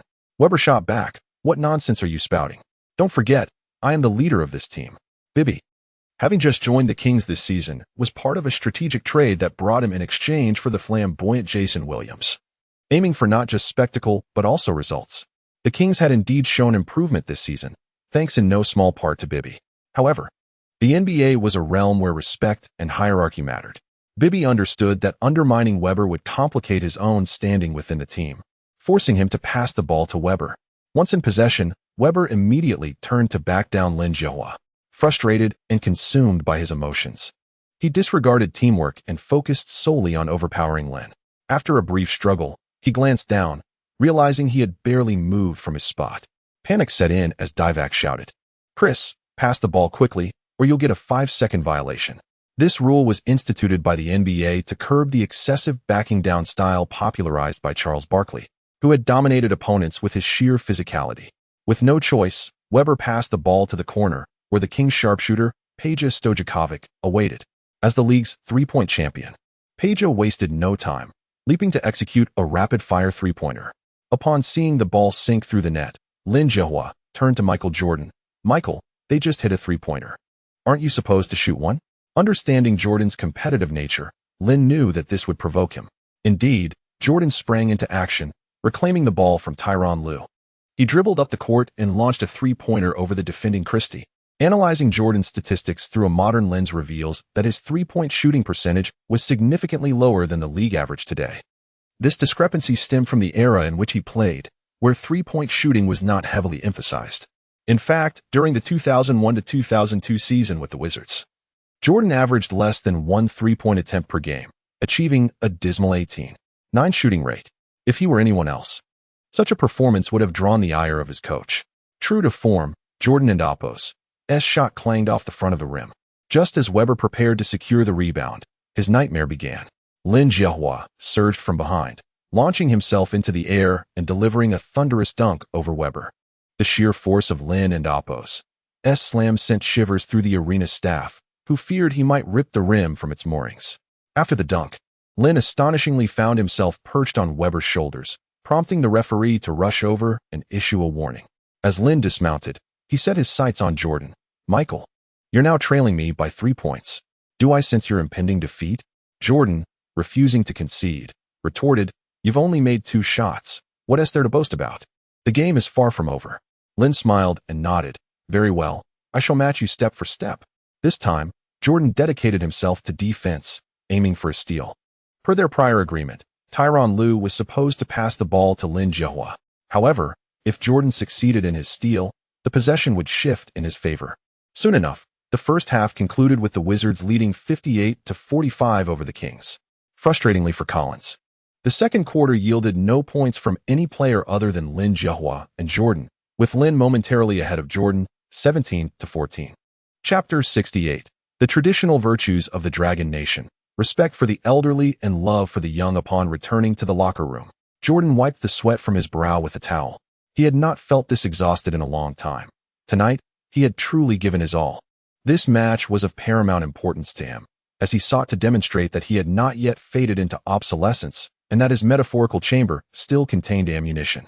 After drying his sweat, Jordan took a generous sip of water and turned to Lin Jiahao, who was not far away. Lin, let us continue in the second half. Lin Jiahao chuckled. Michael, I never expected you to be so persistent. Don't blame me if I don't go easy on you. Jordan's expression turned serious. In my dictionary, the word defeat does not exist. Seated in the center of the locker room, Coach Collins wore a complex expression.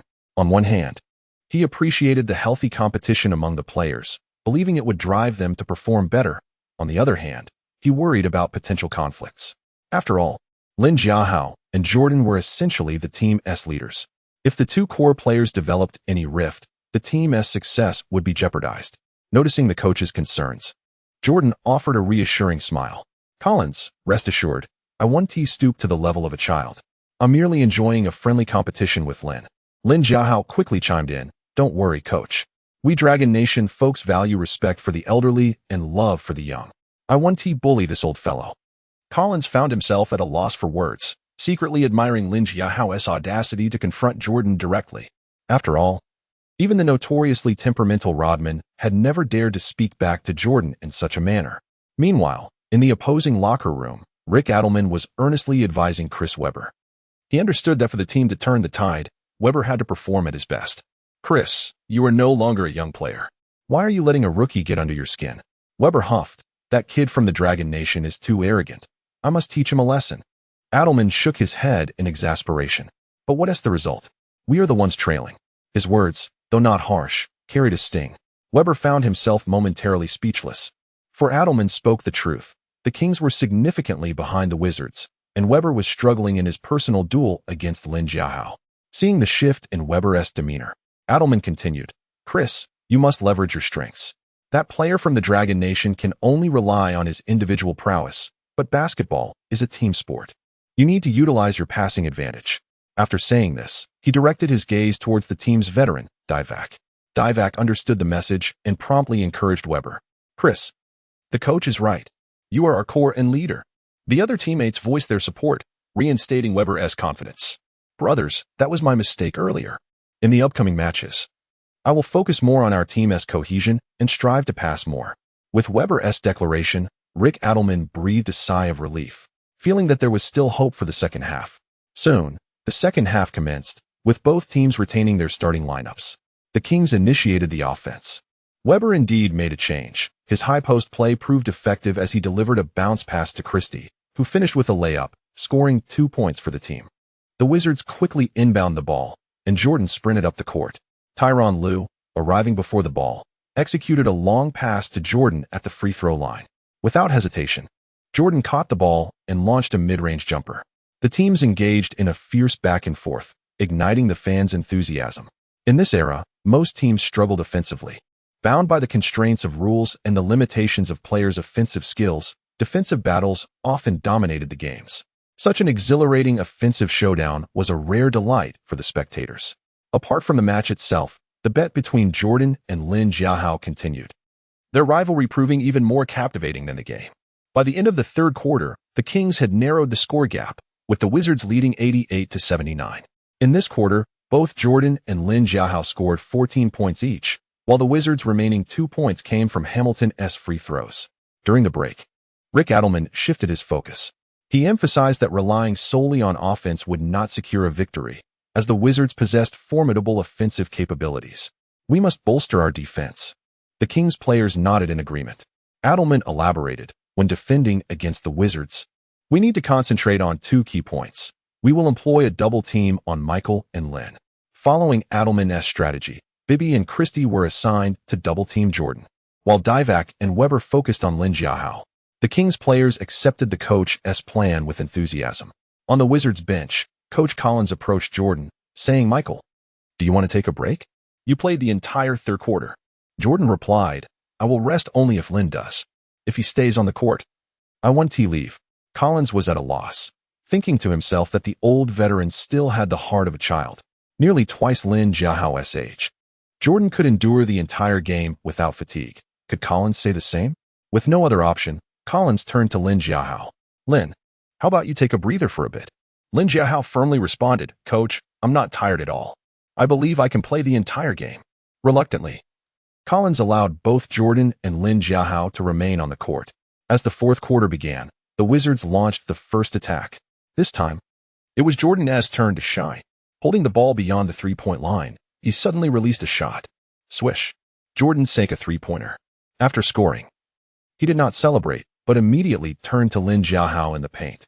"Lin, we tied the game." In Jordan's gaze, Lin Jiahao perceived the competitive spirit of this seasoned player. It could be said that Jordan's reputation as the basketball god was inextricably linked to his fierce desire to win. However, It had been many years since he had felt such a strong urge to triumph in a confrontation. This time, he genuinely wished to defeat Lin Jiahao. Chapter 69. Jordan treats the entire team to dinner. Lin Jiahao chuckled. All right, get ready for my explosive performance. Jordan scoffed, displaying a dismissive expression. I won't grant you that opportunity.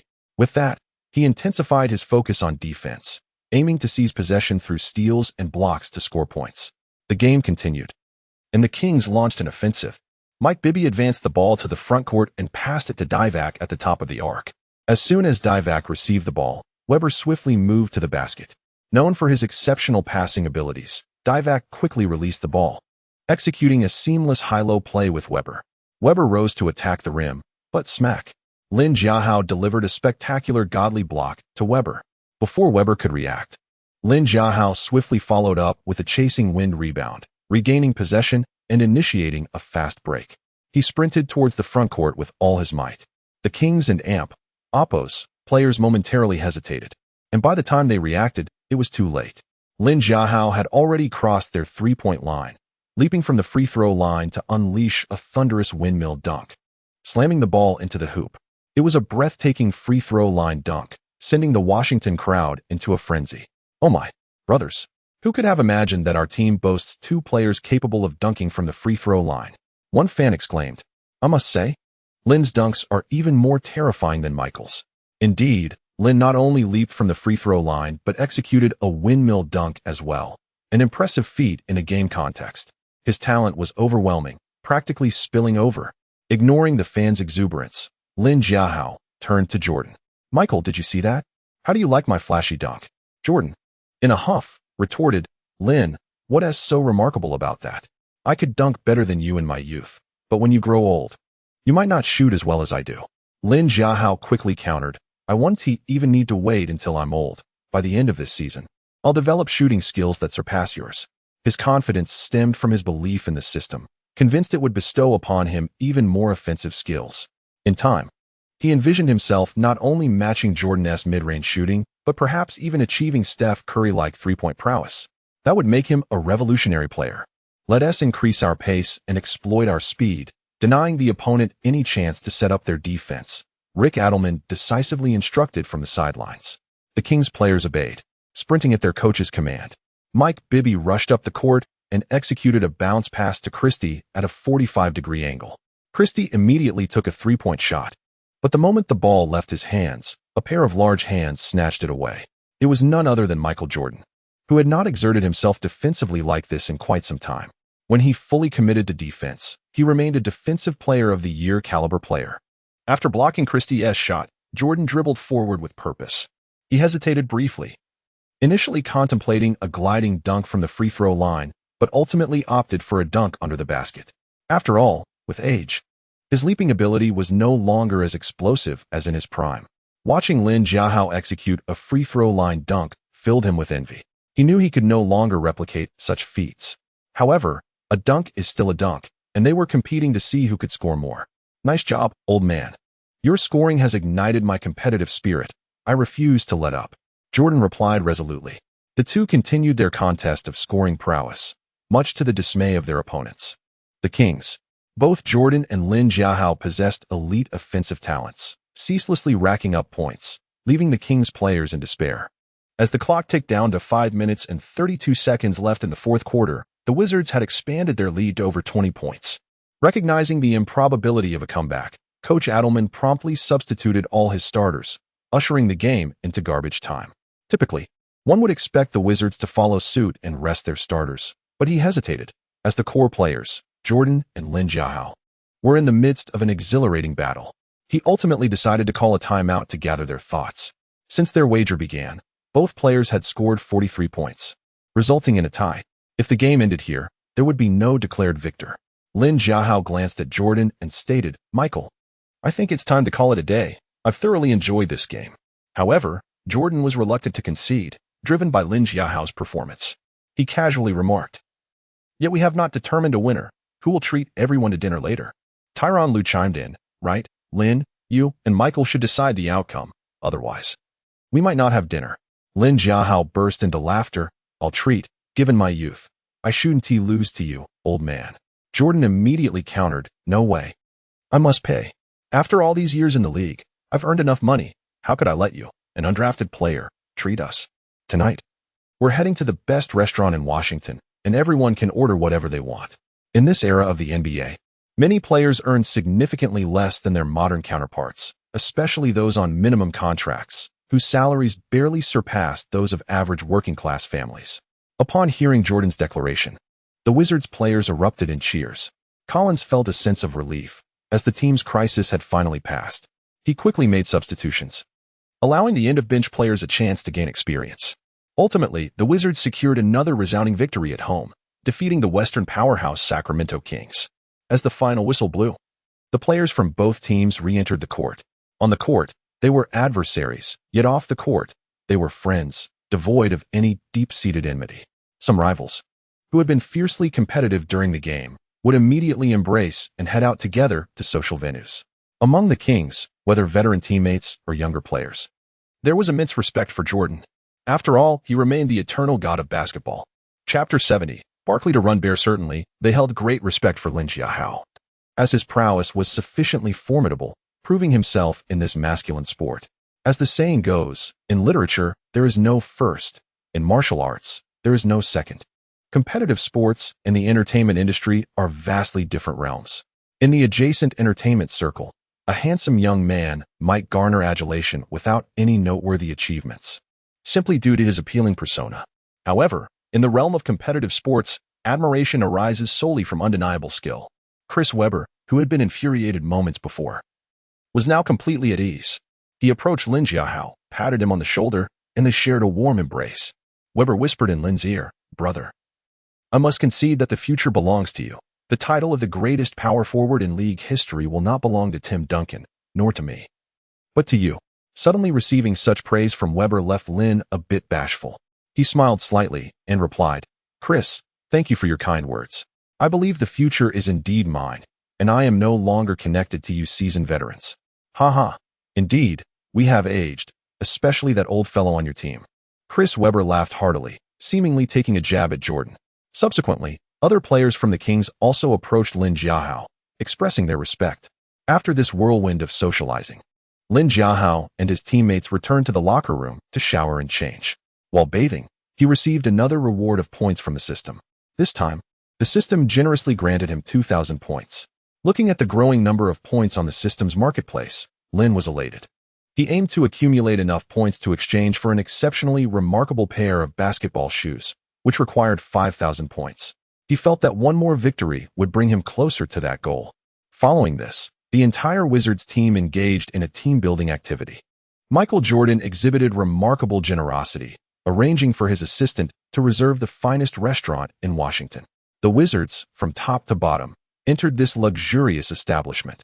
Many of the team's lower-tier staff would never have the opportunity to dine in such a place. Simultaneously, the basketball media in the United States engaged in fervent discussions. Who could impede the Wizards' winning streak? This question emerged as the most significant enigma within the current NBA landscape. Numerous retired NBA legends, unwilling to remain silent, publicly shared their opinions. For instance, the renowned former NBA player Magic Johnson stated on his social media, "I believe there is only one team capable of defeating the Wizards, and that is my home team, the Los Angeles Lakers." Upon hearing Magic's words, many netizens expressed skepticism. Have you not been watching the games? Your Lakers have already lost to the Wizards. The evidence proves they cannot defeat them. A seasoned veteran like Magic would not concede easily. He retorted, "Although the Wizards defeated us in our last encounter, that does not signify anything substantial. The Lakers are the reigning champions, while the Wizards were previously a lackluster team." No one, including the Lakers players, believed they could conquer the Lakers, which led to their complacency on the court. The netizens were left speechless. A loss is a loss. And in competitive sports, being mediocre is a cardinal sin. After losing a match, one should return and practice diligently, rather than concocting excuses for their defeat. Magic concluded, if the two teams were to face each other again, or engage in a playoff series, the victor would undoubtedly be the Lakers. Another vocal critic, Shaquille O'Neal, enthusiastically endorsed Magic's viewpoint. "What Magic said resonates with my thoughts. We were unprepared last time, allowing the Wizards to snatch a victory. But they will not have that opportunity again." Charles Barkley, Magic's old rival, was also busy recording a flagship program with his partner Kenny Smith for TNT titled NBA Insider. Barkley is known for three defining traits: his eloquence, audacity, and penchant for hyperbole. These characteristics have made the show immensely popular among NBA fans. Within the program, Barkley candidly expressed his views, stating, "I do not believe the Wizards are genuinely strong. They are merely benefiting from their opponent's lack of familiarity with them." Kenny Smith, evidently unconvinced, widened his eyes and replied, "Charles, do you truly believe that? They have already achieved a winning streak, and their opponents are formidable." With a dismissive expression, Barkley retorted, "That proves nothing. Winning the regular season title is meaningless. Only securing the championship validates true strength." Kenny Smith immediately countered, "What if they actually win the championship this season? What will you do then?" Without hesitation, Barkley declared, "If they succeed, I will run around Washington completely naked."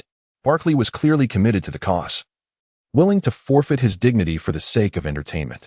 Kenny Smith burst into laughter. "All right, I will hold you to that promise. By the way, why do you doubt the Wizards' chances of winning the championship?" Barkley scoffed, "Because this team has only one superstar, my good friend Michael Jordan, who is nearly 40 years old." Smith's eyes widened again. "Charles, what are you saying? They now possess the hottest young player, Lin Jiahao." Barkley erupted in near-manic laughter. "Ha ha ha. That is the funniest joke I have heard this year. You cannot possibly think Lin is a star." Smith, perplexed, replied, "Of course. His statistics and impact on the court are comparable to any top-tier star." Barkley shook his large head vehemently, "In my view, he is not a star because he has yet to prove himself." Smith was at a loss for words, as Barkley was merely grasping at straws, engaging in fallacious reasoning. "All right, Charles, what must he accomplish to prove himself?" Barkley furrowed his brow, his expression grave as he responded, "It is simple. He must first win the MVP award." "Really? I believe that by the end of this regular season, Lin Jiahao is highly likely to win the MVP award. Just wait and see."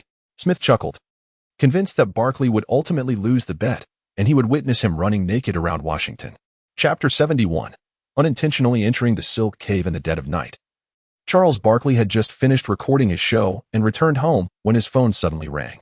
Upon seeing the caller ID, he realized it was his old friend, Michael Jordan. "Hey, Michael, why are you still awake at this hour? You're getting older now, and your body takes longer to recover. After just playing a game, you should be resting well," Barkley remarked. Despite his sharp tongue towards others, Barkley remained quite amiable with his old friend. However, Jordan was not in a forgiving mood. Responding brusquely, "How can you even say that? It's because of you that I can't sleep." Barkley, taken aback, inquired, "Michael, did I say something I shouldn't have? I've never spoken ill of you." Jordan interrupted, "You may not have mentioned me, but you certainly disparaged my team and my brother."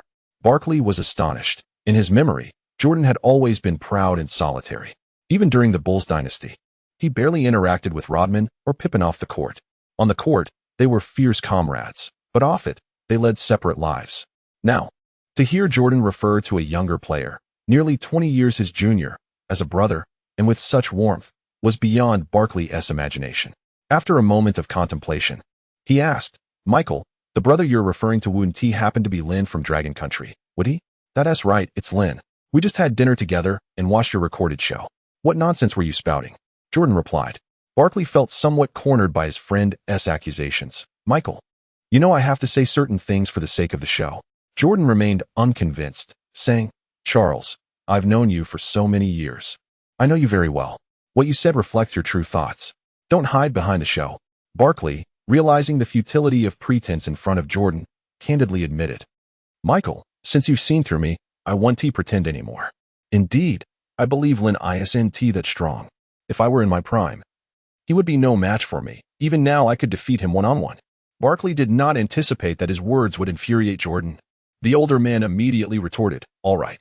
Then come to Washington for the next game, and after it's over, you and Lin will have a one-on-one match." Barkley, now slightly irritated, replied, "Fine. It's settled then." With that, he promptly hung up the phone. Lin Jiahao approached Jordan, chuckling, "Michael, what has gotten into you? You should know that guy. He has always been a loudmouth." Jordan downed the remaining half-glass of red wine and stated, "He can speak about others, but he cannot speak about you." Jordan's words unexpectedly touched Lin Jiahao. Despite his usual air of arrogance, Jordan's genuine acknowledgement of Lin was palpable. "Lin, after the next game, I've arranged for you to have a one-on-one with Charles. Do you have confidence in defeating him? Lin Jiahao grinned. Michael, you'd better make sure Charles has insurance. Otherwise, I'm worried he might get seriously hurt. The players of the Wizards burst into laughter, for they alone knew the true extent of Lin's formidable prowess. What he displayed on the court was merely the tip of the iceberg. At that moment, a waiter approached Lin Jiahao. Sir, someone is looking for you. Before Lin could respond, Jordan's irritation flared again. He frowned. Didn't I reserve this restaurant? How can you still let others in? The waiter, visibly distressed, replied, Mr. Jordan, the lady looking for Mr. Lin for an autograph is also a VIP member of our restaurant. According to our policy, we have designated private rooms for VIP members. Jordan, still fuming, continued, do you know who we are? Even politicians and wealthy businessmen cannot just come and go as they please. Jordan was no longer merely an ordinary athlete. With his rising popularity and influence, he had experienced a significant shift in social status. As he stated, he mingled with the affluent and powerful, and thus, he looked down upon typical VIPs. The waiter appeared increasingly distressed, nearly in tears. Lin Jiahao, seeing her plight, thought it unnecessary to complicate matters. He quickly said to Jordan, Michael, I can go. Since Lin had spoken up, Jordan had no grounds to object. Lin Jiahao followed the waiter into the private room, where he was greeted by a bevy of young and beautiful women. Scanning the room, he noticed some familiar faces, especially the stunning woman seated in the center. Before he could recognize her, the woman spoke. Lin, hello, I'm Angelina Jolie. I'm a big fan of yours and love watching you play. I heard you were dining here and wanted to chat for a bit. At that moment, Angelina Jolie embodied the essence of allure. Lin Jiahao was momentarily taken aback. Once he regained his composure, he smiled and replied, Hello, I also enjoy your movies. Upon hearing his words, Jolie beamed with a sweet smile. American women were often more direct than their Chinese counterparts. Though both Zhang Zi and Jolie were actresses, Zi was typically shy during their encounters, while Jolie wasted no time in expressing her admiration for Lin. Her friends, equally bold, also voiced their fondness for him. In that instant, Lin Jiahao felt as though he had stumbled into a fantastical realm, surrounded by enchanting Western beauties who encircled him like ethereal beings. Lin, do you have any plans after dinner? Jolie inquired. Lin Jiahao realized he had no commitments at that moment. He quickly shook his head. I have nothing planned after dinner. Do you have something in mind? Jolie's face lit up. That is perfect. Let us go sing together afterward. I'd love to hear your voice. Lin nodded in agreement. Sure, as long as you don't mind my singing. Of course not.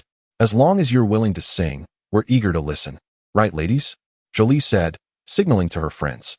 The group of charming women giggled and smiled at Lin. Indeed, as long as Lin dares to sing. We'll dare to listen. Let us see your talent, they encouraged. All right then, I'll embarrass myself for you tonight. Lin Jiahao chuckled, never expecting that by chance. He would catch the attention of Jolie and her entourage of beautiful women. It seemed his romantic fortunes were about to take a turn for the better. Chapter 72, The Duel with the Jazz. Indeed, that night, Lin Jiahao experienced profound joy. Not only did he sing with fervor, but he also engaged in various interactions with Julie.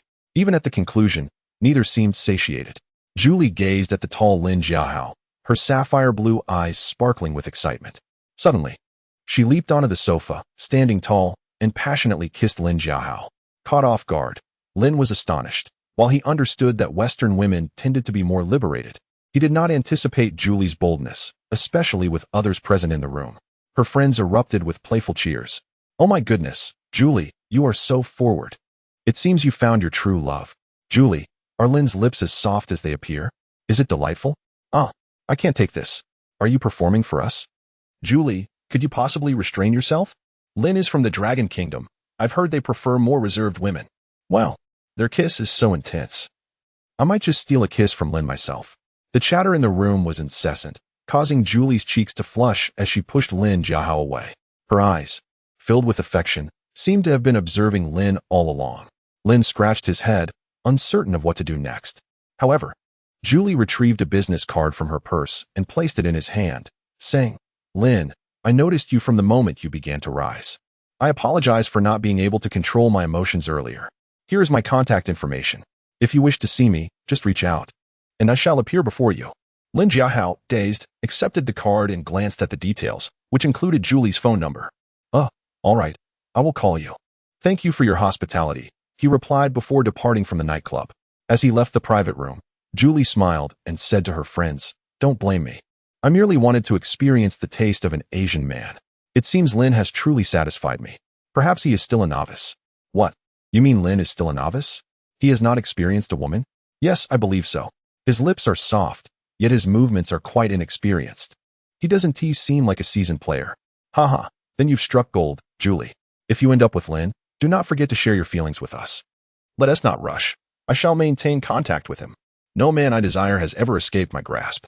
Clearly, Julie was a woman with a desire for control, already envisioning the future of Lin Jiahao being conquered by her.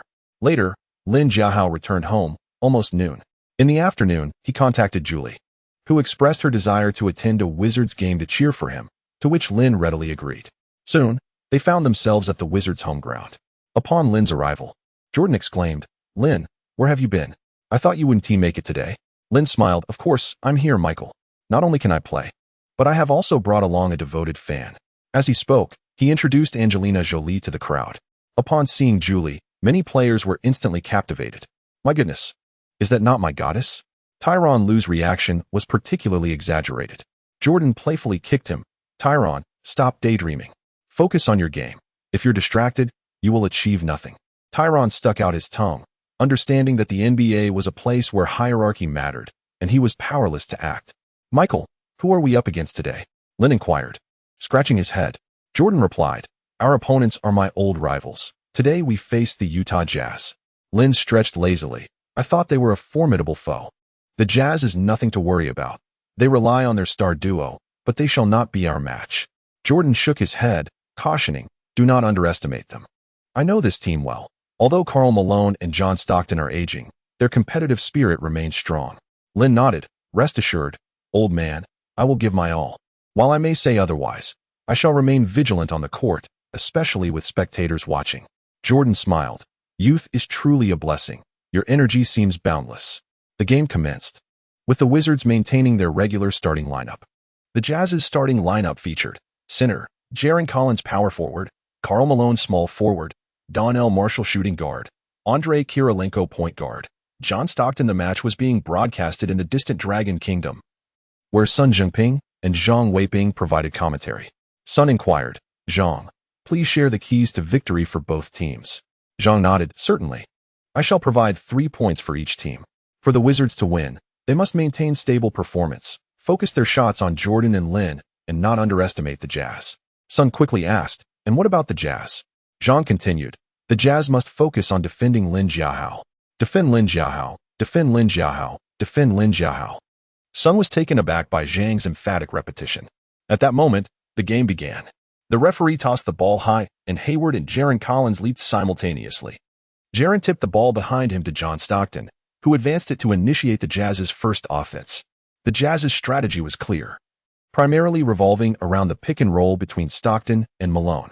They executed a screen, with John Stockton driving towards the basket, feeling Lin Jiahao closely pursuing him.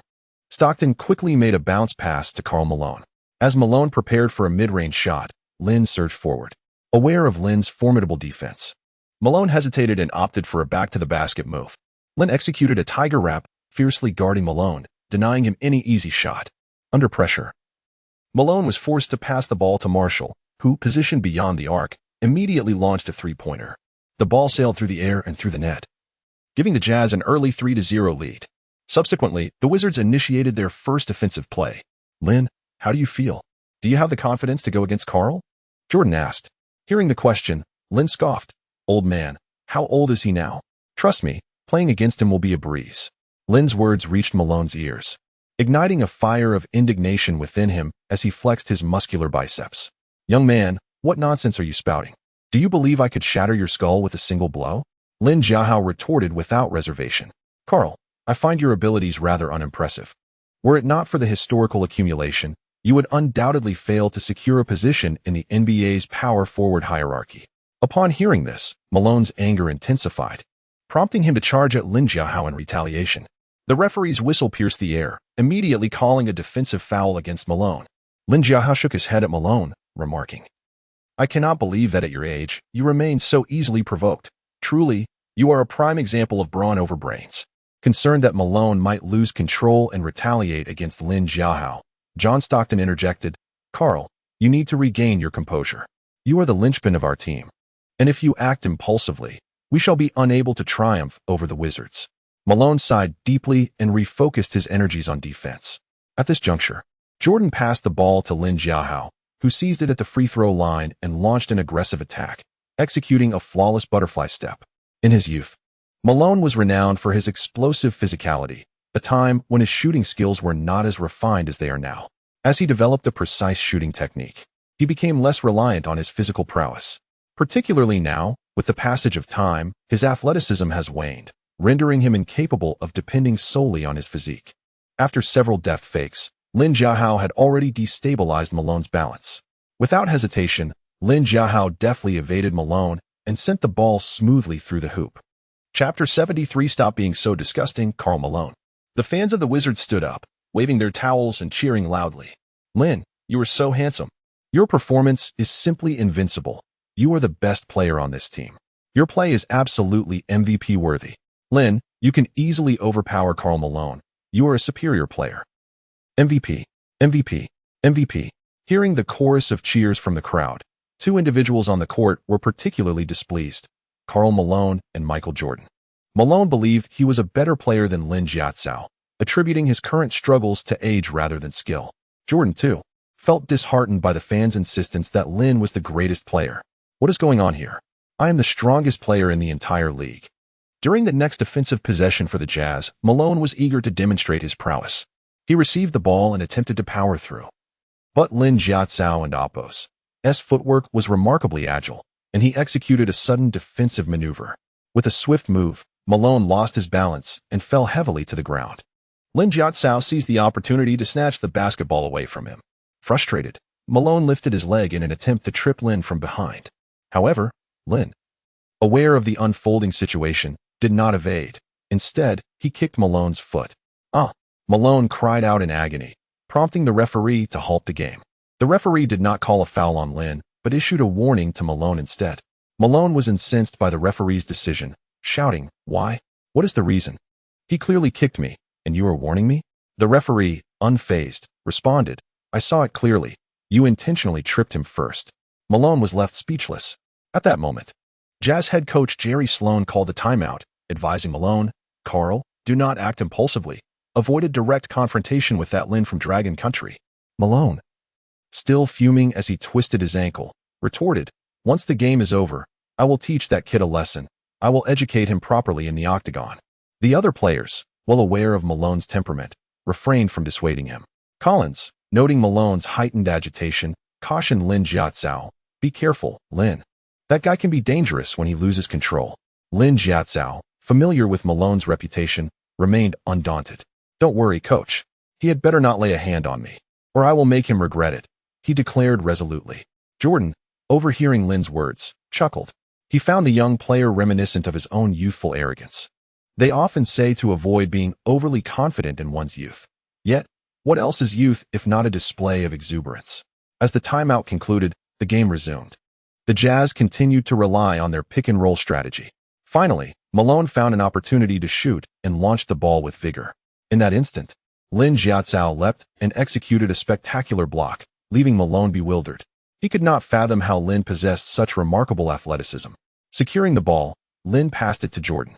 "Michael, it's your turn to shine," he said, prompting Jordan to charge towards the basket.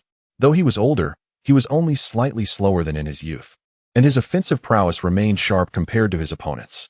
Jordan launched a swift counterattack, pursued closely by Andrei Kirilenko, known as AK-47 for his defensive skills. Feeling the pressure behind him, Jordan pressed on, leaping just before the free throw line to unleash a left-handed shot. Kirilenko attempted to swat the ball away, but Jordan executed a masterful switch in midair, transferring the ball from his left hand to his right, evading the block with finesse. With a gentle flick of his wrist, he sent the ball arcing off the backboard and into the basket, completing an exquisite play. Jordan couldn't resist taunting Kirilenko, saying, "Nice try, young man. You were almost there." Kirilenko was left speechless, realizing that Jordan had a penchant for demoralizing defenders with his crafty scoring methods. Now he understood why Jordan was dubbed the old rascal in his later years. The man was undeniably a headache to deal with. Meanwhile, Lin Jiahao celebrated Jordan's magnificent shot. raising his arms to encourage the fans to cheer. The Wizards supporters enthusiastically echoed the call for MVP. Jordan waved his hand with a light-hearted smile, appearing unfazed. For him, such a basket was merely routine.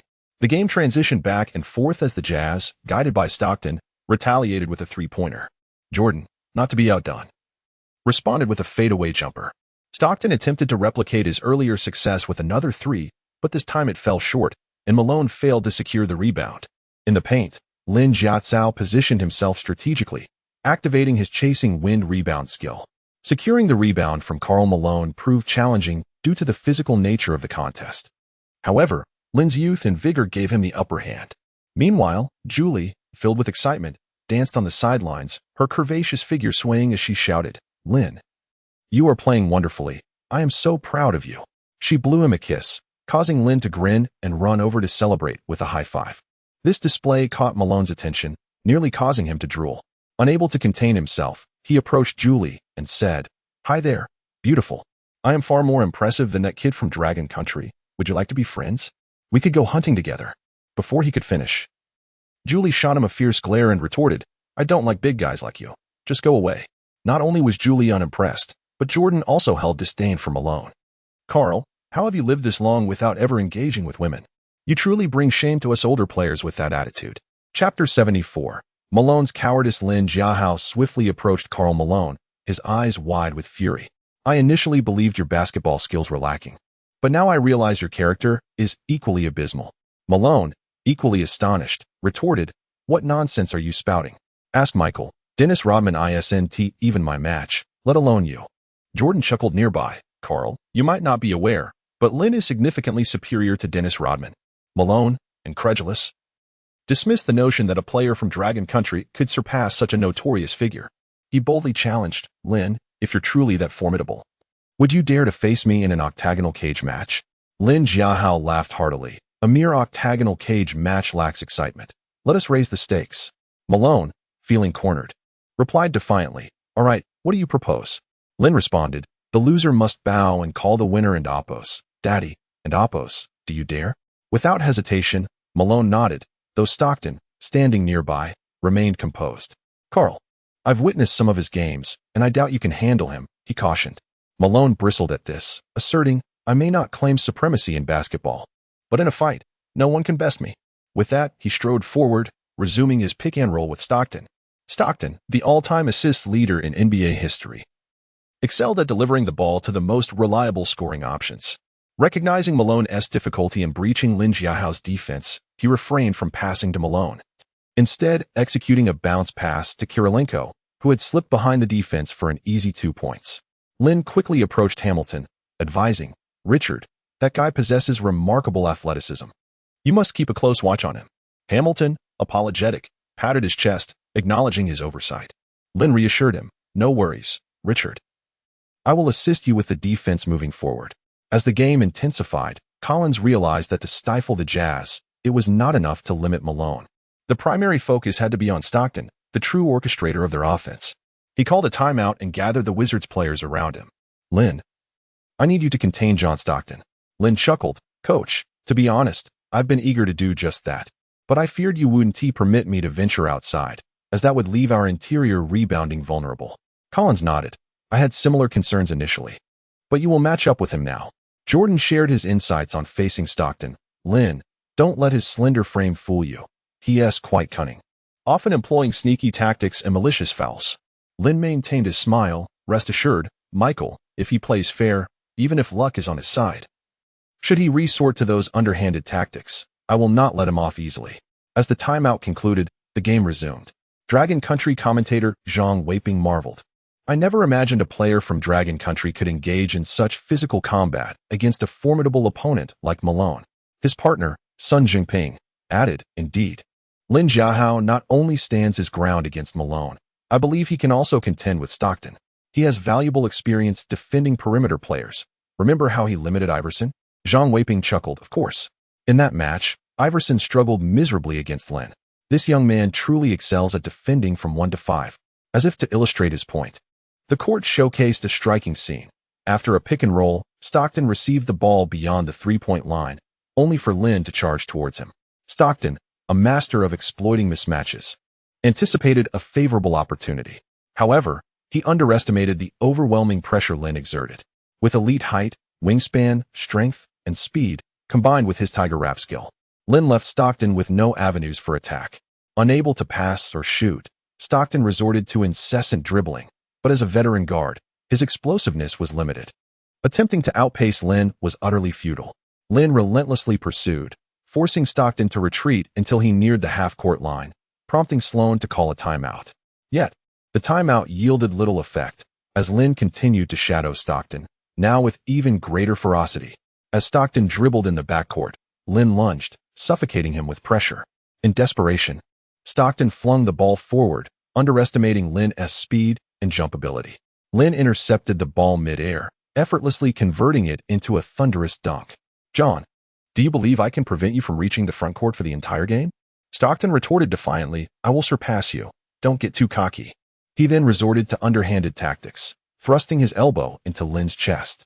Lin retaliated without hesitation, channeling his strength into a direct counter. The impact echoed with a resounding thud. Upon colliding, Stockton crumpled to the ground, clutching his elbow. Jerry Sloan, witnessing the incident, frantically appealed to the referee. "My player has been assaulted. Why is there no intervention?" The referee, exasperated, replied, "Jerry, this isn't Lin's fault. Your player initiated the elbow strike." Realizing the truth of the situation, Sloan chose not to argue further. Seeing Stockton's plight, Malone hesitated to attack, and the Jazz suffered a crushing defeat. After the game, Lin approached Karl Malone. "Karl, the match has concluded. Yet our wager remains unfulfilled. When shall we arrange our octagonal encounter? Rest assured, I shall treat you with utmost gentleness." Malone averted his gaze. Recognizing the implications of their earlier exchanges and acknowledging that Lin's abilities had surpassed his own. "I have other commitments tonight. We shall discuss this later," he muttered, hastily exiting the arena. Chapter 75. Young James challenges Jordan as he watched Karl Malone flee in disarray. Jordan laughed heartily. "Is that all he has got? Wasn't he just being so tough a moment ago?" Lin Jiahao chuckled beside him. "Michael, I saw through him long ago. He asked just a fa of strength." The two exchanged knowing smiles, choosing to say no more. The most elated person after the Wizards' victory was undoubtedly Angelina Jolie. She strode towards Lin Jiahao and embraced him tightly in public. "Lin, your performance tonight was nothing short of heroic. You were truly my hero." Lin Jiahao stroked his chin and replied modestly, "It wasn't he that exaggerated. I just played reasonably well. Could you teach me how to play basketball tonight? I want to become a basketball master." Jolie gazed up at Lin Jiahao with deep affection. Lin Jiahao, somewhat speechless after just finishing a game, was not particularly keen to play again. However, if it were to engage in a casual game of half-circle double ball, he would be more than willing. Indeed. After the match, at Jolie and Apos' invitation, the two made their way to a luxurious hotel where Lin Jiahao conducted a one-on-one tutorial with Angelina Jolie, who ended up in tears after being thoroughly outplayed. One must admit, that night Lin Jiahao finally experienced the thrill of playing basketball with a woman. It was indeed exhilarating. He had not anticipated that Jolie's prowess would surpass his imagination. Dating a woman of such caliber promised a future filled with happiness, especially with her fair and voluptuous figure, which lingered in Lin Jiahao's thoughts well into the following day. The next morning, after bidding farewell to Angelina Jolie, Lin Jiahao joined his team for their away game. The Wizards' next opponent was the Eastern Conference's lackluster Cleveland Cavaliers. As the players disembarked from the plane and arrived at the Rocket Mortgage Fieldhouse for warm-ups, they were intercepted by a young black boy. Lin Jiahao looked down in surprise. Was he that a youthful LeBron James? At just 17, James was still full of youthful exuberance, his hair intact and his face unblemished by age. He approached Jordan directly and said, "Michael, you are my idol. My goal is to surpass you and become the GOAT in NBA history." Jordan, unfazed by James's words, had heard similar sentiments from many before, including the fiery Kobe Bryant. They all aspired to surpass him, yet none succeeded. Observing the youthful boy before him, Jordan found the situation amusing rather than infuriating. Suddenly intrigued, he said to James, "Kid, I know you. You're the hottest high school player in the country. How about this? Let us have a one-on-one duel today." Young James was instantly exhilarated. What basketball-loving child wouldn't want to challenge Jordan? Thus, they commenced their one-on-one match at the Fieldhouse, with the other Wizards players watching from the sidelines. They agreed to play 5 points with defensive switches. Jordan tossed the ball to James, who without hesitation executed a crab dribble for a layup. With a powerful leap, he delivered a ferocious dunk, leaving Jordan momentarily stunned. "Kid, who taught you that? How am I supposed to defend against that?"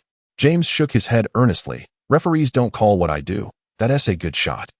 I'm accustomed to playing this way. It's called the Yugoslavian step." Jordan turned to Lin Jiahao and asked, "Lin, have you heard of the Yugoslavian step?" Lin Jiahao, smiling, replied, "I haven't, but that kind of layup is indeed intimidating. It's hard to defend against because you're still moving while I'm trying to block." Yet, it didn't matter. If anyone else executed such a move, it would be called traveling, but not for him. After all, he was LeBron James. James, brimming with excitement, quickly retrieved the basketball and passed it to Jordan. "Michael, it's your turn to attack now. You might not know this, but my defense is even stronger than my offense." Jordan seized the ball and initiated his attack with a signature fadeaway jumper. Despite James's athleticism, he found himself powerless against Jordan's iconic shot, watching helplessly as the ball sailed through the net. After scoring, Jordan waved a finger at James. "Kid, your physical attributes are impressive, both in terms of static and dynamic talent, but you still can't stop me." James's eyes widened in defiance, his youthful face already hinting at the potential of a future superstar.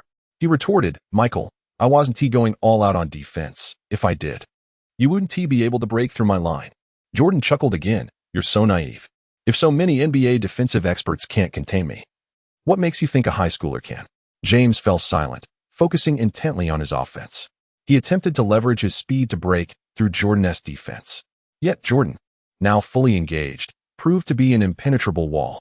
The 39-year-old old smoothie remained a basketball deity in the league. Moreover, James's greatest advantage, his remarkable physique, was still developing, and facing Jordan's staunch defense significantly diminished his offensive efficiency. With no other options left, James resorted to a step-back jumper. Jordan anticipated his choice and lunged forward as James released the ball, delivering a resounding block.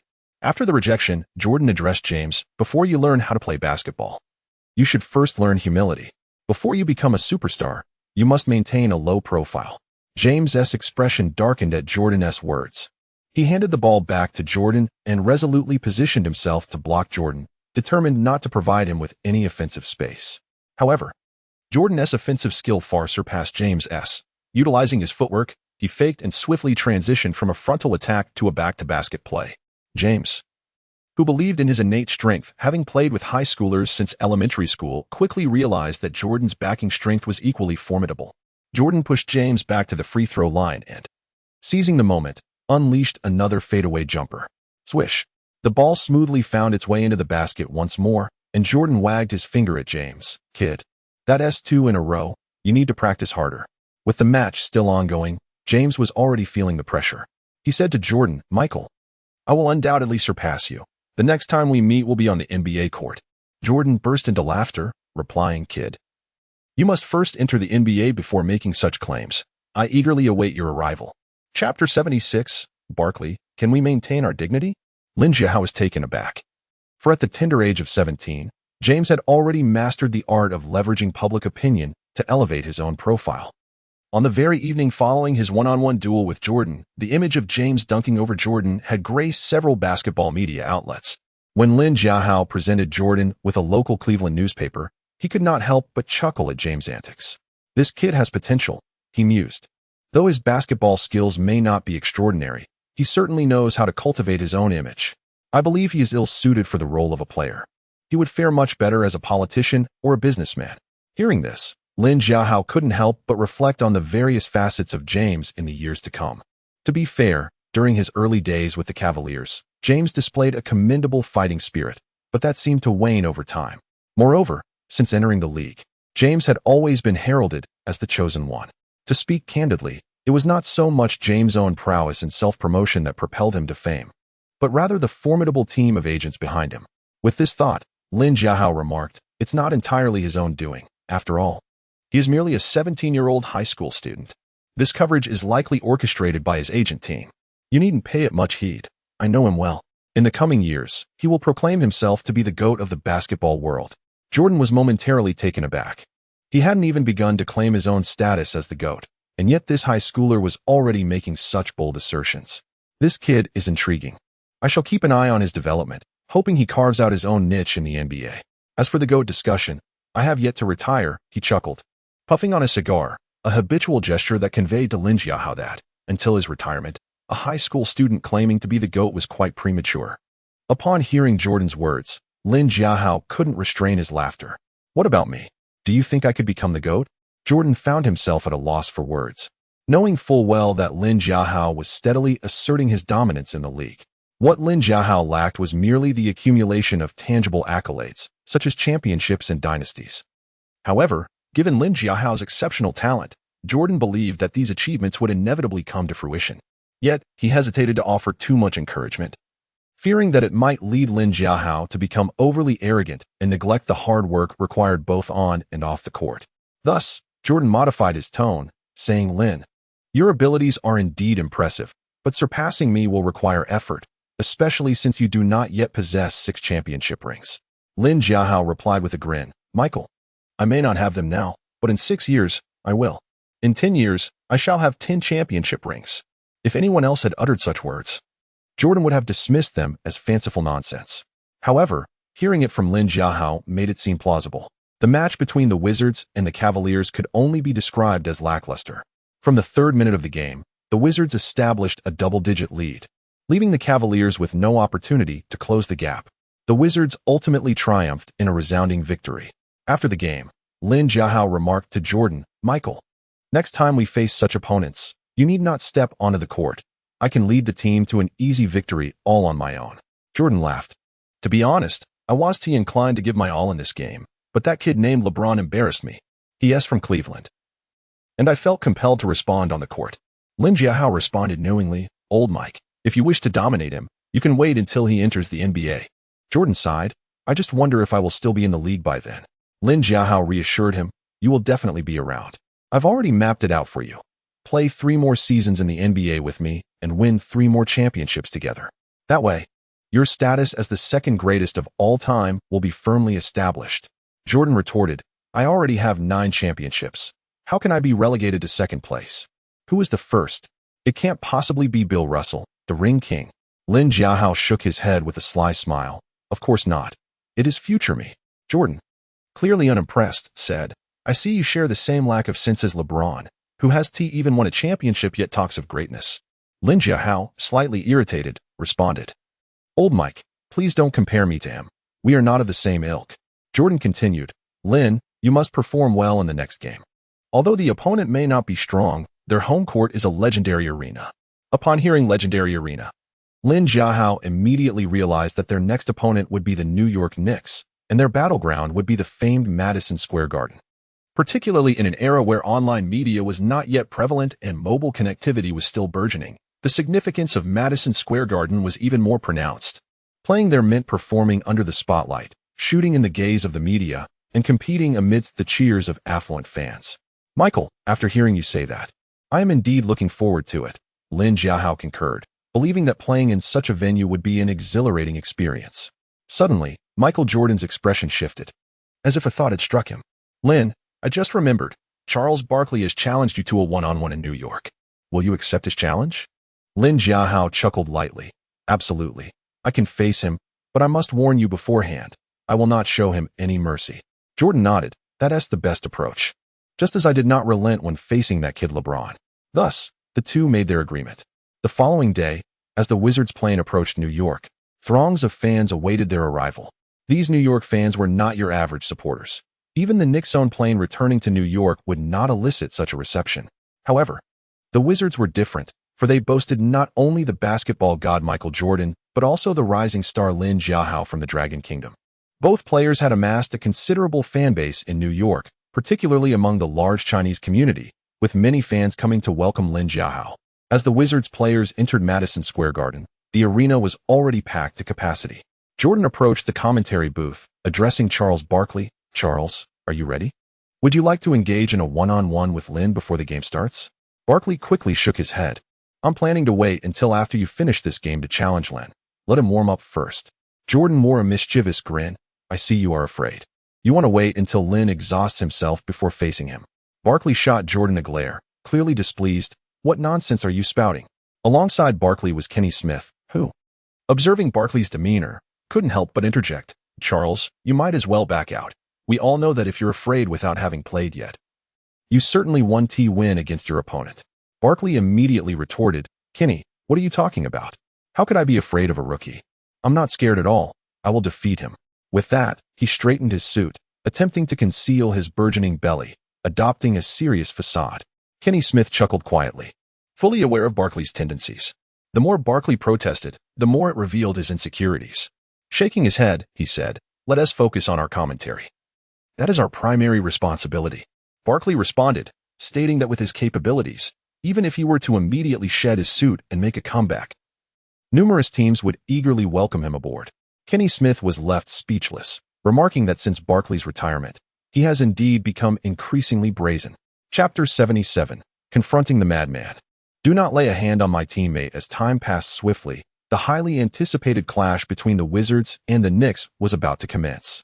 The Knicks, playing on their home court, fielded their strongest lineup: center, Marcus Camby power forward, Kurt Thomas small forward, Latrell Sprewell shooting guard, Allen Houston point guard, Mark Jackson their coach. Jeff Van Gundy was a familiar figure to fans from Dragon Country, known for later coaching Yao Ming with the Rockets. On the Wizards' side, they continued with their usual starting lineup. As the referee's whistle blew, the two teams engaged in a jump ball at center court. The formidable Marcus Camby, heralded as the mightiest center of the '96 Golden Generation, immediately showcased his prowess. With a powerful flick, he directed the basketball behind him, winning the jump against Hayward. The ball was received by Mark Jackson, better known for his future role as the Warriors head coach and an ESPN commentator. However, at this moment, he had yet to retire. And as the third-ranked player in NBA history for assists, his hallmark was his steadiness. He skillfully dribbled to the front court and passed the ball to Sprewell. The unpredictable Sprewell launched a fierce attack upon receiving the ball. Jeff Van Gundy was a stern coach who would not permit his players to attack at will. Yet, one player was an exception: Sprewell. Once, he nearly choked his coach for criticizing his hairstyle. Van Gundy dared not provoke such a madman. Facing Richard Hamilton, Sprewell made a powerful move from the weak side, forcing his way past Hamilton to score 2 points. After the basket, he approached Michael Jordan, feigning provocation, and declared, "Michael, I mean no disrespect, but I am indeed a better player than you." Jordan, dismissive of Sprewell's words, perceived him merely as a lunatic unworthy of a response. The Wizards initiated their offense. Tyronn Lue advanced the ball, but Mark Jackson's tight defense left him no choice but to pass prematurely. The ball reached Hamilton at the left 45-degree angle, and he immediately prepared for a jump shot. Sprewell would not allow his opponent to shoot unchallenged. He bravely lunged at Hamilton, delivering a fierce confrontation. Hamilton, thrown off balance, was knocked to the ground. Not content with this, Sprewell stood over him triumphantly, almost in a humiliating manner, taunting, "Hey, you weakling, you have no business in the NBA. I haven't even exerted myself, and yet you fall." Before Sprewell could finish his taunt, a powerful force crashed into him, none other than Lin Jiahao. Lin shouted, "Do not disrespect my teammate, or I will confront you every time I see you." Sprewell, taken aback, had not anticipated that this large fellow from Dragon Country would dare to face him directly. Since entering the NBA, all his opponents had regarded him as mentally unstable, avoiding conflict. After all, while it was not illegal for the insane to strike, normal individuals faced serious repercussions if they harmed the deranged. Moments later, Sprewell regained his composure and glared at Lin Jiahao. "What do you want, Dragon Boy? Your leader, Michael Jordan, does not dare to touch me, yet you have the audacity to disrespect me? Are you seeking death?" Lin Jiahao replied without hesitation, "Today, I shall make you aware that the basketball court is not a lawless land. Your coach may tolerate you, but I will take it upon myself to teach you a lesson." From the sidelines, Jeff Van Gundy was somewhat moved by Lin's words. He thought to himself, finally, someone who could rein in Sprewell. How wonderful that would be. Sprewell, on the verge of unleashing his fury upon Lin Jiahao, was interrupted as the referees rushed in to restore order on the court. "Enough of this quarrel. It was merely a common foul. We referees will deliver a fair judgment." After this, the three referees escorted Richard Hamilton to the free throw line. Before the free throws, Hamilton expressed his gratitude to Lin Jiahao, saying, "Lin, thank you for having my back." Lin smiled slightly and replied, "It's nothing. We are teammates, and I will always support you." Hamilton felt a surge of confidence from Lin's words, ensuring his success at the free throw line. He made both attempts, leveling the score at 2-2. The Knicks launched a new offensive. Mark Jackson brought the ball to the front court and passed it to Allen Houston, renowned as a sharpshooter in the league. His mid-range jump shot was indeed precise, but he faced none other than Michael Jordan, who was defending with full intensity. In other circumstances, Jordan might not exert himself defensively, but here, in the sacred realm of basketball, he understood the necessity of giving his all. He positioned himself firmly in front of Houston, denying him any opportunity to shoot. While Houston excelled at mid-range shooting, his other skills were rather ordinary. Meanwhile, the anxious Sprewell watched, growing frustrated. It became evident that he not only criticized his opponents, but also berated his teammates. Damn it, can you not perform? If you can't, pass the ball out instead of dribbling aimlessly. Allen Houston, irritated by Sprewell's incessant nagging, retaliated with a mid-range jumper, but Jordan was not one to allow an easy shot. He leaped high, delivering a resounding block. Simultaneously, Lin Jiahao was sprinting towards the front court. Upon regaining possession, Tyronn Lue wasted no time, swiftly flinging the ball forward. Lin caught the ball, taking 2 quick steps toward the Knicks basket. The fans held their breath, eager to witness how this young star would conclude the offensive play. With a powerful push off the floor, Lin leaped into the air. In mid-flight, he executed a captivating windmill dunk, forcefully slamming the ball into the hoop. The crowd erupted, unable to contain their excitement. Particularly, the Chinese fans marveled at Lin Jiahao's graceful aerial display, matching the prowess of his African-American counterparts. In an instant, Madison Square Garden resonated with chants in Chinese. Lin Jiahao, you are extraordinary. Your athleticism is no less than that of the best. Who says we from Dragon Country cannot thrive in the NBA? Who says we cannot perform such spectacular dunks? Lin Jiahao, you can do it. You are the pride of Dragon Country. Chapter 78. Spike Lee wants to film Lin Jiahao? Indeed, Lin Jiahao's performance is truly comparable to that of those renowned players. Michael, are you feeling flustered? Faced with the adoration of the fans, Lin Jiahao turned to Jordan. Michael, the fans are rallying behind me now. Are you feeling a twinge of jealousy? Jordan shrugged, displaying a nonchalant demeanor. Lin, the accolades and cheers you receive are merely echoes of what I experienced in my youth, so I remain indifferent. Lin Jiahao responded with a grin. Really? What if I were to usurp your title of basketball god? Would that anger you? Jordan's expression shifted momentarily before he erupted into laughter. Go ahead if you possess the capability. I welcome you to claim that title from me. But remember, I already boast 6 championship rings, 6 titles, 10 scoring titles, and 2 dynasties. Strive to surpass me. I look forward to your achievements. Upon hearing Jordan's words, Lin Jiahao felt a wave of frustration. This old rogue remains as competitive as ever, ISN and Oppos. Teehee? Is this his way of undermining my confidence? Resolutely, he declared, Michael, I will undoubtedly surpass your hard-earned accolades. Huh, kid, you're quite impressive, and I admire you. I anticipate your future performances. For I am aging and won't be able to compete for long, Jordan replied before returning to defense. Next, it was the Knicks' turn to attack. The fiery Sprewell was already fuming, demanding the ball as he reached the front court. Mark Jackson, handling the ball, had no choice but to pass it to him. Wary of Sprewell's potential outburst. Kid, weren't you feeling cocky? Are you brave enough to come defend me? Do you believe I can overpower you? Sprewell bellowed after receiving the ball. Lin Jiahao, undaunted, advanced directly in front of Sprewell, initiating a staunch defense. Right from the outset, Lin employed the tiger clutch skill, leaving Sprewell flustered. He had never encountered such tenacious defense, making it difficult for him to breathe. Under Lin Jiahao's formidable defense, Sprewell's movements became erratic, and the basketball ricocheted off his foot, going out of bounds. Lin shook his head and remarked, your skills are so crude. You should dedicate time to honing them rather than barking here. Sprewell longed to retort, but found himself at a loss for words. He recognized his inferiority, unable to showcase his abilities against Lin Jiahao's relentless defense. The Knicks coach, Jeff Van Gundy, could no longer bear to watch. He sensed that if this continued, the team would surely suffer a humiliating defeat at home. Recently, owner James Dolan had expressed dissatisfaction with Van Gundy's coaching performance, threatening to dismiss him if he did not show improvement this season. Van Gundy understood the depths of Dolan's fervor, rivaling that of the tempestuous Sprewell. In this critical moment, Van Gundy knew he had to give his all. Even if they couldn't triumph over the rising Wizards, the Knicks needed to exhibit their spirit. With this in mind, Jeff Van Gundy sternly addressed his players, Do not forget the foundation of our team. I expect you to put forth more effort on the defensive end. The players exchanged glances, and it was Sprewell who spoke first. You don't need to say it. We'll fight hard. We'll reclaim what we've lost on offense through our defense.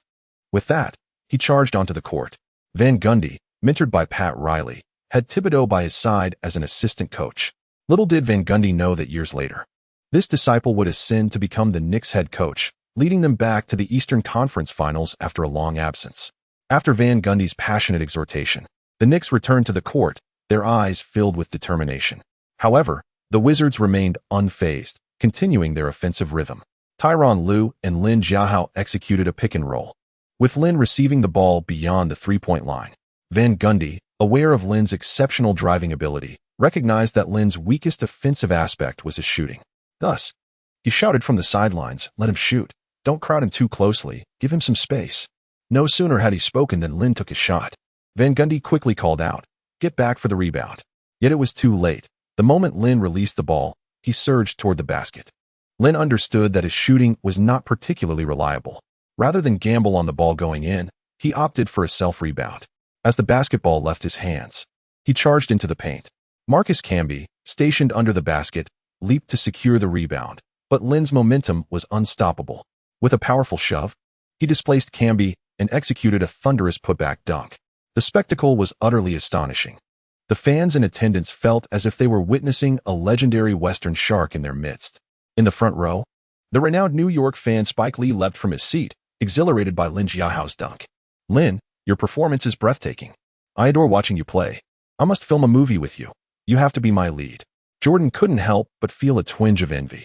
Having played in New York for so many years and having a good rapport with Spike Lee, yet he had never been offered a film role. Noticing Jordan's discontent, Spike quickly assured him, "Michael, don't worry. There will be a part for you too. You can play Lin's teammate. Just be yourself." Jordan retorted, "I appreciate that." Marcus Camby, having suffered the indignity of a dunk over him, stood frozen, grappling with despair. He had given it his all just moments before. Jeff Van Gundy continued to encourage his disciples. "It's all right. Don't give up. Continue to play at our pace." Van Gundy focused more on the team's defense, lacking offensive strategies. His approach was to let the Stars handle the ball, but tonight, the Knicks' two primary scoring options had been effectively neutralized. Jordan had locked down the jump shot king Allen Houston, while Lin Jiahao completely stifled the fiery Sprewell. Mark Jackson, realizing the situation was dire, resorted to a high-low pick-and-roll with Marcus Camby. Chapter 79, The Misery of Van Gundy. Marcus Camby, the second overall pick of the illustrious 1996 draft class, was once regarded by many teams as a potential first pick. This was largely attributable to his exceptional static and dynamic athleticism. Standing at 211 centimeters with an impressive wingspan of 218 centimeters, Camby possessed remarkable agility and leaping ability, making him a formidable rim protector. In an era where perimeter shooting was generally subpar, a player of Camby's caliber was a coveted asset for any team. However, Camby's weaknesses were as glaring as his strengths. His offensive capabilities were markedly limited, relying primarily on his physical attributes to score. Following a pick and roll, Mark Jackson delivered the ball to Camby, who attempted to rise for a thunderous dunk. To his surprise, just as he launched, Lin Jiahao emerged before him, delivering a jaw-dropping block. The godly block skill was once again on display, leaving the Knicks' interior players in disarray. The ball ricocheted into the hands of the seasoned Michael Jordan, who swiftly initiated a counterattack. As he sprinted forward, he called out to Lin, urging him to run ahead for a spectacular assist. Aware of Jordan's reliability, Lin surged to the front court. Jordan, showcasing his flair, executed a stunning behind-the-back pass. Lin, airborne, seized the ball and delivered another ferocious dunk, igniting a wave of admiration from the spectators. The crowd erupted in praise for the duo's seamless collaboration. "Is it just me, or has Michael rediscovered his Scottie Pippen?" One fan mused. "Nonsense. Lin's capabilities far surpass those of Pippen." Another countered. "Indeed, he embodies the essence of both Pippen and Dennis Rodman, accomplishing the feats of two men." Fans continued to extol Lin Jiahao's prowess. Meanwhile, Charles Barkley, seated at the commentary table, was already perspiring profusely. He thought to himself that he was fortunate not to have faced Lin in a one-on-one matchup. Given Lin's current form, any attempt to compete would surely lead to his own downfall. As the game progressed, Jeff Van Gundy found himself increasingly exasperated. His hopes for the Knicks' offense dwindled, leaving him to shout from the sidelines, You may struggle to score, but you must avoid turnovers. Otherwise, the Wizards will capitalize on fast breaks. The players, particularly veteran Mark Jackson, heeded Van Gundy's instructions, executing a series of dribbles beyond the arc while searching for an opening. However, Jackson found himself isolated, laboring for an agonizingly prolonged period.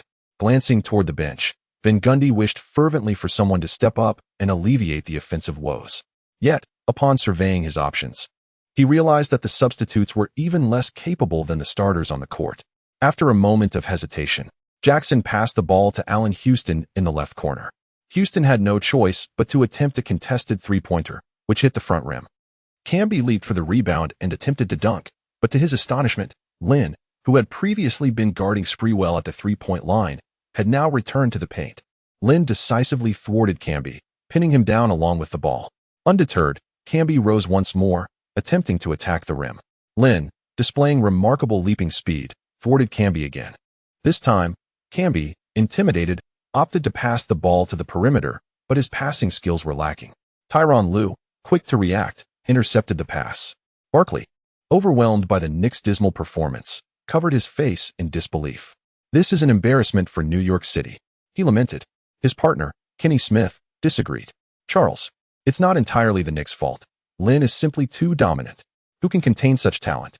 No sooner had he finished speaking than the Wizards launched another fast break.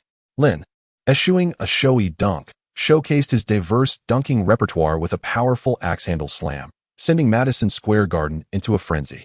The crowd erupted, chanting Lin's name in fervent excitement. "Lin, you're incredible. Come to New York. Join our team, and you'll reign supreme in this city. We need you to lead the Knicks' resurgence." James Dolan, the Knicks owner, felt immense pressure from the fans' fervent calls. The Wizards' management regretted not having offered Lin a lucrative long-term contract earlier, realizing that the current 1-1 contract seemed precarious, as Lin could depart next year. Meanwhile, the Knicks management anticipated that Dolan would demand they pursue Lin vigorously after the game. Yet, the current Knicks lacked substantial resources, with their only bargaining chip being their status as a major market.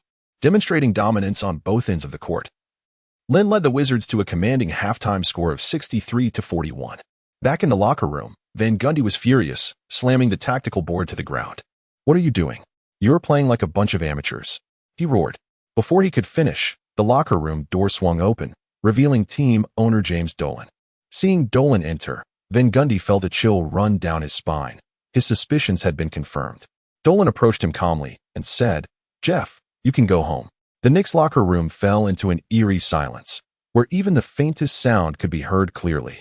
Van Gundy understood Dolan's character well. He was a man of privilege, accustomed to following his whims, and now as the owner, he operated solely based on his mood. The players watched Dolan intently, eager to discern his next move.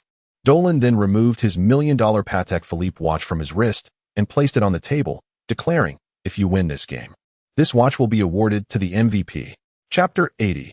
Valor born of generous rewards. Upon hearing James Dolan's proclamation, the crowd erupted with excitement, rising to their feet.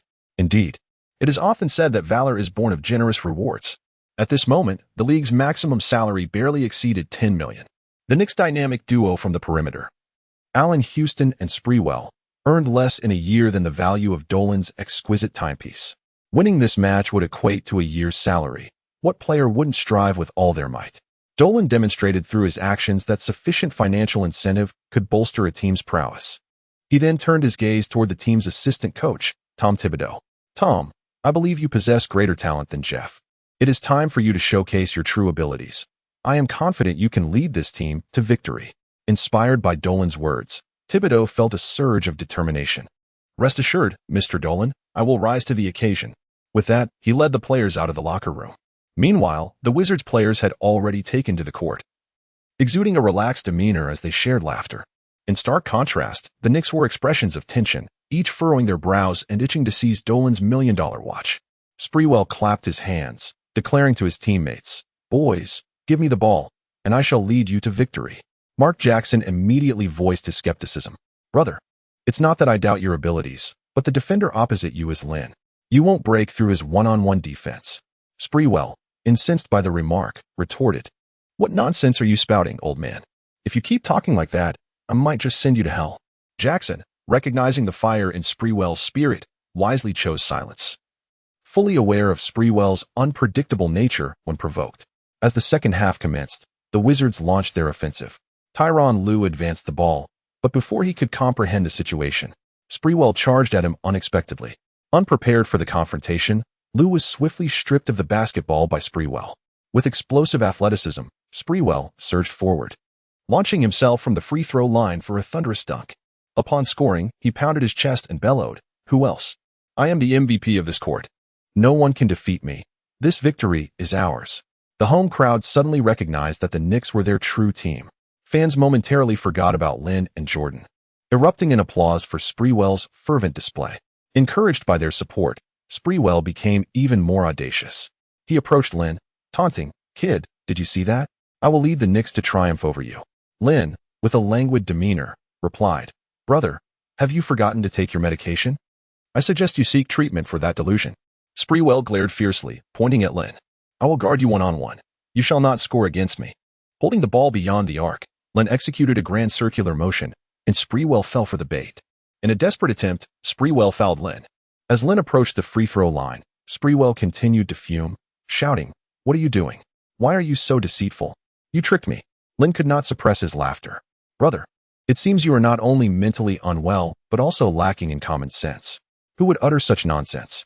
Basketball is a game of strategy. I have done nothing wrong. You can only blame your own foolishness." Jordan chimed in. "Can you not embarrass yourself further? What else can you do besides shouting?" Sprewell attempted to argue, but was restrained by a teammate. Lin sank both free throws, and Nick Camby inbound the ball. As Mark Jackson dribbled it up the court, Sprewell demanded the ball, but Jackson withheld it. Ignored, Sprewell, in a fit of rage, snatched the ball from Jackson's hands. The Knicks players were momentarily stunned, puzzled by Sprewell's antics. Indeed, he was a madman, even seizing the ball from a teammate. The realization dawned upon them. This maniac was fervently pursuing the MVP title to impress Dolan and claim that million-dollar watch. Jackson saw through Sprewell's intentions. It was clear he sought to earn the title of MVP and thereby acquire Dolan's prized possession. The others soon understood, and it all made sense. Soon after, Sprewell stormed down the court, launching a three-pointer that banked off the backboard and swished through the net. Following his basket, he continued to taunt Lin. "Did you see that? You can't guard me." Lin, now irritated by Sprewell's constant provocation, initially ignored him, but the relentless barking became grating. "Fool, I shall no longer hold back. You will soon learn what true basketball technique is." With that, Lin swiftly moved forward, requesting the ball. Lue, recognizing the urgency, promptly passed it to Lin. Grasping the ball, Lin executed his signature butterfly steps, dazzling Sprewell with his rapid, exaggerated changes of direction. Sprewell, bewildered, thought, "How can this guy be so terrifying? Over 2 meters tall, and yet so fluid in his movements?" Yet, all Sprewell could think about was Dolan's exquisite watch. To him, the basketball in Lin's hand seemed to transform into that coveted timepiece. Unable to restrain himself, he lunged forward in a futile attempt to steal the ball. Lin, anticipating Sprewell's move, performed a smooth spin, effortlessly evading him. Sprewell, undeterred, quickly pivoted and chased after Lin as he approached the basket. In the moment Lin leaped to attack the rim, Sprewell launched himself in an attempt to block the shot. The impact was resounding, but unfortunately for Sprewell, he missed Lin entirely. Instead, he collided with the backboard, resulting in a painful bump on his head. Chapter 81. A gift of violence and a duel with Barkley. Observing the disheveled state of Sprewell, Lin Jiahao could not help but chuckle. Such a poor performance. Yet he still attempted to maintain an air of superiority in front of him. The fans in New York, much like those in Los Angeles, had lofty expectations. Witnessing Sprewell being thoroughly outmatched by Lin Jiahao, they erupted in boos. Particularly, the Chinese fans supporting Lin had begun to express their disdain towards Sprewell with gestures of contempt. Sprewell was infuriated, wishing to unleash his frustrations on Lin Jiahao.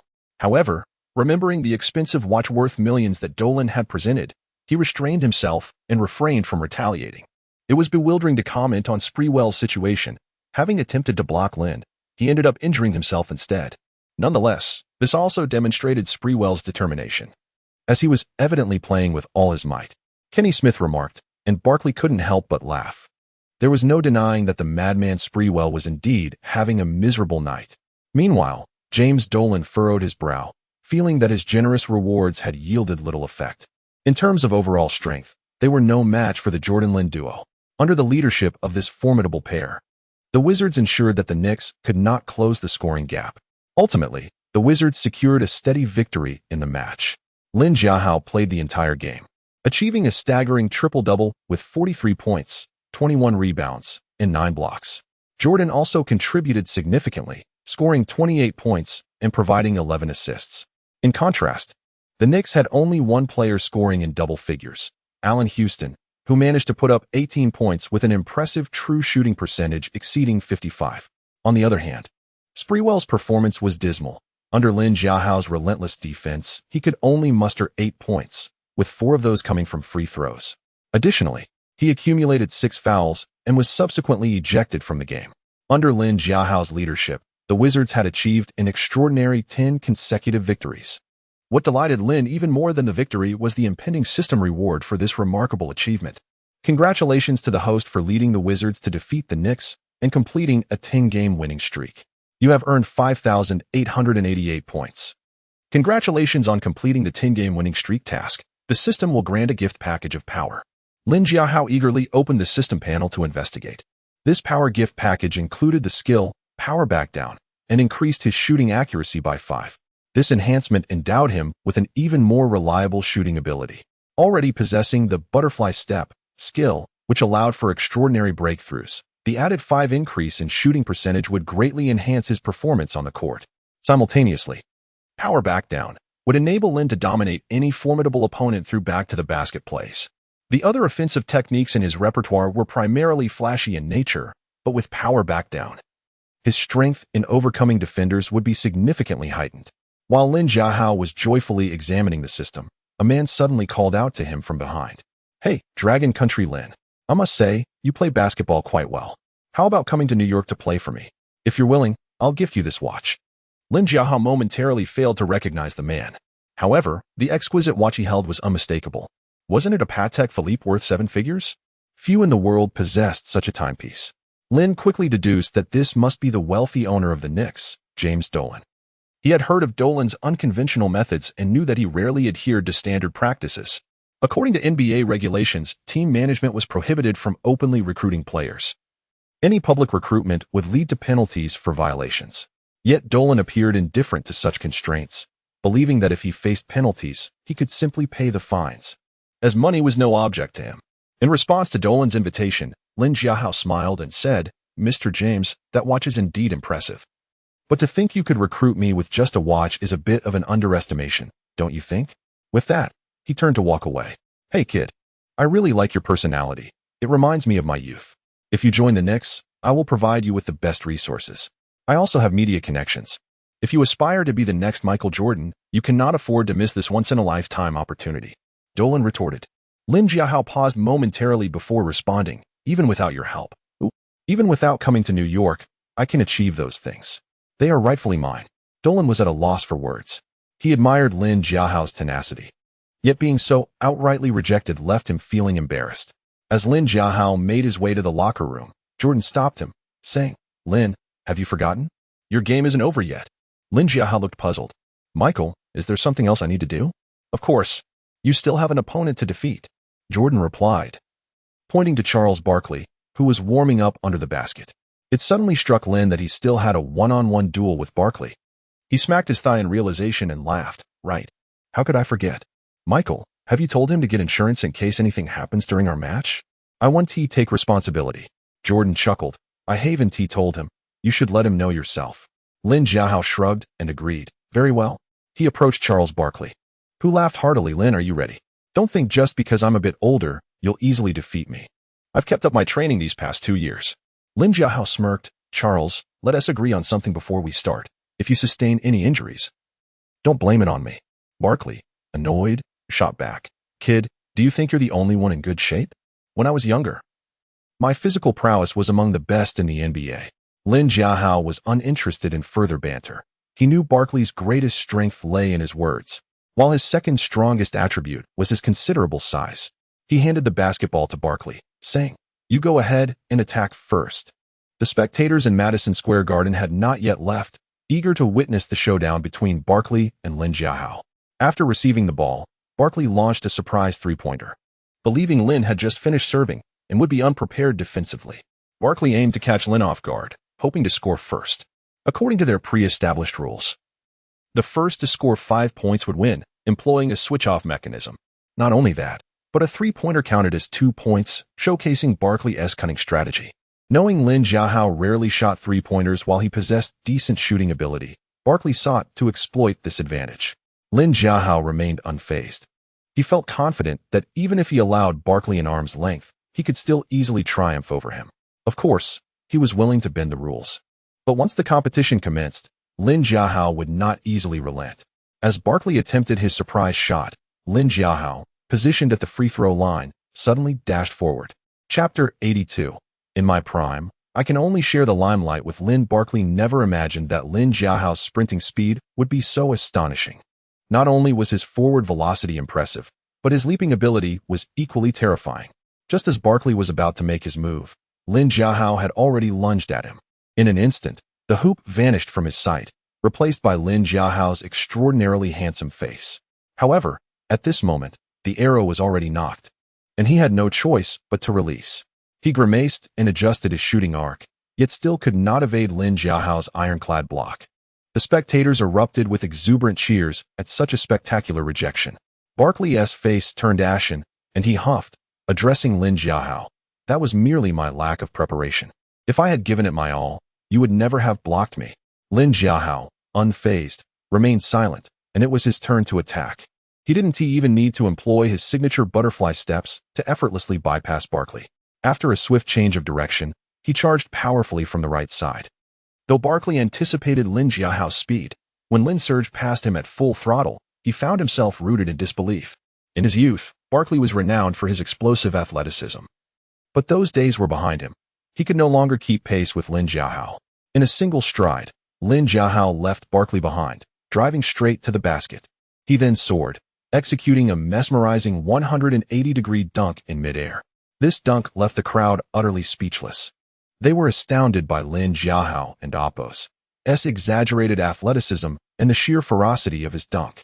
It was far more breathtaking than any display he had shown earlier in the game. On the sidelines, Collins, witnessing this extraordinary feat, Cuban and Apos' helped but caution. Lin, you must be careful. Don't get injured in such a trivial game. As his words faded, Tyronn Lue reassured him. Coach, rest assured, with Lin's explosive physicality, injury is simply not an option. You should be more concerned about that hefty fellow Charles on the opposing side. Collins frowned, retorting, why should I be worried about that guy? I'm merely concerned that his cunning might harm Lin. Charles, is there really a need for us to continue? You clearly are not my match. Retirement has made you too comfortable, and you've lost your competitive edge. Lin Jiahao tossed the ball to Barkley and shot him a disdainful glance. Though Charles Barkley may have been unhinged, he was still an NBA legend. Being ridiculed by Lin Jiahao ignited his fury.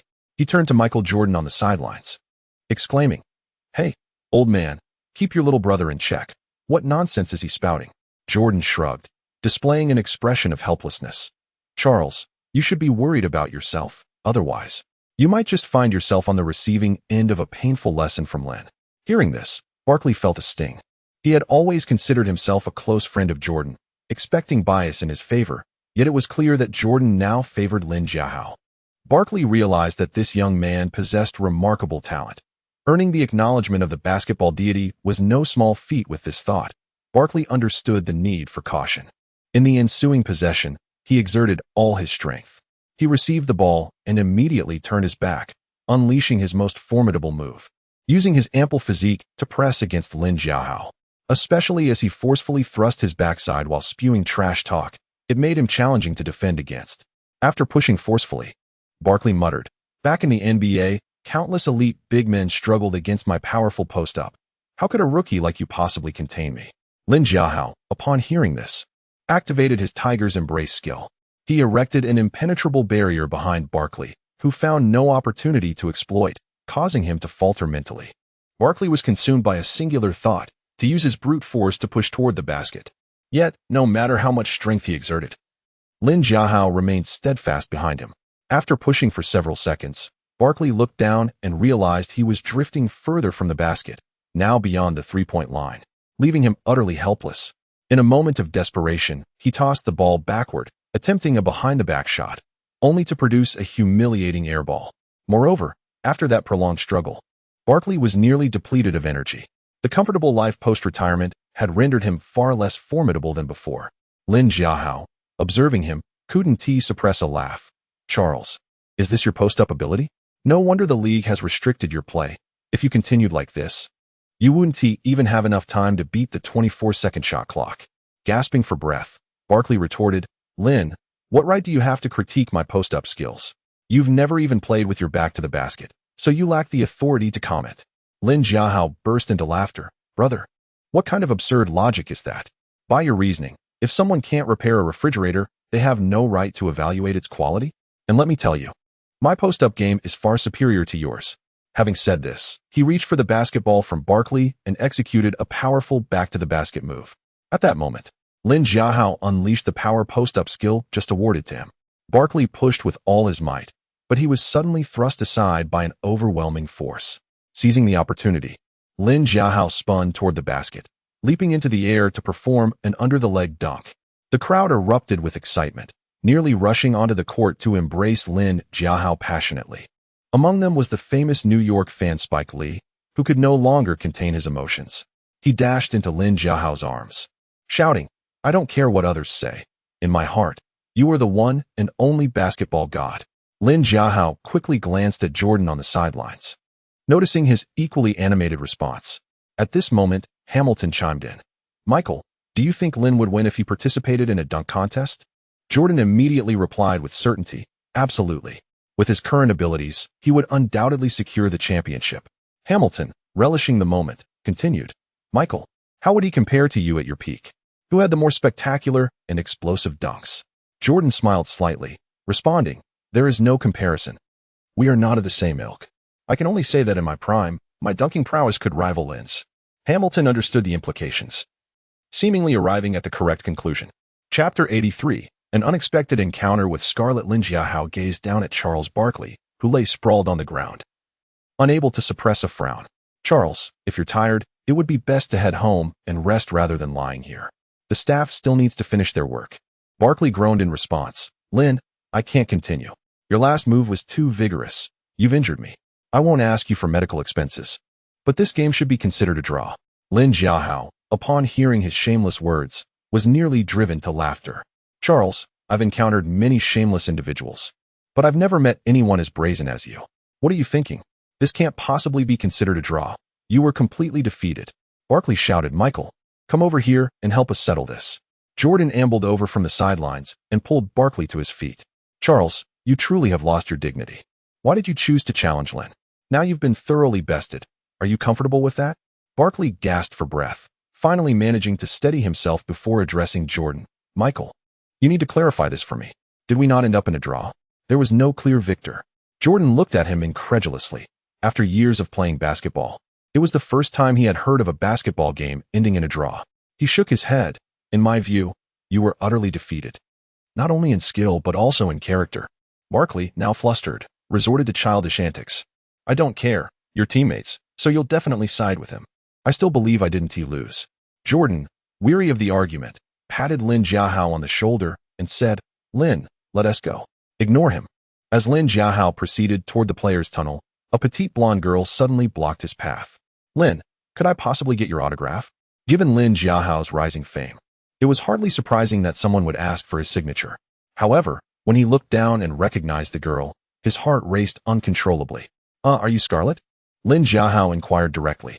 The girl before him was undeniably a youthful Scarlett Johansson, her face flush with youthful vitality and smooth, supple skin. In 2001, Scarlett had just turned 18. Born in 1984, she embodied the essence of youth. The young Scarlett covered her mouth in astonishment, exclaiming, "OMG, you actually know who I am?" Realizing that she was indeed Scarlett Johansson, and at the tender age of 18, Lin Jiahao felt his admiration swell. Like many basketball enthusiasts, he had always been a fan of Scarlett Johansson, whose beauty and figure were strikingly captivating. Compared to the more voluptuous American women, Scarlett conformed more closely to Eastern aesthetics. "Lin, I never expected you to recognize me. I thought no one would know who I was, considering I've just entered the film industry," Scarlett said excitedly. shaking Lin Jiahao's hand vigorously. The other players from the Wizards looked on with envy, wishing they could also capture the heart of such a young star.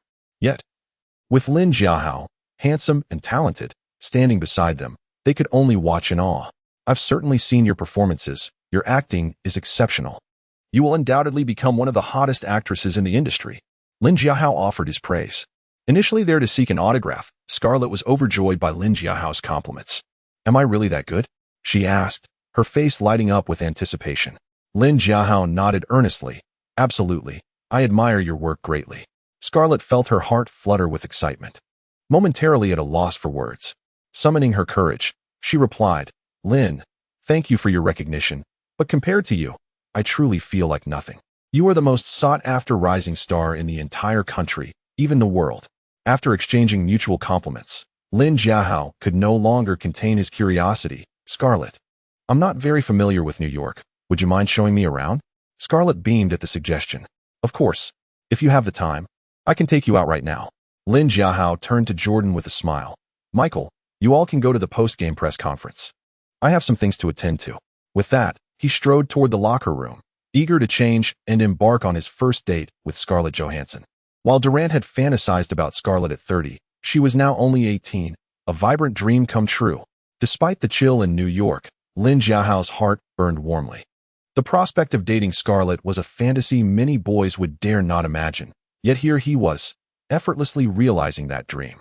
As they walked and chatted, Scarlett took Lin Jiahao to various places. In the early hours, they arrived at an art cinema. Scarlett Johansson, born into a family of film enthusiasts, had been immersed in the world of cinema from a young age, having starred in her first film at the age of 9. Unlike many child stars, she had not succumbed to the temptations of fame and wealth, maintaining her passion for film. Her favorite pastime was still watching her beloved films at the New York Art Cinema. Just as they were enjoying their conversation, a notification chimed in Lin Jiahao's mind. Ding. Side quest activated. The host has been selected for the All-Star starting lineup, granting a violent gift package. Lin Jiahao's eyes brightened at the news. What a fortuitous turn of events. However, he understood very well that securing a spot in the All-Star game was no simple feat. The All-Star game was not merely a test of skill but also of influence. In this competition, newer players often face significant disadvantages. Veterans like Jordan had amassed a loyal fan base over the years, ensuring they would receive ample votes. Furthermore, during the 2001 to 2002 season, media resources were not as developed. Fans found it difficult to access game footage. Most who had seen Lin Jiahao play were those fortunate enough to attend live games, while others could only catch glimpses through highlight reels, where everyone looked like Jordan. Many fans were still unclear about Lin Jiahao's true capabilities. With the rookie season yet to conclude, outshining legends like Jordan, Kobe, Iverson, Shaquille, and Carter in popularity was indeed a daunting task. Moreover, Lin Jiahao's situation differed from Yao Ming's, as Yao entered the NBA as the first overall pick, during a time when the league had not fully tapped into the Chinese market. Consequently, many Chinese fans were unaware of Lin Jiahao's prowess in the NBA, and even less so about how to participate in the All-Star voting. Nevertheless, Lin Jiahao felt no trepidation.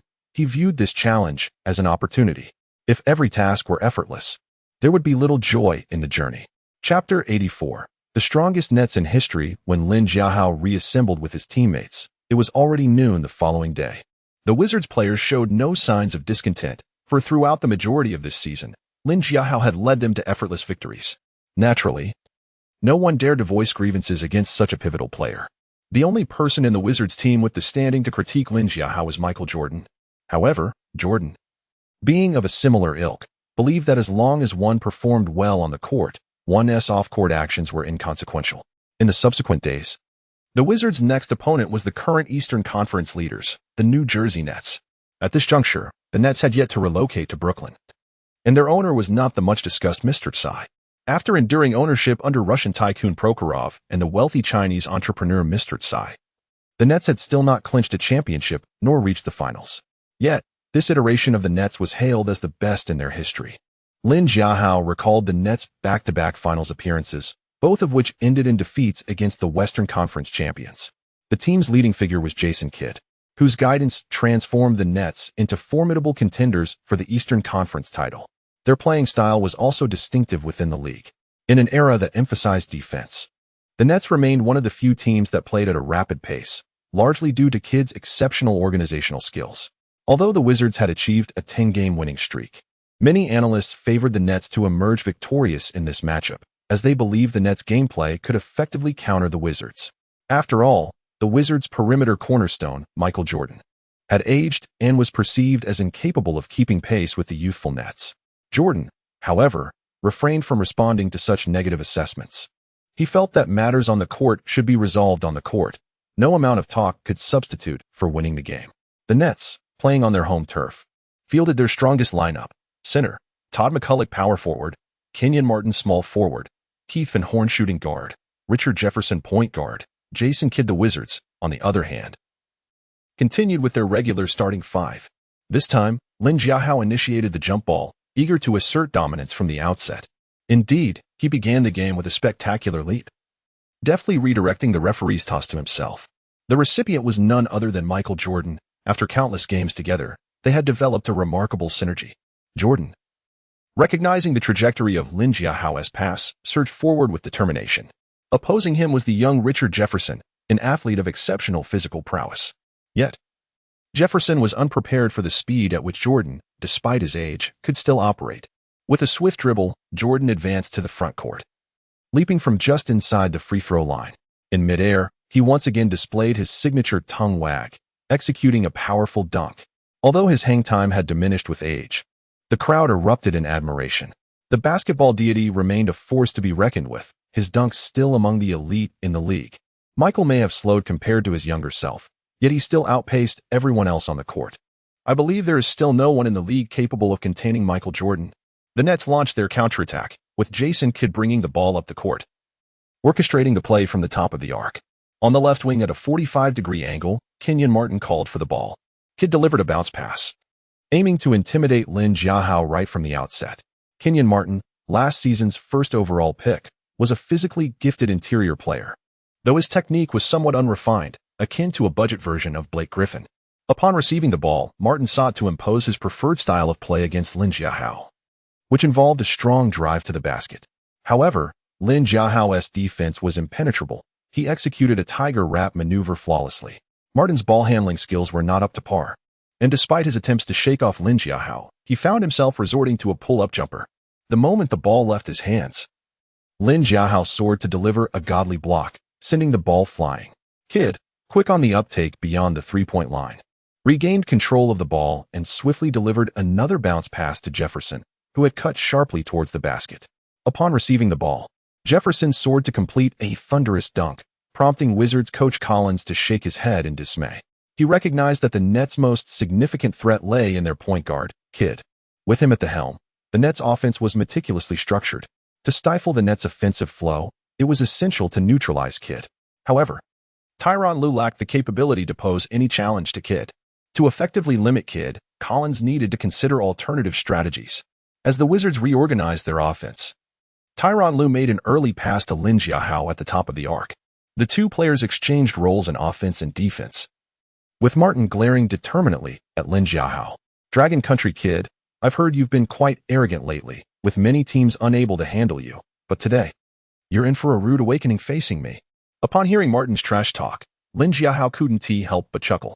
You're talking a big game now, but how tragic it would be when I slam you down later. Martin's face radiated defiance, convinced that as the previous year's #1 pick, he could not be subdued by an undrafted player like Lin Jiahao. The more he thought about it, the angrier he became, charging forward in an attempt to snatch the ball from Lin Jiahao. In response, Lin Jiahao executed a butterfly step, dazzling with his ball handling skills before accelerating past Martin and driving straight to the basket. The net center raised his arms in an attempt to protect the rim, but it was too late. Lin Jiahao unleashed a ferocious dunk. Given the proximity of New York to New Jersey, many fans who had witnessed the previous match between the Wizards and the Knicks were drawn to New Jersey to see Lin Jiahao play once more. They were neither Nets fans nor Wizards fans. They were simply Lin Jiahao's admirers. As they witnessed Lin Jiahao's spectacular opening dunk, they erupted in cheers. The Nets players were taken aback, puzzled as to why so many were rallying behind Lin Jiahao in what was supposed to be their home game. What on earth had gone awry? Chapter 85, The Master Organizer Versus. The dunking god witnessing the anxious expressions of his teammates, the battle-hardened Kid immediately shouted, "Do not panic. We must regain the trust of our fans by defeating our opponents in the way we excel. With that, Kidd swiftly dribbled the ball up the court. He engaged in a high screen and roll with the other highly touted rookie from the Nets, Van Horn. Van Horn's draft template was none other than the legendary Larry Bird, a name that cast a long shadow over the 1997 draft, threatening Duncan's position as the first overall pick. Ultimately, it was Spurs coach Popovich who, against the tide of opinion, selected Duncan with the top pick. Duncan would go on to prove his worth, establishing himself as the greatest power forward in history. However, aside from his commendable shooting ability, Van Horn had little else to offer. After the screen, Kidd drove forward, executing a behind-the-back pass to Van Horn, who stood beyond the three-point arc. With his towering stature, Van Horn had a distinct advantage over his counterpart, Hamilton. He played the role of a long-range artillery piece, confidently sinking a three-pointer. The Wizards, undeterred, continued to press forward at their own tempo. Tyronn Lue advanced the ball and passed it to Michael Jordan. The moment Jordan touched the ball, a wave of cheers erupted from the crowd, a testament to the charisma of the basketball deity. Even though he was no longer the league's most dominant player, nor the best on his own team, his historical significance still garnered immense support from the home crowd. Jefferson stretched his arms wide, diligently defending against Jordan, while Kidd remained poised to assist, ready to double-team. At that moment, Jordan suddenly flicked his wrist, passing the ball to Hamilton in the left corner. Without hesitation, Hamilton took a mid-range jump shot. Van Horn, slower in response compared to Hamilton, allowed the latter to easily score 2 points. Nowadays, Jordan no longer fixated solely on personal scoring. He frequently passed to his teammates, conserving energy in the process. The Nets quickly executed an inbounds play, with Kidd holding the ball in the backcourt while Jefferson sprinted forward. Kidd delivered a classic bounce pass directly to Jefferson, who caught it effortlessly and executed a thunderous dunk. The home crowd erupted in cheers for their team. Observing the excitement, Kidd called out to his teammates, "Did you see that? If we perform spectacularly, the fans will rally behind us." Jordan chimed in, "Boys, this Nets team is formidable. We must not let our guard down. To defeat them, we need to bring our best game." The veteran's words commanded respect from the Wizards players. The game progressed as Lin Jiahao sought to respond with a powerful dunk.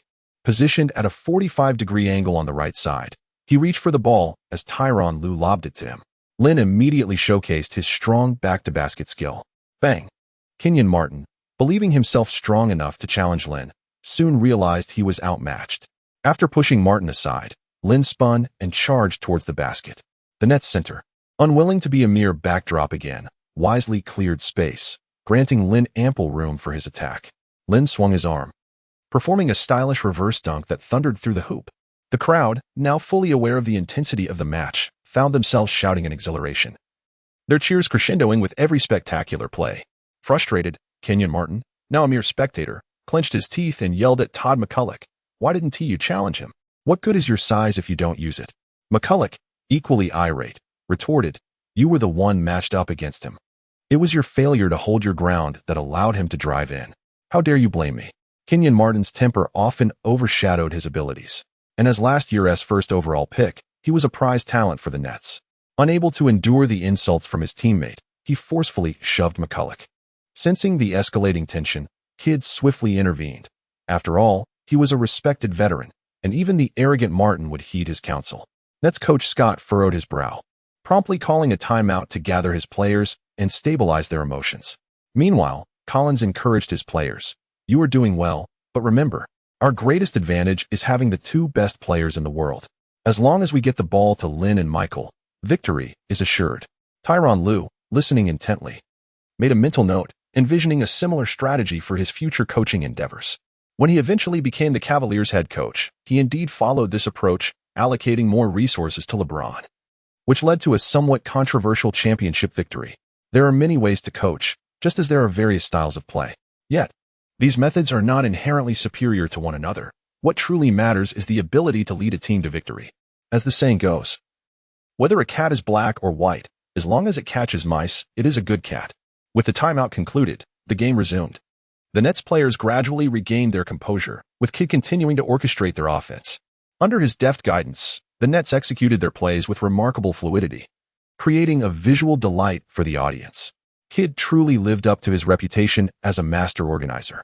Conversely, the Wizards perfectly showcased the prowess of extraordinary individual talent. with Jordan and Lin alternating in isolation plays. Jordan employed a fadeaway jumper, while Lin countered with a powerful dunk. Jordan drove to the basket, followed by yet another emphatic dunk from Lin. Jordan feinted, misdirecting his defender, yet Lin followed suit with another thunderous slam. The arena staff began to worry that the rim might not withstand the onslaught of dunks. Many fans, overwhelmed with excitement, could hardly remain seated, enchanted by Lin's dazzling displays. This was precisely why Carter had been the All-Star vote leader for 2 consecutive years. He knew how to captivate fans with his spectacular dunks. Chapter 86. Lin. Your ability to attract fans is remarkable. Subsequently, Nets head coach Scott, in a state of helplessness, called another timeout. He instructed Jason Kidd, Jason, please assist Kenyon in double-teaming that young player from Dragon Country. His dunks are devastating our morale, and if this continues, our team is bound to lose. At this moment, Martin ceased his bravado and looked at Kidd with a desperate expression. Kidd nodded in agreement, and indeed, in the ensuing defense, he and Martin double-teamed Lin Jiahao. Some believe Kidd is a superior point guard compared to Nash, primarily due to his enhanced defensive prowess. Despite not being particularly tall, he never shies away from confrontation and possesses excellent judgment, allowing him to intercept the opponent's possessions. Lin Jiahao, with the ball, continued to back down against Kenyon Martin. Kidd seized the opportunity to maneuver in front of Lin, attempting to knock the ball away. At that instant, Lin unexpectedly passed the ball. With a subtle flick of his wrist, he delivered it to Tyronn Lue beyond the three-point line. Lue seized the opportunity and confidently sank the open three-pointer, helping the Wizards extend their lead. However, Coach Scott on the sidelines applauded, thinking, well done. This is how we should double-team that kid. Scott understood that even if Lue scored a three-pointer, it was still less impactful than Lin's dunks. After all, 2 points require effort, while 3 points are often a matter of chance. In this era that venerates half-court battles, no one can guarantee consistent success from beyond the arc. In contrast, Lin's various explosive dunks easily uplifted the Wizards' momentum while undermining the confidence and spirit of the Nets. Throughout the remainder of the game, Lin was relentlessly double-teamed by the 2 Nets players. As halftime concluded, the Wizards led 58-53. Back in the locker room, Kenyon Martin erupted in fury.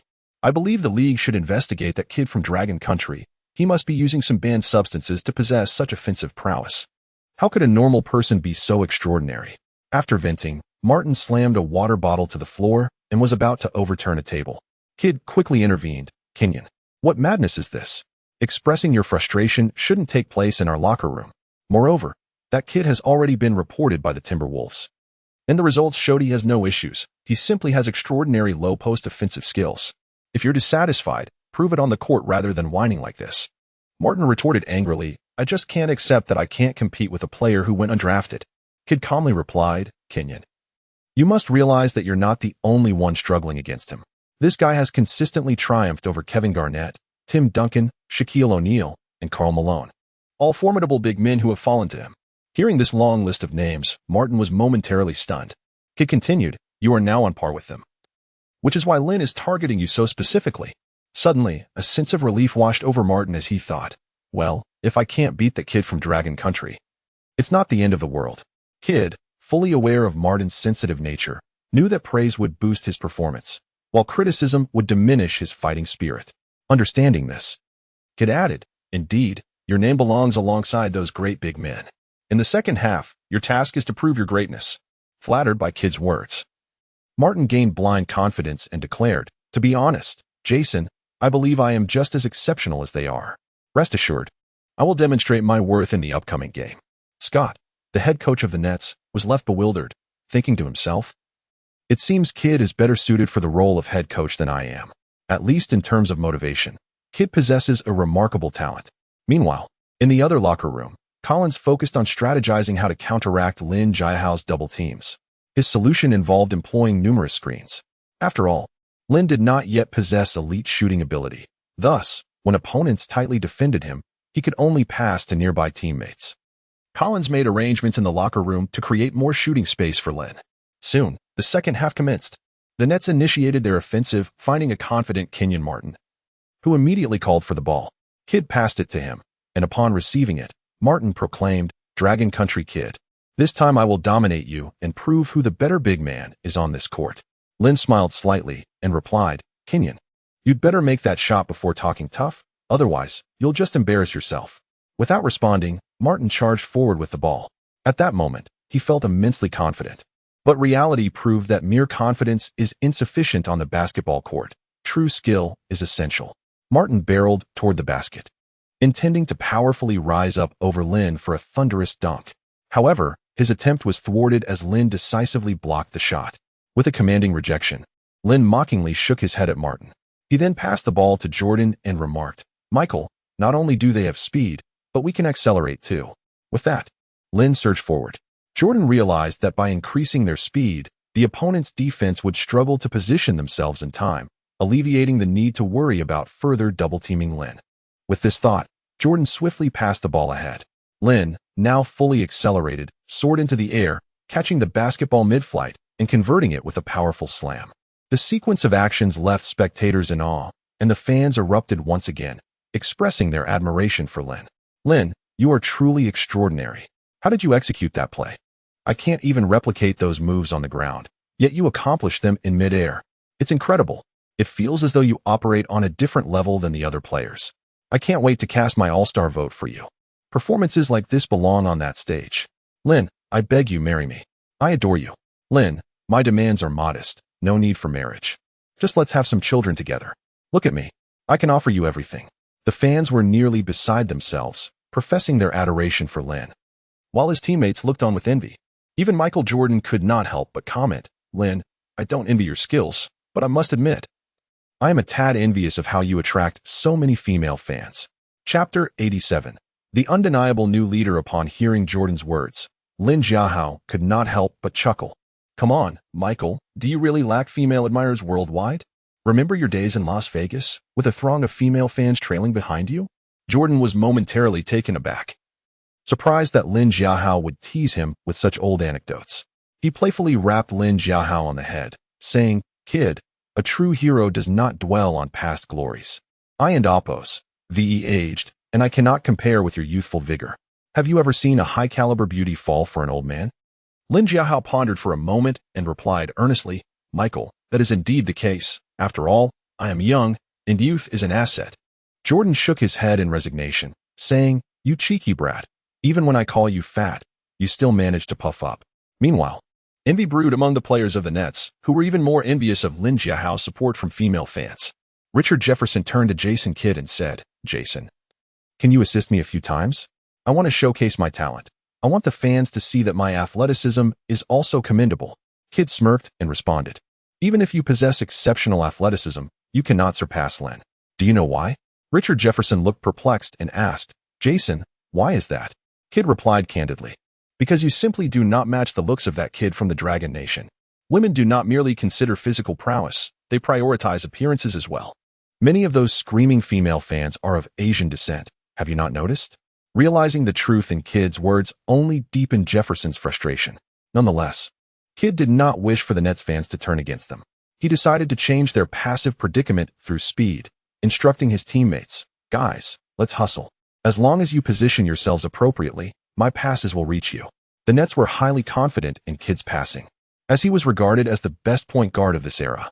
Following his directive, the players sprinted vigorously, seeking open opportunities.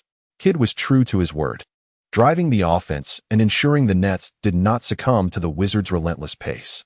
As the third quarter drew to a close, both teams were tied at 83-83. Collins, observing the situation, understood that if the game continued in this manner, predicting a victor would be challenging. The Nets' offense was sharp, and if they could land a couple of three-pointers, they might seize victory outright. With this thought in mind, Collins turned his attention to Lin Jiahao. Lin Jiahao immediately grasped the intent and said, "Coach, is it time for me to match up against Jason Kidd?" Collins nodded with a smile, patting Lin Jiahao on the shoulder. "Lin, you are quite astute. Remember, with greater ability comes greater responsibility. Your role extends beyond offense. Your defensive prowess is equally formidable. I believe you are the only one capable of limiting Jason Kidd's control." Lin Jiahao rose from his seat, responding earnestly, "Rest assured, Coach, I will fulfill my duty." At that moment, Jordan's gaze shifted, revealing a glimmer of affection. He felt that Lin Jiahao was increasingly resembling his younger self.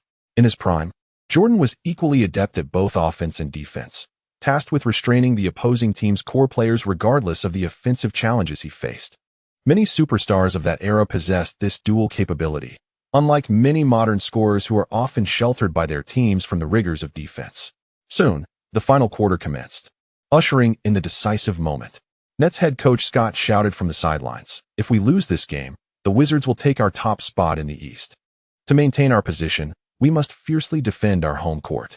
This season, the Nets had performed admirably, garnering substantial support from home fans, creating a vibrant atmosphere. Yet, this game had seen a considerable number of fans rooting for the visiting Wizards, which left the Nets players disheartened. They were eager to defend their home turf, even without the coach's urging. The Wizards initiated the offensive in the fourth quarter, with Tyronn Lue advancing the ball to orchestrate the attack.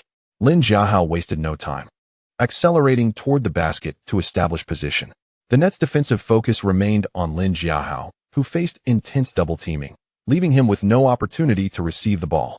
Jason Kidd blocked Lin Jiahao's path, preventing him from making a catch, while Kenyon Martin exerted pressure from behind.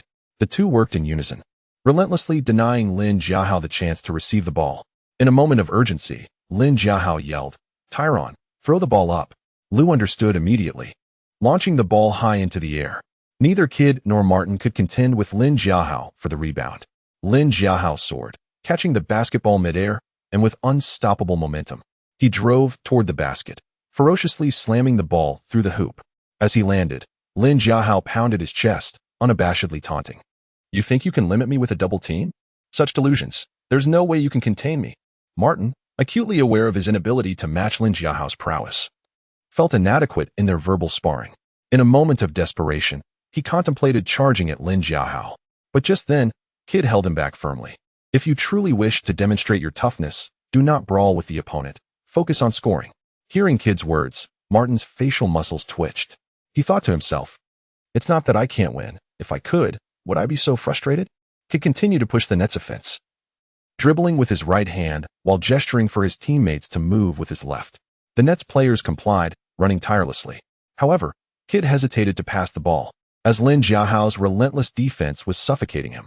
Martin shouted from beneath the basket, "What are you doing? Pass the ball in. That kid from the Dragon Nation is outside. Just get it to me, and I'll dunk it."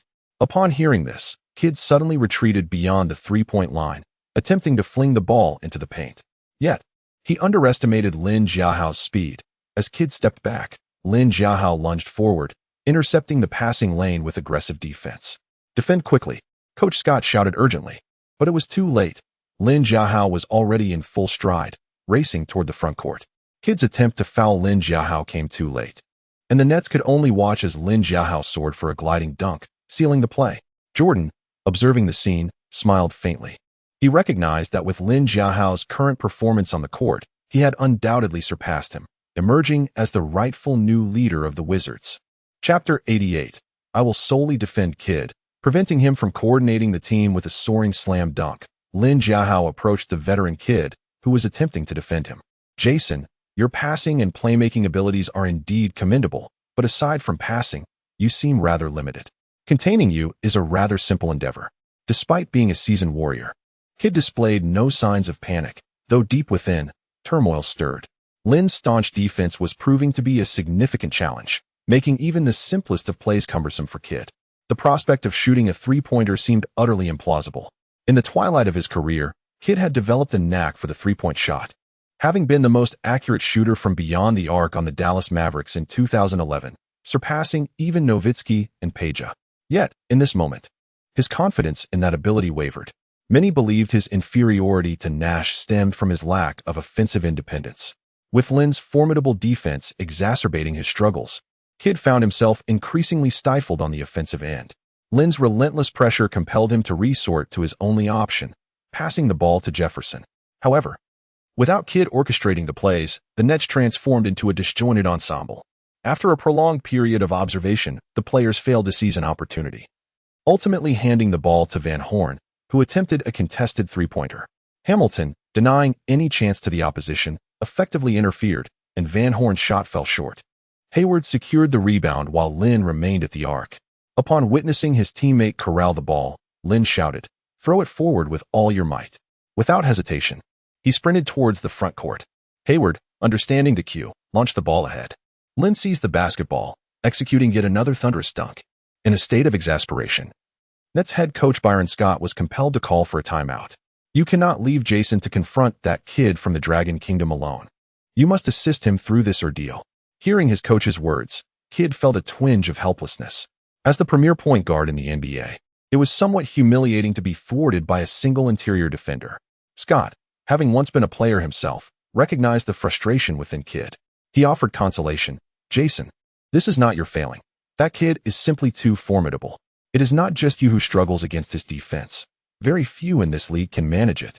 Kidd sighed. I understand, coach. Moving forward, I will collaborate more with my teammates and will not surrender easily. At that moment, Scott's confidence waned, prompting him to reassure Kidd. This is merely an ordinary regular season game. The outcome is not of utmost importance. Even if we were to lose, it would not spell the end of the world. Kidd remained silent as he returned to the court. The game resumed, with the Nets set to inbound the ball from the baseline. As Kidd received the ball, Lin immediately lunged at him. However, the Nets had indeed altered their strategy. They no longer left Kidd to contend with Lin alone. Martin and Van Horn positioned themselves on either side of Kidd, providing a double screen. Utilizing this maneuver, Kidd finally managed to break through Lin's defense. In this era, officiating on hand movements was not as strict. Martin and Van Horn both wrapped their arms around Lin's waist. If such tactics were employed 2 decades later, they would undoubtedly be deemed as overly aggressive. Having navigated Lin's defense, Kidd was acutely aware of the necessity to act swiftly, knowing Lin's speed could easily allow for a counterattack. Upon reaching the three-point line, he flicked the ball to a cutting Jefferson. Upon receiving the pass, Jefferson rose to conclude the offensive possession with a dunk. However, Jordan's block arrived just in time. With all attention focused on Lin, the presence of the basketball deity was overlooked. Though age had crept upon him, the old master still exhibited a remarkable prowess, delivering a resounding rejection to the young Jefferson. Following the successful block, Jordan shook his head at Jefferson, proclaiming, "Young man, you are still too inexperienced." The deflected ball fell into the hands of Martin, who saw it as a rare opportunity that he must seize. After a brief gathering of momentum, he launched himself for a ferocious dunk, only to be met by Lin's timely arrival. With a resounding smack, Lin executed a divine block, sending Martin's shot soaring into the upper stands, where it was caught by an enthusiastic female fan. Ecstatic, she lavished affectionate kisses upon the ball, which had been graced by Lin's touch, while her friend eagerly joined in the celebration. The referee finally retrieved the ball, leaving the Nets with a mere 3.6 seconds on the shot clock. Jordan and Lin exchanged celebratory high fives. Lin, your speed is impressive. I thought you would struggle to recover from beyond the arc. Lin chuckled at Jordan's remark, replying, Old man, if you are exerting yourself at your age, we young ones must surely work even harder. In stark contrast to the harmonious atmosphere among the Wizards, the Nets exuded an aura of despondency. Aside from their leader, Jason Kidd, who continued to direct the plays, the other players remained tight-lipped, many exhibiting glimmers of despair in their eyes. Observing his teammates' demeanor, Kidd urged, What are you afraid of? If the sky falls, I shall bear it. Now let us move. Alas, the Nets' off-ball movement was thoroughly matched by the Wizards, resulting in no openings. In the closing moments, Kidd had no choice but to attempt an off-balance three-pointer. Under Lin's relentless defense, he released a shot that barely grazed the rim, while Hayward secured the rebound. The Wizards, led by Lin, launched a swift counterattack, charging forward with great strides. Hayward flung the basketball ahead, and the Wizards' frenzied offensive play netted them another 2 points. At this point, Scott refrained from calling another timeout, as he sensed the tide had irrevocably turned. The Nets were unlikely to mount a credible comeback, and he foresaw that this match would end in defeat. Glancing at the stands, he noted that a significant number of home fans had begun to exit. A chill descended upon Scott's heart as he feared this might herald the beginning of a troubling trend, with their home court destined to become a mere shadow of its former self. Chapter 89. The enigmatic socialite. Despite the unwavering efforts of the Brooklyn Nets players, they were unable to thwart the Washington Wizards from claiming victory in this match. Ultimately, the Wizards triumphed over the Nets with a score of 119-113. Such a scoreline is remarkably high in this era, for players from the Wizards scored in double digits, namely Lin Jiahao with 38 points, Jordan with 31, Hamilton with 23, and Hayward with 11. Additionally, Lin Jiahao secured 20 rebounds and recorded 8 blocks, achieving a substantial triple-double. The triple-double king, Jason Kidd, was unable to attain a triple-double in this game. Not only did he fail to achieve that milestone, but he was also unable to surpass double digits in assists. Under Lin Jiahao's stringent defense, Kidd managed only 8 assists and left the court dejected. At that very moment, the system's point rewards, though delayed, arrived, and Lin Jiahao successfully amassed a significant 4,000 points. In the TNT studio, Charles Barkley and Kenny Smith were engaged in the latest episode of their show.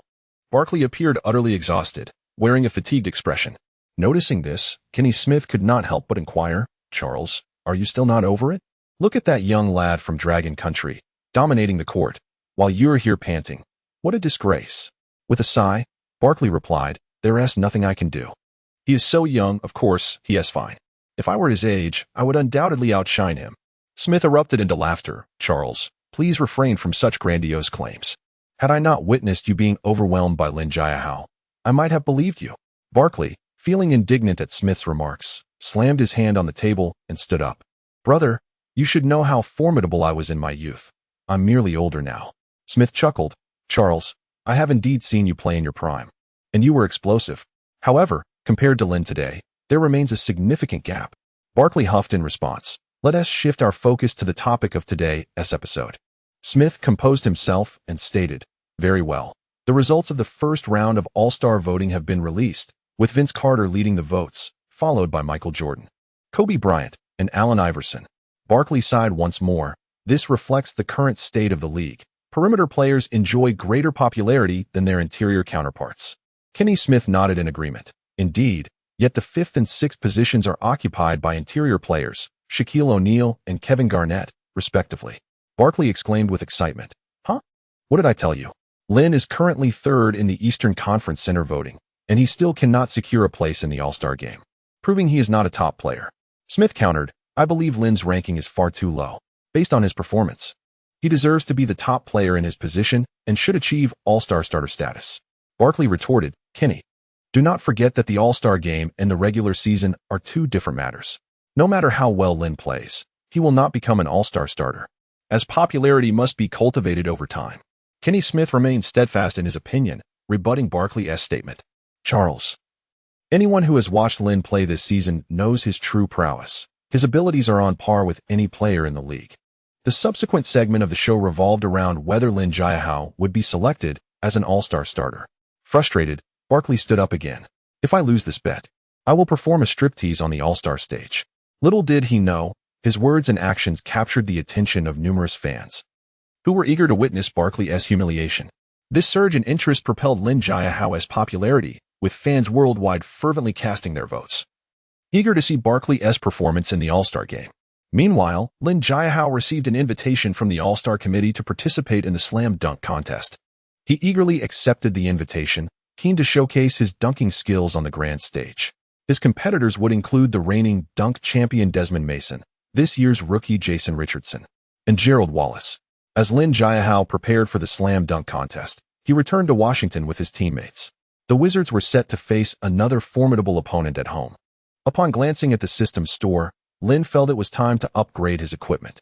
A particular item worth 3,000 points caught his eye: Diamond Endurance Sports protective gear. Upon inspecting its effects, he discovered that its delay capabilities were maximized, allowing him to manipulate time at will. Furthermore, once equipped, it would render him as indestructible as diamonds, truly invincible. The store promised that although 3,000 points was considerable, he could use it as often as he wished within a year, granting him unlimited access to the item. Eager to test this treasure on the court, he was interrupted by a call from Jordan. "Lin, what are you up to?" Lin replied with a smile, "What else could I be doing but honing my skills?" Jordan responded, "You can't just practice all the time. It will diminish your passion for the game. Come out and have some fun. I'm attending a dinner with some notable figures. You should join us." After a moment of contemplation, Lin realized that Jordan had already ascended to a higher social stratum, and the dinner would surely be attended by the elite. He promptly agreed. "All right, Michael, send me the address, and I'll be there." Before long, he found himself beside Michael Jordan, who led him into a Hilton hotel. Lin furrowed his brow. "Old Mike, why bring me to a hotel? I thought we were attending a party. This doesn't seem like a proper gathering." Jordan chuckled. "What makes it improper? There's a reason we're here. Our gathering is organized by the heir of this hotel." Lin, puzzled, asked, and who might that be? Is it an old man? Jordan scoffed. Do you think I and Oppos attend a gathering organized by an old man? It's a beautiful woman. Paris Hilton, you know? Lin recognized the name. She was indeed the young heiress of the Hilton family, known for her beauty and wealth. However, she also had a nickname that aptly reflected her persona, the socialite of elite circles. Chapter 90, Kim Kardashian. An extreme pair of two within the luxurious confines of the Hilton Hotel. Lin Jiahao found himself in the presence of the illustrious socialite Paris Hilton and her dear friend Kim Kardashian. Observing the strikingly beautiful duo, Lin Jiahao felt a twinge of peril. He mused to himself. Fortunate was he to have procured athletic protective gear from the system's marketplace. Otherwise, he might have faced a figurative demise that evening. Though it appeared that Jordan was the more prominent star, Lin Jiahao's popularity clearly eclipsed his in this gathering. He was not only younger and in better shape than Jordan, but also possessed a more appealing visage. Furthermore, his on-court performance endeared him to the crowd in such social settings. The moment he entered the room, Paris Hilton approached him, gracefully holding 2 glasses of red wine. Lin, I am your fan. I have watched every one of your matches and I truly admire your performance on the court. I believe you will certainly secure the Rookie of the Year accolade and earn a spot in the All-Star game. Lin Jiahao replied with a smile. Really? Then tell me, who was our opponent in the last game? Paris Hilton was momentarily taken aback. She had not anticipated such a direct inquiry. How refreshingly straightforward. Unlike the men she was accustomed to, who lavished her with incessant flattery, Lin Jiahao dared to engage her in such a manner. With a faint smile, she conceded, Lin, I seem to have forgotten. My greatest trait is my poor memory. Before she could finish, Kim Kardashian chimed in. I remember. Your last opponent was the Nets, and you triumphed over them. Lin Jiahao couldn't help but chuckle at her exuberance. It appeared that Kim Kardashian was ready to compete with Paris Hilton for his attention. He gestured an okay sign and affirmed, Indeed, we did defeat the Nets. Lin, the truth is, Paris isn't that fond of basketball. I am the true aficionado. Ever since I was a child, I vowed to find a boyfriend who plays basketball. Lin Jiahao found her declaration amusing, fully aware that she had indeed found multiple basketball-playing boyfriends over time. Basketball was a recurring theme in their family, as not only Kim Kardashian had dated basketball players, but her sisters had as well. Khloe Kardashian found love with Lamar Odom, James Harden, and Tristan Thompson, while Kendall Jenner dated Blake Griffin, Jordan Clarkson, Ben Simmons, and Devin Booker. If one were to assemble a basketball team of Kardashian men, they might very well vie for the championship. Meanwhile, Paris Hilton feigned jealousy, furrowing her brow. Kim, do refrain from exaggerating. Just yesterday, you mentioned dating a football player. Kim Kardashian, appearing flustered, retorted, That fellow has been pursuing me fervently, yet I have consistently declined. Unyielding, Paris Hilton shot back. Did you not say you had already slept with him? Faced with her friend's bluntness, Kim Kardashian could no longer hold back, countering, Paris, did you not claim that your grandfather wishes for you to marry a wealthy heir and cease hosting such parties? Lin Jiahao, sensing the brewing conflict, sidestepped to Jordan's side, preferring to avoid the tempest between the two women. Michael, I somewhat regret attending this gathering. It is unbearably loud. I could have utilized this time to practice my shooting. He lamented. Jordan rolled his eyes. I can't help but feel you enjoy it. You were just engaged in lively conversation with those two beauties. With a sigh, Lin Jiahao replied, there was no choice. The moment I entered, they ensnared me. Lin Jiahao and Oppos' self-deprecating humor left Jordan speechless. He quickly advised, please, stand away from me. The attention of all women in my vicinity is now fixated on you. No one is noticing this old man. Lin Jiahao feigned surprise. Michael, do you not have a girlfriend? Jordan hastily placed his finger to his lips, signaling Lin Jiahao to remain silent. Understanding dawned on Lin Jiahao. The aging rogue was indeed restless. Despite his years, Jordan remained captivated by youthful beauty, though his interests had shifted away from the Kardashian clan. At that moment, Kim Kardashian and Paris Hilton rejoined Lin Jiahao, each linking an arm with him, leaving him feeling somewhat embarrassed by the sudden attention. He realized that the two had reached an understanding. They had resolved to keep Lin Jiahao for themselves, lest another enchanting woman whisk him away. Lin, would you care to dance with us? Kim Kardashian inquired, her gaze alluring. In such moments, no man could ever refuse her invitation unless he were blind. Lin Jiahao nodded. Certainly. The two women had previously agreed that Paris Hilton would take the lead in dancing with Lin Jiahao, as she was the host of the soiree. Soon, They found themselves twirling in the center of the dance floor, captivating the attention of many onlookers. After one dance, Kim Kardashian took her turn with Lin Jiahao. Though her dancing skills paled in comparison to Paris Hilton and Apos, she made up for it with her vivacious spirit. The dance was not merely an act. It was her stage to showcase her personal allure, employing her body, gaze, words, and fragrance to entice Lin Jiahao. In the heat of the moment, Lin Jiahao felt a stirring passion, unable to contain himself amidst such seduction. Meanwhile, Paris Hilton was undeterred, ready to reclaim her place. This enchanting evening left Lin Jiahao convinced of the quality of the system's offerings. The protective gear he had purchased truly lived up to its reputation for excellence. He recalled the adage that expensive items, aside from their cost, possess no shortcomings. By the end of the night, Lin Jiahao emerged victorious, having charmed both captivating women. Furthermore, he felt invigorated and ready to face his next challenge. Chapter 91. Battle against the King of the North in the ensuing days. Lin Jiahao accompanied the Wizards as they departed from the United States, heading towards the land of maple leaves, where their adversary was the Toronto Raptors. As the sole team in the NBA located outside the United States, the Raptors have earned the moniker of the King of the North among fans. Last season, there was another team based in Canada, the Vancouver Grizzlies. However, this season, the Grizzlies relocated from Vancouver to Memphis, leaving the Raptors as the only home team for the Canadian fans. Upon learning of Lin Jiahao's arrival in Toronto for the match, the Chinese community across the nation rallied to support him. The Raptors, playing on their home turf, fielded their strongest lineup: center, Hakeem Olajuwon; power forward, Antonio Davis; small forward, Morris Peterson; shooting guard, Vince Carter; point guard, Alvin Williams. The Wizards' starting lineup remained unchanged, a consistent formation that had led them to a series of victories. There is a saying within the NBA: winners need not change. Prior to any losses, Wizards head coach Collins had no intention of altering his starting players. Unlike previous games, this time, the visiting players garnered more applause and cheers than their home counterparts. This was primarily due to the presence of two extraordinary players on the Wizards: Lin Jiahao and Jordan, both of whom commanded immense popularity. One is the god of basketball, while the other is the most celebrated player currently active. Observing the overwhelming support for the opposing team, Raptors star Vince Carter felt a surge of dissatisfaction. He rallied his teammates, proclaiming, "Brothers, do you see this? The game hasn't even begun, and our home court is already compromised. We must give our all in this match." Standing beside him was the veteran Hakeem Olajuwon. This season marked Olajuwon's first departure from the Rockets and would also be the final chapter of his illustrious career. He encouraged his comrades, saying, "Fellows, I will treat this match as the last of my career, and I hope you all will do the same." Inspired by their leaders, the other players were eager to contribute their utmost during the game. As Olajuwon faced off against Lin Jiahao for the jump ball, he fixed a determined gaze upon him. "Young dragon from the East, I've heard you've been performing admirably of late, but I shall afford you no chances of victory." Lin Jiahao, with a grin, retorted, "Hakeem, I believe it's time for you to retire. You should focus your energy on your dream footwork training sessions rather than playing in the NBA." Olajuwon, taken aback, pondered how Lin knew of his aspirations to establish a training program for dream footwork.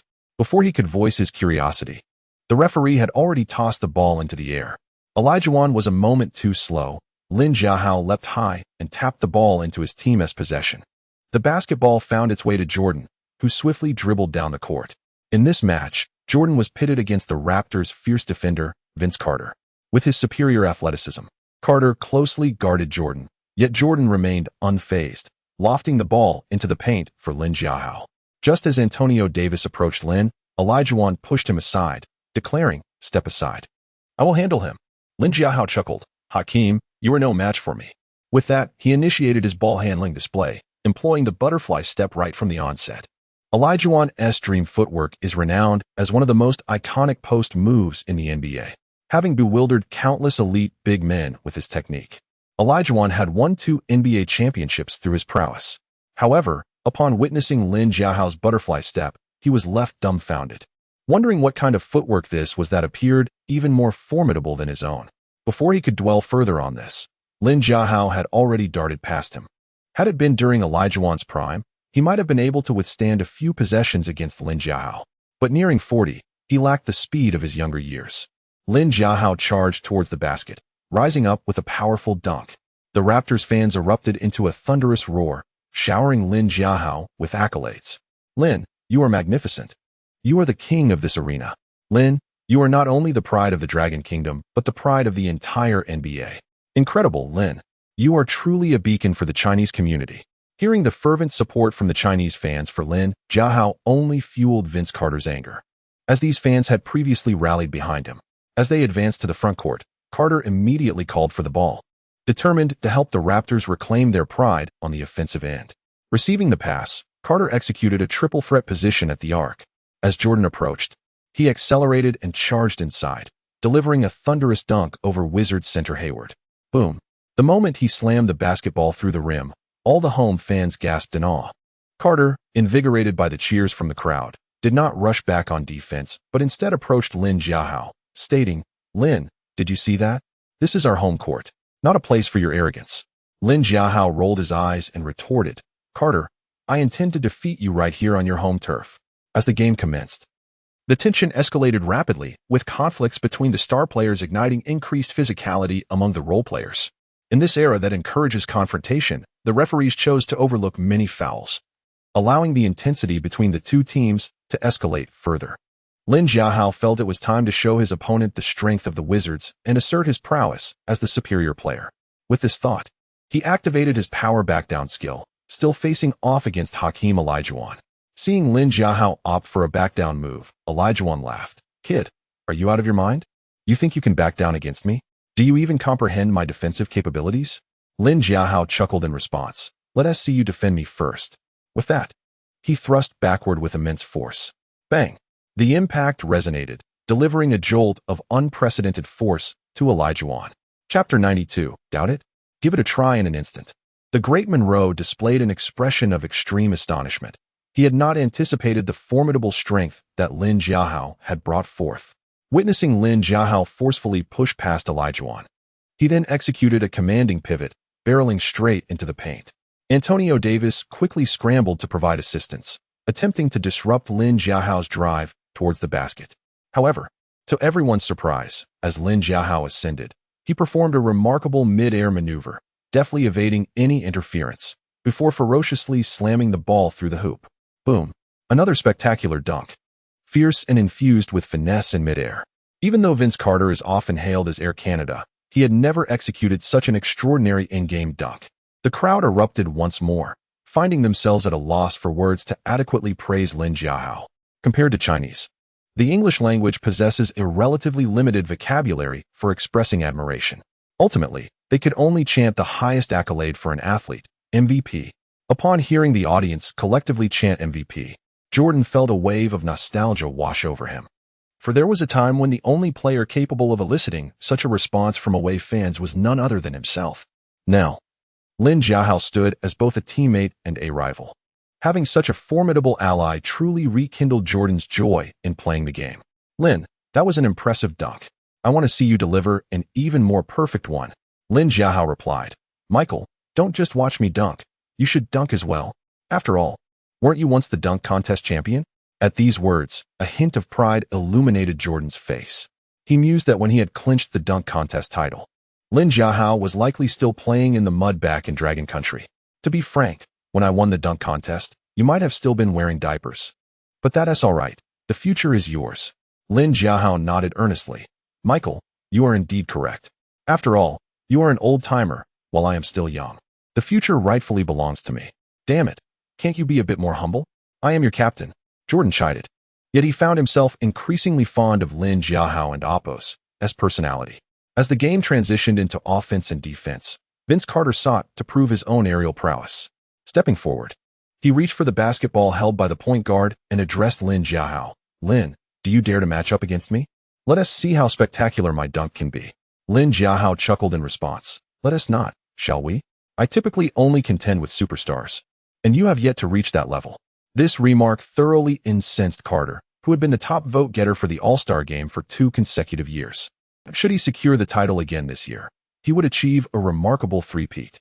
The notion that Lin Jiahao deemed him not a superstar was intolerable to Carter. "I am the best player on this planet. I am greater than anyone on your team."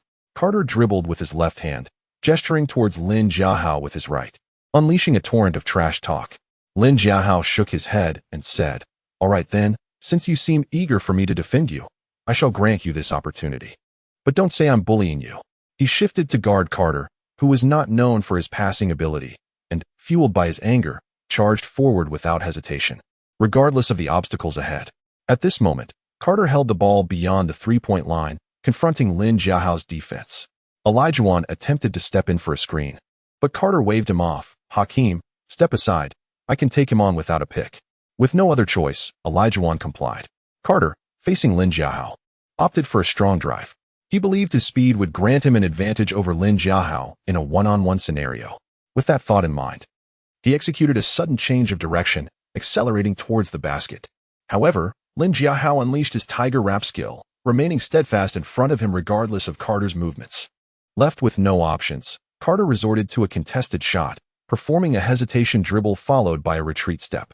After creating sufficient space, he released a three-pointer. Smack! Lin Jiahao's hand firmly met the basketball, delivering a resounding block. The home crowd erupted once again. That rejection was simply dazzling. Ignoring the fans' reaction, Carter swiftly turned and charged fiercely towards Lin Jiahao, who was holding the ball. The two raced to the other half of the court, and Carter soared into the air, attempting to deliver a chase-down block on Lin Jiahao. However, it was evident that Lin Jiahao was the stronger of the two. In this aerial confrontation, Carter was sent flying. Lin Jiahao executed a rapid spin in midair, showcasing a magnificent 360-degree dunk to the Toronto fans. After completing the dunk, Lin Jiahao shook his head at Carter. "Why provoke someone like me? How does it feel to be blocked?" Carter gritted his teeth and retorted, "That doesn't T-count. I was T-ready. If I had given it my all, you would never have blocked my shot." Lin Jiahao replied, somewhat exasperated, "Fine, let us continue. I intend to block you until you concede." Carter, undeterred, dribbled aggressively towards the basket, opting not to take a pull-up three-pointer, but to drive inside instead. With such impressive leaping ability, he believed he might gain an advantage at the rim. Carter launched himself towards the basket, his head nearly parallel with the hoop. He aimed to conclude with a majestic dunk. Yet, once again, Lin Jiahao's block loomed large, his powerful hands swiftly descending upon the basketball. In the air, the two engaged in a fierce struggle, but once more, it was Vince Carter who succumbed. Neither his jumping height nor his strength could match Lin Jiahao's. Ultimately, Carter found himself pinned down by Lin Jiahao along with the ball. He attempted to rise again, but the referee halted the play, signaling a traveling violation against Carter. In an instant, all of Carter's fury was directed at the referee. "Damn it! Why did you call a foul on me? What did I do wrong? If anyone should be penalized, it should be him." The referee issued a verbal warning to Carter, but he was too far gone, relentlessly arguing. Unable to tolerate Carter's incessant verbal assault, the referee finally lost his composure. Beep. After the whistle blew, Carter received a technical foul. His anger remained unquenched, and he sought to confront the referee again. However, Olajuwon quickly intervened. "Vince, don't be too impulsive. You are the core of this team. You must stay calm." Carter sighed deeply, expressing his frustration. "The referee clearly disregards our home court. His calls favor the Wizards. Is this still our home turf?" Chapter 93. I will win the game in my own way. Upon hearing such words, Olajuwon shook his head. "Vince, let us not concern ourselves with their bluster. We must play our game and strive to win this match." As Olajuwon's words sank in, Carter felt his agitation subside slightly. "Hakeem, I believe you are being overly sympathetic to the opponents. Have you already surrendered to them?" Olajuwon was momentarily rendered speechless, choosing instead to sprint back to the defensive end for the next round. Carter, observing Olajuwon's retreating figure, called out, "Hakeem, if you doubt my abilities, then you should defend against Lin this round." Inside, Olajuwon was beset by a flurry of frustrations. He certainly wished to defend against Lin, but the task was beyond him. If only he were 7 or 8 years younger, perhaps he could hold his own against Lin. On the other side, Lin, sensing a rift in the opposing team's morale, smirked and decided to stoke the fire further. "Vince, don't just criticize others. Your performance hasn't been stellar either." Carter's eyes widened in indignation. "What I do is none of your concern. Regardless of my performance, you shall never be my match." With that declaration, he lunged to defend against Lin. "I will afford you no opportunities. This time, I intend to bring you down." "Huh, Vince, your words are as empty as a hollow shell. Let us see if you can actually defend against me," Lin retorted, ready to unleash his signature butterfly step. As Carter beheld Lin's ball-handling rhythm, He was momentarily taken aback, pondering how a big man could dribble with such finesse. The skill and pace demonstrated were undoubtedly of elite caliber. Beads of sweat soon formed on Carter's brow, and in desperation, he shouted to Olajuwon, "Hakeem, come help me double team." With no other option, Olajuwon rushed over, and together they attempted to contain Lin. Yet, Lin remained unfazed, adeptly utilizing his butterfly step to drive forward, while also employing his power back move to launch an assault towards the basket. As Lin pivoted, he forcefully backed into Olajuwon, who felt an unprecedented impact. "Kid, who taught you that? Did you learn it from Charles Barkley?" Lin scoffed. "Hakeem, are you joking? Why would I learn from that portly fellow? This is my own creation." Realizing Lin had developed this technique independently, Olajuwon was even more astonished. "This surpasses my dream shake. How about we collaborate? You teach this move, and I'll teach the dream shake. Our training camp would surely thrive." Lin sighed. "I have no desire to profit from this." With that, he launched another fierce attack, executing a sudden, powerful turn towards the basket. Both Olajuwon and Carter were left scrambling. As Lin soared, forward Antonio Davis rushed in to assist. But he was a beat too slow. Boom. Lin executed a thunderous dunk over the rim. Raptors coach, Kenny Wilkins, watched in dismay as three players failed to contain this young talent, feeling a wave of frustration wash over him. He feared that if this continued, his team's chances of victory were dwindling. Realizing the urgency, he called a timeout, gathering his players at the sidelines. Wilkins spoke sternly. "Now that you've faced him, you understand his strength." Carter, now subdued, recognized that confidence without skill was mere arrogance. Wilkins continued, "However, I want you to grasp one fundamental truth. No matter how formidable he may be, he is still human. His body will feel pain, and he too will fear the impact." Hearing this, the Raptors players hesitated, uncertain of their coach's intentions. Wilkins pressed on, "I expect you to be more aggressive and play the game I envision." Carter sighed. "Coach, was my defense not aggressive enough? If I push harder, the referees will surely call a foul." Wilkins nodded knowingly. "I understand your concerns, but you need not worry. The referees will help maintain the flow of the game." Carter was momentarily perplexed, quickly realizing the implications of Wilkins' words. The NBA is a commercial league, and everything revolves around money. To enhance the spectacle, referees would often embellish the game. After all, while winning fans are few, most casual fans desire a thrilling contest. Olajuwon interjected, "I comprehend now, Kenny. We shall endeavor to intensify our play." Olajuwon instilled confidence in his teammates. Although Vince Carter was the team's star, Olajuwon had led his team to 2 championships and was equally deserving of being a pillar for the Raptors, not to mention a respected leader in the locker room. As the first half concluded, the Wizards led the Raptors 59-53. The score had not widened largely, primarily due to the referee's influence. Back in the locker room, Lin shook his head. The NBA will inevitably be ruined by these referees. Hearing this, Coach Collins replied, "Son, you must learn to adapt. This is a commercial league, and referees will take liberties to make the game more appealing." Lin shrugged nonchalantly. "Don't worry, Coach. I will win my way, regardless of their antics." At that moment, Jordan chimed in, "Lin, remember, the most valuable asset in this league is us players, and with the vast market of Longwood behind you, they won't go too far." Collins nodded in agreement, tacitly endorsing Jordan's insight. He then began to strategize, centering the game plan around Lin and Jordan's synergy. With these two formidable offensive forces, Collins felt little need for concern. In times of uncertainty, simply entrust the ball to Lin or Jordan, and they would resolve the matter. The Jordan-Lin duo possessed the capacity to wield the game in their favor. Chapter 94. The feud between Jordan and Olajuwon in the locker room. Raptors head coach Wilkins was deeply troubled and had worn himself hoarse. His challenge lay in how to contain the formidable Lin Jiahao. "Vince, Hakeem, you two should double-team that player from Dragon Country. It will not be easy to limit him with just one of you." If it were an inexperienced coach, Vince Carter would likely have protested, arguing that the coach did not understand the game. The idea of 2 all-stars teaming up to guard a rookie would seem somewhat disgraceful.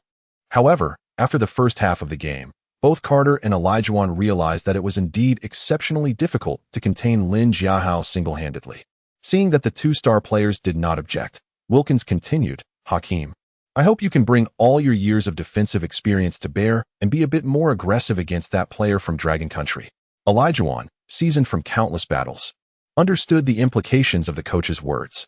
In this era, some players exist solely to neutralize the opponent's key players. For instance, many from the Pistons' bad boys or Bruce Bowen from the Spurs. Typically, coaches assign less offensively gifted blue-collar players to execute such roles. It was unprecedented to ask a Hall of Fame-level superstar to perform such a task, yet Olajuwon accepted the challenge. Rest assured, coach, I will find a way to restrict that young player from Dragon Country. With a determined gaze, Olajuwon exited the locker room, motivated by the belief that Lin Jiahao posed a threat to the twilight of his career. If the game continued at this pace, Lin Jiahao would surely become the best interior player in the league. Surpassing him was merely a matter of time. Many would consider Olajuwon when discussing the greatest centers. Although his statistics might not rival Wilt Chamberlain's explosiveness, nor his accolades match Bill Russell's, and his historical standing might not be as prominent as Kareem Abdul-Jabbar's, he possessed a robust two-way game and comprehensive skill set. Olajuwon believed that if he could contain the young Lin Jiahao in the twilight of his career, his historical standing would further elevate. Perhaps in discussions of the greatest center, people would mention him more frequently. With this resolve, Olajuwon decided to be more aggressive in the second half, ensuring Lin Jiahao would not score easily in the paint. Soon, the referee blew the whistle to commence the second half. The Raptors launched an offense, with Olajuwon actively positioning himself in the post. Point guard Williams promptly delivered the ball to him. Upon receiving the pass, Olajuwon commenced his performance. Faced with Hayward and Apos' defense, he unleashed his signature move, the Dream Shake. Though Olajuwon's speed had diminished with age, his footwork remained exquisite. With a series of fakes and pivots, he left Hayward utterly bewildered. Hayward stood frozen, watching Olajuwon execute a reverse layup to finish the play. After scoring, Olajuwon let out a long-awaited roar. Simultaneously, the referee's whistle sounded, sending Olajuwon to the free throw line. Jordan observed this and exclaimed to Hayward, "What are you doing? How could you let that old man score so easily and convert it 2-1? Hayward, embarrassed, had no response. He was at a loss for words and dared not say much, as Jordan was his boss, and he had to heed his every word. Jordan and Olajuwon shared a history, both entering the NBA in 1984.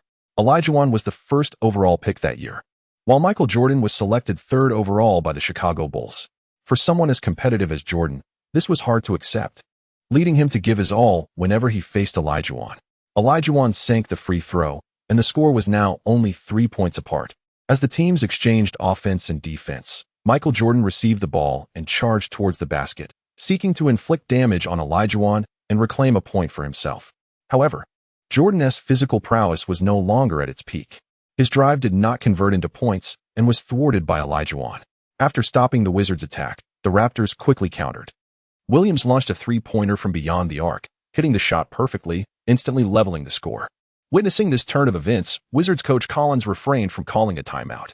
He trusted that with Lin Jiahao and Jordan on the court, they could resolve any issues without his intervention. Indeed, Jordan did not persist in his isolation and passed the ball to Lin Jiahao. With the ball in his hands, Lin Jiahao faced Olajuwon and Apos' defense and opted for a powerful back-to-the-basket move. Olajuwon, having experienced Lin Jiahao and Apos' strength in the post before, chose not to engage him in the usual manner. He understood that if he attempted to defend normally, Lin Jiahao could easily overpower him and finish with a thunderous dunk. Should that happen, his historical standing and reputation would be compromised. People would not sympathize with him for being a nearly 40-year-old veteran, but rather would think he was only successful because he had not faced formidable opponents during his prime. With this in mind, Olajuwon decided to unleash his secret weapon. He used his elbow to drive into Lin Jiahao's lower back, a tactic he had learned from many rough centers in his youth. The once dragon-slaying youth had now become a fierce dragon. Seeing this, Jordan could not help but shout, "Lin, be careful. Don't let him hurt you." Lin Jiahao, already prepared, refrained from pushing back aggressively. Instead, he suddenly dribbled toward the three-point line. This move left Olajuwon bewildered, unsure of how to respond. His foot speed was not what it used to be, and if he followed Lin Jiahao outside, he would easily be beaten. Just as Olajuwon hesitated, Lin Jiahao took a three-point shot. Swish! The basketball sailed through the hoop, leaving Olajuwon in shock. Jordan, equally astonished, could hardly believe his eyes. When did this kid learn to shoot threes? This must be a fluke, he thought, chuckling to himself, accepting that this was indeed the reality. Chapter 95. Carter and Olajuwon were both exasperated. "Lin, you rascal, Have you been secretly practicing three-pointers behind my back? Lin Jiahao chuckled. That and Oppos. Es because you Don and Oppos, know me well enough. I have always possessed three-point shooting ability. I simply chose not to showcase it in previous games. Jordan, skeptical, inquired, really? How many tricks do you have up your sleeve? Why not reveal them all? Lin Jiahao shrugged. Now is not the time. When it matters most. I shall unveil more of my skills. Just wait and see, Michael. Lin Jiahao privately mused that the items sold in the system store were indeed quite reliable. His shooting percentage had improved by 5. Although his long-range shooting capabilities had yet to reach elite levels, they were nonetheless impressive, especially when opponents left him wide open. He felt confident in making the shot. Meanwhile, Olajuwon, standing under the basket, appeared quite embarrassed, feeling as though he were being toyed with by his adversary. Suppressing his anger, he pointed at Lin Jiahao and shouted, "Kid, weren't you supposed to back me down? Why are you shooting from the perimeter now?" Lin Jiahao replied with a smile, "Dream. Is this your first day playing basketball? There is more than one way to play the game. I can choose to back down for a strong attack to the basket or opt for a shot from the outside. What and Oppos, is wrong with that?" His words only served to increase Olajuwon's discomfort, as he recognized the truth in Lin Jiahao's statement. After a moment of hesitation, he fought to suppress his irritation, convinced he must reclaim his pride on the offensive end. As they transitioned to the front court, Olajuwon aggressively positioned himself, shoving away his defender, Hayward. Seeing Olajuwon's intensity, Williams felt compelled to pass him the ball once more. After receiving it, Olajuwon did not charge directly for the basket, but instead called out to Lin Jiahao, "Dragon Country kid, do you dare to come and defend me?" Lin Jiahao promptly stepped before him. Olajuwon first tested with a shoulder bump and then pulled the ball back, showcasing his signature dream shake. Lin Jiahao could not help but chuckle. "Hakeem, you're being a bit dramatic. What is the point of all those moves? Why not just drive to the basket?" Olajuwon, hearing this, glared fiercely. "Enough chatter. Just try to stop me first." Lin Jiahao continued to smile. "Is it a lack of confidence in your shooting and physique that makes you dance around like this?" In that instant, Lin Jiahao, having crossed over from another time, thought of Joel Embiid. Despite his towering height and impressive physique, Embiid preferred to play from the perimeter, often swaying around the three-point line before concluding with a medium-range shot. Although Olajuwon was far more formidable than Embiid, he exhibited similar tendencies, often spinning about. Provoked by Lin Jiahao's taunts, Olajuwon lost his composure once again. "I'll show you that even at my age, I am still tougher than you, and in better shape." With that, Olajuwon charged fiercely towards the basket, and Lin Jiahao felt his defense was already half successful, having forced Olajuwon to abandon his preferred attacking style. Determined to capitalize on this, Lin Jiahao unleashed Divine Block, swatting Olajuwon's shot down with great force. The resounding smack echoed throughout the arena, even reaching the last row of spectators. Olajuwon, having been denied, found it hard to regain his composure, as if he had been dealt a stinging slap across the face. The crowd fell silent, utterly stunned by Lin Jiahao's display. Ignoring the dazed Olajuwon, Lin Jiahao strode forward, regaining control of the deflected ball. "Quickly defend him. Don't let him capitalize on this offensive opportunity. We need to build momentum," Coach Wilkins shouted from the sidelines. The Raptors players, realizing the urgency, were already too late. Lin Jiahao dashed toward the front court and completed a thunderous dunk to conclude the play. Wilkins pounded the tactical board in frustration. "What are you doing? Why aren't you chasing back? If you can't score, at least get back on defense. How can you allow them to execute such an offense?" Carter approached Olajuwon, saying, "Hakeem, if you're unable to perform, let me take over." Olajuwon, already frustrated, snapped back. "Aren't you the one who got blocked by that Dragon Country kid? Why are you calling me out?" Carter, bewildered, could not comprehend why Olajuwon was directing his anger toward him, realizing a verbal conflict was brewing. Wilkins quickly called for a timeout, attempting to defuse the tension between them. Amidst the chaos on the Raptors' side, Jordan approached Lin Jiahao with a grin. "Lin, we are destined to win this game." Although Raptors coach Wilkins felt discontent, he had no better solutions at hand. His team was indeed lacking compared to their opponents. Despite having two players likely to enter the Hall of Fame, Olajuwon was well past his prime, and Carter's style was relatively one-dimensional. While Carter was among the league's top shooting guards, he still fell short compared to the likes of Kobe, Iverson, and McGrady. When faced with Lin Jiahao, a player proficient in both offense and defense, Carter found himself constrained whether driving to the basket or shooting from beyond the arc. Even his signature dunks were overshadowed by Lin Jiahao's explosive athleticism. At that moment, Wilkins was more concerned about the Raptors losing this game. He feared that his players might entirely lose their fighting spirit. After all, last season they were a strong Eastern Conference team, contending fiercely with the Eastern champions, the Philadelphia 76ers. If this season, the players faced a psychological blow and failed to make the playoffs, the team owner would undoubtedly express dissatisfaction with Wilkins and Oppo's coaching. The owner's stance was simple. Having brought in a Hall of Fame caliber center like Olajuwon, the team was expected to perform better. The previous season, the Raptors had struggled against the 76ers largely due to their interior being dominated by Dikembe Mutombo. This season, they had made targeted reinforcements by trading for the legendary Olajuwon. Yet, Coach Wilkins was acutely aware that the dream was no longer at his peak.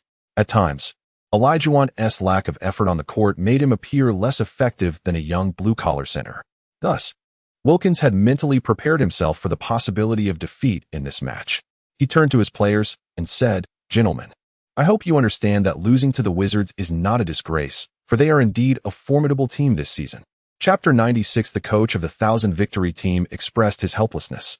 The players looked at him in confusion, eager to grasp his intended meaning. Wilkins continued, stating that the defending champions, the Lakers, had lost to them, and even the Eastern Conference leaders, the Nets, had succumbed. Therefore, our defeat does not signify anything. We remain one of the best teams in the East. Hearing this, the Raptors players displayed expressions of astonishment. They thought to themselves that their head coach, a Hall of Fame caliber mentor, certainly knew how to communicate effectively, whether to people or to spirits. Just moments ago, he had insisted they must win this game. Yet now he claimed that a loss was inconsequential. Wilkins believed that his words would compel the players to comply, as he was a venerable coach with an illustrious record, holding the highest number of victories in NBA history. However, he was taken aback when someone dared to voice dissent. "Coach, we cannot relent until the final whistle blows. We must never abandon the hope of victory." The speaker was none other than Hakeem Olajuwon. Olajuwon continued, "Brothers, for the sake of this victory, to demonstrate our team's resilience, and for the thousands of fans from Maple Leaf Country, let us take to the court and fight with all our might." Inspired by Olajuwon's fervor, several young players were invigorated, rising to request to join the fray. Wilkins shook his head, asserting, "I am the head coach of this team. You must heed my words. I have decided to strategically concede this game." With that, he substituted in several bench players, declaring the match had officially entered garbage time. Olajuwon, however, was deeply dissatisfied. He shouted, "No, you must let me play. Otherwise, either you go, or I go, by the end of this season." Faced with such insistent opposition, Wilkins had no choice but to reinsert Olajuwon into the game. Despite being the first coach in NBA history to achieve 1,000 victories, he found himself powerless against Olajuwon's objections. After all, the NBA is a star-driven league, where superstars are its core assets.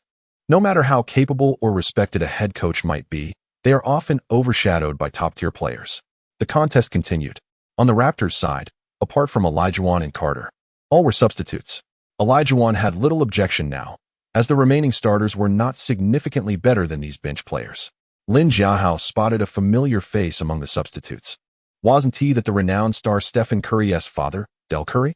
Glancing to the sidelines, he noticed a young Stephen Curry, just starting middle school, alongside his brother Seth Curry, who was still in elementary school, both watching the game intently.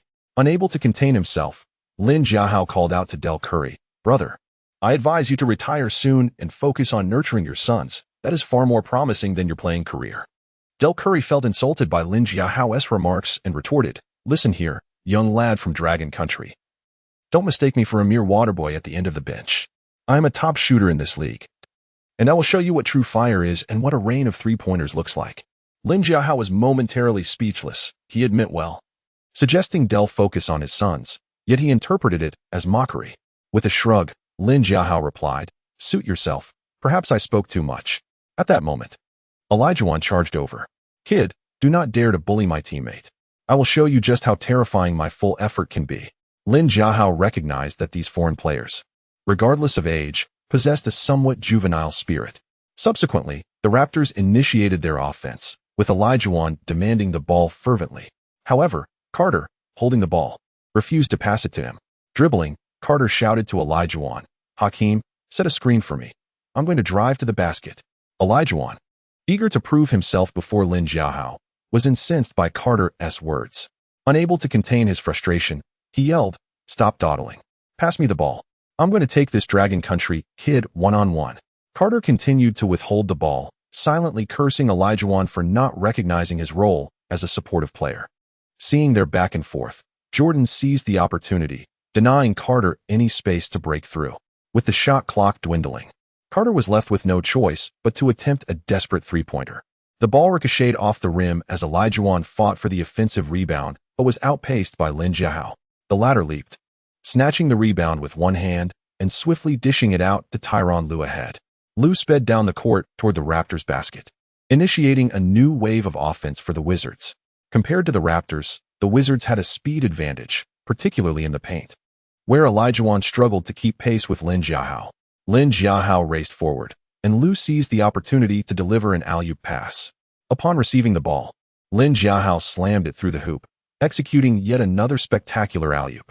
Witnessing this scene unfold, Raptors coach Wilkins furrowed his brow.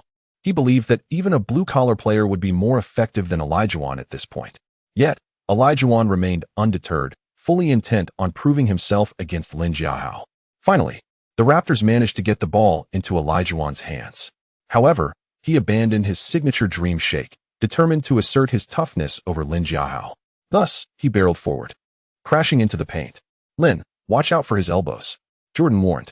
Olajuwon swung his elbow directly toward Lin Jiahao's throat.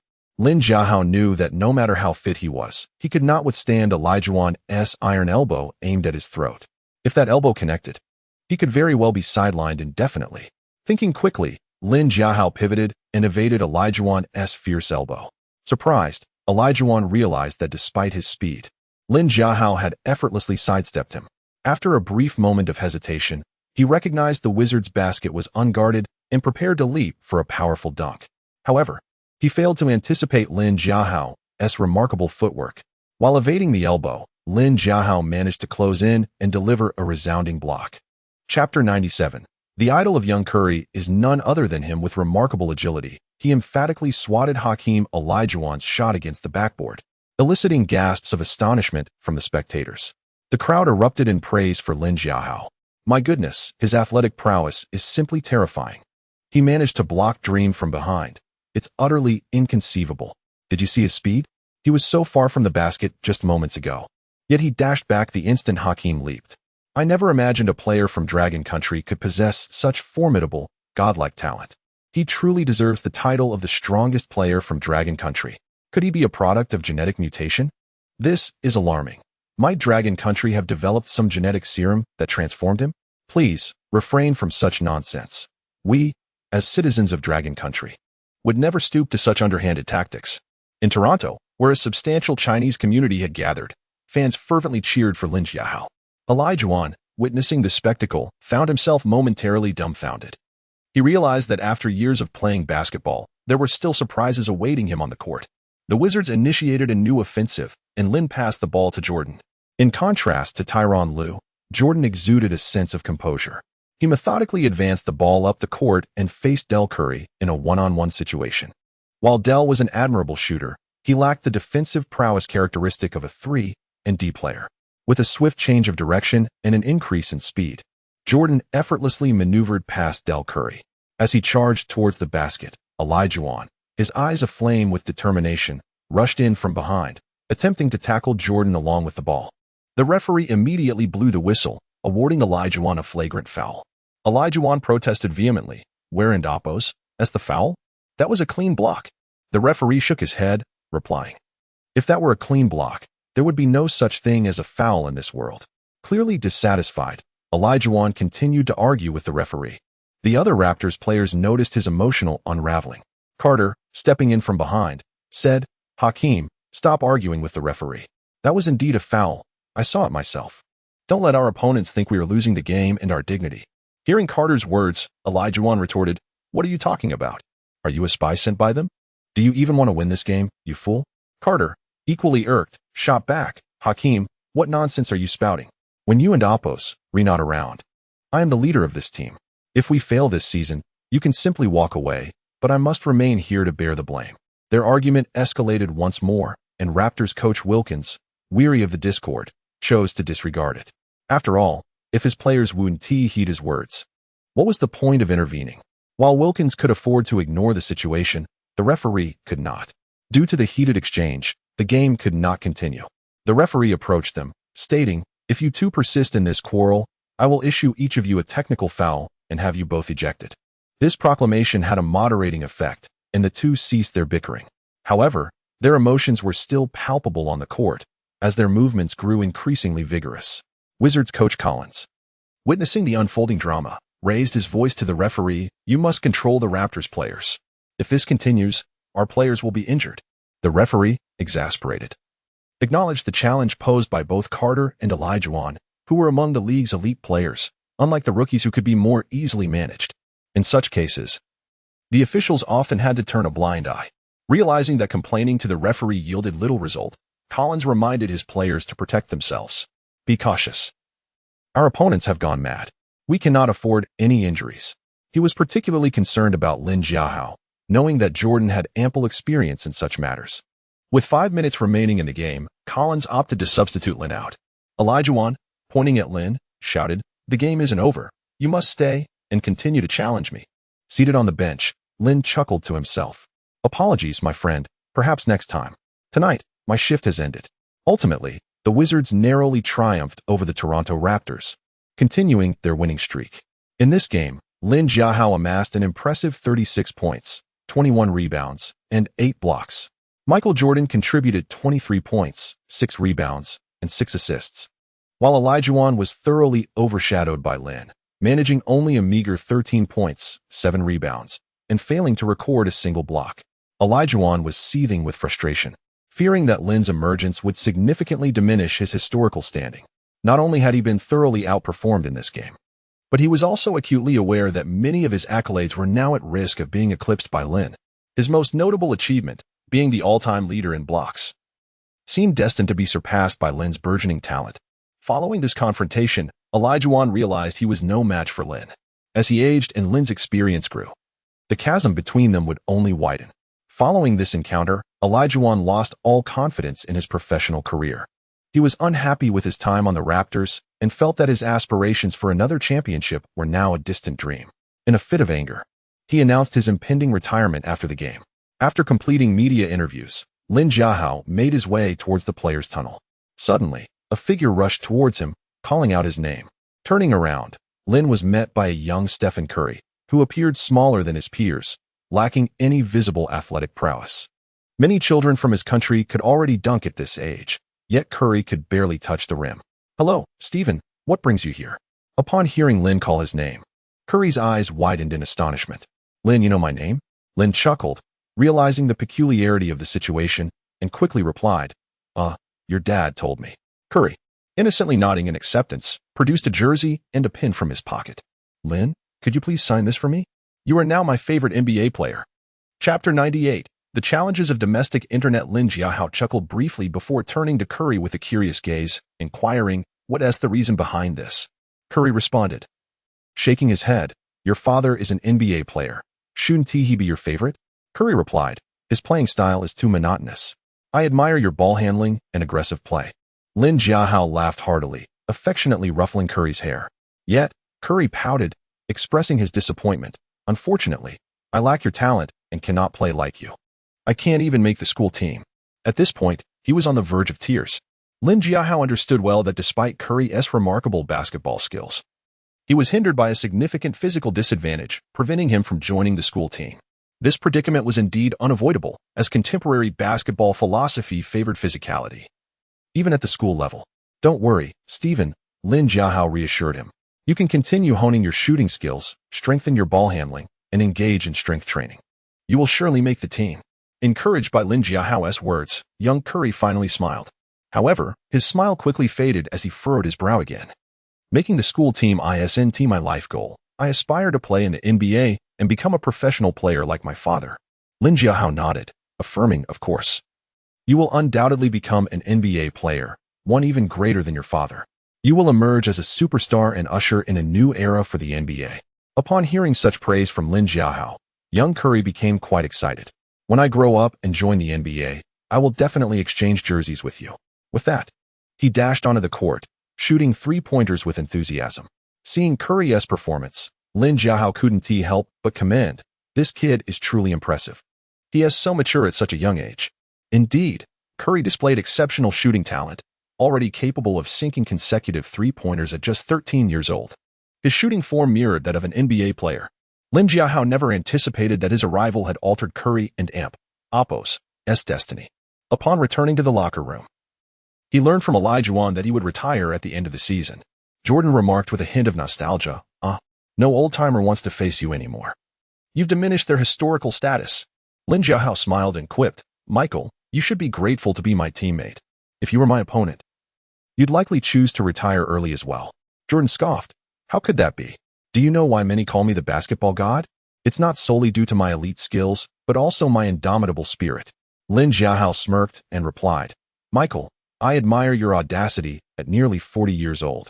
Jordan realized Lin Jiahao's banter was becoming increasingly sharp, matching his performance on the court. He found himself unable to retort, opting instead for physical action. He playfully slapped the back of Lin Jiahao's head, but to his surprise, Lin Jiahao deftly dodged the attempt. "Michael, is this how you bully your teammates?" Jordan retorted. "Kid, you'll surely ruin yourself with that sharp tongue." Lin Jiahao continued to jest, "Michael, I relish your inability to tolerate me yet being unable to do anything about it." Jordan felt a mix of affection and exasperation towards Lin Jiahao. As the team owner, he recognized that Lin Jiahao's presence elevated the Wizards' market value. However, Lin Jiahao's fearless demeanor left Jordan in a state of helplessness. This kid dared to challenge anyone. Once again, Jordan reminisced about his younger self, reflecting on the folly of youth. The Wizards players boarded the bus to leave the arena. Just as Lin Jiahao was about to step onto the bus, he heard a voice from nearby. "Shaolin, you seem so excited about playing. Would you like to join us local Chinese for a meal?" Looking towards the voice, Lin Jiahao saw a middle-aged Chinese man approaching. "Who are you?" he asked. The man smiled and introduced himself. "Hello, Jiahao. I am Zhou Tong, the president of the Chinese Chamber of Commerce in Canada." Jordan, already on the bus, stepped down again. "Lin, don't talk to strangers. Be careful you don't get scammed." Lin Jiahao turned back, assuring him, "Don't worry, Michael. A fellow countryman wouldn't deceive another." Following Zhou Tong, Lin Jiahao entered a bustling restaurant filled with Chinese people of all ages. Upon his arrival, the atmosphere became lively. "President, you really brought Lin Jiahao here. He is my idol," exclaimed one person. "Wow, the real Lin Jiahao is so handsome. I must change my partner." Another chimed in. Lin Jiahao observed that these individuals, perhaps due to their prolonged stay abroad, exhibited a more vibrant demeanor than traditional Chinese people. He found this amusing and engaged in simple conversations with them.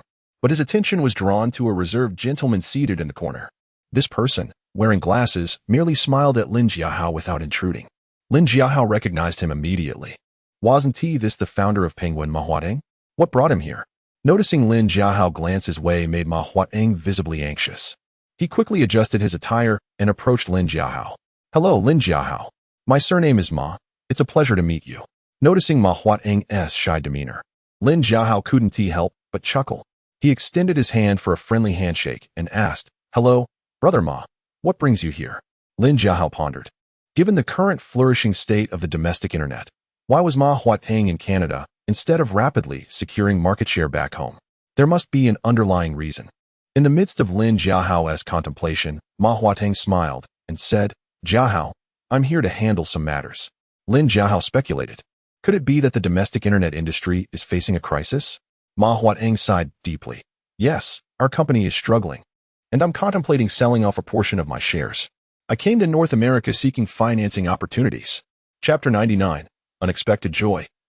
Investing in Penguin Company. Lin Jiahao nodded slightly, fully aware that the domestic internet landscape in this era was still in its nascent stages. While it appeared that substantial profits were being made, they were often swiftly reinvested. Large internet enterprises like Penguin, despite their vast traffic, struggled to monetize effectively. Unlike the later thriving platforms such as Douyin and Kuaishou, which mastered the art of monetization, there were hardly any companies today that could do so. This predicament was not unique to Ma Huateng. Another entrepreneur, also named Ma, from Honghu, faced similar challenges. This situation left Ma Huateng exceedingly distressed. as the rapid cash burn of the company far outpaced its revenue generation. Meanwhile, Lin Jiahao inquired, "What is the current status? Have you secured any funding?" Ma Huading shook his head repeatedly. "The wealthy individuals here remain skeptical about our prospects in the domestic internet sector, which has rendered fundraising quite challenging." Upon hearing this, Lin Jiahao pondered for a moment before suggesting, "Brother Ma, how about this? I'll invest some money in you. What do you think?" Ma Huading's eyes widened in disbelief. "What? Jiahao, you are willing to invest in me? Do you even understand the internet?" Lin Jiahao composed his expression, stating earnestly, "To be frank, my understanding is limited, but I have great faith in you as an individual. Moreover, I believe the domestic market is evolving rapidly, and I am confident that your project will achieve substantial success here." Just as Ma Huading was about to elaborate further, Zhou Tong, the president of the Chinese Chamber of Commerce, approached. He intervened, advising, "Jiahao, you must consider this matter carefully. We, as seasoned investors, are not optimistic about this project. I strongly advise against making a blind investment. After all, your earnings come from hard work." Lin Jiahao, however, responded with a smile, "It appos, that's all right.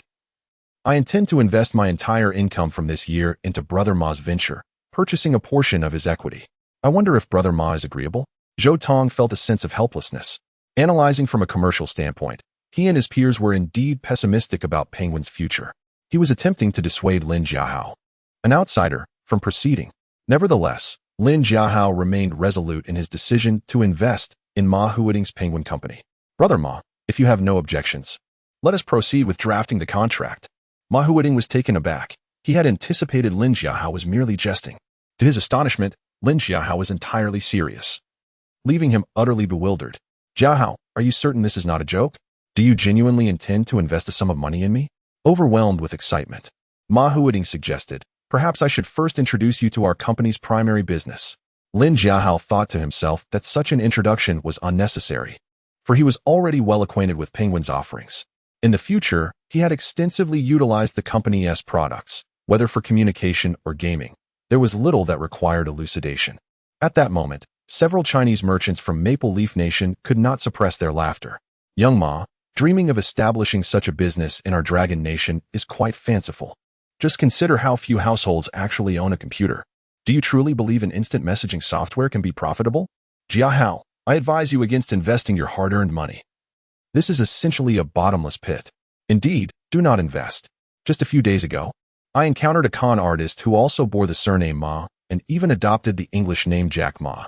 He was far more articulate and resembled a swindler." "Exactly. There are far too many scammers in the country now. You must not fall for their deceit." Upon hearing their mockery, Lin Jiahao smiled slightly and replied, "I have faith that a Dragon Nation citizen would not deceive another. I have made my decision. Brother Ma, please prepare the contract." No amount of persuasion from others could sway Lin Jiahao, who was determined to invest in Ma Huading. Ma Huading, now even more exhilarated, found himself in a precarious situation and had considered selling Penguin. However, after careful contemplation, he resolved to sacrifice a portion of equity to sustain the company. Unexpectedly, attending a gathering with friends had yielded an unforeseen benefit. Ma Huading promptly decided to draft a contract as per Lin Jiahao and Appo's suggestion and prepare to sign the equity transfer agreement. Lin Jiahao recognized this as a once-in-a-lifetime opportunity, and his spirits soared at the prospect of owning a significant stake in Penguin. Furthermore, he and Ma Huading agreed that Lin Jiahao would become the brand ambassador for Penguin, which significantly boosted his popularity domestically. This led to an increase in interest in NBA games among the public, as many began to follow the league through Lin Jiahao. Additionally, Lin Jiahao leveraged Penguin's platform to inform more domestic fans about the All-Star voting options. A substantial number of Dragon Nation citizens began casting their votes for Lin Jiahao, resulting in a surge in his All-Star ballot count. In the ensuing games, Lin Jiahao continued to lead his team to victory.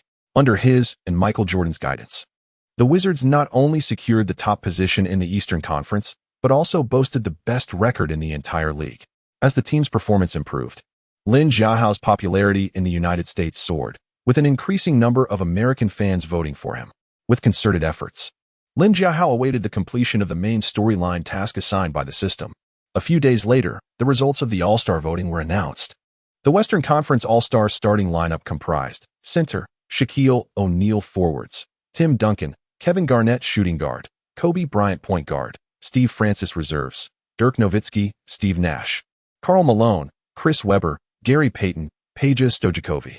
Wally Szczerbiak. The Eastern Conference starting lineup included center, Antoine Walker power forward, Lin Jiahao small forward, Michael Jordan shooting guard, Allen Iverson point guard, Jason Kidd reserves, Ray Allen, Tracy McGrady, Davis, Abdul Rahim, Pierce, Jermaine O'Neal, Alonzo Mourning. Lin Jiahao successfully secured his position as an all-star starter, fulfilling the main storyline task assigned by the system, which promptly rewarded him. Congratulations, host, on successfully being selected for the All-Star game. You have received system rewards. Lin Jiahao immediately accessed the system to discover that he had earned 2 prizes, Divine Dunk and Dunk Encyclopedia. With Divine Dunk and Dunk Encyclopedia, Lin Jiahao would unlock an array of dunking techniques from the annals of human history on the court. This filled him with excitement, as he could now participate in the slam dunk contest. Historically, while there had been black and white dunk champions in the NBA, no Asian had ever achieved this honor. Thus, Lin Jiahao was determined to become the first Asian to claim the title of Slam Dunk Contest champion. Chapter 100. Becoming an all-star starter. Lin Jiahao believed he possessed the divine ability to dunk, and winning the Slam Dunk Contest seemed like a mere formality. Upon the announcement of the All-Star Weekend schedule, Lin immediately found himself engulfed in a whirlwind of activity. The first day featured the All-Star Rookie Game and various skill competitions, events in which Lin chose not to participate. The rationale was simple. He had already qualified for the main event, so why engage in the rookie game? Given his current prowess, his participation would render it superfluous, as the audience would be content to witness his solo exhibition. On the first day, he solely participated in the dunk contest, facing off against formidable opponents, Steve Francis, the reigning champion Desmond Mason, and the most talked-about contender, Jason Richardson. The panel of judges for this year's dunk contest included the legendary Dr. J, Julius Erving, the quintessential highlight reel Dominique Wilkins, Magic Johnson, Larry Bird, and Spud Webb. The commentary would be provided by the renowned duo, Charles Barkley and Kenny Smith from TNT. The first to take the stage was the shortest competitor, Steve Francis. Webb turned to Wilkins and remarked, "Dominique, do you remember when I dunked over you to claim the championship?" Wilkins's expression soured at the recollection. "Damn, I certainly do. I still believe that title rightfully belongs to me. You had the advantage of height." Webb chuckled heartily. "In all my years, this is the first time someone has claimed my height was an advantage on the basketball court." Magic Johnson interjected, "Dominique, shorter players often enjoy an edge in the dunk contest. If Steve pulls off a remarkable performance, I shall award him high marks." As the judges conversed, Francis commenced his performance. Renowned for his signature fold-over dunks, he showcased his talent with a spectacular leap from just before the free throw line, executing a folding dunk that sent the ball crashing into the hoop.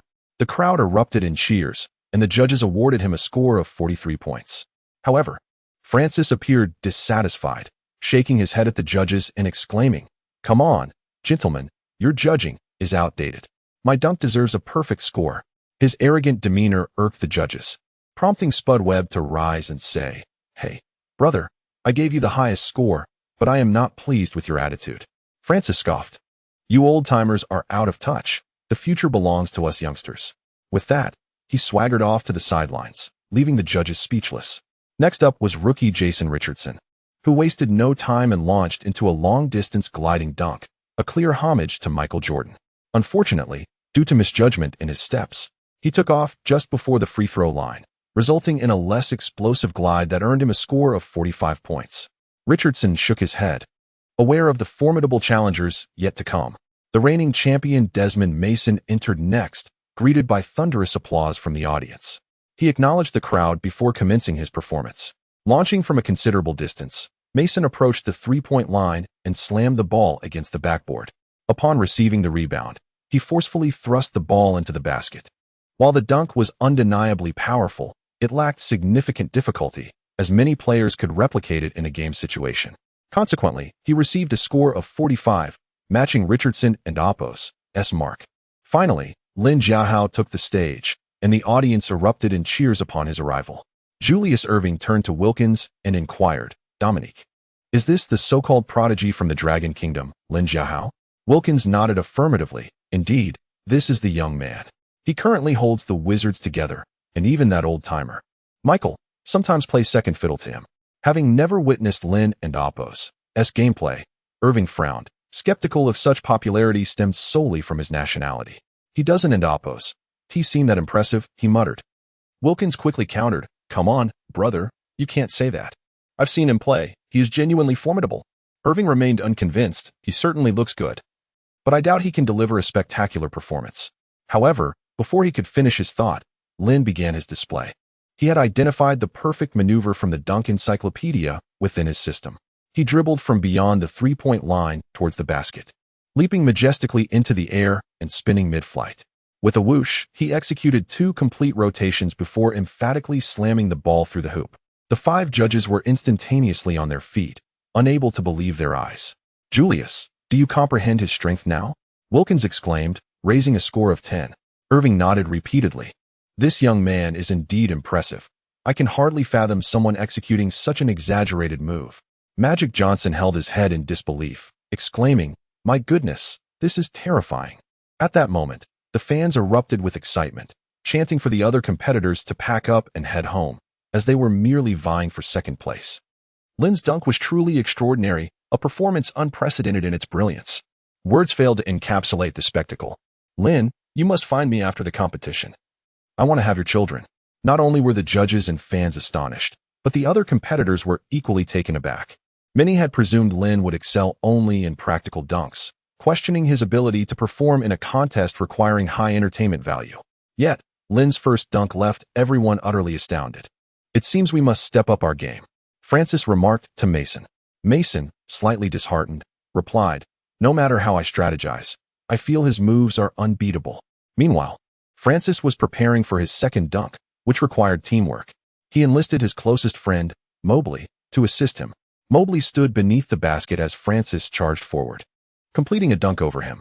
The overall presentation was commendable, but in the moment of flight, Francis had placed his hand on Mobley's shoulder, leading several judges to suspect he had leveraged his friend's support. As a result, 4 judges awarded him a score of 9, while only Magic Johnson granted him a perfect 10.